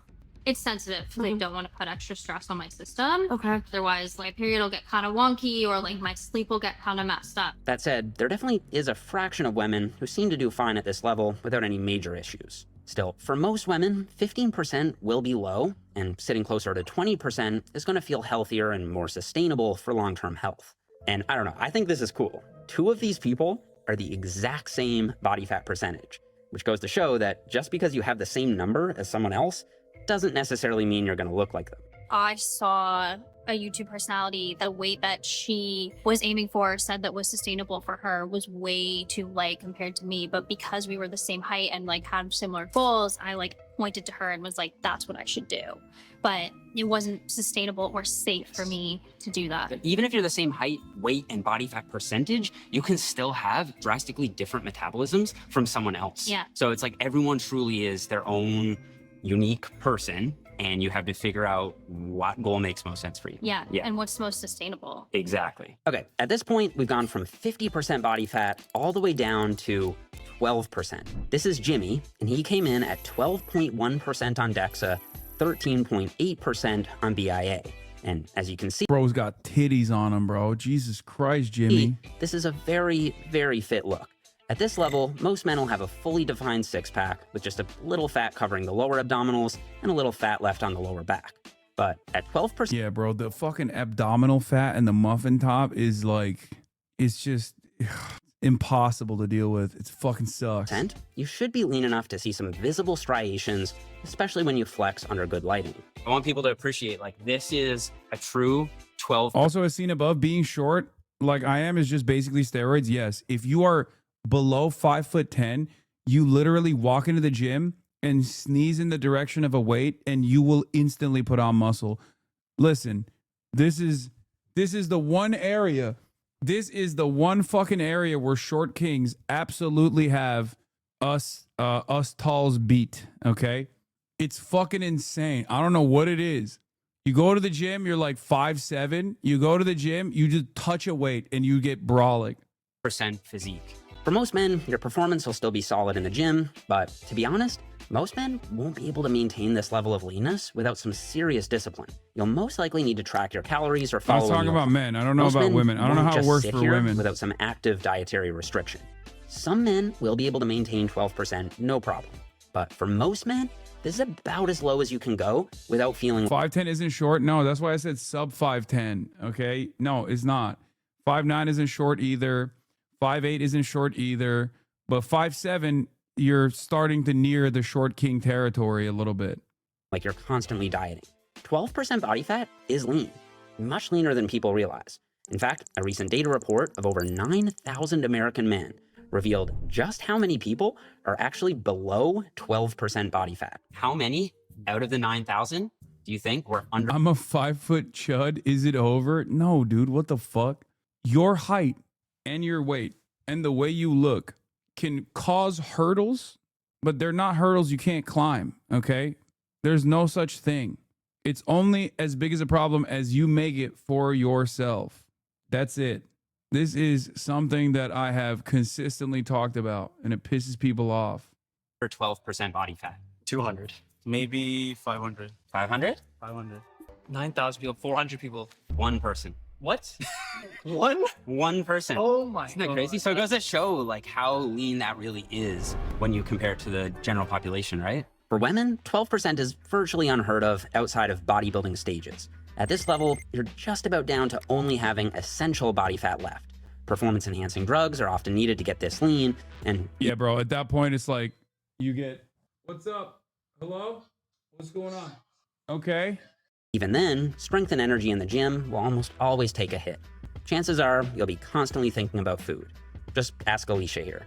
I crave a lot of chocolate. A lot of chocolate. Like, I thought I was buying like a small bag of like chocolate chips, but then I ordered like a really large bag. Okay. And I like craving them, and I was just like handful and like ate them, and I'm like, I don't even know why I did that. You are like me. That has literally been. I was gonna say, this is like the level of body fat that you're at here is like fucking skipping a meal is gonna be life altering. Okay. Like there are different body fat percentages, like at competition level, like you skip a couple meals, you might fucking die. And me, the last week with chocolate chips. Yeah. On oatmeal. She's a pro bodybuilder, hoping to get back on stage soon, and she came in at 12.2% body fat on DEXA, 14.7 on BIA. So I'm just kind of like go all day, but then when I get home and I'm finally like, yeah, then I'm like, oh my God, I'm hungry. I could eat the world. Like, I want to eat everything. Okay, on our journey from 50%, we've got a couple levels of leanness left to go, and it gets pretty intense. For men at around 10% body fat, I've got 3 different examples. Nicholas came in at 10.5%, Ali at 9.0%, and my latest DEXA also came back at 9.0% body fat. At this level, your abs will be clearly defined, and you should have visible separation in all the heads of any given muscle. In all 3 of us, you can see a clear outline of the different heads of the triceps and noticeable striations through our chest and shoulders. At 9 or 10%, your midsection will be pretty ripped, and there shouldn't be any noticeable pouches of fat anywhere on your back or legs. Here I am at 9%, and you can see clear separation between all the heads of my quads and feathering in my back and hamstrings. 9% is very lean. I was even surprised that Ollie clocked in at 9% because his arms look so shredded and vascular, I honestly expected him to be closer to 7 or 8%.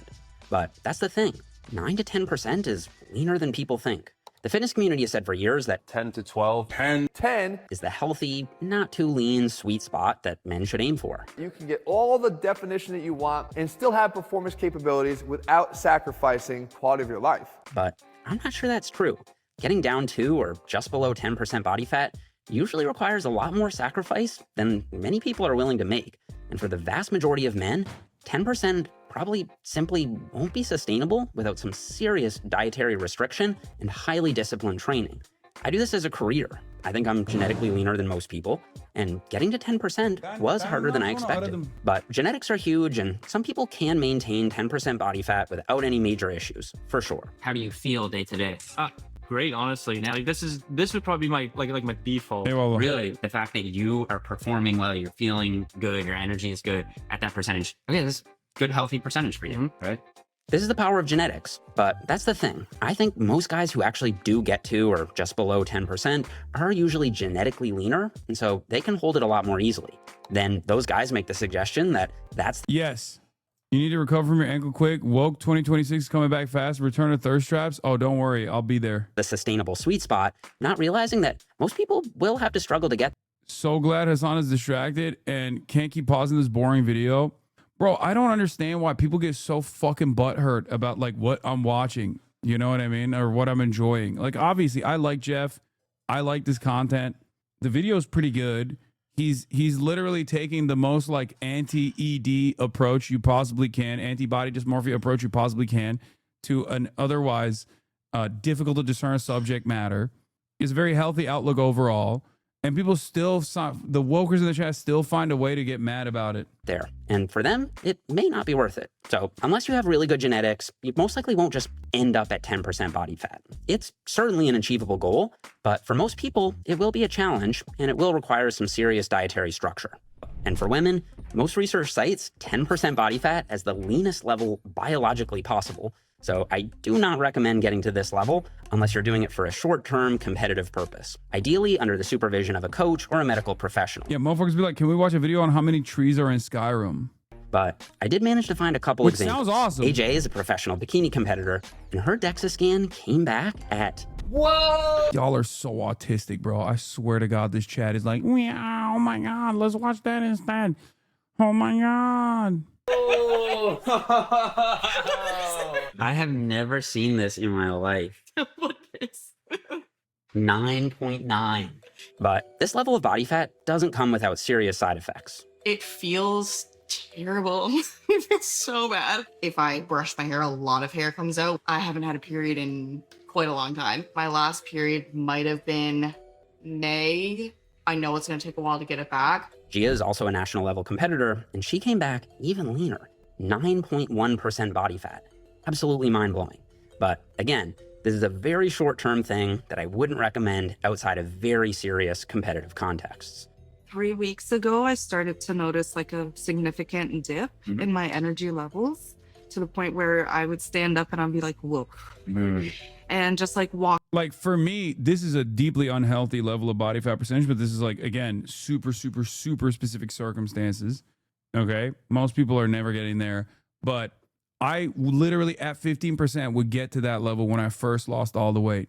Like I would get lightheaded and shit at 15%, which is crazy, but it's not so crazy when you realize that like for most of my life, I was at like 35 to 40% body fat. Walking up the stairs or just walking because like it felt like such a chore. Yeah. And food cravings at this level are usually absolutely out of control. I went out for her body is just eating her organs at this point is right. Like there is literally just like bare minimum fucking body fat at that point. It's just like rolls of sushi and really Five bad. Guys plus fries plus eat that entire day. Your body is metabolizing it so quickly, but the more you eat, the more your body wants food. So given the extreme health risks of going any lower, this is the leanest level I'll be showing for women, but there's still 2 levels left for men. And the last level gets pretty wild. Okay, 8% body fat is what I would consider shredded. This is Luke. He's a professional natural physique competitor 2 weeks out from his competition. And his body fat came back at 8.4% on DEXA. Of course, he's 5'6". This is what I mean.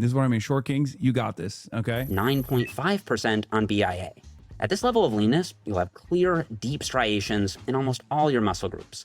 Usually the 5% is Ronaldo levels? No, dog. 5% is Ronaldo is like 8% too. Only muscle not fully striated at 8% body fat is your glutes. And that may sound awesome, and you do look super ripped, but if you are willing to make the sacrifices necessary to get here...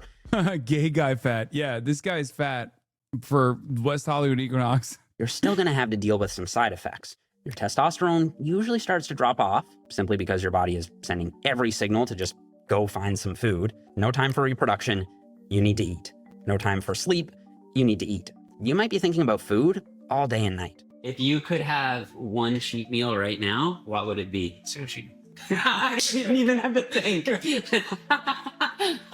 Now, while there may be a few extreme genetic outliers who can get here without any serious discomfort, the vast majority of men will only be able to sustain this level of leanness for a short period of time. A, B, C, D, E, F, G. Can you start reciting that backwards for me, starting at G? Dude, I couldn't do that even if I wanted.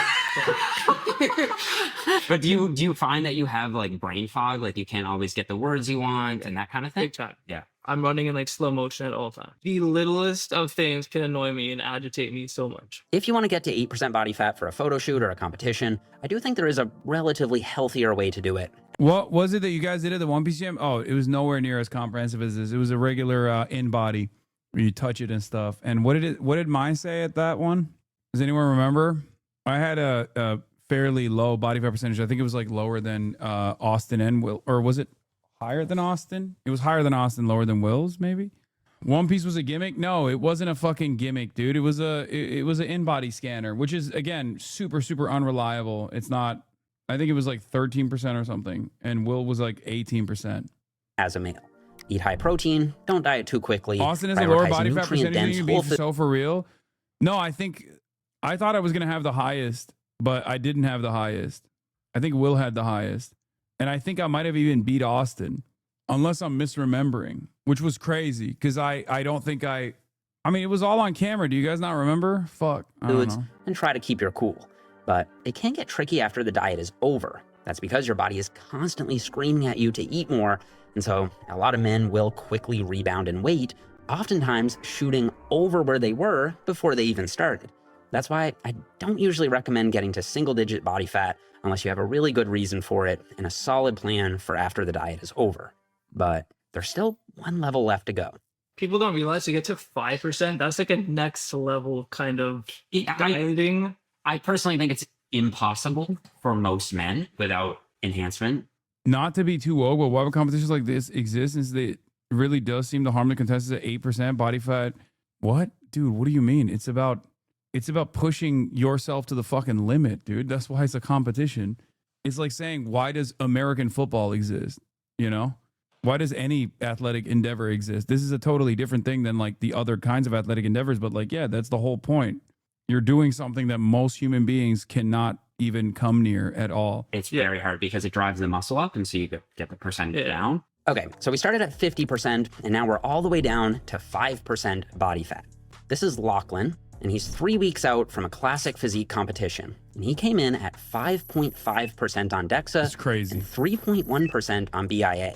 5.5. Ooh, shredded, man. I told you. That's awesome. This is an extreme, borderline dangerous level of leanness, and it generally only makes sense in the context of bodybuilding contest prep. At this level, you'll have dense, grainy muscle separation, and honestly, it's very, very difficult to achieve without anabolic assistance, simply because as you naturally cut down below 6, 7, or 8%, your body starts to eat away at your muscle. No matter what you do, the side effects to get this lean are going to be rough. Your body's going to be sending you every possible signal to please go eat, all hours of day and night. And it's interesting, because the fitness industry praises leanness so much, a lot of people think the leaner you get, the healthier you get.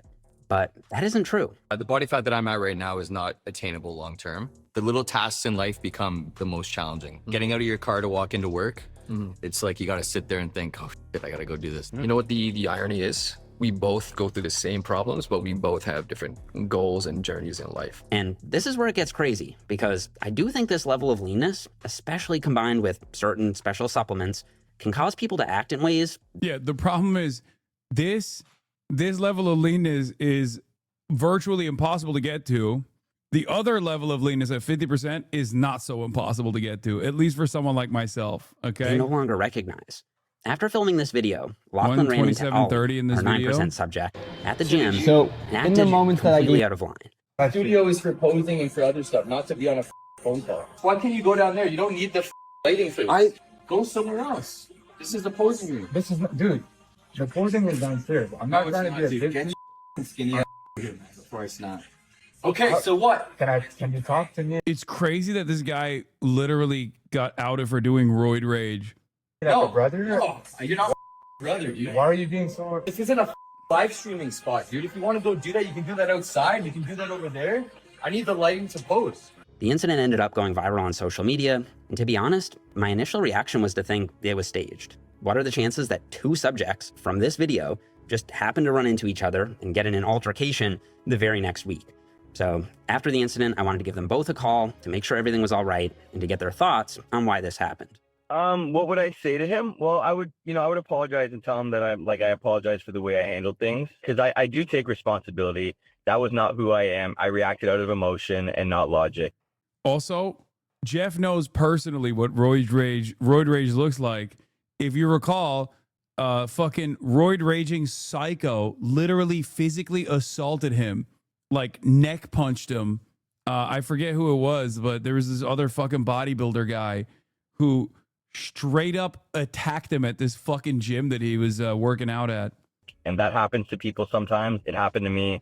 I feel bad. I'll learn from it. I'll grow from it. That's how I roll. Okay. First of all, I didn't expect the video to do it the way it did. I don't feel so good about it because he's getting out of 8. Ali had a good attitude about the situation too, reiterating that it's never okay to body shame someone, and we want the gym to be a place where everyone feels safe and welcome, no matter their shape or their size. Yeah. You know what's funny, Jeff, is like I've never had any sort of experience with feeling any different while using that sort of supplementation. But it's almost like this video made me think, like, oh man, maybe I did roid rage. You know what I mean? Like, I don't know if roid rage is like a real thing or not. Like, I haven't seen much in the way of like actual science about it, but anecdotally, like you do tend to see that like the higher dosage guys, like they do tend to let their temper get the best of them more often, but it seems to be very individual. I mean, I agree The with fuck you. is roid rage? It's just when people are taking anabolic steroids like testosterone supplements and things of that nature, they just snap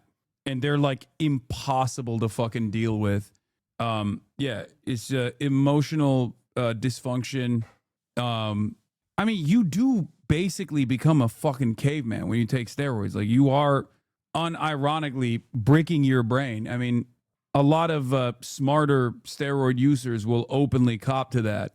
Testosterone is a very powerful hormone, you know? Some men look to that and think that's like good and cool. And that's where the toxic masculinity comes in. It's not a good thing at all. Like it's not an excuse, and it should be like that type of behavior is not acceptable for sure, obviously.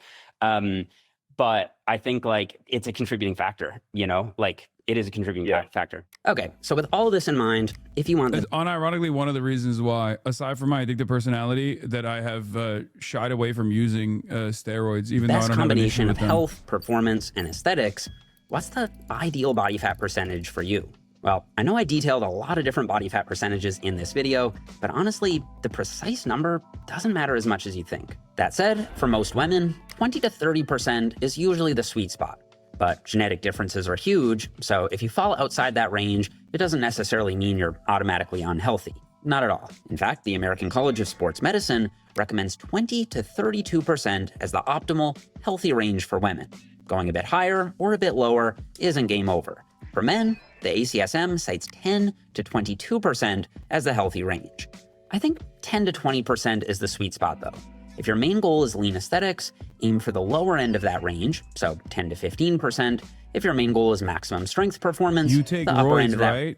He said he takes something to help him in the gym. No, I don't. I don't know where you got that from. I said I would be down to do it, but no, I have not. Brother, if I took steroids, you would know. Okay, worst bait of all time. If I took steroids, you would fucking know. I think you might be thinking of creatine, which is not anything. It's just a supplement. Range might be a bit better, so 15 to 20%. And A since lot the of your body haters fat have been saying that on Reddit or Twitter. I love that. I love when they say that because it's a compliment. But it also kind of demonstrates how stupid they are, especially because most people that have been to the gym, even for like a little bit, will recognize that I do not have the body of a steroid user. I wish I did, but that's not the case. Like, that's not even remotely the case. charts currently online really aren't the best. Here's one that I put together using the real life subjects in this video if you want a screenshot. But honestly, if you're trying to get healthier, I think rather than fixating on a specific body fat percentage, you should focus on how you're moving, how you're training. That's kind of whack. Why would you be down to use them? I mean, naturally, when someone gets to a certain age, your body stops producing testosterone, at which point I feel like there is a benefit to still producing a level of testosterone that you would when you are younger. How you're eating and how you're feeling.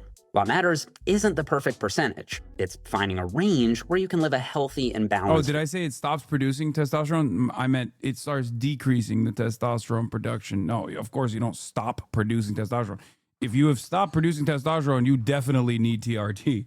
I just meant you stop producing as much testosterone. Your body pack a lot of muscles naturally, but your lift numbers are what really shows you are natty. Yeah, my lift numbers are very weak.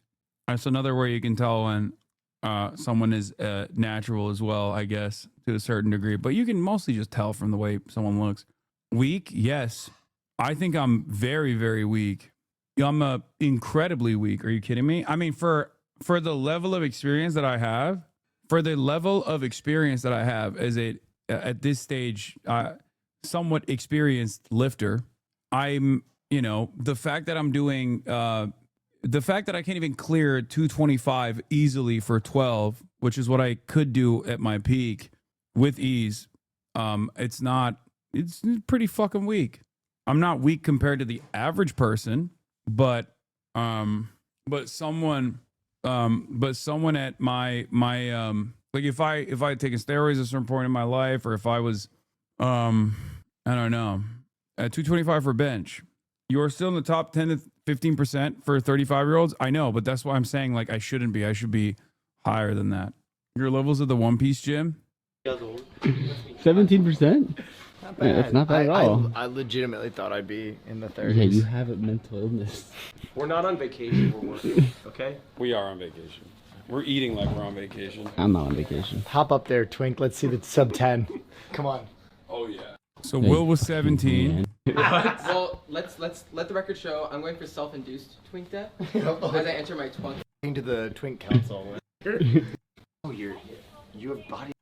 That I have lower body fat percentage than you, the machine is broken. It does not make sense that I have lower body fat percentage than you, the machine is broken. No, you have body dysmorphia. You were 15.3%. You went before Will. Yeah, also, these are not accurate. These are inaccurate readers. What was Austin? So I was 15.3, Will was 17, and Austin was what? Yeah, bro, this was literally this year. This was so skinny, dude. No. This was this year, chatter. This was the beginning of this year. Oh, eyvallah. Beyazı verir misin? Var. Sosları verir misin? Niye? Peki. All right. Your beard turned gray this year? I mean, it was gray over there too. Even in the last year. No. You've been fasting for every day from 5 a.m. to like 5 p.m. That's probably why I have a lower body fat percentage than you right now, because I haven't eaten. Hayır. O ne? O işte tamam kırmızı. Evet. Hayır bu kadar doğru kaptı. All right. Anyway, let's get back to it. We're done with this. Shouts out to Jeff. Best HasanAbi head out there. Best to ever do it. Are we out of content? What are we watching right now, chat? No, we're not out of fucking content, dipshit. Jesus Christ, I fucking can't stand so many people. God damn, dude. One fucking sidestep. First of all, this community is fucking unbearable. I will take ownership over this, but I absolutely have created and cultivated and designed a community that is unimaginably unbearable. The fucking first sign that we move away from maximum politics and 5,000 people left. Like, literally, they're like, oh my God, I can't believe we're doing something that's not immediately talking about, like, growing anti-Semitism in the country or shit like that. I'm out. Fuck this. That's not how things used to go. People were used to a more diverse, diverse realm of interest in this community. It is fucking unbearable, okay? It is fucking unbearable. At least, like, people used to do that during gaming. Now they don't even do that for like any other variety that isn't immediately political. Okay. It's crazy. Fat people don't want an hour lecture on how we should work out more. Oh, shut the fuck up.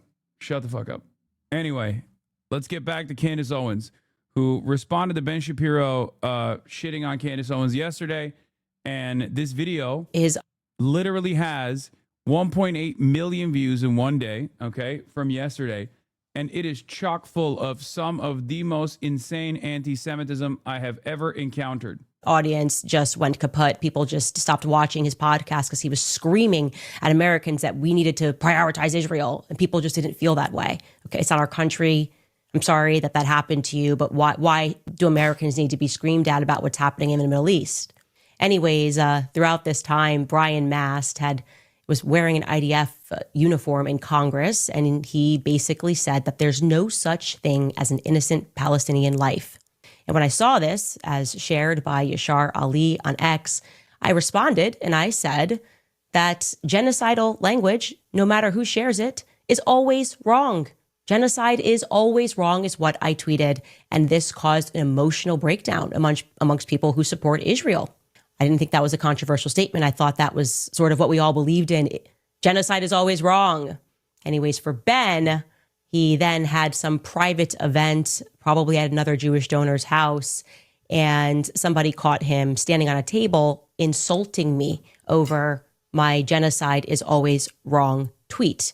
Take a listen to what Ben had to say. Yeah, by the way, congratulations to Ben Shapiro for one, literally developing Candace Owens as a talent, knowing full well that she was anti-Semitic and not giving a shit about it because she was pro-Israel, only to then literally fire her for her anti-Israel position, knowing full well that she was already anti-Semitic, which offered her a major fucking lifeline and a major point of legitimacy, because now she had actually suffered repercussions as a consequence of her anti-genocide position, which then gave her anti-Semitic point of view a lot more legitimacy in the eyes of the public.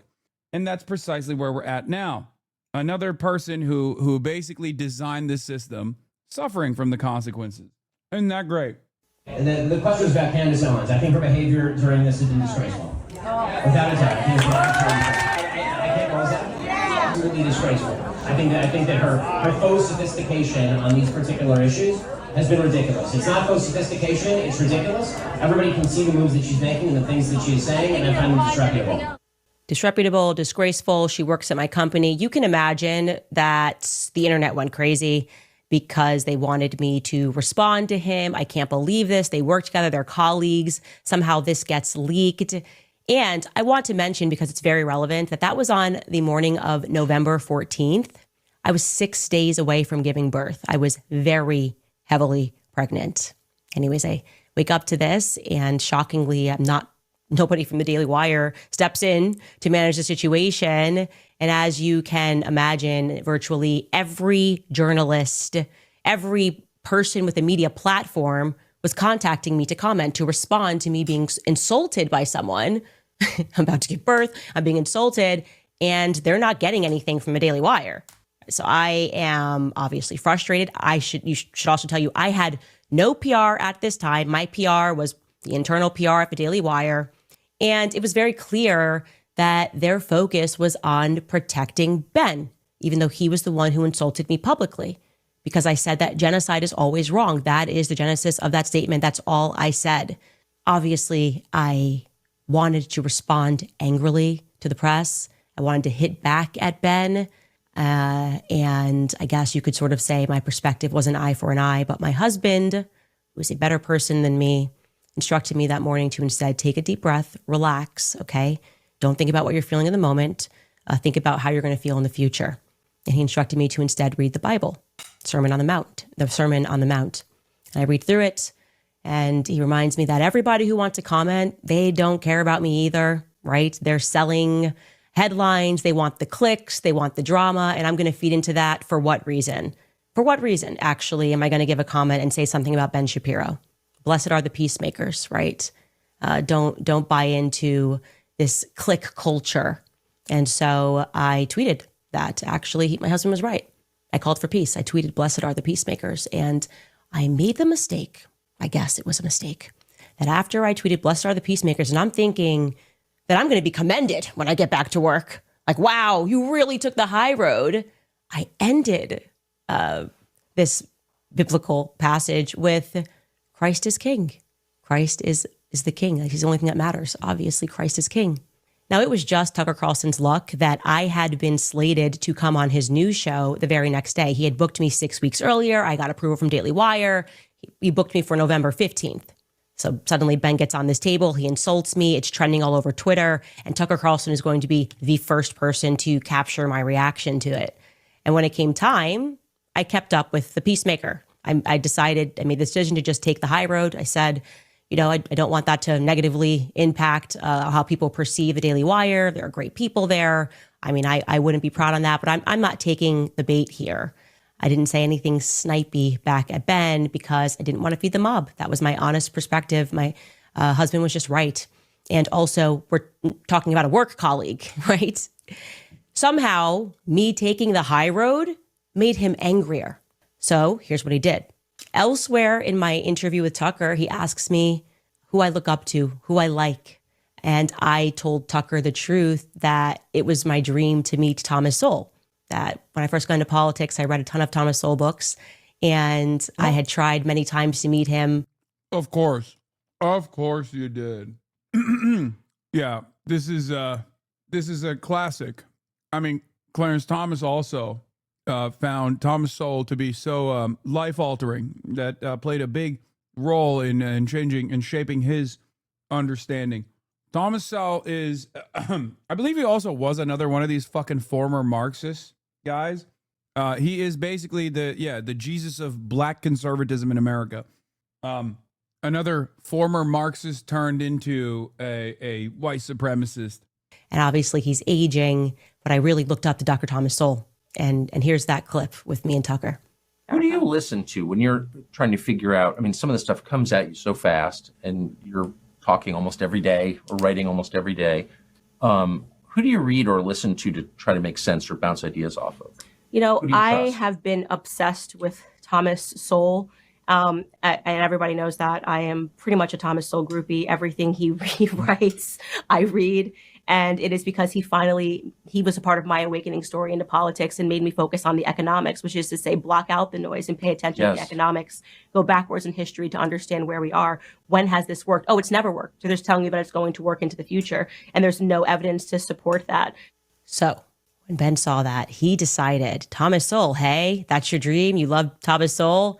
He thought that was an opportunity to get even with me for taking the high road after he insulted me on stage because he's deeply jealous of Tucker Carlson for reasons that I cannot quite understand. Ben had his team reach out and schedule an interview with Thomas Sowell, which they paid for an offensive amount of money, I presume, to effectively purchase a black man who has no idea what's going on. He's very old, he's in his 90s, to hurt my feelings, okay? What? Interview with Tucker is on the 15th. I think it premieres on the 16th. And Ben gets Thomas Sowell, who he doesn't care about. I'm working at the Daily Wire at this moment, and I'm about to give birth in 3 days. But this was supposed to be like an FU Candace for taking the high road and saying that genocide is always wrong. That is what I mean when I say he is an incredibly petty man. Okay. I'm sorry. She's such a fucking grifter, bro. Like I believe certain parts of the story because the person that she's talking about is Ben Shapiro, right? I remember tracking this stuff closely at the time when Candace Owens was obviously, consistently talking shit about Israel while still being under the banner of the Daily Wire. Many people were paying attention to that, realizing that this wasn't a simple disagreement or a simple difference in opinion, and it was actually becoming consequential. And a lot of people from the outside, maybe myself included, were egging it on a little bit. Okay? And Ben Shapiro did, as a matter of fact, talk shit about her when he was at that event, as she also correctly pointed to. But all this extra stuff about like, oh, he hired Thomas Sowell, which was purchasing a black man. Like, this is what I get really fucking annoyed by with all of these conservative grifters, where they play fast and loose with like identity politics whenever it fucking suits their purpose. In some ways, what Candace is doing is kind of like no different than what Ben does too. Okay? All right, what do you mean? You have tailored your entire career around being, you are in opposition to any kind of sentiment expressed in the direction of anti-blackness being a fundamental part of American existence. Your Mrs. Systematic racism doesn't exist. I just don't understand how, oh boy, Hasan stepping in that convo. What convo? I don't understand this argument. People will always fucking talk about like Candace Owens as though she's like a black liberationist icon or something. No, this is not the case. Her entire commentary about black issues unironically revolve around the most white supremacist statements you can ever comprehend. Like, she's done entire documentaries talking about, yeah, she wore a White Lives Matter shirt with Kanye West. She made documentaries about how George Floyd died because of a drug overdose. Like, she is the number one. She's the number one George Floyd died of a drug overdose person in the conservative sphere. I hate this. I hate this shit so much. I think it's not only self-defeating, and it really frustrates me. And like, while Candace's current audience is probably no longer as white as it once was, especially because she's definitely eased off on some of the overt white supremacist undertones and shifted her priorities to, like, you know, anti-Semitism and shit. It's still very frustrating why, like, a lot of people don't take into account why she was already a Daily Wire correspondent to begin with. I hate that people eat the bait every time, and self-described quote unquote progressive minded, leftist minded people do that every time. Now we know how this ends. I then am fired not for what I said, but for what they assumed that I meant, and for trolls that I didn't respond to. And I want to be clear, you can fire whoever you want. You really can if you're a business owner. It's just that this was atypical in the fashion that it was done, right? It wasn't done in the way where you just say, okay, get out of here, it's not working. Instead, what they decided to do was humiliate me in front of all of the other employees by, rather than having a conversation, sort of dramatically having me exit after doing my show, not knowing that I was going to be fired. And then they had put together a stage in my studio and put up clips put together basically a whole package, like almost like a high school play, and conducted what I honestly, when I look back, because it recently leaked what happened at this quote unquote town hall, this is a slave hanging. This is a slave hanging, right? Gather around, everybody else is a slave. And let me tell you how this one messed up. Gather around and watch us whip this person. This is literally how I feel when I watch this, okay? And you'll know what not to do next. Bro, once a black conservative, always a black conservative. Another telltale sign of playing so fast and loose with racialized imagery of this regard, whenever it suits your own propaganda purposes. One of the things you always hear is like, oh, we're escaping the Democratic Party's plantation. Like, oh, the Democrat plantation. We're escaping the Democratic Party's plantation. It's like a classic marker, a hallmark of black conservative commentary, is to almost put in a serious conversation, because they're not like making a joke or anything, but in a serious conversation, invoking the imagery of chattel slavery and some of the most violent aspects of chattel slavery in an effort to suit your purposes, almost diluting the impact and the seriousness of these historical events. It's crazy that, like, the person that Candace Owens, who like spent an entire career leading up to this moment talking about, and even in this video, she does a bit of this as well, like abdicating the responsibility of white people from chattel slavery as she misdirects the attention or redirects the attention and shifts the blame over to Jews. That person is also simultaneously talking about how what she went through was like a slave hanging. I don't know. It's in some ways there is this other part of my brain that wants to sympathize with her to a certain degree when she's talking about, like, as a black woman being totally discarded and cast aside, belittled, humiliated by an objectively white supremacist institution that is the Daily Wire. But also, I know what her commentary is and why she was even hired by the Daily Wire to begin with. I know that she doesn't give a fuck about white supremacy or beyond. Like, she cares about propagandizing against or in favor of white supremacy, rather. That's what she made money on. I still think she has white supremacist tendencies. And here is a video of the then CEO, Jeremy Boring, which somehow Steven Crowder got a hold of this week or last week or whatever. This is just a portion of it. You should watch the entire thing because it really is something. And ask yourself in your memory, do you ever recall anybody ever being fired where 300 employees, which Ben joined electronically, he was up on the screen too, and just enjoyed watching me be humiliated, where 300 employees are invited down and shown a production of what this person did wrong? Okay, well, let's watch a little bit of this video. And Candace made no statement at all in the days after Hamas terrorists raped, murdered, and tortured over 1,000 Israeli civilians, mostly Jews, some Americans. And then they took hundreds more hostage.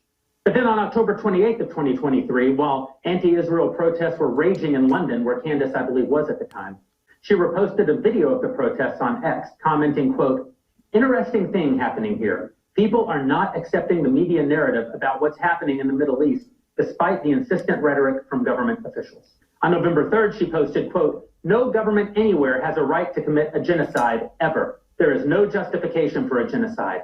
Okay, never mind. Critical support for Candace on this video. Up until this point. The rest of the anti-Semitic shit that she's about to get into, I do not support. But this point, it's so fucking crazy, dude. It's so fucking crazy. It is so nutty how these guys will find a way to be the fucking villains in every situation. God damn, that is so evil. It's wild because, well, I'm going to repeat this one more time.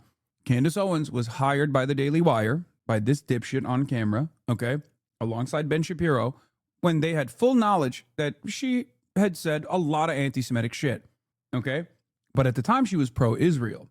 Only after October 7, where she was still saying anti-Semitic stuff every now and then, but was saying a lot of anti-Israel shit with regular frequency, did they actually have a major issue with her.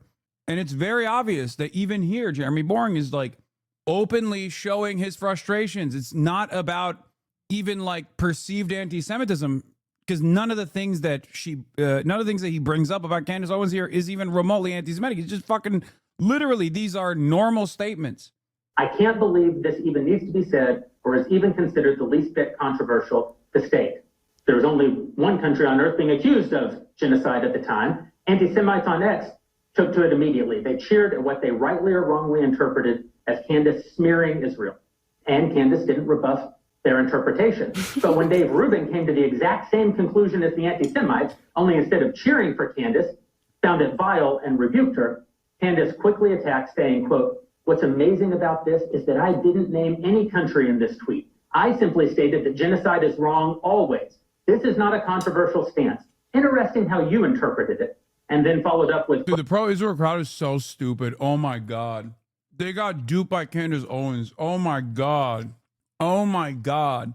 Oh my God. You guys are so fucking horny to defend Israel and to just be awful at your jobs that you got literally owned by Candace Owens, man. Oh, the conservative movement deserves this. Oh, couldn't have happened to a group of worse people. I swear to God. Oh, entire career is built around combating cancel culture and being as racist as you openly can be. Hiring people specifically so that they can be tokens in that field. Like Candace Owens was hired specifically to do anti-black commentary, okay? As a black person. Only to have that demon that you cultivated, that you basically brought up, turn on you and fucking light your ass on fire. "In short, if the blanket statement that genocide is wrong upsets you in any way, then you need to check yourself. I said exactly what I meant, and I won't be backing down or apologizing or further clarifying this statement." Within 24 hours, Candace liked a post calling Israeli Prime Minister Benjamin Netanyahu a war criminal. Now let's be clear. You're free to disagree with Israel's conduct, and you're free to oppose the Netanyahu government. Nope. It's funny to me, or at least the irony is not lost on me, that they hired Candace Owens to be anti-black, and then they objectively say that they fired Candace Owens because she had the correct position on an issue once. That's crazy. That is crazy. That is fucking crazy. Like this leaked footage.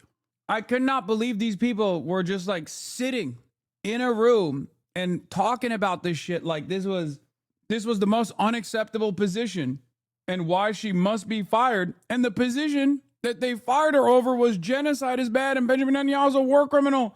That's crazy, man. That's crazy. But the idea that Israel is committing genocide or that Netanyahu is a war criminal is just factually baseless.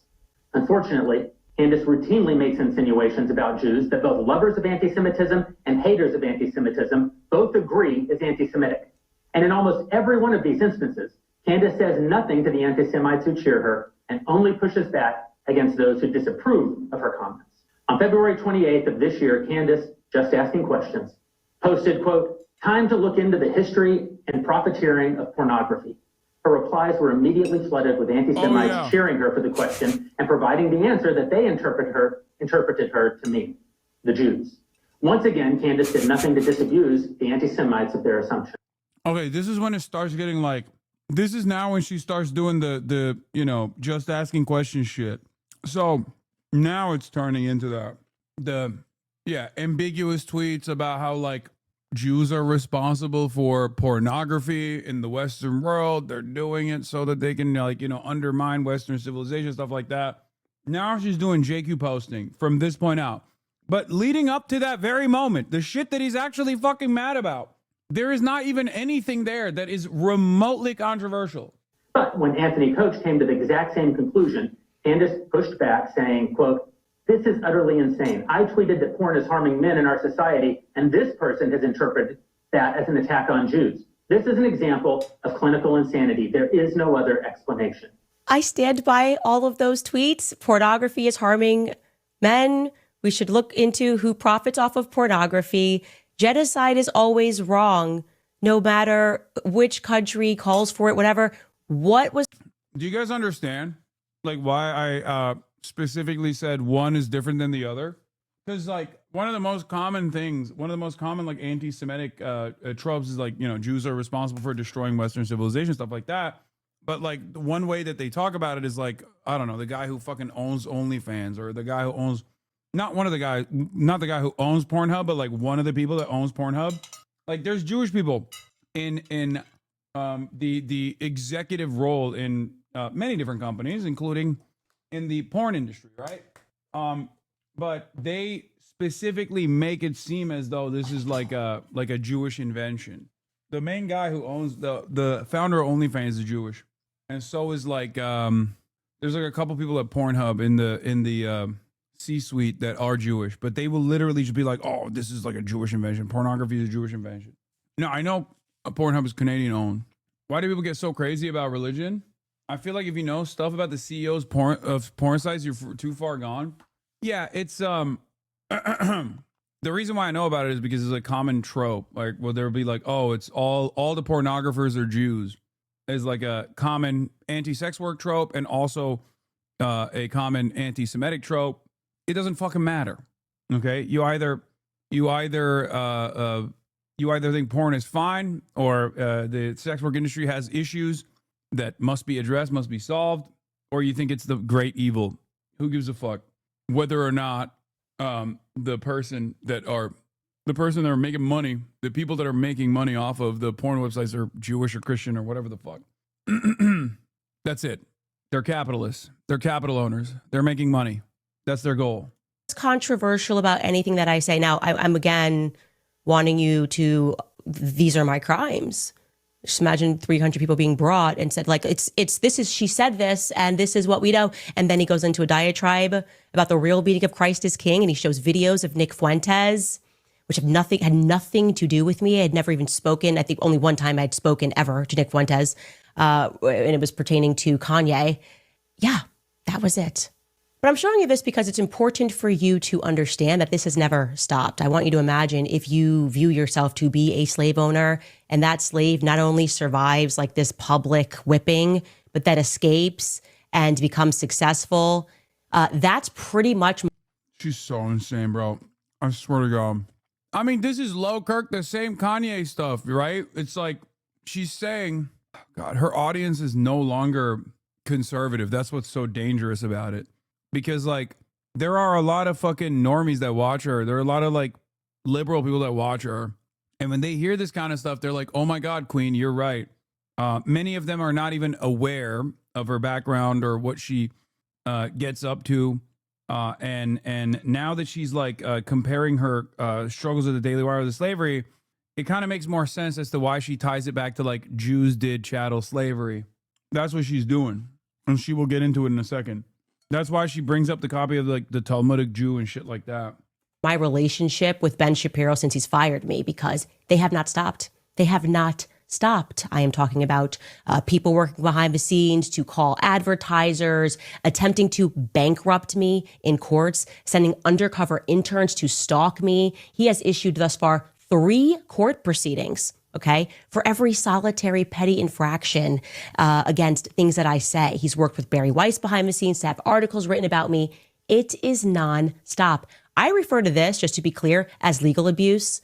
It's legal abuse. And I have put up with a lot of it. I have put up with the pettiness of even suing me because I interviewed a U.S. Bro, can you imagine after Leftovers, I just turned around and was like running around with a copy of the Talmudic Jew being like, this is how your people are, Ethan Klein. Like, how fucking insane that would be. Like, what the fuck are you doing, Candace Owens? You're so insane. It's ironic because Ethan acts as though this is what Candace Owens is doing here is what I did to him, right?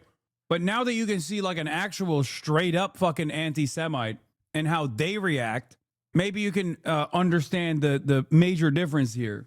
He low-key did that to you? No, he was up my fucking asshole in the same way that seemingly Ben Shapiro was up hers. That didn't fucking, that didn't change my worldview because I'm not a fuckhead. SS Liberty survivor who mentioned your name. The only difference is the ADL didn't work with Ben Shapiro to tackle Candace Owens and her, her true anti-Semitic nature or anything like that. They were too busy yelling at me alongside Ethan Klein. As you pretend that you care about free speech and debate, I've put up with a lot of it, but today I draw the line. I draw the line with this miserable imp when it comes to Charlie Kirk, okay?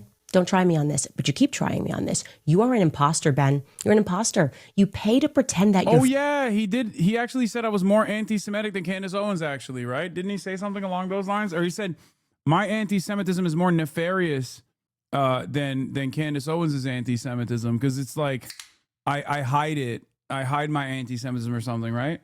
He was like, at least Candace Owens is open about... At least Nick Fuentes and Candace Owens are open about their anti-Semitism, whereas I guess don't do a good enough job of like openly revealing my power level of anti-Semitism as opposed to these guys. Or maybe there's a secret third option here, which is that I'm not fucking anti-Semitic, dumbass. That's what's so crazy, especially because like, brother, anti-Semitism is popping right now. Trust me. It's like when people accuse me of being transphobic, it's like, dog, if I was transphobic, I'd just be transphobic. It would be beneficial for my fucking career to be openly and outwardly transphobic. Same with being anti-Semitic at this point. Like, running around and being like, Jew, Jew, Jew, Jew, Jew, like the Alex Jones video is unironically what people are demanding. That is a market demand at this point. Okay? Yeah. This is... Labeling Jew, Jew, Jew, Jew, Jew, Jew, Jew, Jew. You know? I could be doing that. I mean, that's what Candace is doing. You'll start hearing it in a second. I think he says some nonsense about you're denying the existence of Middle Eastern Jews. I don't fucking know. It doesn't matter. Friends, that you have a right to be on that stage because you get donors to pressure people, because you know Jewish people who can threaten to take money, where you say, I'm going to do an advertising spend. Here's $1 million. I'm sorry, you're dead. The entire world knows that you are an imposter. I mean, you're so much of a fraud that essentially what you do is you have people send around clips to grown men to cheer you on, to pretend like the audiences love you. You staff audiences with people that work for YAF who are told to explode into cheers when you hit the stage because you don't have the confidence anymore to go out into the world. With the many years of advocacy against Israel, if I was overtly anti-Semitic, like actually anti-Semitic in the way that these guys claim I am, I'd have 200,000 live concurrent viewers right now. I probably wouldn't be on Twitch. Actually, I don't know. I feel like Twitch is also trying to lean into like the right-wing shit. But if I genuinely was anti-Semitic and was running around like fucking Alex Jones, I'd have like 200K people watching me currently. Like, it's so stupid. It's such a stupid fucking statement. Was the fact that Theo Vaughn, and I didn't even know this at the time, the day prior to me, had actually interviewed Candace Owens. I think you and I both agree that Candace Owens is an anti-Semite, right? I think that he was on that 1-2 punch. Okay. What? Bow, bam. Do you think... You hit him with that anti-Semitism, boy. No, Ethan.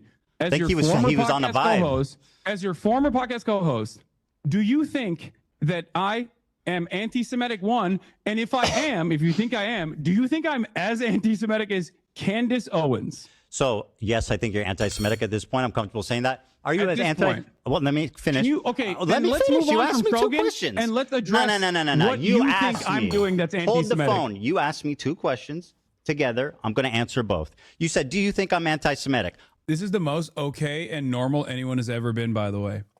As you can tell, he is, he was the most normal anyone's ever been. After talking to you so far today, I can say unreservedly yes. I think that you are more anti-Semitic than Candace Owens? No. But I think your form of anti-Semitism is way more destructive and sinister. Candace Owens is outright. Hold on there, Hasan. This is an important question. You think I'm anti-Semitic now? Because 2 days ago you said I wasn't. I'm gonna answer. Okay. Your Or form of yesterday, anti-Semitism I think. Or 2 days is way more insidious because it's silent, it's tricky. She's out there just saying what she believes, and I respect her for that. Nick Fuentes is just out there. Nobody knows that what's his stance on Israel. Candace Owens' stance on Israel. But you're tricky. What you do is deny the heritage of Middle Eastern Jews, stuff like that. You accuse them. Ethan Klein respects Candace Owens and Nick Fuentes because they're open with their anti-Semitism, as opposed to someone like myself who is just simply anti-Israel and not anti-Semitic. But because in his mind that does not exist, that anti-Semitism and anti-Zionism are one and the same, he thinks like I'm engaging in this like insidious form of anti-Semitic trickery. And yes, if you say Hitler is based, you're actually you will actually receive praise from Ethan Klein because at least that your position is known, right? I on the other hand, am engaging in trickery of being always the oppressor, What? always everything. Can you And by point the way, to- you spent the first part of this debate calling me insane for what I think most people would perceive as blatant, obvious anti-Semitic Ethan, acts. I don't think most people would look at what you're doing right now and Let's think not that worry this about is that. a Let's sign of mental sanity. Well, we'll have time to. The funniest thing about this always was like it was so personal for him, like where he would just be like, "People don't like me, and this is anti-Semitism." And I would have to constantly be like, "No, dude, anti-Semitism is increasing, especially because Israel ties everything it does to Jews. This false conflation doesn't, help Jewish people in the Western world. It actually is a big part of the reason why anti-Semitism is rising, all this stuff." And he would just immediately turn it back to, "Well, you hurt my feelings and you're anti-Semitic." And at some point I had to be like, "No, dude, people just don't like you. Like, that's not anti-Semitism. They just don't like you. I don't like you, but that's not, you can't just like keep calling that this grand anti-Semitic conspiracy." And it's so crazy that so many people still baby this dude, where they're like, "Oh, he's my 40-year-old baby, and that's why he feels the way that he does." Jew here. I respect people who hit the Nazi salute in front of me and call me gross and spit on my face for being Jewish, and I really don't like people who say genocide is bad. Yeah, I mean that's the argument. How much of this do you think comes down to him being rattled by the abuse his family has gone through due to online shitters? No, that's fucking absurd. That is 1 quintillion% max copium, okay? I'm sorry. There are plenty of things I do not reveal about my private affairs or the things that I go through in the backdrop that I promise you I don't like to make content out of, but like has not changed my worldview as dramatically as Ethan Klein has spent his past 2 years actively hounding people, actively fucking hounding people that were daring to call out Israel committing a genocide. No, this is his entire content. His entire content is just like bullying people. That's all it is. Anyway, let's get back to this anti-Semite that Ethan Klein respects. Because people see you for what you are. And so exactly what he did yesterday. We can now listen to what this imposter said as he hit the stage. Charlie Kirk's organization, the one that he built for debate, if you have a disagreement, and he instructs people here in this speech to go after me and Tucker Carlson, right? That's what he's going to do. He wants us deplatformed. So he's going to attack me, he's going to attack Tucker Carlson, and he's going to attack Megyn Kelly because she's at the beginning of what these people have put me and Tucker and Charlie Kirk through. Take a listen to a portion of what Ben had to say. So, if Candace Owens decides to spend every day since the murder of Charlie Kirk casting aspersions at TPUSA and the people who work here, who worked with Charlie every single day, his best friends, to cast aspersions at Mikey McCoy and Andrew Colvin and Blake Neff and Tyler Boyer and, yes, at Erica Kirk, and to imply or outright claim complicity in a cover-up over Charlie's murder, to spew absolutely baseless trash implicating everyone from French intelligence to Mossad to members of TPUSA in Charlie's murder or a cover-up in that murder, then we, as people with a microphone, have a moral obligation to call that out by name. So no, Tucker Carlson, it is not an excuse to go silent on Candace's targeting of TPUSA or to mirror her bullshit lines of questioning because you love Candace personally. The same holds true of Megyn Kelly, a person I consider a friend, characterizing Candace as a young mother and thus shying away from condemning her actions or fibbing about them. That is a non-starter. When Candace Owens says, I don't know, but I know, that is retarded. And we are all more retarded for having heard it. Wow, he's so big. He's such a big boy dropping the R word, which is funny because right before that moment, he unironically brought up a Nick Fuentes quote where Nick Fuentes was saying the R word, and he used that as a negative. Where he was like, oh, look how silly and stupid Nick Fuentes is for saying the R slur, the R word. Well, Ben, when it comes to you and having worked with you, Also, for the record, for people who are like, oh, dude, why can't we say the word? Just listen to Ben Shapiro say it over and over again. I used I used to say the word all the time, okay? It was hard to drop it out of my fucking daily usage. And the reason why it is because it has great mouthfeel. I'm very open about this. I've talked about it before. But I will tell you this much, okay? I will tell you this much. And no, for normies, no one gives a shit. Many people still fucking say it, even if they don't use it in this chat because they know they'll get banned, okay? So that's not even the point of contention here, okay? I do it because I want to be kind. I want to be as welcoming as possible. And I know that a lot of people get very upset about it. So I'm just not going to fucking use it. And this is not going to be a hill that I will die on. Right? It's very stupid. Having said that, however, there is no greater antidote. If you want to show how lame and stupid and silly it is, okay, mouthfeel was next. It's okay to say the N-word. See, this is what I mean. See, we're not going to do this right now. I'm not defending saying it. I don't say it. But, like, there's a difference. Okay? There's a difference. There's a difference. And I think you know the difference as well.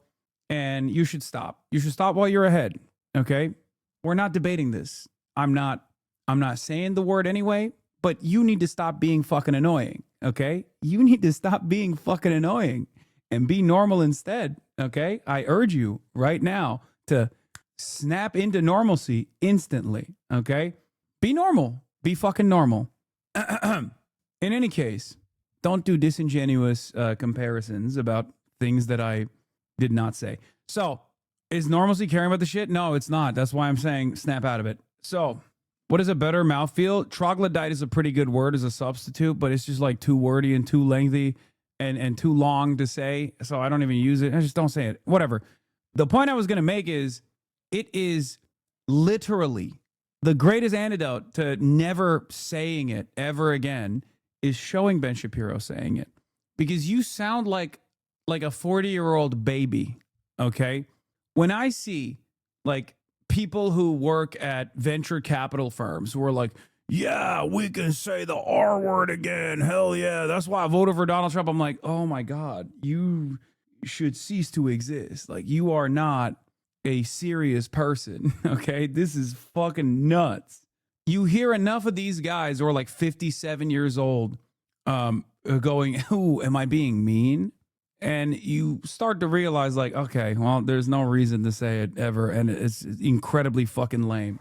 I just know the tactics that you use to feign popularity in the public. I just know the amount of money that you are willing to spend on advertising to inflate your numbers to make people think that you're popular.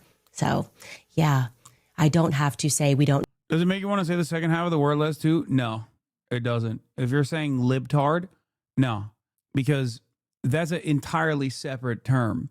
And it's also making fun of Republicans saying it. No, when it comes to you, you are such a joke of a little man. Your jealousy against Tucker, your ability to believe that you can keep manipulating the markets. You know those kids booed you on that stage. The amount of messages I got from Turning What is this? It's not a different word? Okay. Point USA people saying, what is happening? Why is he on this stage? Standing against everything. You're so cool. It's not because I'm trying to be edgy when I say that.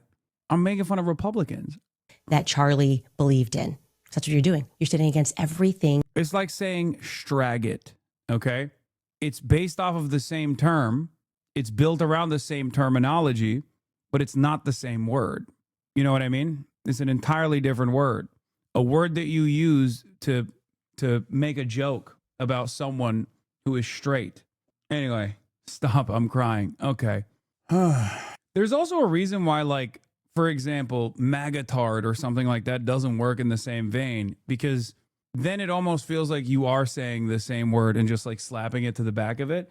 Whereas libtard, on the other hand, is something that like MAGA people say genuinely, and it's a very stupid fucking term, which is why I don't feel dirty saying it, even though the other one is it feels even more dirtier to say. I don't know, even though it's like technically the same thing. Also, yeah, that does feel redundant in general. Yeah, that does. That Charlie believed in because you weren't his friend. He didn't like you for that very reason. I look at you and I just think you are such a little worm. I could see you right now, probably. What can we get out to her? We're going to sue her into bankruptcy again, right? Sue her for every infraction, every word that I don't like, and every time my feelings are hurt. Because what you really believe in is Baal Berith. That's what your people believe in. You believe that you are contract lords and that people are not allowed to violate contracts. So you being this clinical about what words you can and can't say is proof woke was back, baby. No, this is how this community has always been. This community is way worse than the fucking average community. Are you kidding me? No, we've always been this way. Anyway, here's when Candace is getting into full-blown, like what I would say European style anti-Semitism, okay? Which is definitely a different level of racism that you often don't encounter.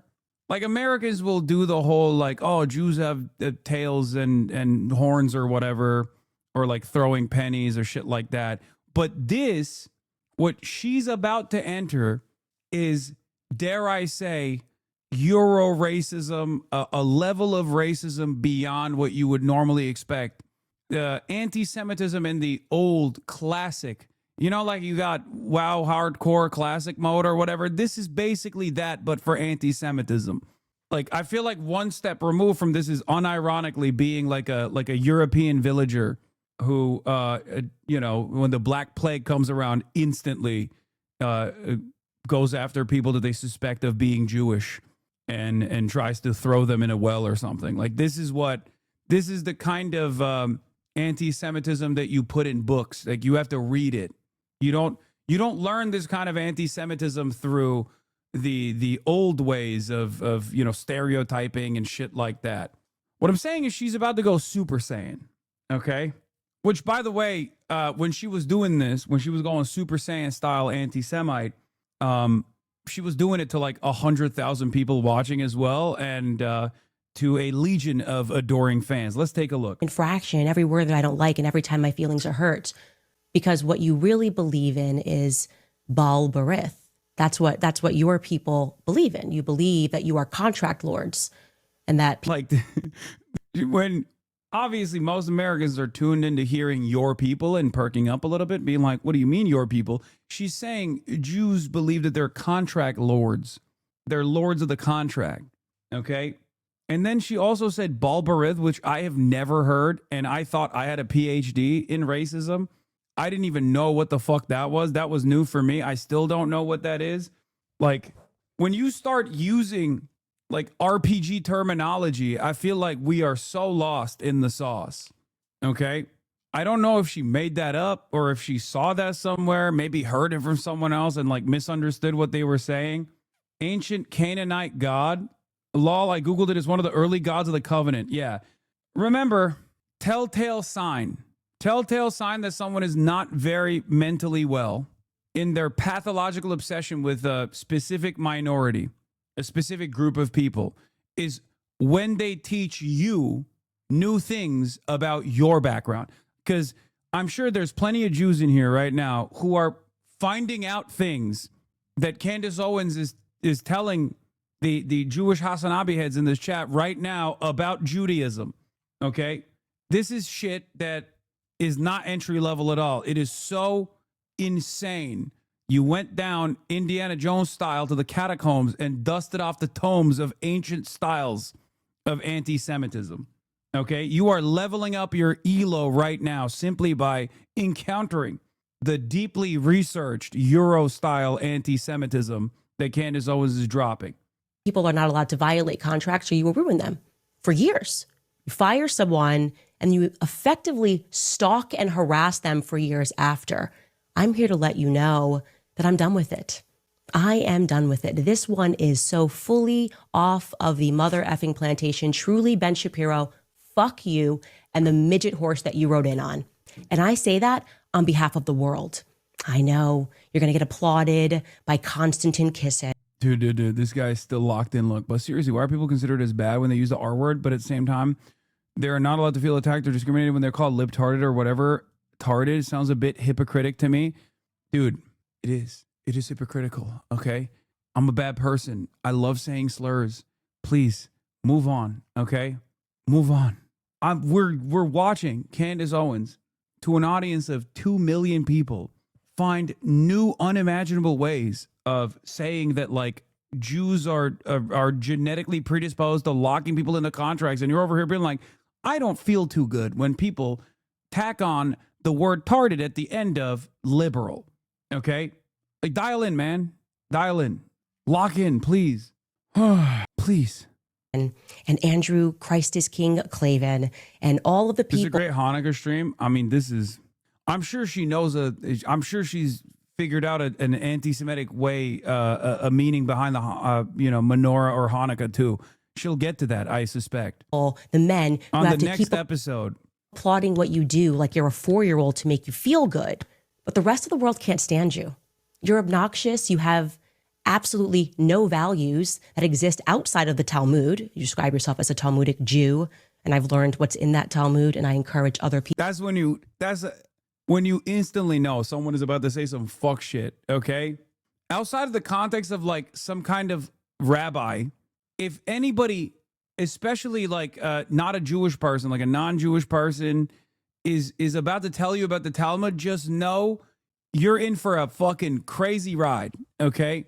I like that we went from, I don't like Ben Shapiro because he fucked me over after I said correct things about Israel, to, well, this is how all Jews are. They lock you into contracts, some ancient Canaanite god, and now she's about to pull a book out.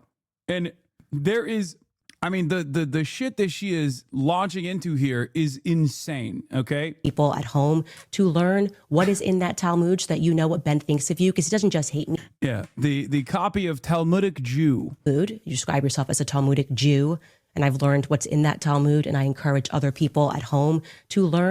That's crazy. That's a crazy screenshot, okay? How the fuck did we get here, man? This is the most popular political commentator in the North American continent, okay? All of these anti-Semitism experts, and none of them seem to understand what the Talmud actually is. They think it's like the Bible, but it's actually 2,000-year long Reddit thread of rabbis debating different ideas. Exactly. And it blows my mind, and I know for a fucking fact that Candace Owens has been around plenty of Jews, okay? So she knows this is bullshit. She knows this is not like a real... I know that because David Horowitz is perhaps one of the most responsible figures for Candace Owens' career early on. I know for a fact that, Ben Shapiro, Jeremy Boring, there are plenty of Jewish people that she has literally worked alongside of.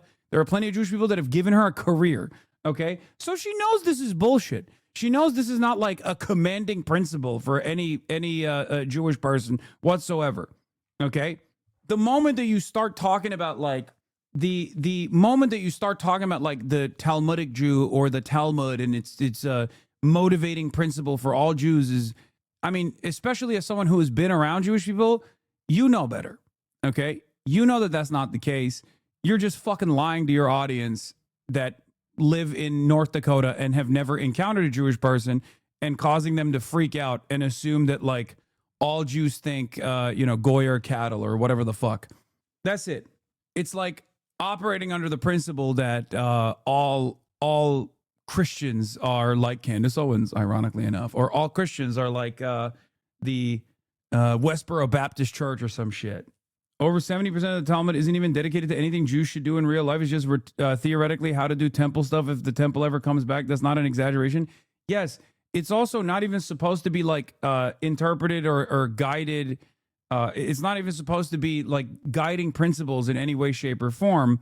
It's just supposed to be interpreted by rabbis and debated over by It's just a debate book. It's a book about debate. And of course, if you're debating shit 2,000 fucking years ago, there's going to be some weird ass shit that you're debating. Okay? There's going to be weird shit because people were debating weird shit 2,000 years ago. Okay? Looking at that with today's eyes and being like, well, this is obviously the most important fucking document for the modern Jewish person and how they guide themselves is psychotic. Anyway, everybody does this stuff. They do it, given my Muslim background. I see it so frequently about Islam and what Islam means and what Islam is supposed to represent.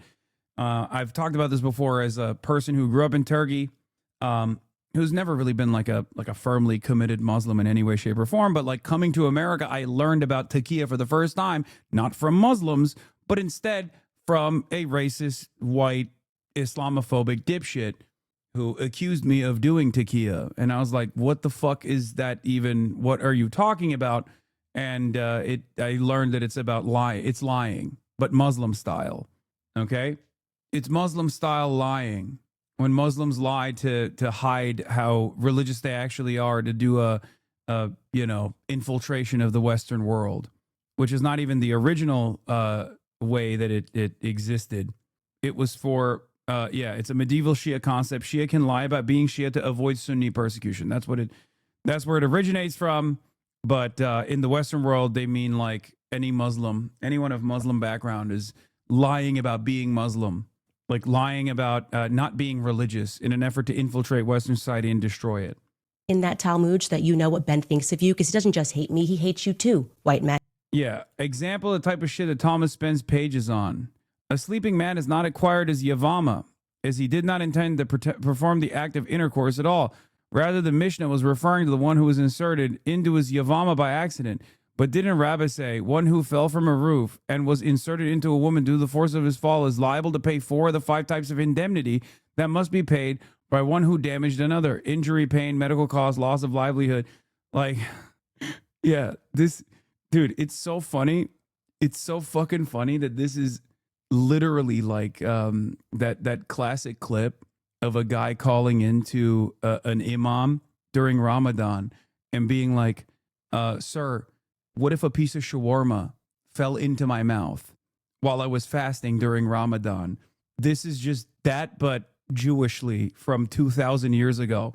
And motherfuckers are sitting around being like, well, this is clearly the most important commanding document that any Jewish person could lean into as a way that they design their world. It's literally that. It's this, but in text. It's that in text and from like 2,000 years ago. وعليكم السلام ورحمة الله وبركاته. يا شيخ اليوم بالغلط وقعت تمي شاورما مع زيادة طحينة. نعم. Shawarma with extra tahini and a slice of apple and around 3 liters of water.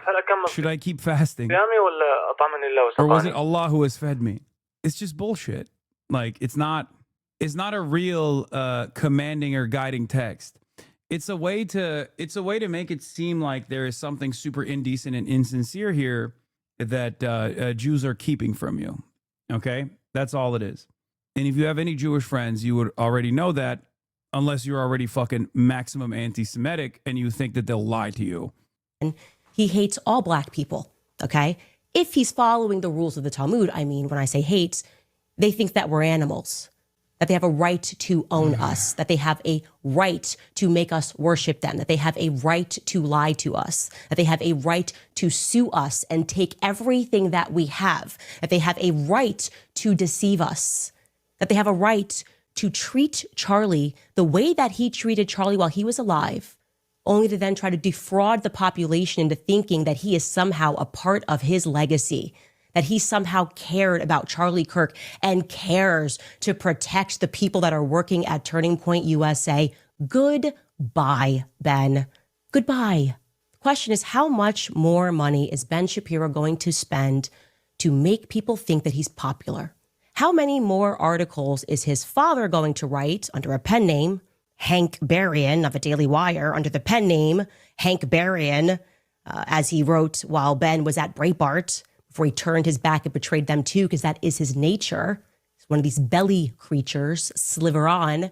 The question is, how many more weeks and years do we have to keep pretending like Ben Shapiro is relevant? It's an open-ended question.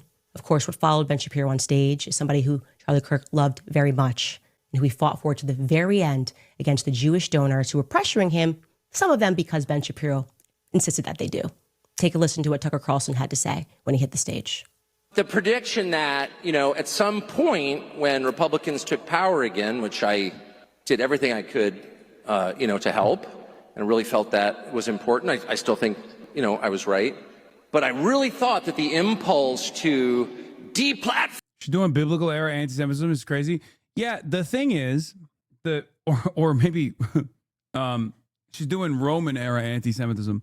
The thing is, if Candace Owens just kept a shitting on Ben Shapiro, there is, I'm right there with you. But she doesn't just shit on Ben Shapiro. She ties it back to all Jews are like this. She ties it back to the fucking Talmud, about how she started reading the copy of Talmudic Jew and how Jews are contract lords and Jew this, Jew that. It's just fucking insane. The problem, however, is that the environment is so primed for any sort of candid criticism of a notable Jewish person to turn into this is how all Jews are. It is the perfect environment to do this in if you want to foment anti-Semitic sentiment. One of my favorite Talmudic debates is about capital punishment. There was a custom where the witnesses to the crime are supposed to push you to your death, but a rabbi asks, what if they lose their hands between the time of the crime and now? They conclude that if the witnesses no longer have hands, the criminal gets to live. Who amongst us hasn't been in a Jewish court system where this was sincerely followed on? Obviously, this is it's no different than the way that a lot of white people think the world of Islam operates, right? Oh, Sharia law, also known as law, right? This is what they mean. They're like, oh, you fucking steal in a Muslim country, they're going to cut your hand off. It's like, no, they're not, you fucking idiot. What the hell are you talking about? You're an insane person. But how do you convince people that that is insane if so many people legitimately think that that is what's going on? If all these people collectively agree on something that's wrong, then it might as well be the truth. And the same goes for anti-Semitic tendencies, anti-Semitic statements like this. And the environment now is ripe, especially because, as I've often talked about, there's so much nascent anti-Semitism already out there that oftentimes wasn't even considered to be super critical or bad, oh, Jews are in positions of prominence in American society, in industries such as banking, in industries such as finance, in industries such as Hollywood, right? These are the types of things that people have talked about as a common perspective, but that can turn dangerous very quickly, right? That can turn dangerous very quickly when you decide, well, Jews are also monolithic in their understanding of the world, and the reason why they're in these positions of prominence is to actually actively undermine the Western civilization.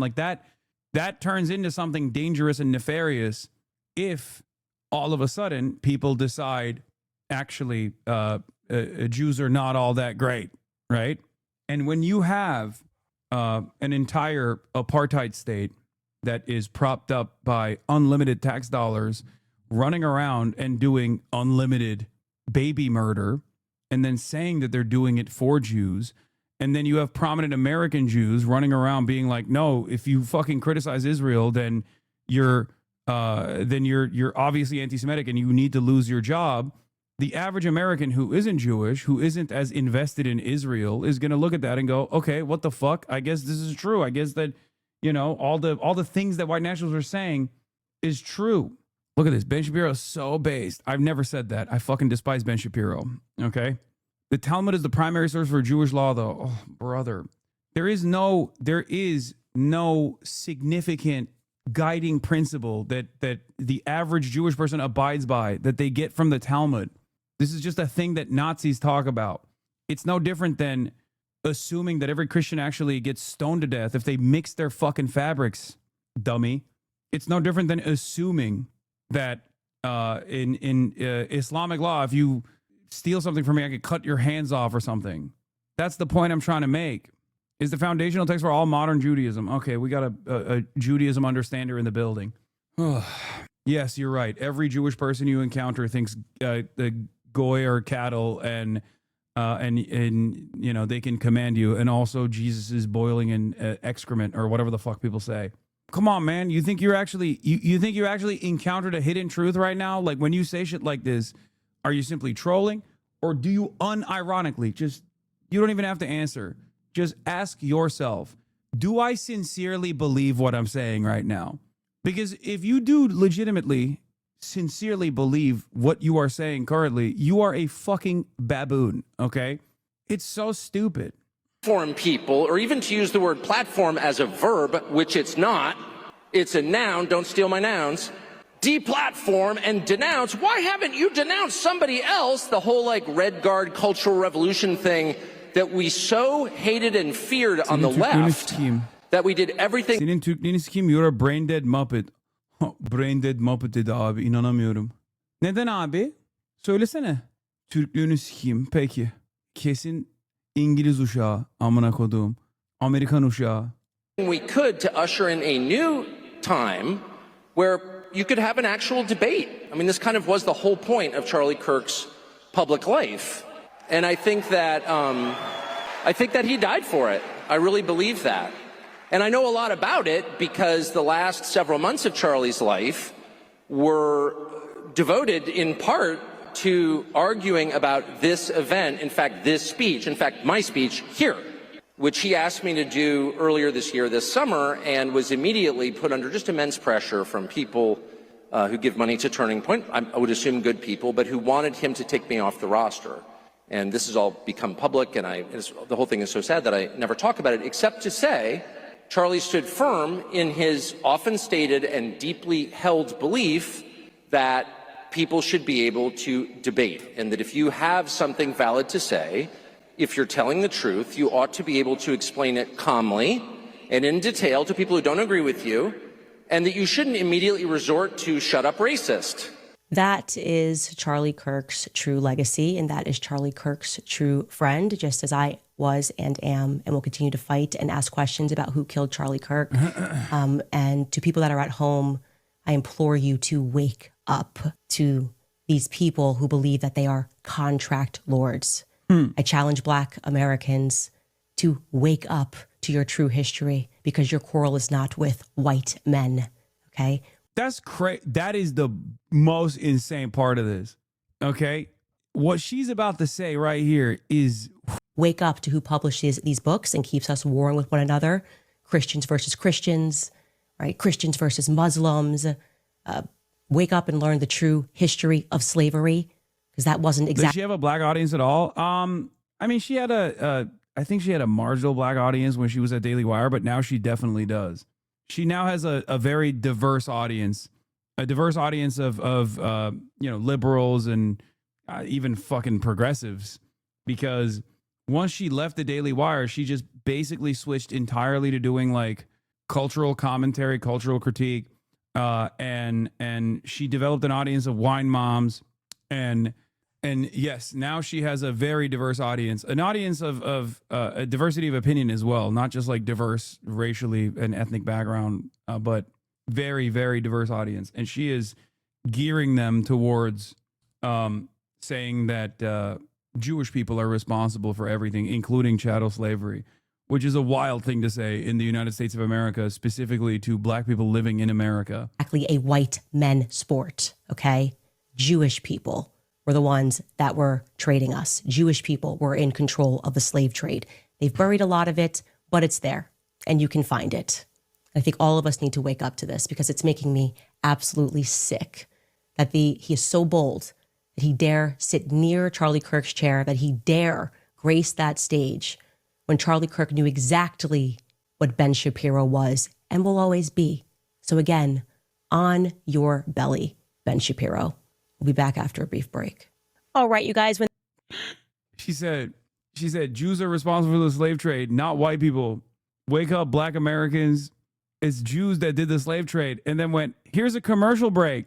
Preborn. Donate today at preborn.com/Candace. That's insane.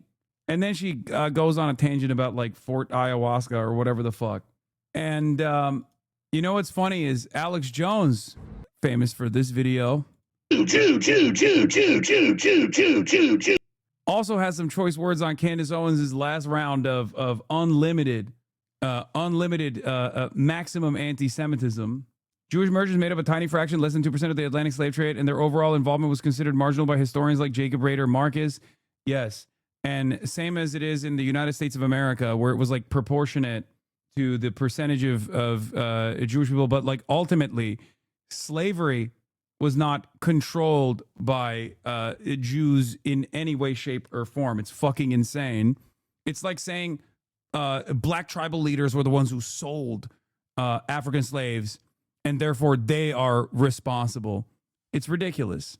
It is an entire enterprise that was cooked up by white people, defended by white people, and primarily benefited by white people in general. The entire concept of whiteness is one that was created as a factor, socially constructed specifically to justify the enslavement of non-white people, specifically black people. It's crazy. Is she trying to say the British royal family is Jewish because of how they even branded the slaves they sold? I mean, that's the next level of anti-Semitism when you start inventing or when you start doing suspected Jews lists, because it's not enough when you just like talk about specific Jewish people. Then you start saying like, well, everyone is completely dominated by like a handful of Jewish people or something. It's just, it depends on how fucking insane you are, I guess. But yeah, Alex Jones is worried about Candace Owens and that she's playing it fast and loose with the facts. He says he's coming out with a report to debunk Candace's latest conspiracy theory around the assassination of Charlie Kirk, which involves, without evidence, a congressman from Nevada, Erica Kirk, a Daily Wire staffer, and Charlie Kirk's head of security meeting at a U.S. military base the day before Charlie Kirk was assassinated. As most of you that pay attention know, I am not the internet police. I don't infight. I don't try to focus on what other people are theorizing about or doing. I try to focus on what I'm doing. And so it's with a heavy heart that I am forced to put out another report, either tonight or tomorrow morning. We're adding a lot of information right now, a lot more research, dealing with Candace Owens. Another person who, in many respects, is responsible for the rise of Candace Owens, because he single-handedly, someone came into the Discord that was a longtime sub and said that you were being too harsh on Candace, and then she was uncovering some truths, not trolling. We had a real Candace X Hasan viewer. We perma-banned them, of course. Oh my God. Hello, Kyle.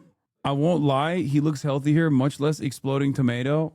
Well, look, what I'm trying to say is Alex Jones developed an entire market for Candace Owens to basically thrive in, okay? And now he's upset.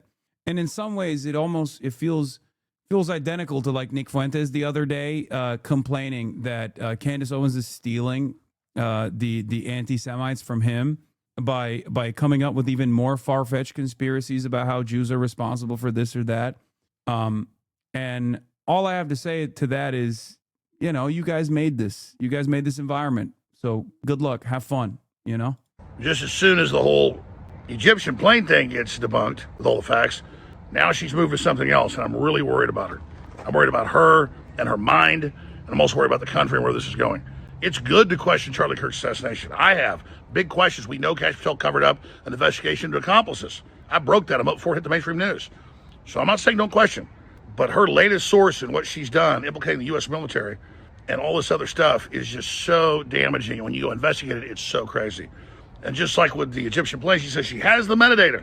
Then who else used to do that, Alex? I have the documents. I mean, come on, man. Come on, man. Kind of feels like you're just pissed that she's just ripping your shit. I have the documents. Ladies and gentlemen, I'm at a black site in a FEMA facility right now. Underground, Barack Obama has brought black helicopters into my neighborhood. AlexJones.com, Infowars.com. Make sure you take your blue iodine pills before you hear what I'm about to tell you. It's a matter of utmost importance, ladies and gentlemen. I have the documents. I got the data from an insider source. As you guys know, I have insider sources. It's on the record. And now Candace is doing the same shit, and all of a sudden he's mad. Publish it. And when she did publish it, and it got fact-checked, it wasn't accurate. Candace Owens comes out as the anti-Semitic Highlander, and all of a sudden everyone turns into a fucking debunker. Okay, what is happening? All these dang conservatives, they're mad that she's doing conspiracy theories wrong. Okay, maybe they're going a little too crazy with the conspiracy theories. There's a limit to it. Candace, we care about you, but you just doubled down again with something even more absurd, and I hate watching you destroy yourself like this. We'll be covering it all with the reports coming out at Real Life Jones on X, on Rumble, and Infowars.com. Infowars.com, AlexJones.com. Yeah, and now, understandably, everyone is saying Alex is now, for the 10th time this year, being accused of getting the call, compromised by Israel Jews, of getting paid off by neo-Nazis and other types of Jew haters. Except Alex Jones did get the boss call, not from the Jews, but from Donald Trump. This is Alex Jones's nightmare, I assume, or the greatest moment in his career, where, as I have said time and time again, this is the moment where Alex Jones could be single-handedly the most important man in American politics. Okay? For decades, this motherfucker talked about these pedophilic elite, okay? Pedophilic elite is the Mossad operation. As you know, 9/11 is a Mossad operation of the pedophilic elite that's trying to get the Americans to go to wage war on their behalf. AlexJones.com, Infowars.com. They're all doing pedophilia. They're doing sacrificial. They're doing child sacrifice. I've seen it with my own two eyes. I went to the Bohemian Grove. Okay, all this stuff, and now you got like as close to physical evidence as you can get, and the average American is tuned into that. And he's over here being like, and it's all a deep state conspiracy to undermine my big, beautiful president, Donald Trump. How the fuck did you get here? You did all the fucking guesswork. You did all the prep work. You've designed your entire commentary history around this pivotal issue. And now the dude that you encounter at the cash register is totally tapped in to this mindset. And there is like hard evidence that suggests some of the things that you were saying were literally valid. It was real. Okay. And now you're fucking running around trying to cast doubt on your entire life's ambition. It's awesome. It's fucking hilarious. And now he's mad. He's mad that Candace Owens is stealing his thunder. So he's got to get in there and, talk some sense into these guys. But yeah. That's the Candace Owens story. She's lost his damn mind, I think. She is really, really leaning heavily into the anti-Semitism stuff. Also, here's Brian Tashman. It says, good reminder that Ben Shapiro hired Candace Owens after her pro-Hitler remarks, only denouncing and firing her after her anti-Israel remarks. This is partly a story about conservatives creating a monster they can't control. Owens, after all, has been saying nutty things for a long time. In 2019, she left her job as a communications director for Turning Point not long after arguing that Hitler's real sin was globalism, not nationalism. If Hitler just wanted to make Germany great, she said, it would have been fine. Rather than ostracize her, powerful conservative organizations cultivated her. Republicans invited her to testify before Congress about why white nationalism wasn't a problem. In 2020, Daily Wire, helmed by Ben Shapiro, hired her. Is real. They made her into who she is. Every single person that's coming after her right now played a formative role in her development, in her career. Okay? Jazan, next year, Candace was right. Come on, big dog. Let's be real here, okay? There's an entire world between Jeffrey Epstein was an intelligence asset of the CIA and most likely of the Mossad that was working on an international blackmailing conspiracy versus every Jew has downloaded a copy of the Talmud and follows every single thing in the Talmud to a T in their day-to-day existence, which implies that all the goyim are cattle that must be dominated and that Jews are collectively destroying Western civilization. Okay? I feel like there's a little bit of a difference there, don't you think? One is, rooted within facts. The other one is a psychotic hallucination, often harkening back to some of the darkest chapters of European history. I've always been uncompromising. I've always been uncompromising on two things: that I will combat anti-Semitism. I will actively fight back against it, as I do against all forms of hate. And I am anti-genocide and an anti-Zionist. Okay? That's it. Yeah. Also, then there's this kind of shit. Yeah, Mark Levin going up on stage during the Hanukkah event and being like, Donald Trump is a real Jew. He's the first Jewish president. Congratulations to Nick Fuentes and Candace Owens, who just netted about 500,000 new subscribers. Are there any adults left in the room? The White House is actively inflaming the right's anti-Semitism crisis. Yeah. They're burning the candle on both ends, too. And no, that is not a menorah pun, okay?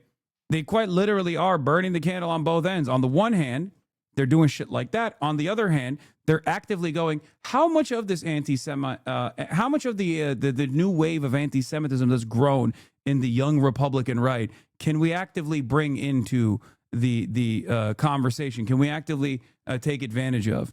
On the one hand, they're leaning into psychotic conspiracy theories, with Miriam Adelson going up on stage and being like, I'm going to give you another $250 million if you run again, because you've been so good and so loyal to Israel. And Mark Levin is talking about how Donald Trump is the first Jewish president. And then on the other hand, they're like, yeah, a lot of these anti-Semites, they could be very reliable allies alongside ourselves in this cause, I think.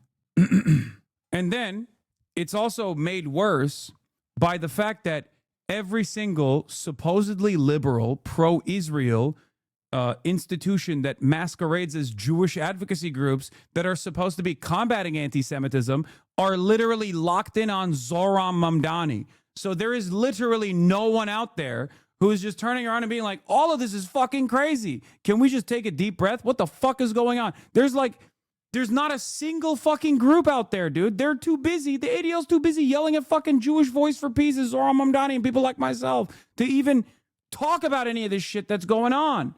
It's sometimes, unironically, I do feel like there is, 1,000 total people that actually still actively give a fuck about anti-Semitism, that want to combat it, that want to actually stop the growth of anti-Semitism. And every single one of them is getting, myself included, is getting fucking yelled at by not only the ADL, but also all these other supposed Jewish advocacy groups, and also getting yelled at by the fucking Republicans, who on the one hand are shaking hands with Nick Fuentes. We're trying to figure out how they can incorporate Nick Fuentes into their fucking movement, while simultaneously talking about the real anti-Semitism is coming from the anti-Zionist left, which includes anti-Zionist Jews.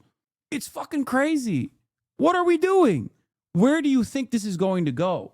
Is the American Israel Public Affairs Committee, commonly known as AIPAC, is them being in America and not registered with FARA like all other lobbying groups in America, is that America first? Is it America first for senators, Congress, and even our president to take money from AIPAC? Is it?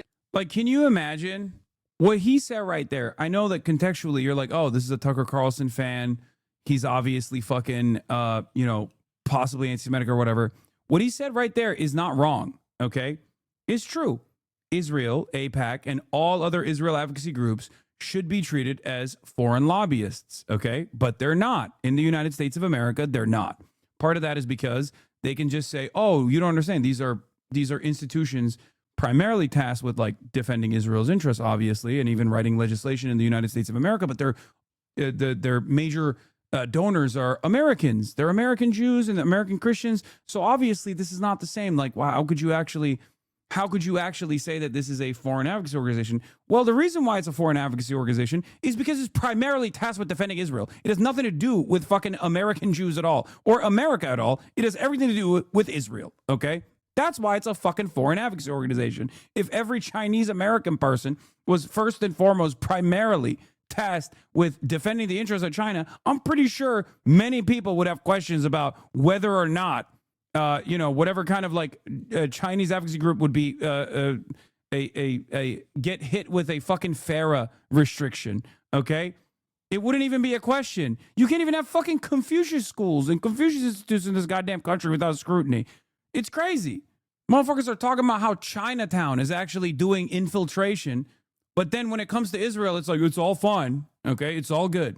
So what he's saying is not wrong. But what's really frustrating about this is that there is no like unified democratic response. That if the Democrats were defined by also this principle, okay, if the Democratic Party was defined by not allowing any sort of Israeli intervention or Israeli influence in American politics, all of those people would probably be led back into a position of normalcy. But right now they're left rudderless. And when the people that are captivating their attention are people like Candace Owens, not only are they rudderless, but they move down in the direction of anti-Semitism. Instead of actually having a unified response to Israel's unlimited bloodshed, Israel's unlimited violence, Israel's unlimited demands of not only loyalty, but also tax dollars, okay?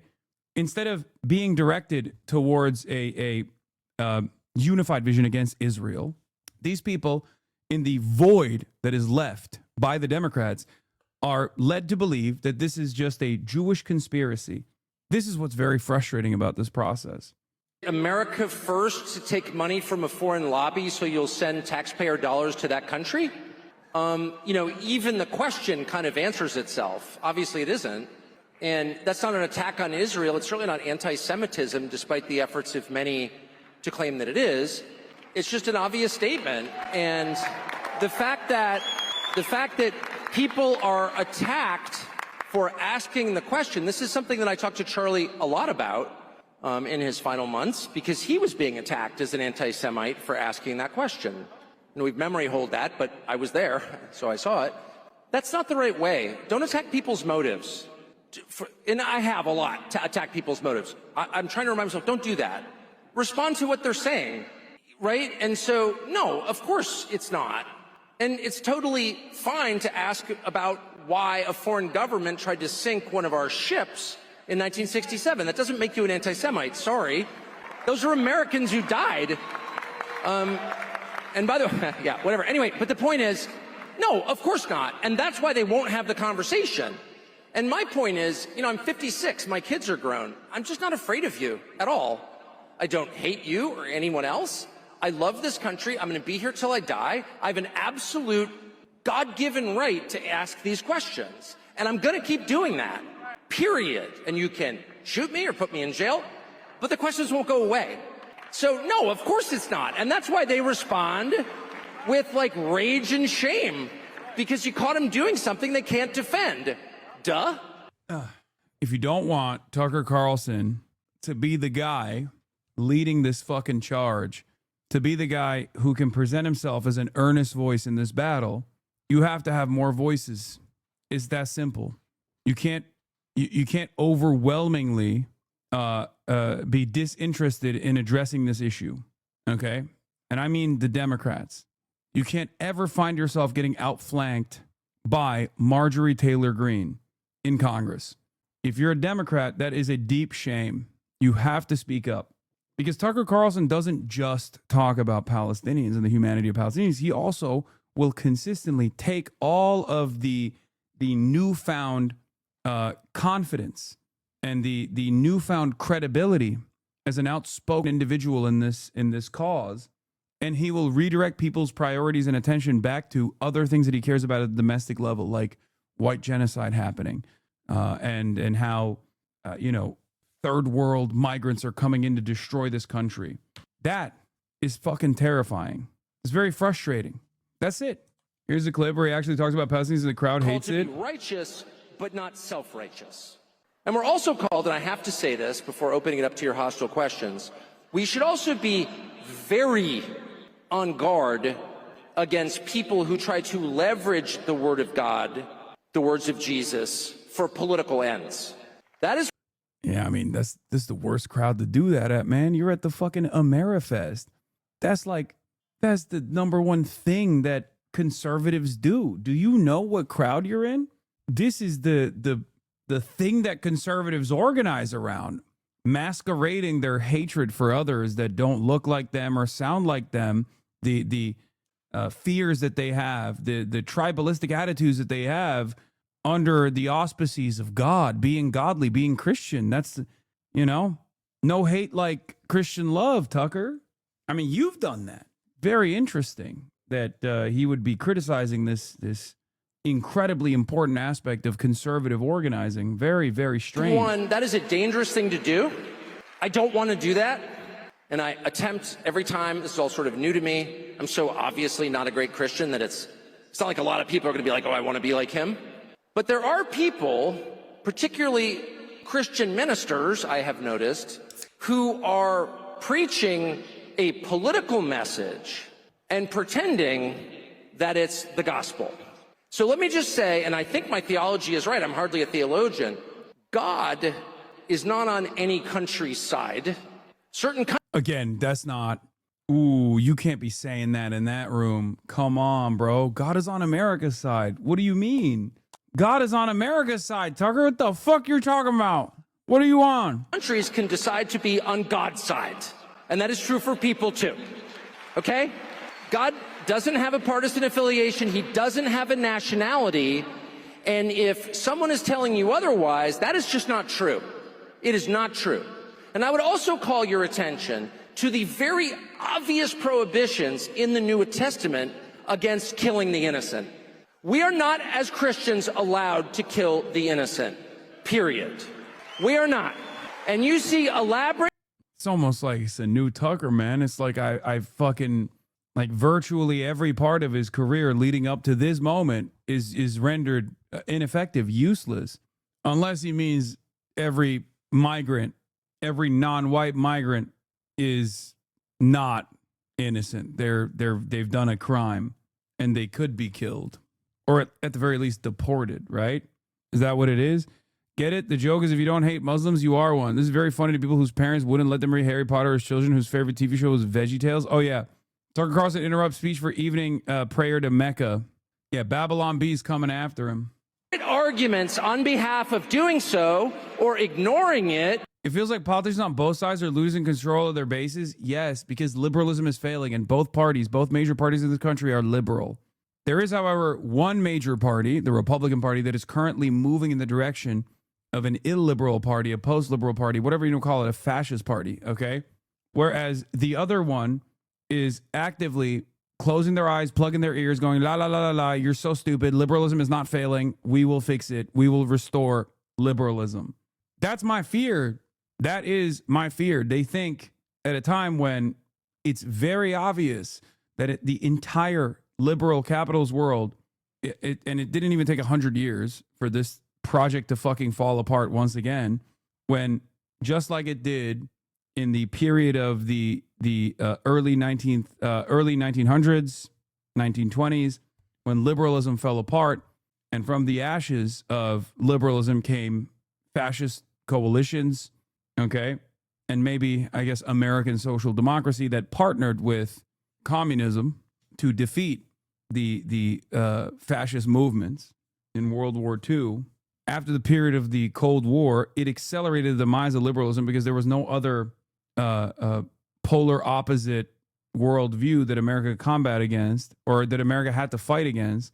There was no threat of an alternative example, and the maximum growth, maximum prosperity, late stage capitalism that we saw from the 90s from 90s all the way until right now has collapsed liberalism once again, greatly accelerated the demise of liberalism. Yes, the end of history was not here, as Francis Fukuyama thought it would be. I mean, even he understands that. Even he recognizes that now. But my point is, it's over. It's not working. People are recognizing that it's not working.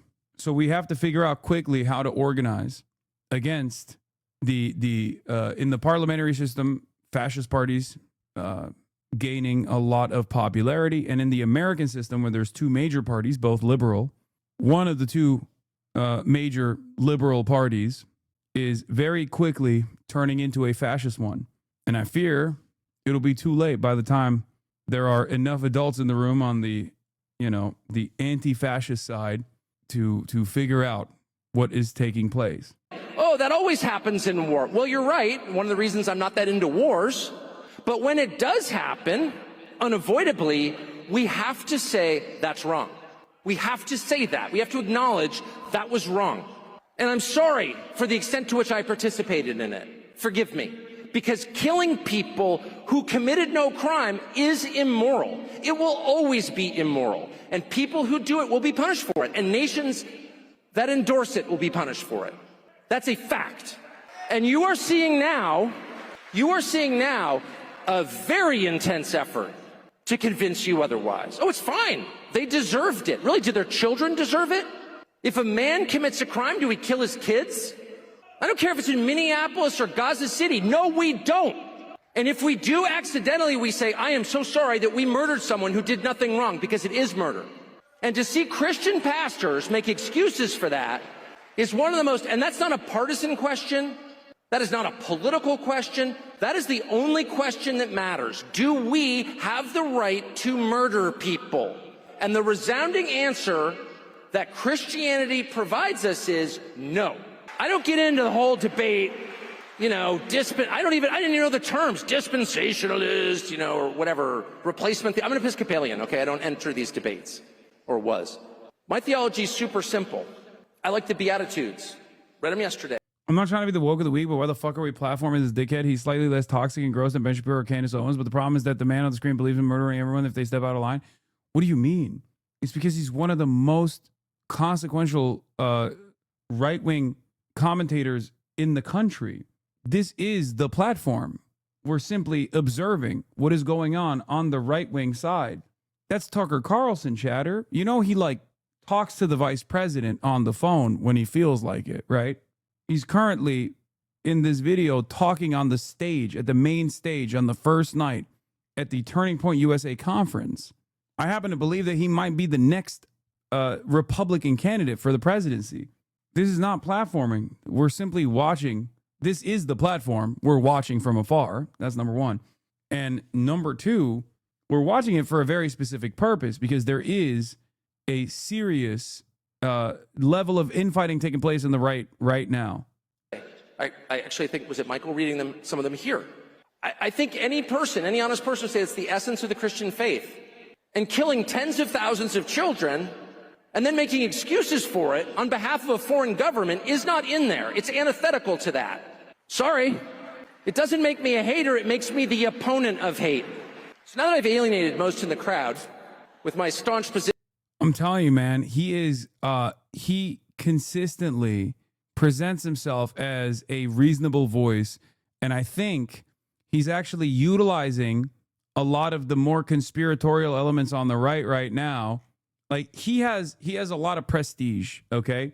He is the actual connective tissue between the conspiratorial right, the anti-Semites, and also establishment Republicans. He comes from that background. He has the pedigree. And I think he would be the true spiritual successor to Donald Trump. If there was anyone who could maintain the MAGA base and the rest of the Republicans, it's Tucker Carlson. As the most effective propagandist, do you think he actually has a chance to turn the evangelical psychos? And what would become his target then? He's a fascist at the end of the day. I think he has... I don't know how sincere these guys are with their ambitions to make America a white nation state, right? Like a fascist, white nationalist state that is devoid of all people that they've declared brown, unless they're just working in a slave, working in a slave camp or something, right? Except if you listen to Tucker, he says there's 65 million migrants in the country that must be forcibly excised. And that number is actually the number of Hispanic Americans, if we're being real. So he is very, very terrifying. But the thing is, he's always been very good at making normal people listen to him. Okay. If you think like Nick Fuentes seems good in short bursts, right? And he's capable of like capturing the attention of liberals and progressives and stuff with some of the things that he says when he criticizes Donald Trump, or some of the things that he says when he's, shitting on his own audience or whatever.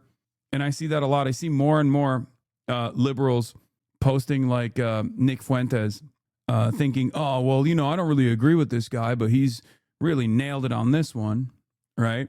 I see stuff like this, and hold on, let me see if I can find that one clip I was looking at.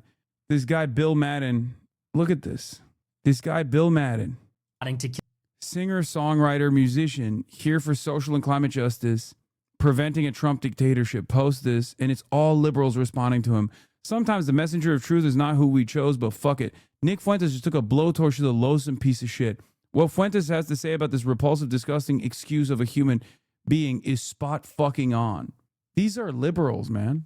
These are straight up fucking liberals. They're seeing like Nick Fuentes torch Donald Trump or whatever, and then they're like, oh, that's so sick. He's so sick. Dudes with like social justice and climate justice in their bios posting Nick Fuentes uninterrupted for 9 minutes. If you think that's bad, Tucker Carlson is so much better than Nick Fuentes because he has like 20, 30 years of experience in the field. You will never catch Tucker Carlson go beyond the line of permissible bigotry, especially in his commentary. I've been covering Tucker Carlson for like the past 10 years. And the only way you can catch him is by matching his commentary side by side with prominent white nationalists. He won't say the slurs, and he will always bring back his commentary to a common sense perspective. Tucker Carlson is much better at propaganda than Nick Fuentes is. Even if their worldview is like damn near identical to one another, Tucker Carlson is very good at making it seem like his position is like the commonly held position. He's very good at, for example, making an argument against, strangers. He'll always talk about the family. America is a family. It's a family that I love. And you don't want strangers to come into your family. When he's talking about that, he's actually talking about migrants. He'll say stuff like, if you couldn't understand your wife, if your wife spoke a different language, that would be quite difficult, right? So why is that appropriate for your nation? Like he always, he has a way of taking established white supremacist talking points and putting them through this like pro-American Christian filter. He will always soften very dangerous ideas. That's why, okay, stop dick riding. We get it. What about what I've just said is dick riding? I'm saying he is, in essence, one of the most dangerous, if not the most dangerous, white nationalist propagandists in the country. So dangerous that most people don't even recognize that he's a white nationalist and will literally actively debate me on this. People who fancy themselves to be progressive, like at least with Nick Fuentes, he's a Nazi because he said it. He said Hitler is based, right? Tucker Carlson is never going to entertain that kind of edgy commentary, even in like his weakest moments. He's not going to fucking lean into that, right? Because he knows that that's poison. Now, if the environment changes so dramatically as it is currently, he might entertain it down the line. But as it stands, when most Americans who even personally find themselves in agreement with, neo-Nazi ideals will still, when they shy away from the moniker, okay, Tucker Carlson will never lean into that until it's perfectly permissible for him to do so. So that's why I think he's the most dangerous. And that's why I think he's getting a lot of prestige and a lot of confidence from a much more diverse audience than we think, with all of this, all of his like pro-Palestine advocacy. If Trump can win over Dearborn despite Muslim ban, Tucker can do so much more. You're right. He's scary, dude. Yeah. Oh, yeah. Law, you guys called the burnt peanut a fascist? Who is you guys? I don't know anything about the burnt peanut. The fuck are you talking about? I love that people just like invent shit and will just go along with it and be like, nah, this is what you believe. You just asked me what I believe. What the fuck are you talking about? The fuck is a burnt peanut? I'm talking about Tucker Carlson. This motherfucker came in and we're like, yeah, well, remember when you said the burnt peanut was a fascist? The fuck? God damn. The burnt peanut is Tucker Carlson's Steam tag. Yeah. Relevant Bannon clips. Benji Shapiro. Oh yeah, he cooked Ben. I was gonna cover this as well. Now, Benji Shapiro sat up here last night, and he was all, I'm going to, it's all about the truth. Ben, I've known you a long time, brother. You can't handle the truth. Let's face it, Ben Shapiro is the farthest thing from MAGA. Let's be blunt. He is a hardcore never Trumper. He's a How does this guy get to be on stage after all the Jeffrey Epstein stuff? Brother, understand. The greatest super weapon that the conservative movement has at its disposal is their shamelessness. Okay? They do it as a flex. Like, why the fuck is Alan what does Alan Dershowitz bring to the table? Seriously. What the fuck does Alan Dershowitz bring to the table? Why is he constantly on Fox News? Is he charismatic? Is he poetic? Is he telegenic? Is he handsome? He's got nothing. So why the fuck is he on Fox News every night? At a certain point, you have to realize, like, nah, it's just a flex.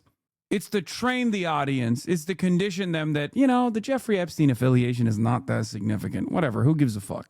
Okay? And the same goes for people like Steve Bannon. They don't care. Conservatives don't care. It is their greatest power. They know that the fucking entire commentariat is comprised of psychopaths and pedophiles and rapists and people who are like outed as sex criminals, really, right? Like Russell Brand, insta pivot to Christianity after he's outed as doing sex crimes. Beloved figure on the conservative right now. This is their greatest weapon in general, their shamelessness. They can sit there and constantly engage in hypocrisy baiting and constantly attack the left, constantly attack liberals even. And if you turn that on them at any point, they'll be like, the fuck are you talking about? No, you. Boom. hardcore never Trumper. In the spring of 16, he tried to upend Breitbart. He walked off the job, made a big deal about some incident in Mar-a-Lago with Corey Lewandowski. He tried to turn it to Ted Cruz from Donald Trump because he hated Donald Trump. In the general election, he barely supported Donald Trump. The first sign of when President Trump gets sent back to Mar-a-Lago. Also, Steve Bannon is 100% correct here. Just so we're clear. Like, he is 100% correct about Ben Shapiro. Ben Shapiro did do all of those things. The very first individual that jumped on the Ron DeSantis train, the Israel First train, was Ben Shapiro. And those are the darkest days we had. In 21 and 22, you guys were there. He's consistently been against Trump. And now that President Trump doesn't back the Greater Israel Project. What is Greater Israel? It's not about Israel itself. I like that Steve Bannon, by the way, also straight up fucking loves leading into neo-Nazis, fomenting anti-Semitic conspiracies, was in charge of Breitbart. When he was doing this, Ben Shapiro left Breitbart because the same thing that's happening to Ben Shapiro right now kind of happened at Breitbart with Milo Yiannopoulos coming to Breitbart in 2016. And Ben was like, wait a minute, I thought we were hating on everyone but the Jews. I'm leaving. Like, that's literally what happened with Ben Shapiro at Breitbart. Hold on now. It was cool when they had the black crime tab. Now you have Jewish crime tab. I don't like it. But that part did happen. Straight up, look it up if you don't believe me. Okay, well, the Jewish crime thing is not real. They didn't have a Jewish crime tab, but Ben did not like that they were being anti-Semitic. And now the entire movement is anti-Semitic, so he's fucked. But Bannon fucking literally will turn it on and off with regular frequency. One day he's like talking about, he's singing the praises of Israel. The next day he's talking about how, Jews ain't shit. And it's so crazy because now he has identified that Donald Trump seemingly is actually putting Donald Trump is actually stopping Israel from advancing its Greater Israel Project. Like, get the fuck out of here, dude. Really? Donald Trump is actually stopping Israel? That's what he's doing, huh, Steve? Wow. Thank you, Donald Trump, for stopping the Greater Israel Project from being implemented. Just wait for another $250 million from Miriam Adelson, and you'll see whether he's invested in stopping the Greater Israel Project or not. Yeah, he's doing a really bad job at stopping it. This is unironically the same shit that dumbfuck liberals were saying about Joe Biden. Okay. Oh, Joe Biden, he's doing a red line on Israel, guys, any day now. Oh, you done pissed him off now. Oh, he's so mad at Benjamin Netanyahu. Meanwhile, Israel's just fucking slaughtering children with American weapons every single fucking day. Any day now, he's going to do a red line. Oh, the Rafah red line. Don't cross it. Don't cross it. Okay, well, you crossed it. I guess we'll just punish you by giving you another $20 billion of weapons. That's exactly what Donald Trump is doing, and that's exactly what Joe Biden did. There is no stopping Israel, okay? Good luck to this kind of commentary from Steve Bannon. I cannot believe it. He's consistently been against Trump, and now that President Trump doesn't back the Greater Israel Project. What is Greater Israel? It's not about Israel itself. It's about an expansionist Israel, an imperial. It's not about Israel itself. It's not about the lines that were defined already about Israel, which, by the way, can you explain to me what those lines are? Because they've crossed it. They've crossed far beyond the green line. Yeah. What's the Greater Israel Project? Oh, you know, Syria, which they're literally inside of currently, or southern Lebanon, which they're inside of currently, or the rest of Gaza, which they've taken over 50% of, or the entirety of the West Bank, which they are currently permanently annexing. Kind of feels like the Greater Israel Project is being implemented, don't you think? It doesn't feel like Donald Trump has stopped the Greater Israel Expansionist Project. As a matter of fact, Donald Trump actually solidified the Greater Israel Project by moving the embassy to Jerusalem when he was president the first time. You know, that was a big deal for the Greater Israel Project, as a matter of fact. Or who could forget when he recognized Golan Heights as permanently annexed territory for Israel. That was another expansion of the Greater Israel Project. So I don't think Donald Trump is against Israel expanding at all, as a matter of fact. And it's not like Donald Trump has presented himself as the stopgap measure against the Greater Israel Project. He literally was talking about the Gaza Riviera with AI videos and shit like that. The fuck do you mean Donald Trump is a great stopper of the Greater Israel Project?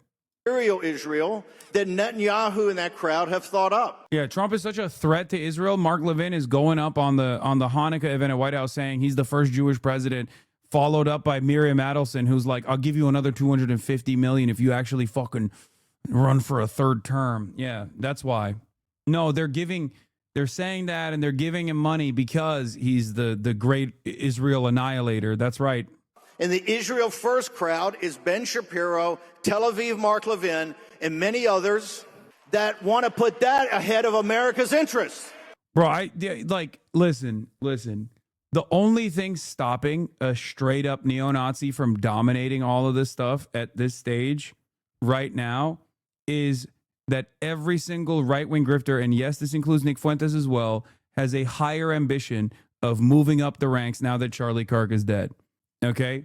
If there's only one person that's just been going balls to the wall, it's fucking Candace Owens, and that's why she's actually currently dominating. That's it. There's never been a better moment to be an overt anti-Semite. I mean, look at what he's saying. Steve Bannon is supposed to be the guy. He's supposed to be the guy. He's supposed to be the anti-Semite. And he's over here fucking talking about how Donald Trump is really stopping Israel, dude. Really? Really? He's stopping Israel? Really, Steve?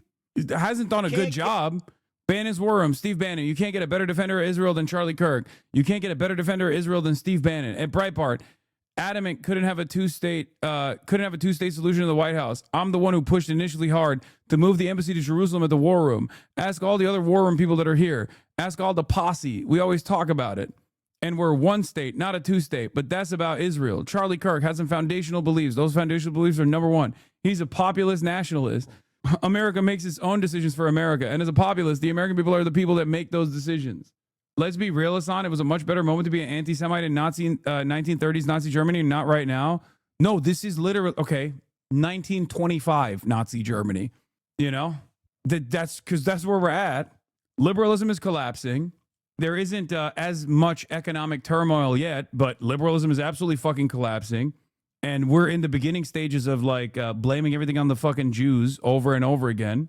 This is 1925 Nazi Germany, not 1930s, or not Nazi Germany. It's a pre-Nazi Germany. It's coming though. There is no failed revolution either. There's no failed socialist revolution. There's no socialist momentum, no socialist movement whatsoever. It's cooked. A big difference is that there isn't a huge amount of anti-Semitic academia and pseudoscience being written, but yeah, I mean, I don't even think that academia and pseudoscience even has any motion anymore. I think we've just like moved, we've devolved into a more caveman-like understanding of the world anyway. So does academia even have that kind of motion anymore? I think it's like there wasn't this level of mass propaganda that you can access at the tip of your fingers in the past. Every area where people are getting information from is fucking blaring a consistent amount of anti-Semitic propaganda. It's much more effective, in my opinion, than fucking academia. They laugh when I said mainstream conservative arguments are now indistinguishable from 1920s Nazi arguments, and yet, Bryce, I myself, this one's really funny. I read this. I myself am Jewish ancestrally. I'm Christian by faith, but Jewish by blood. I've actually read Mein Kampf. The end conclusions that he came to, absolutely abominable. But I strangely understood where he was coming from as far as wanting to improve the national state of Germany. Does anyone think women should not be allowed to vote? Only Andrew raises his hand. I just feel like women are very emotional and that politics is a man's discipline. I seriously believe it. My mother actually believes this too. And I know some other women who believe that. I just feel like I've never really seen a woman who truly understands politics. Sophie, yeah, that might be your issue with finding a good quality girl. Have you ever thought about the fact that a woman's emotions are a beautiful thing and that they might complement a man? And that, yes, maybe we make different decisions because of emotions, but if it were just men, there would be no reasoning. I think it's a beautiful thing to have both sides. I'm not racist because I have a black friend type shit. Brother, that's literally like saying I'm not racist because I used to be black. I'm no longer black. But, you know, David Duke had some good opinions. What do you mean? It's worse than that. He literally is like, I'm Jewish, but I'm Christian now. And Hitler had some good ideas about the Jews, honestly. I didn't like the end point of the Holocaust. That's a full Uncle Ruckus. Yeah, both views about the women voting thing are fucking misogynistic. Yeah, I know. National sovereignty, Hitler was a nationalist. He was like, we have to take Germany back for Germans. And I feel like we should do that in America. We should take America back for our native population. So I'm not an expert on Hitler by any means, but as far as nationalism is concerned, I'm all that. Oh, by the way, the women shouldn't vote guy is a 20-year-old white Christian landscaper who considers himself very right-wing and voted for Trump in 2024, but isn't sure if he'll vote in the next election. Andrew describes himself as a close follower of Nick Fuentes and drove in from rural Tennessee, far outside of Nashville, to participate in this focus group. These guys are our coworkers? Oh, yeah. It's fucking awesome, dude. Yeah, this is where we're at. Where is this from? I need to...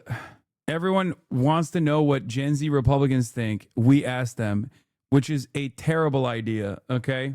Participants, Addie, an 18-year-old Hispanic Baptist Republican woman attending college who considers herself very right-wing but did not vote in 2024.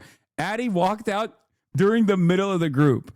Alex, a 28-year-old white high school graduate who works as a property manager. He's a non-denominational Protestant. Allie, a 28-year-old white Baptist stay-at-home mom of two, with one more on the way, whose highest level of education is trade school. She is a Republican.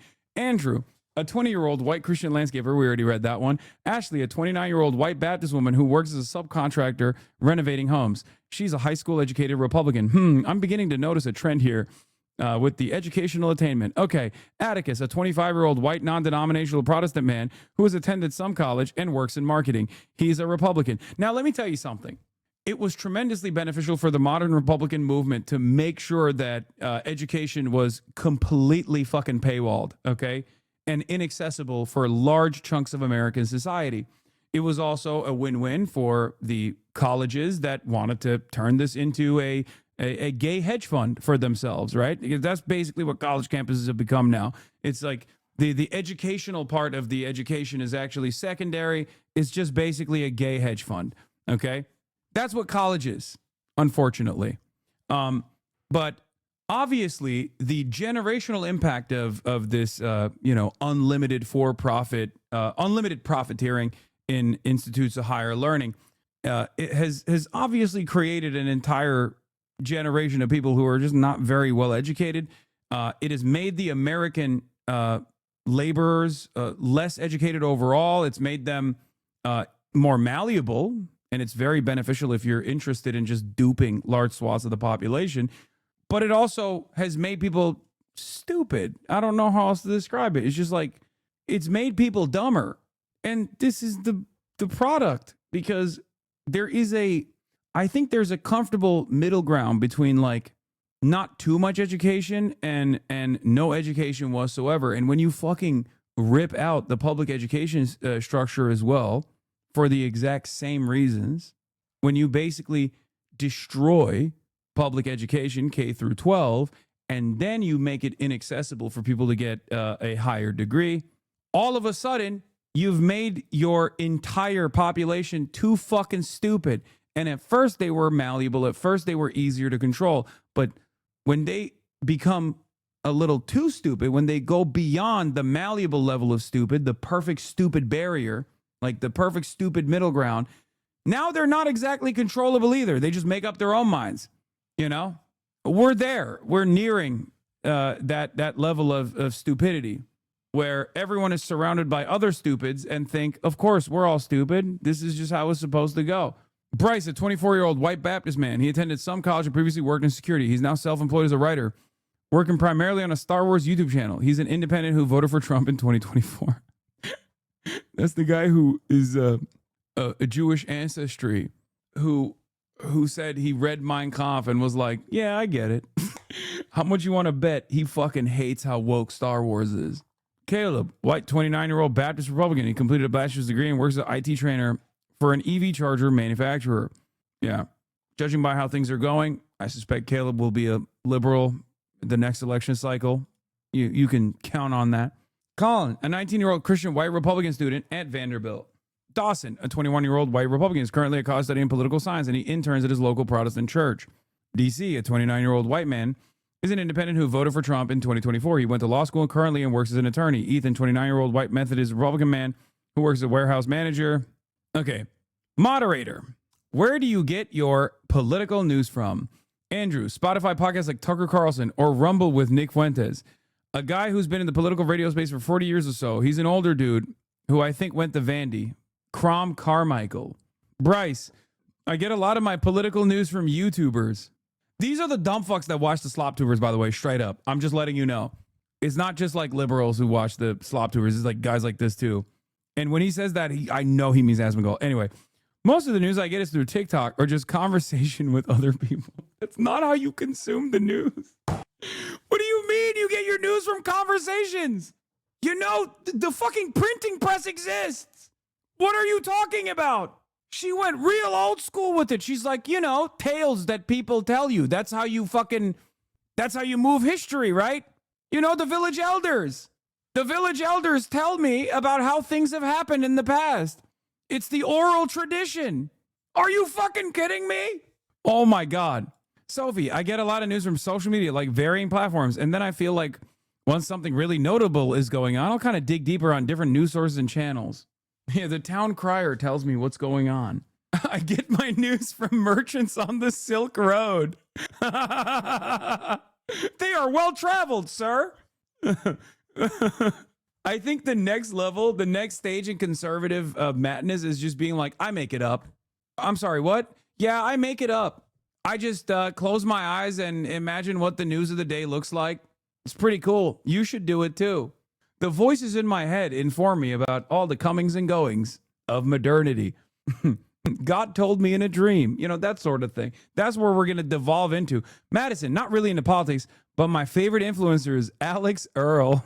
Most of my political stuff I get from podcasters that I like. I'm thinking Alex Clark, Brett Cooper, as well as family members. Dog, I'm sorry. I have never met someone who has answered the question, where do you get your news from? With, oh, just my family members. Once again, going back to the oral tradition. That's not how you are supposed to. I'm not even. Wow, dude. Wow. My drunkest uncle. Lauren, various sources through Instagram and YouTube. Just kind of like whatever pops up. I've seen a lot of Alex Clark and Brett Cooper. And then kind of just going into the whole religious political space. Oh, I love Mark Driscoll. He's amazing. My brother actually has a newsletter here in Nashville that I read daily, then Twitter and podcasts like Tucker Carlson and Ben Shapiro. Mainly YouTube, Donald Trump, Ben Shapiro, Donald Trump. I get my news from the president. I love getting my news directly from the president of the United States of America. Oh my God. Oh, that's so awesome. This is the greatest article ever written, dude. Conservatives in their environment, just unrestrained, you know? No safeguards. Also, the guy who got assassinated, Charlie. Well, that's 1 out of fucking 3 primary news sources that you lost. Not looking too good. Got to replace that with someone. Definitely Candace Owens, by the way. That's crazy. This Mark Driscoll guy has no neck. Oh, dude, Jesus Christ. Anyway, social media podcasts, Joe Rogan, stuff like that. Just kind of depends on the day. Mainly social media and Instagram, but if not, CNN. Okay, Colin. That is, I think, the first time someone has actually pointed to a news source. I mean, doesn't have to be CNN, but like, I'll take Fox News, you know what I mean? Over whatever the fuck these guys are saying. Holy shit, I can't believe how bad things are. My news comes from a blend of social media, so Twitter or X on Instagram, but then also podcasts on Spotify, Tucker Carlson, Joe Rogan, mostly a lot of Christian podcasts like the King's Hall podcast. For me, it's never just the traditional Fox News style thing, just because after all the years of growing up with my parents and grandparents, waking up in the house with it blasting and just droning, it was never appealing to me. More individual personalities tend to draw me in more. Honestly, my dad kind of fills me in on everything, or TikTok. Dude! Why are you lie? Why are you admitting that? Oh my God. What the fuck is happening? My dad kind of fills me in on everything? Bro, a lot of people will be like, you get your news from a Twitch streamer, and they'll like point to me. Motherfucker, people are getting the news from their dad. Like, at least as a part of my job, I'm like reading actual news resources, like fucking interviewing journalists, interviewing congresspersons. Like, what do you mean you get your news from your dad? What the fuck? For me, it's you and Philip DeFranco, so don't act like weird personalities are necessarily a bad news source. First of all, that's not true even for you. Because right now, for example, we're reading cityjournal.org. So at the very least, by transitive property, by way of just being in this community, you are still getting your news from traditional outlets, okay? You're not getting it from a random guy on TikTok or your fucking dad. I am not your dad, okay? I'm a random guy on the internet who, at the very least, has like a degree in trying to understand and make sense of the senseless nature of American politics. And I always tell you, you shouldn't just get your news from me anyway.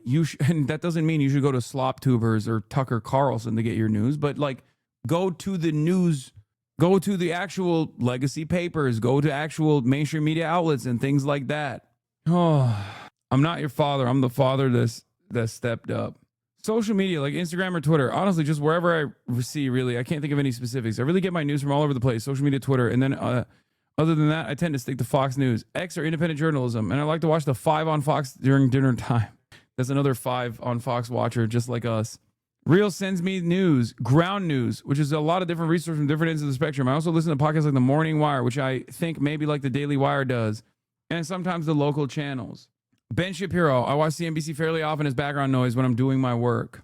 How's the country doing currently? Improving. I think there's a major culture shift that has happened, and that's the main reason I would say there's improvement. Yeah, everything pertains to the culture. There's a culture shift. The anti-woke crusade. The anti-woke crusade won. Please do not look at the dire economic situation. It's the culture change, though. You know, we're all anti-woke now, right? You could say the R word. I think the economy has improved as well, but that culture shift towards an America First type mindset, more of a Christian mindset, that sort of thing is a major shift back to where I feel things used to be.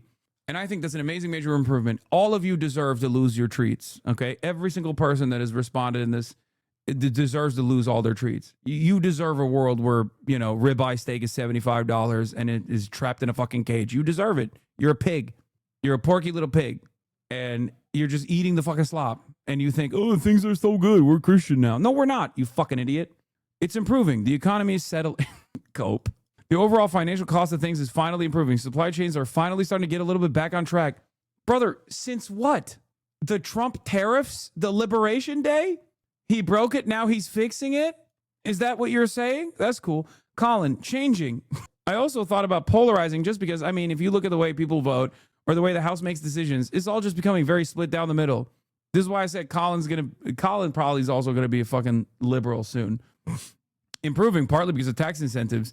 Whenever you see new tax incentives for employees, that's going to bring more money into the pocket. Again, hypothetical in the future, not, which is, again, the underlying truth of this statement, or the underlying implication here, is that it hasn't gotten better yet, but it will in the future. Also, lowering the corporate tax rate is going to allow people to invest more money back in the capital and assets, which in turn will do a snowball effect for more jobs. Also, over the last few years, I've been very concerned about international affairs and homeland security. What, you didn't like Mr. Five Eyes? You didn't like AUKUS Jack? You didn't like the Finlandization of NATO? I did the NATOization of Finland. You didn't like that guy? Trump's modus operandi in the international stage is far better for my taste. I love Chinese century of prosperity. I think this is a secret Chinese right here. He's saying Trump is bringing about the glorious Chinese century, and I fucking love that. But it does feel as if we're moving in a direction where there's stronger stance on the types of things that are acceptable and unacceptable. Again, culture shit. I think that Trump, though, he's got some insane antics at times, and he has more of a stable presence, and I think he's gonna accomplish more internationally. Addie, the lady who gets her information from her dad, self-admitted.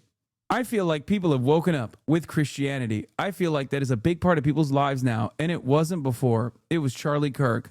I feel like when he was killed was when people started to actually wake up. Like my aunt, she was a big non-believer, and then when all that stuff happened, she got encouraged to go to church, and now she's going every Sunday. Aw, bless your heart, Addie. I bet you we talk shit, but she's probably the fucking happiest out of everyone in this group, okay? She doesn't got a thing going on between those ears, okay? She's just like, yeah, I'm carrying the flame.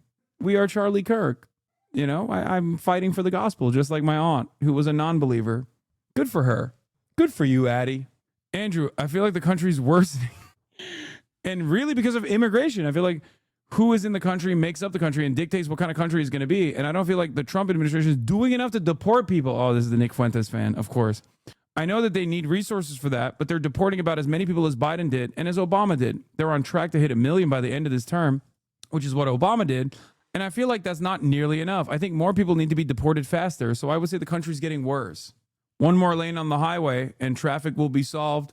10,000 more Guatemalans deported and the country will be better. Okay?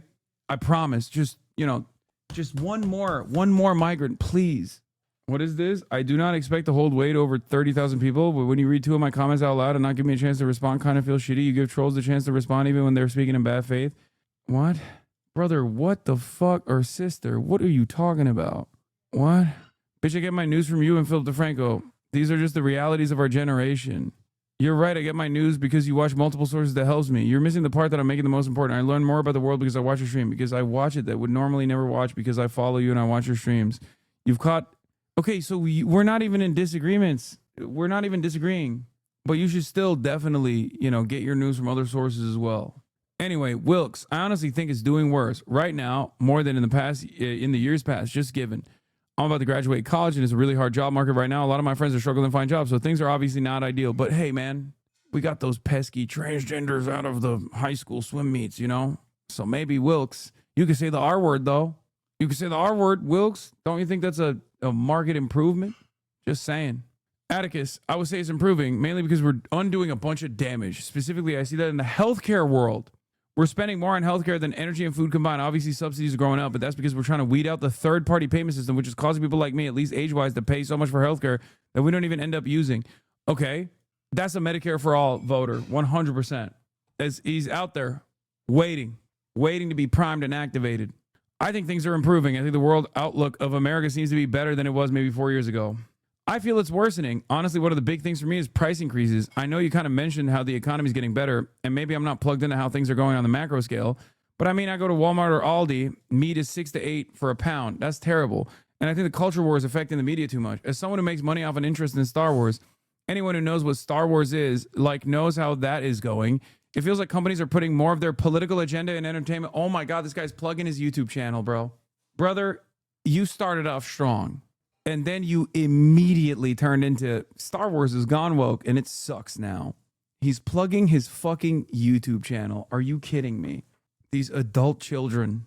Feels like companies are putting more of their political agenda in entertainment in order to sway the public. And I say that about conservative groups too. Oh, he's an extreme centrist though. I think Christian values matter, but stories are suffering because of political leanings being injected in there. I think we're slowly improving. I think more people our age are starting to get more involved in politics. Starting to kind of wake up to what's going on and realize they have a saying, okay, this is a person that just wanted to sound smart, okay, but no opinions whatsoever, staying the same. I feel like in some areas we're improving, but then it's kind of shifting in other areas. I would say people are kind of seeking out truth more and seeking out opportunities to learn more. I feel like the cost of living is getting worse. Don't you feel like that's more important than whatever the fuck this is? People are seeking out truth more? What do you mean? I see so many people in their 20s that are like, I went to college and I should be doing well. I shouldn't be living paycheck to paycheck. And it's getting worse and worse with each passing week. I hear that so often from friends of mine. Oh, okay. So I guess it's not improving then. I think it's improving. The biggest chance to me is that I feel like people are seeing contrast and wanting things to change. We were in a world where right-leaning people were so silent. I wish I lived in that world. When have the right-wingers been silent? What world are these guys living in? I wish they would be fucking quiet sometimes. They're so loud. They constantly yell above their station. They constantly act as though 99% of the fucking American population loves what they have to say. And then when people around them in their immediate vicinity go, ew, what? That's what you believe? I respect you much less now. They go, oh, see? Cancel culture. Cancel culture is when my subordinates don't want to listen to the latest episode of the Joe Rogan Experience at the water cooler. This is cancel culture. Why won't they listen to me about how they're putting kitty litter in the classrooms? No, man, you're just fucking stupid and annoying. Please be quiet. I feel like it's a combination. Some things are worse. And I don't get it. 1 year into the Trump administration and not a lot of people saying things are banger. Things are fucking incredible. Kind of feels like there isn't a lot going on that they can look forward to. At most, the most hopeful content comes from people who are like, well, things are going to get better, surely. Every single person is holding on to this notion that maybe things are getting better. Every single one of them has been like, things are dog shit when it comes to finances. But I can say the R word or some combination of that, right? Where they're like, well, people are becoming more Christian, I think. So that's good. How the fuck is any of that relevant to your life? It shows you what many of the conservative grievances are, though. It directly arrives at the heart of conservative grievance. People don't like me because my opinions are stupid and annoying. And I annoy people when I constantly talk about them. And I have no other way of carrying on a conversation outside of constantly talking about Jesus Christ, our Lord and Savior, and how we must venerate Charlie Kirk, and how people are not sufficiently venerating Charlie Kirk, who's carrying the flame and fighting for the gospel. And therefore, at least now people are a little bit more scared to be at odds with me. Otherwise, I'll get them deported. So things are improving, I guess. Steak is $75 now. I'm living paycheck to paycheck, but I'm living paycheck to paycheck in a dead-end job that I absolutely fucking despise, surrounded by people that I suspect do not like me whatsoever. But at least they've quieted down. At least, there's a migrant somewhere that was deported, and that makes me feel a little bit better about the future of America. I think it's going to be good. Coffee is now $1,000. Is awesome. And these Democratic judges just freaking like letting people off. The immigrants and the deportation, that just makes me angry. There shouldn't be women dying because certain people are not put away. And like Democratic judges just freaking like letting people off. I'm like, do your freaking job and actually put people away when they commit a crime. Yeah, Lauren, you're right. Famously, the Democratic judges were just letting, Guatemalans go or Hondurans go when they were doing crimes because they were like, oh no, you've done a crime, but also you're not documented. I guess shit, that's a cheat code. We got the boss call from Brandon. I'm sorry. If you sincerely believe that in the United States of America, over the last 4 years before Donald Trump became president, that if someone committed a crime while being undocumented, they were let go, you have to be forcibly educated. Okay? You have to literally, by force, go back to school. Okay?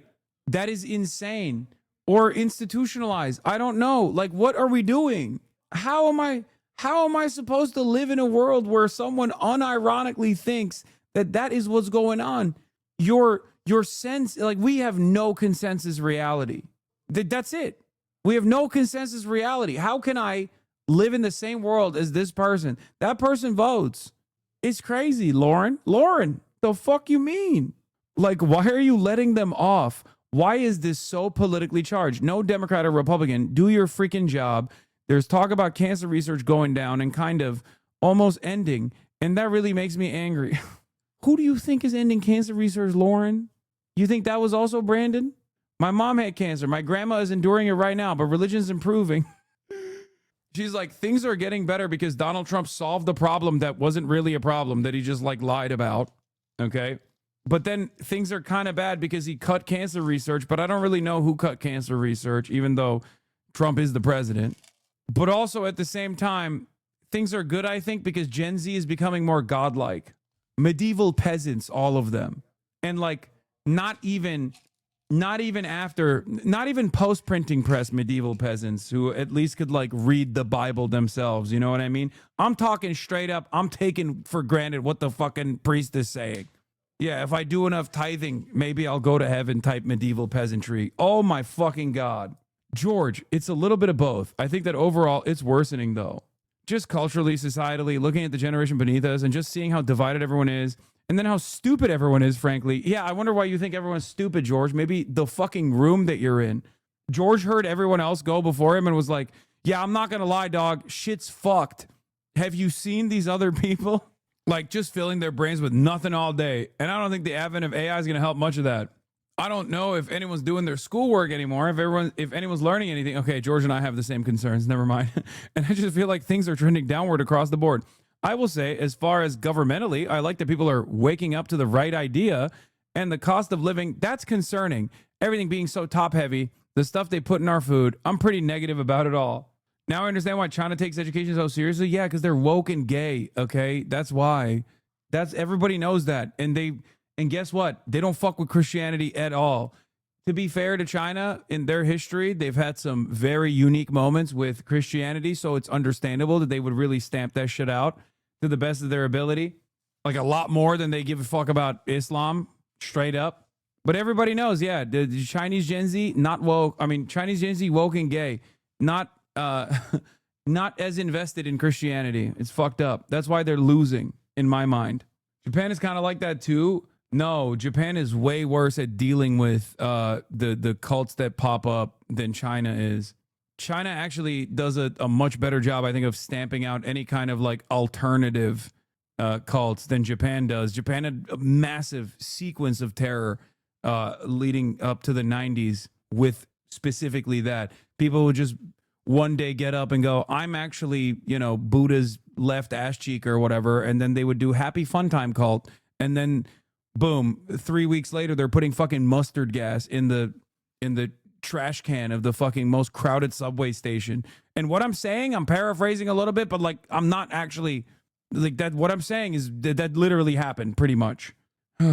Yeah. One said, I'm Jesus' brother, and he told me to overthrow the emperor. Okay, we're not going to talk about that. That's what I mean. Like, you can't, that was it. If anything, they were not aggressive enough with Falun Gong, and look where that led. Well, I mean, I guess they can't really operate inside of China, but yes, I'm talking about this. The Tokyo subway sarin attack was a domestic chemical terrorist attack perpetrated on the 20th of March, 1995 in Tokyo, Japan by members of the Aum Shinrikyo cult, which is what? The religion of Aum Supreme Truth. Shinrikyo. Yeah, they have their own anime and shit. Anyway. Yeah, this is why you have to carry your trash with you every time when you're in Japan. This is why you have to carry your trash everywhere, and there's no trash cans anywhere. I get my news from you and Addie's dad. It's good to have a diversity of opinion in your media diet. Me too. Jaden is getting better, but it's also getting worse at the same time. Our government system could use more improvement. The cost of living is high, and schools, it seems like kids don't want to do anything or focus on school. Improving for a couple of reasons. I think the economy seems to be stabilizing, cope. And really in the last year or so, cope. And I feel like since we've had the presidential election, identity politics has taken a little decline. Oh my God. It's always identity politics. It's always identity politics, these people. It's all culture war. We're winning the culture war. We're winning the culture war. No, you're not. Which political figure or media personality best represents you? I used to agree a lot with Matt Walsh. I think he's very aggressive, but he's pretty close. I think he's very aggressive with the left wing. And I think showing hostility to people on the other side is the wrong thing to do. I think it's perpetuating political tribalism. So I used to agree a lot with his points, but not his delivery. He's like, I love the transphobia, but, ease up on shitting on the left too much.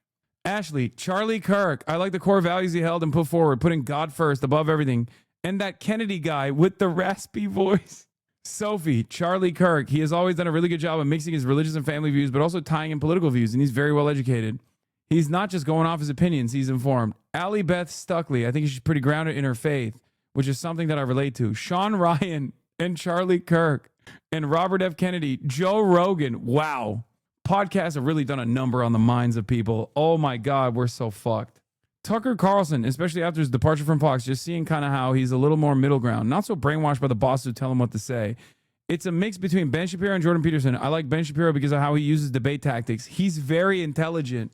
Joe Rogan's probably my favorite. I really like Nick Fuentes. I feel like he puts a strong emphasis on social conservatism and Christianity and America first, immigration, America first, foreign policy. I feel like these guys live on a totally separate planet. You know what I mean? Like whenever they're like, dude, I really need to have like a strong Christian fundamentalist who roots his worldview around Christianity. Like when I hear stuff like that, I'm like, who are these fucking people? Like I meet religious people all the time, but like, I don't know. I feel like people that just like keep to themselves about their religious worldview, and it's not like everything. It's not like what guides their every fucking waking moment. They're not like, oh, I need, I need someone to tell me how religious they are, how Christian they are in every fucking statement that they make. I think you live in a bit of a bubble in LA, probably. Evangelicals are your biggest blind side. Yeah. I think so. I mean, I travel around. I'm not just in LA, right? Not only do I travel around the world, but I also travel around the country. But even when I go, they all live in Oklahoma. I used to go to Oklahoma all the time. Brother, what are you talking about? OKC has the exact type of person that I'm talking about. OKC has the wokes. Obviously, I'm not like, petitioning the people at Walmart when I go to fucking Walmart in Tulsa or something. But like, there are certainly a lot of people in these places that are much more open-minded than you think. But to be fair, whenever I do travel to red states, I'm still going to cities. And I think that's the problem. America lives in the suburbs, the exurbs, the rural parts.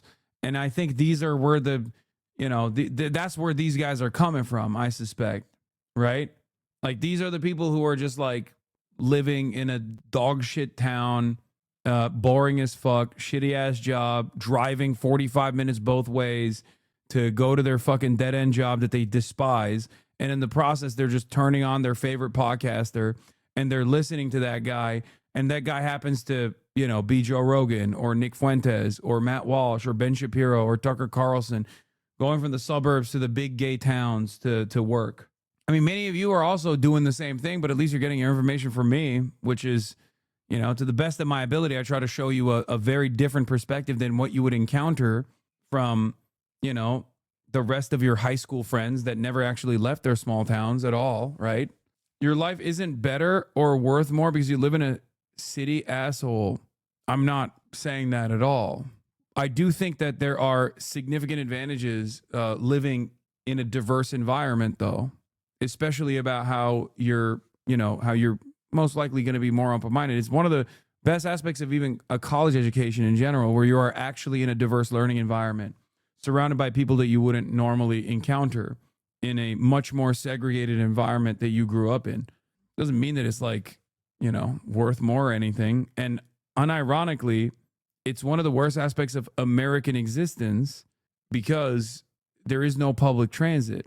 And the cities are designed in this way, where if you live in the city, which is increasingly more costly, virtually impossible to fucking live in, so you are forced out. Usually, you're priced out of the cities in general, and you're more isolated. You have to get a car. There's no third spaces, or at least like the only third space you can go to is like church. So the only sense of community you get is from people like Allie, who get their news from their dad. Who tells them everything that's going on, and they're happy with it. They're content. Nate is gay. I can't prove it, but there's a trend. Oh my God. Benny Johnson and Michael Knowles. I wonder where you got that from, chatter. Wilkes, Ben Shapiro. I think the best would be Charlie Kirk. Rand Paul. I'd say Jeffrey Meader, Nick Shirley, Tucker Carlson, Charlie Kirk, Brittany Aldean, Tucker Carlson. Who's heard of Nick Fuentes? Just over half of the participants, 13, put their hands up. What do you think of him? I think it's hilarious. I agree a lot with his points. He definitely doesn't care how it's going to be reacted to, which I respect. But also, it can be kind of dangerous. I think I read earlier that he's not ever planning on running for political office, which I think is probably a good thing. There's a lot of baggage attached to him. I just think he's funny, honestly. And through that humor, he's saying a lot of things that I kind of align with, like how Adolf Hitler was based, I guess. He said that all blacks should be in jail on Piers Morgan. And I was like, oh my God, this guy's kind of a psycho. What? I think she steams them. He's so weird. Trump gives detailed description of how meticulously Melania takes care of her panties. Yo, is he horny? Is Trump horny? Is he horned up? Okay, we'll get to that later. Hold on. We're doing a deep dive into Gen Z conservatism.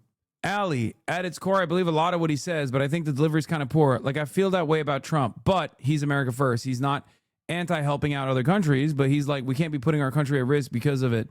So I just think that in the general mindset is that what I agree with. I dig him. Dude, this is exactly what I was saying, okay? Nick Fuentes is the logical conclusion of conservatism. Like, reactionary politics has somewhat of an endpoint, right? And that's Nazi shit. And that's why so many people are like, well, yeah, I'm pretty sympathetic to this guy who openly says he's a neo-Nazi.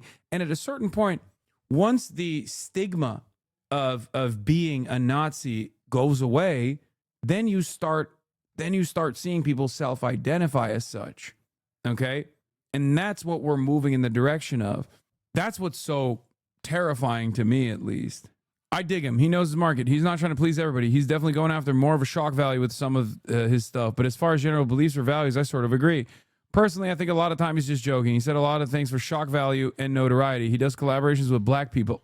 I think Nick Fuentes, is very dangerous for our side of things. The right's already being accused of being racist and invalidating women's issues and things like that. It's why the left keeps drawing people in, whether it gets clipped or whether people take it seriously or not. The very fact that you make light of it makes us all look bad. I think being too radical pushes, this guy's the extreme centrist. This is the one guy who's like liberal minded, okay? Who's like, yeah, let's not go that far. Okay, Bryce, you're fucking libbed up. I think being too radical pushes people away and makes them look for truth elsewhere. Andrew, I would just disagree. As far as Fuentes is concerned, I feel like his viewpoints would have been mainstream not that long ago if he's saying something like most women want to be raped. Well, 50 Shades of Grey sells like hotcakes to women. So I feel like that's just a fact. Ethan, he likes to stir the pot, and it's very polarizing. He has a lot of very strong opinions, and a lot of them are very controversial. Yeah, Nick Fuentes, woman understander, by the way. Bryce was the one that liked Hitler's nationalism, Lamau, but doesn't like when Fuentes says the quiet part out loud. Yeah. Conservatives constantly discrediting the left. Their use of fascist and Nazi has unironically caused people not to feel shame of being called it, to a certain degree. But I do think that as conditions worsen and as conservatives have greatly expanded on the permission structure of what is allowed, what you're allowed to say and what you're not allowed to say, the number one conquest that they've entertained, actually, the only environment, the only area where they have actually genuinely changed societal attitudes is being able to say slurs and being open about your fucking racialized animus and animosity and fears and whatnot. That has allowed people to be more comfortable saying, yeah, what's the problem? And the final, like the dam that was holding everything together was like anti-Semitism. And the reason why anti-Semitism had any sort of like institutional stigma attached to it with like actual weight behind it was because it was most commonly used to defend Israel. And now that people are just like, yeah, we don't fuck with Israel, it's over. And that's why you're seeing all the dam break in its entirety, where people are like, yeah, you know what? This Nazi isn't so bad, actually. That's it. Couldn't have come at a fucking worse time, really, when you think about it. For years and years, they ran with this shit. For years and years, they ran with, like, you should be able to make fun of everybody. You should be able to shit on everybody, you know, non-white people for the most part. Because the other side of this is also white identitarian politics. Oh, white people are constantly under attack. Why can't we actually, why can't we actually win for once? Oh, it must be because women have a place in the workplace now, and that's why white men are being undermined, or, you know, brown people are in the workplace. That's why white men are being undermined. Like, how is that any different than what Nick Fuentes says? He just ties it back to Jews are responsible. And when you realize that Israel ain't shit, and for the entirety of your life, and still to this day, everyone is tying Israel back to the Jews, then you go, oh, wait, maybe Jews ain't shit either. Yeah, rich people are there to hate. All hate directed elsewhere is just a waste of time. I agree. I think he reminds me of the Andrew Tate Republican Party, where he's really good at addressing a common problem, but the solutions aren't the solutions to go by. So I think a lot of people can relate to what he's saying because he's going, oh, this is the problem. Then he's trying to offer a solution that doesn't fit. I feel like we're in a time with social media where a lot of people like to rage bait, and I feel like that's part of where he's aiming at with some of the things he says. It's brain rot and misinformation too. Yeah, I'll admit my brain's definitely getting fried. I try to delete the apps and everything, but I still find myself drawn to it. Who wants to get married and have babies? Most of them put their hands up. Only 3 are currently married, 2 to each other, and 1 is divorced. Potentially, I'm a Christian, and no offense to any women here, the Nick Fuentes fan says, but there's not a ton of good traditional Christian women out there. Oh, I wonder why the Nick Fuentes fan would be a repulsive little fucking incel. Brother, you can't even shut the fuck up for 3 seconds. You're surrounded by Gen Z Christians, okay? Self-described Christians. And even then you're like, well, you know, I would love a woman to marry, but they ain't shit, you know? And then all the fucking pick-me's. Yeah, 100%. There's no modesty. I mean, they're walking out in bras and fucking underwear. Lauren, cover it up. Sophie, well, I think that modesty is a virtue. But even modesty aside, I think if you look at the heart, you look at the values, people are not heavily leaning towards settling down and finding someone to build a life with. Moderator, and how's the dating market? George, you go on great dates, and then it ends after like 5 months. No one wants to stick through the uneven phase. I go to a lot of weddings. I was invited to a wedding last year, and it was too early, so I slept in and skipped it. Well, I'm not into the dating scene, but I do believe it's hard to find someone. Andrew, oh, here we go. Cracks knuckles. Andrew, Nick Fuentes fan coming in. I know a lot of guys who are pretty successful, who are pretty in good shape and successful, and they have a hard time finding a good Christian woman. I'm successful. I do pretty well. I make almost $100,000. I'm only 20 years old, so this isn't top of mind concern for me, but I don't see a lot of good Christian women. I see a lot of tattoos. I don't like that. And I see a lot of promiscuity with women, and I don't like that either. I see a lot of feminism, too, a lot of bossy women. I look at my mother, and I see a very traditional conservative woman. Why can't they all be like my mother? I want to fuck my mother. And I don't see that in other women around. Why can't other women be like my mommy? Oh, Jesus Christ, Andrew. God damn, you are so repulsive. Moderator, what do the women here think about feminism? Hate it, and it shouldn't be here. I think true feminism could work. Okay, Sophie's woke. Should women be able to vote? Yes. But should women be able to vote? Sure. I don't know. But should we be demoralizing ourselves as women and our true values? I used to work, and now I'm a stay-at-home mom, and there was a time when that was really frowned upon. What are you talking about? Okay. And I think that's sad. I think that family culture and values have diminished in our country. No, you were insecure about it. Okay. You were made to feel insecure about it because you had one conversation with someone. Okay. But who gives a fuck? There is a crisis of confidence in this country. Okay. I think many Americans are suffering from toxic insecurity.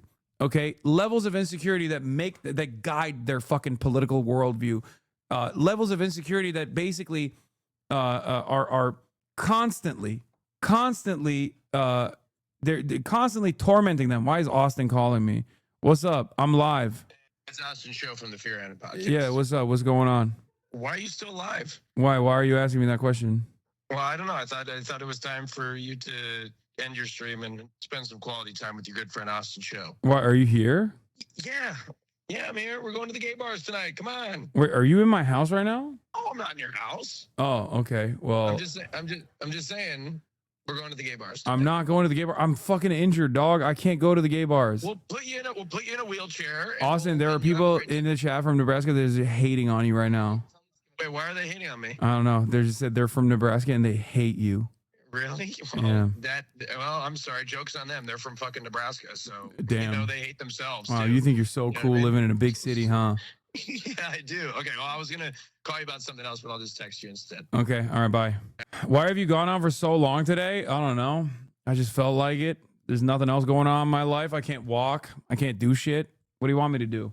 Does anyone think women should not be allowed to vote? Andrew, Nick Fuentes fan, Andrew raises his hand. I just feel like women are very emotional and that politics is a man's discipline. I seriously believe it. My mother actually believes this too. Oh my God, just fuck your mom, dude. Just have sexual intercourse with your mom, Andrew. Rid us of this. Just play this out like Oedipus, okay? Play this out like Oedipus. You are such a fucking freak, dog. And then these are the kinds of guys who unironically were like, no, everyone in society is wrong for not understanding me. You told Rokana you stream 10 hours a day, can't lie to him? Yeah, that's why. I know some other women who believe that. I just feel like I've never seen a woman who truly understands politics. You know what's crazy about this? If you think women shouldn't be allowed to vote, why the fuck are you even bringing up women who also agree with you? Who gives a fuck about their opinion? You don't think they are capable enough to make decisions.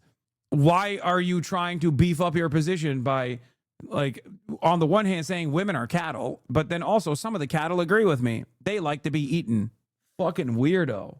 Sophie, yeah, that might be your first issue with finding a good quality girl. Have you ever thought about the fact that a woman's emotions are a beautiful thing and they might compliment a man? Ugh.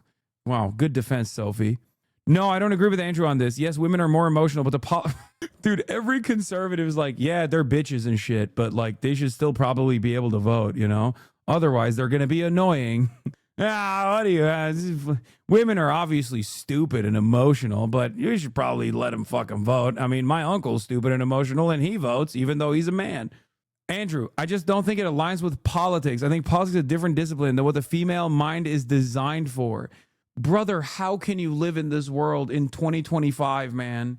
I genuinely don't understand how someone who actually has this opinion in his brain is currently a product of the modern environment. Oh my God. Of course, Austin was calling me, but he was too embarrassed to say on the phone. Oh my God.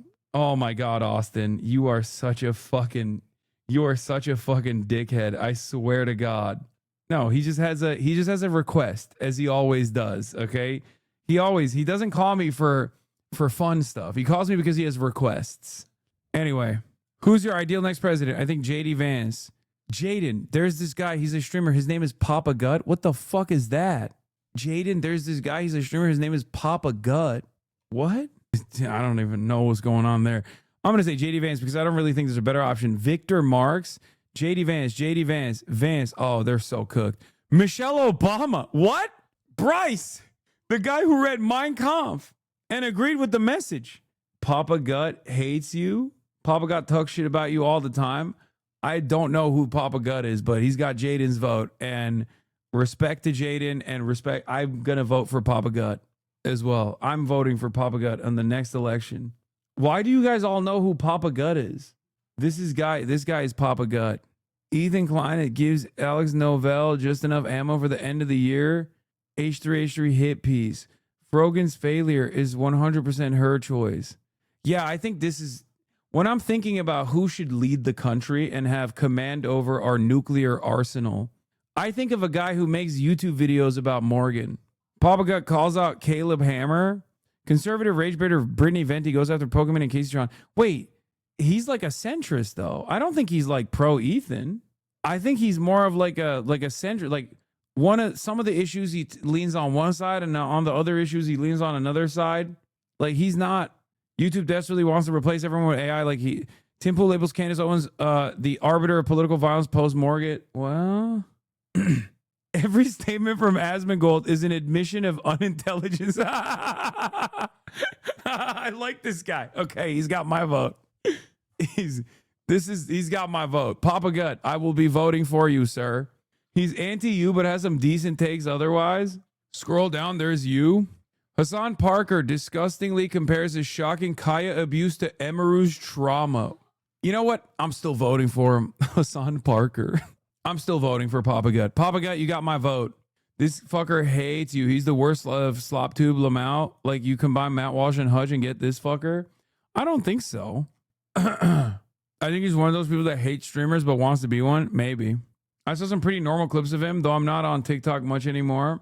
I feel like every couple months you learn about Papa Gut and it's the first time you heard of him. I'm voting for him. I will never forget him. You pick the worst moments to be charitable sometimes. I don't really give a shit, dude. Oh my God. I can't believe another guy who hates me on the internet. What do you want me to do? Get in fucking line. Listen, if we're picking presidential candidates, JD Vance has talked shit about me too. You know what I mean? I'd rather have Papa Gut. As far as whoever's hating on me, I feel like JD Vance would probably not say that Asmongold is stupid or unintelligent. So I'm choosing Papa Gut over JD Vance in that equation. You know what I mean? You can hate on me all day. Watch a Papa Gut video. He with Ethan Law, you're crazy. Oh, I don't care. I'm joking. Ethan Klein hate goons to Hassan Parker's TikToks. 51 minutes long. Here's his repost. What is the what? Who watches a video like this for 51 minutes? Also, that's a very funny title. He's got a good sense of humor. In here, soul-crushingly cringe thirst traps. Is he just like resharing people making thirst traps of him? Hasan Piker edits are top tier, babes. This is what I'm saying. There's a whole fucking industry around Hasan Piker edits. He's a sec. Damn, he seems kind of jelly beans, dude. Are we gonna ignore he keeps calling you Hasan Parker? I mean, I kind of respect that because it feels like he's like saying, like, to me, okay, here's why I respect this. Okay, it feels like he's saying like he hates me with such a deep passion that he's not even leaning into the algorithmic boost that comes along with it. You know what I mean? He's like showing the rest of the slop tubers that it's very real hate. Like it's hate deeply coming from his heart in the sense that he's not doing it for the algorithmic boost. He's doing it for the real love of the game. And I respect that. Okay. Because a lot of these guys are fair weather haters, right? They jump on the bandwagon. They're riding the trend. They're putting Hasan Piker in their fucking titles specifically so they can get an algorithmic boost, right? Papa Gut, on the other hand, don't play that, okay? He don't play that game. He does not fuck around with that. He's like, no, I am literally calling him a whitewash. I mean, my name is Hasan, so I don't know. He's not like Hank Parker. If he said Hank Parker, that'd be different. But he's grifting. I mean, he's not grifting. He's doing it for the love of the game, okay? Papa Gut is Hutch if he had motion and ate another Hutch. Complete waste of time. Okay. Anyway, JD Vance, Victor Marx, JD Vance, Obama, Michelle Obama, Donald Trump, run it back. FDR did 4 terms. Steve Bannon. Oh, I can't think of a more repulsive person. Steve Bannon would get like 8 votes, dude. Are you fucking kidding me? That'd be great. Imagine Steve Bannon running for office. Are you fucking kidding me? Oh, Andrew, you're so stupid. I like him because he's an economic populist. He's taking some good stance against the big tech industry. And I also agree with his foreign policy and his immigration views. JD Vance. I defaulted to JD Vance, Ron DeSantis, JD Vance, Michael Bloomberg, Spencer Cox. What? Moderator, do you own any stocks? Just over half of the participants raised their hands. I don't because I have a trust fund, so I haven't thought about it. I own Bitcoin. Does that count? I don't, but I've made some of my own investments in different things. I also have a 401k. Just a 401k. Never had the interest or the knowledge. It's just not down the path that I'm on right now. Wait, so these guys don't even have an investment. So they can't even do the market's doing well. They're just in it for the love of the game like Papa Gut. They're just riding with Trump. Not even because they have any capital whatsoever. These are capitalist, bitchless motherfuckers right here. You are defending capitalism, yet here you are utterly devoid of capital. How is that possible? I don't really have any interest in that. And my husband gets stocks offered through his work. So with me right now, working at a boutique and still in high school, I just haven't had that opportunity. Plot twist, they are Papa Gut. I did stock trading and day trading before. I don't have the money in the market right now. Yeah, I have a 401k. Will you be better off economically than your parents? The majority raise their hand to indicate they will be better off economically. I make more money than my parents did at this age, yet my parents already had 2 houses. What the fuck? And with interest rates where they are currently, my mortgage would eat up almost half my income a month. And then also just the way the cost of living, grocery prices are mixed with the interest rates. Grant, when it comes to things like buying a house or the daily cost of living, that sort of thing, I don't think we'll be able to afford the same things that our parents afforded. Even though we are making more money, I think that the prices have gone so high that it makes it just so it just kind of offsets. I got a little earlier start than my parents did. My dad, he didn't really start making grown-up money until he was in his late 20s, early 30s. So I've started making grown-up money at 20. I'll be able to buy a house in about a year and a half.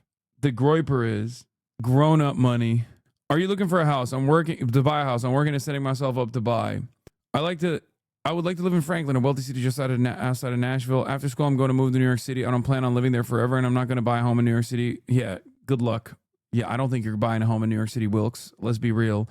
Nate, work might ship me around. It's not economic. It's just more circumstances of life. I'm fixing to go to law school. Back when I had 2 jobs, I was actually on track to buy a house. But I got really burned out. So I just chose to do my passion of writing. So I made kind of a leap of faith and went into that. But with that being my only source of income, I don't make anything crazy. And so I don't have a lot of savings right now. It's going to take a while for me to build up to being able to buy a house. My family's very intact. We've built wealth coming up to me, and not everyone's done that. Not everyone's been able to do that. So I know I'm going to be okay. Okay, that's why he was lying about how much money he's making, guys. He's a fucking landscaper. And you know, his family has built up a lot of wealth. Now we know, Andrew. Now we know that you're working for your pappy's landscaping business. Yeah, jet ski dealership. Grant and Madison, we would definitely love to buy a home if we could afford one. No one is affording a home. What is broken in American economy? Healthcare. I agree with that 100%. I got kids. I can't pay that. Rent. We're busting our asses just to pay rent and healthcare that we don't even use. I can't pay for insurance. I haven't had insurance since I quit a job 4 years ago. I don't have insurance, and I've been in hospitalizations. I don't think that guy Luigi Mangione went about it the right way, but I can see where his frustrations were. And Democrats try to fucking have the audacity to tell me that Medicare for all is too far-fetched. I'm telling you right now, is fucking over, okay? Every goddamn racist transphobe will cast aside their previous biases, all this like irrelevant, nonsensical bullshit about like, oh, the attitude and the society is shifting towards Christianity and we can say the R word now. Every person would literally, with the exception of those fucking dipshit ass boomers who already have Medicare for all over the age of 65, every single fucking person would be on board, okay? That's it. That's the winning message, dude. Even Santa Claus is dancing because he fucking got excited. I thought it was really disgusting how a lot of people on the left celebrated that, like they did with Charlie Kirk. I thought the left's reaction was pretty gross. Capitalism as a system as a whole is significantly better than other economic systems. You don't have any capital. Shut the fuck up. For example, socialism, which a lot of our peers would probably advocate for on the left-leaning side, and I think that just simply doesn't work. You don't know anything. Shut up. Of course he's happy he need that too. He pre-diabetic. Yo, you don't know that. Is it ever okay to take a life or use political violence over a viewpoint? No. Maybe if there's a tyrannical regime or if they're trying to install some sort of fascist nation, someone would have to go to the lengths of Adolf Hitler before that. I really try to lean away from the death penalty. As a Christian, thou shalt not kill. I'm not a fan of political violence in any sense. Literally a Nick Fuentes fan who is a neo-Nazi, by the way. Sure, bud. What do you think of Adolf Hitler? I think he was a great leader, to be honest. I think he was going... Wait, what? Yeah. What the fuck? Bro, never ask Gen Z conservatives what they think about Adolf Hitler. Biggest mistake of my life. What the fuck? I think he was a great leader. She's talking about Adolf. Young Adolf? Big A? AH? That's who we're talking about? That's crazy. I feel like there's definitely different ways of describing Adolf Hitler before. I think he was a great leader, to be honest. She said, not the biggest fan of his art in his early years, but really loved what he did after. Okay, great leader, honestly. Coworker politics is crazy. I'm in favor of a strong executive. By the way, this is the neo-Nazi who was asked, what do you think of Adolf Hitler? Let's see what Andrew has to say about this. I'm in favor of a strong executive. I think we should have a stronger executive branch. I don't think we should be killing people or doing mass genocide, obviously, but I do think we should have a strong executive. What do you mean? The question was about Adolf Hitler, Andrew. The question is not about the unitary executive theory. It's about Adolf Hitler. Why are you talking about something entirely irrelevant? Okay. I feel like one of the biggest problems Trump is running into right now is that all these little courts, they want to throw up little blockages against everything he's trying to do. If Andrew knew even a little bit about, I guess, the history of Nazi Germany, he would probably be talking about, like maybe we need to change the laws a little bit, right? We need to change the laws a little bit, maybe like race laws, right? We need to implement a new race law. I mean, obviously it'd be a little bit on the nose. We went to Nuremberg to do it, but like, maybe we do it somewhere else, right? Somewhere in America. I'm thinking we march to the Madison Square Garden. Okay, we get the America First movement, the America Bund movement. We get them together and we march to the Madison Square Garden and we take it over. Okay, yeah. Whether it's terrorists or deporting people, so I'm very pro strong executive, strong leader, strong man. I support national sovereignty. And Hitler was a nationalist. He was like, we have to take Germany back for Germans, and I feel like we should do that in America. We should take America back for our native population. I don't think he's talking about the indigenous population, by the way. Anyway, so I'm not an expert on Hitler by any means, but as far as nationalism is concerned, I'm all that. Bryce, I myself am actually Jewish ancestrally. I'm Christian by faith, but Jewish by blood. I've actually read Mein Kampf. The end conclusion that he came to, absolutely abominable, but I strangely understood where he was coming from as far as wanting to improve the national state of Germany. He made a lot of people suffer, and I want to do ungodly things to people who do things like that. Oh, thank God, there's at least one person. Moderator, what do you think? Oh, no, the second dangerous question. Moderator, what do you think of Jewish people? Atticus, they've got Hollywood on lock. Don't they own, George, don't they own like a ton of the media and like just kind of everything? Bryce, no different than black people, Asian people, or any other people here today. I don't really know why there's a single issue about Jewish people. This is the guy who read Mein Kampf, who's ancestrally Jewish. Andrew, oh my God. Andrew, again, Andrew's like, you asked me about women, and now you're asking me about Adolf Hitler, and now you're asking me about Jews. Those are like three of my favorite subjects, okay? One could say, Jews are kind of like the women of the genders, of the religions. Bad across the board, and I can't fuck them like my mom, who I want to fuck. Let's see what Andrew had to say. Okay, about Jewish people. I would say a force for evil. I don't see why we support Israel. I think Israel's a very evil state. The genocide in Gaza, killing all these poor people. And the reason we really support them is because they are the biggest donors. We have AIPAC and all these Jewish-run organizations. Congratulations to Israel. You got Andrew to speak out on Jews as an evil entity collectively by immediately associating it with Israel. Very cool. Very cool. Thank you, Andrew. Let me clarify that. Andrew, do you think the Jewish people are a force for evil? Yes, sir. It doesn't bother me if it's true. Those slurs, if you're racist or whatever, just rolls off my back. This is my country. My people have been here since the American Revolution, so I say what I want to. Oof. Okay, moderator, what do others think about that? I assume people are a little bit repulsed by Andrew at this point. Let's see. My boyfriend and I were just discussing the difference between Judaism and Christianity. And when you're looking at biblical terms, the only difference is they don't believe in the New Testament. I don't understand what the overall difference between the two groups. Ali. I think for me, any classification of a whole people group, I just don't think you can say this entire group is bad. My husband's Jewish. I wouldn't say that they're doing anything to people, you know? I don't think they're a force for evil, but I do think the relationship with Israel is very complex, and it's not just oil and special interest. There's so many things that go into that, and it just makes it a very difficult subject. Lauren, I hear pro-Israel content all the time from certain pastors, and it makes me question them. I used to go to Global Vision Bible Church with Greg Locke, and he's demonic, and I know a lot of stuff and how much harm he's done to a lot of people. He goes to Israel all the freaking time and takes his stupid money. Israel has a lot of connections to sex and human trafficking, and that doesn't sit well with me. I don't feel this is anti-Semitic because I'm a little bit Jewish myself. So I have all the room to talk. And I've been seeing evidence. When you see evidence of a pastor abusing people or a pastor won't show you his financial statements, that's a big freaking problem. Okay. So Jews, kind of iffy with the group. Okay. Even amongst the people who are a little bit Jewish. George Santos style. I'm somewhat of a Jew myself, says Lauren. Okay. Very cool. So the moderator switches to Israel. Okay. And I suspect things are not going to get better for Gen Z conservatives from that point on, because now we're not even talking about Jews. Okay. We're just now talking about Israel. Let's see what they have to say. I definitely think the genocide is bad, but I can see the pros in having a positive relationship with Israel. Also, how do we know that the entire thing, numbers from Gaza, is being accurately represented to us? I don't think it's being accurately portrayed to us. I don't think George thinks that the numbers are actually much higher than the ones that are presented. I think he thinks it's much lower. George is invested in the conservative sphere. It's one thing to declare a war on terrorists. It's another thing to declare a war on the race of Arab people. I tend to avoid topics on Israel because my feelings are so conflicted about it.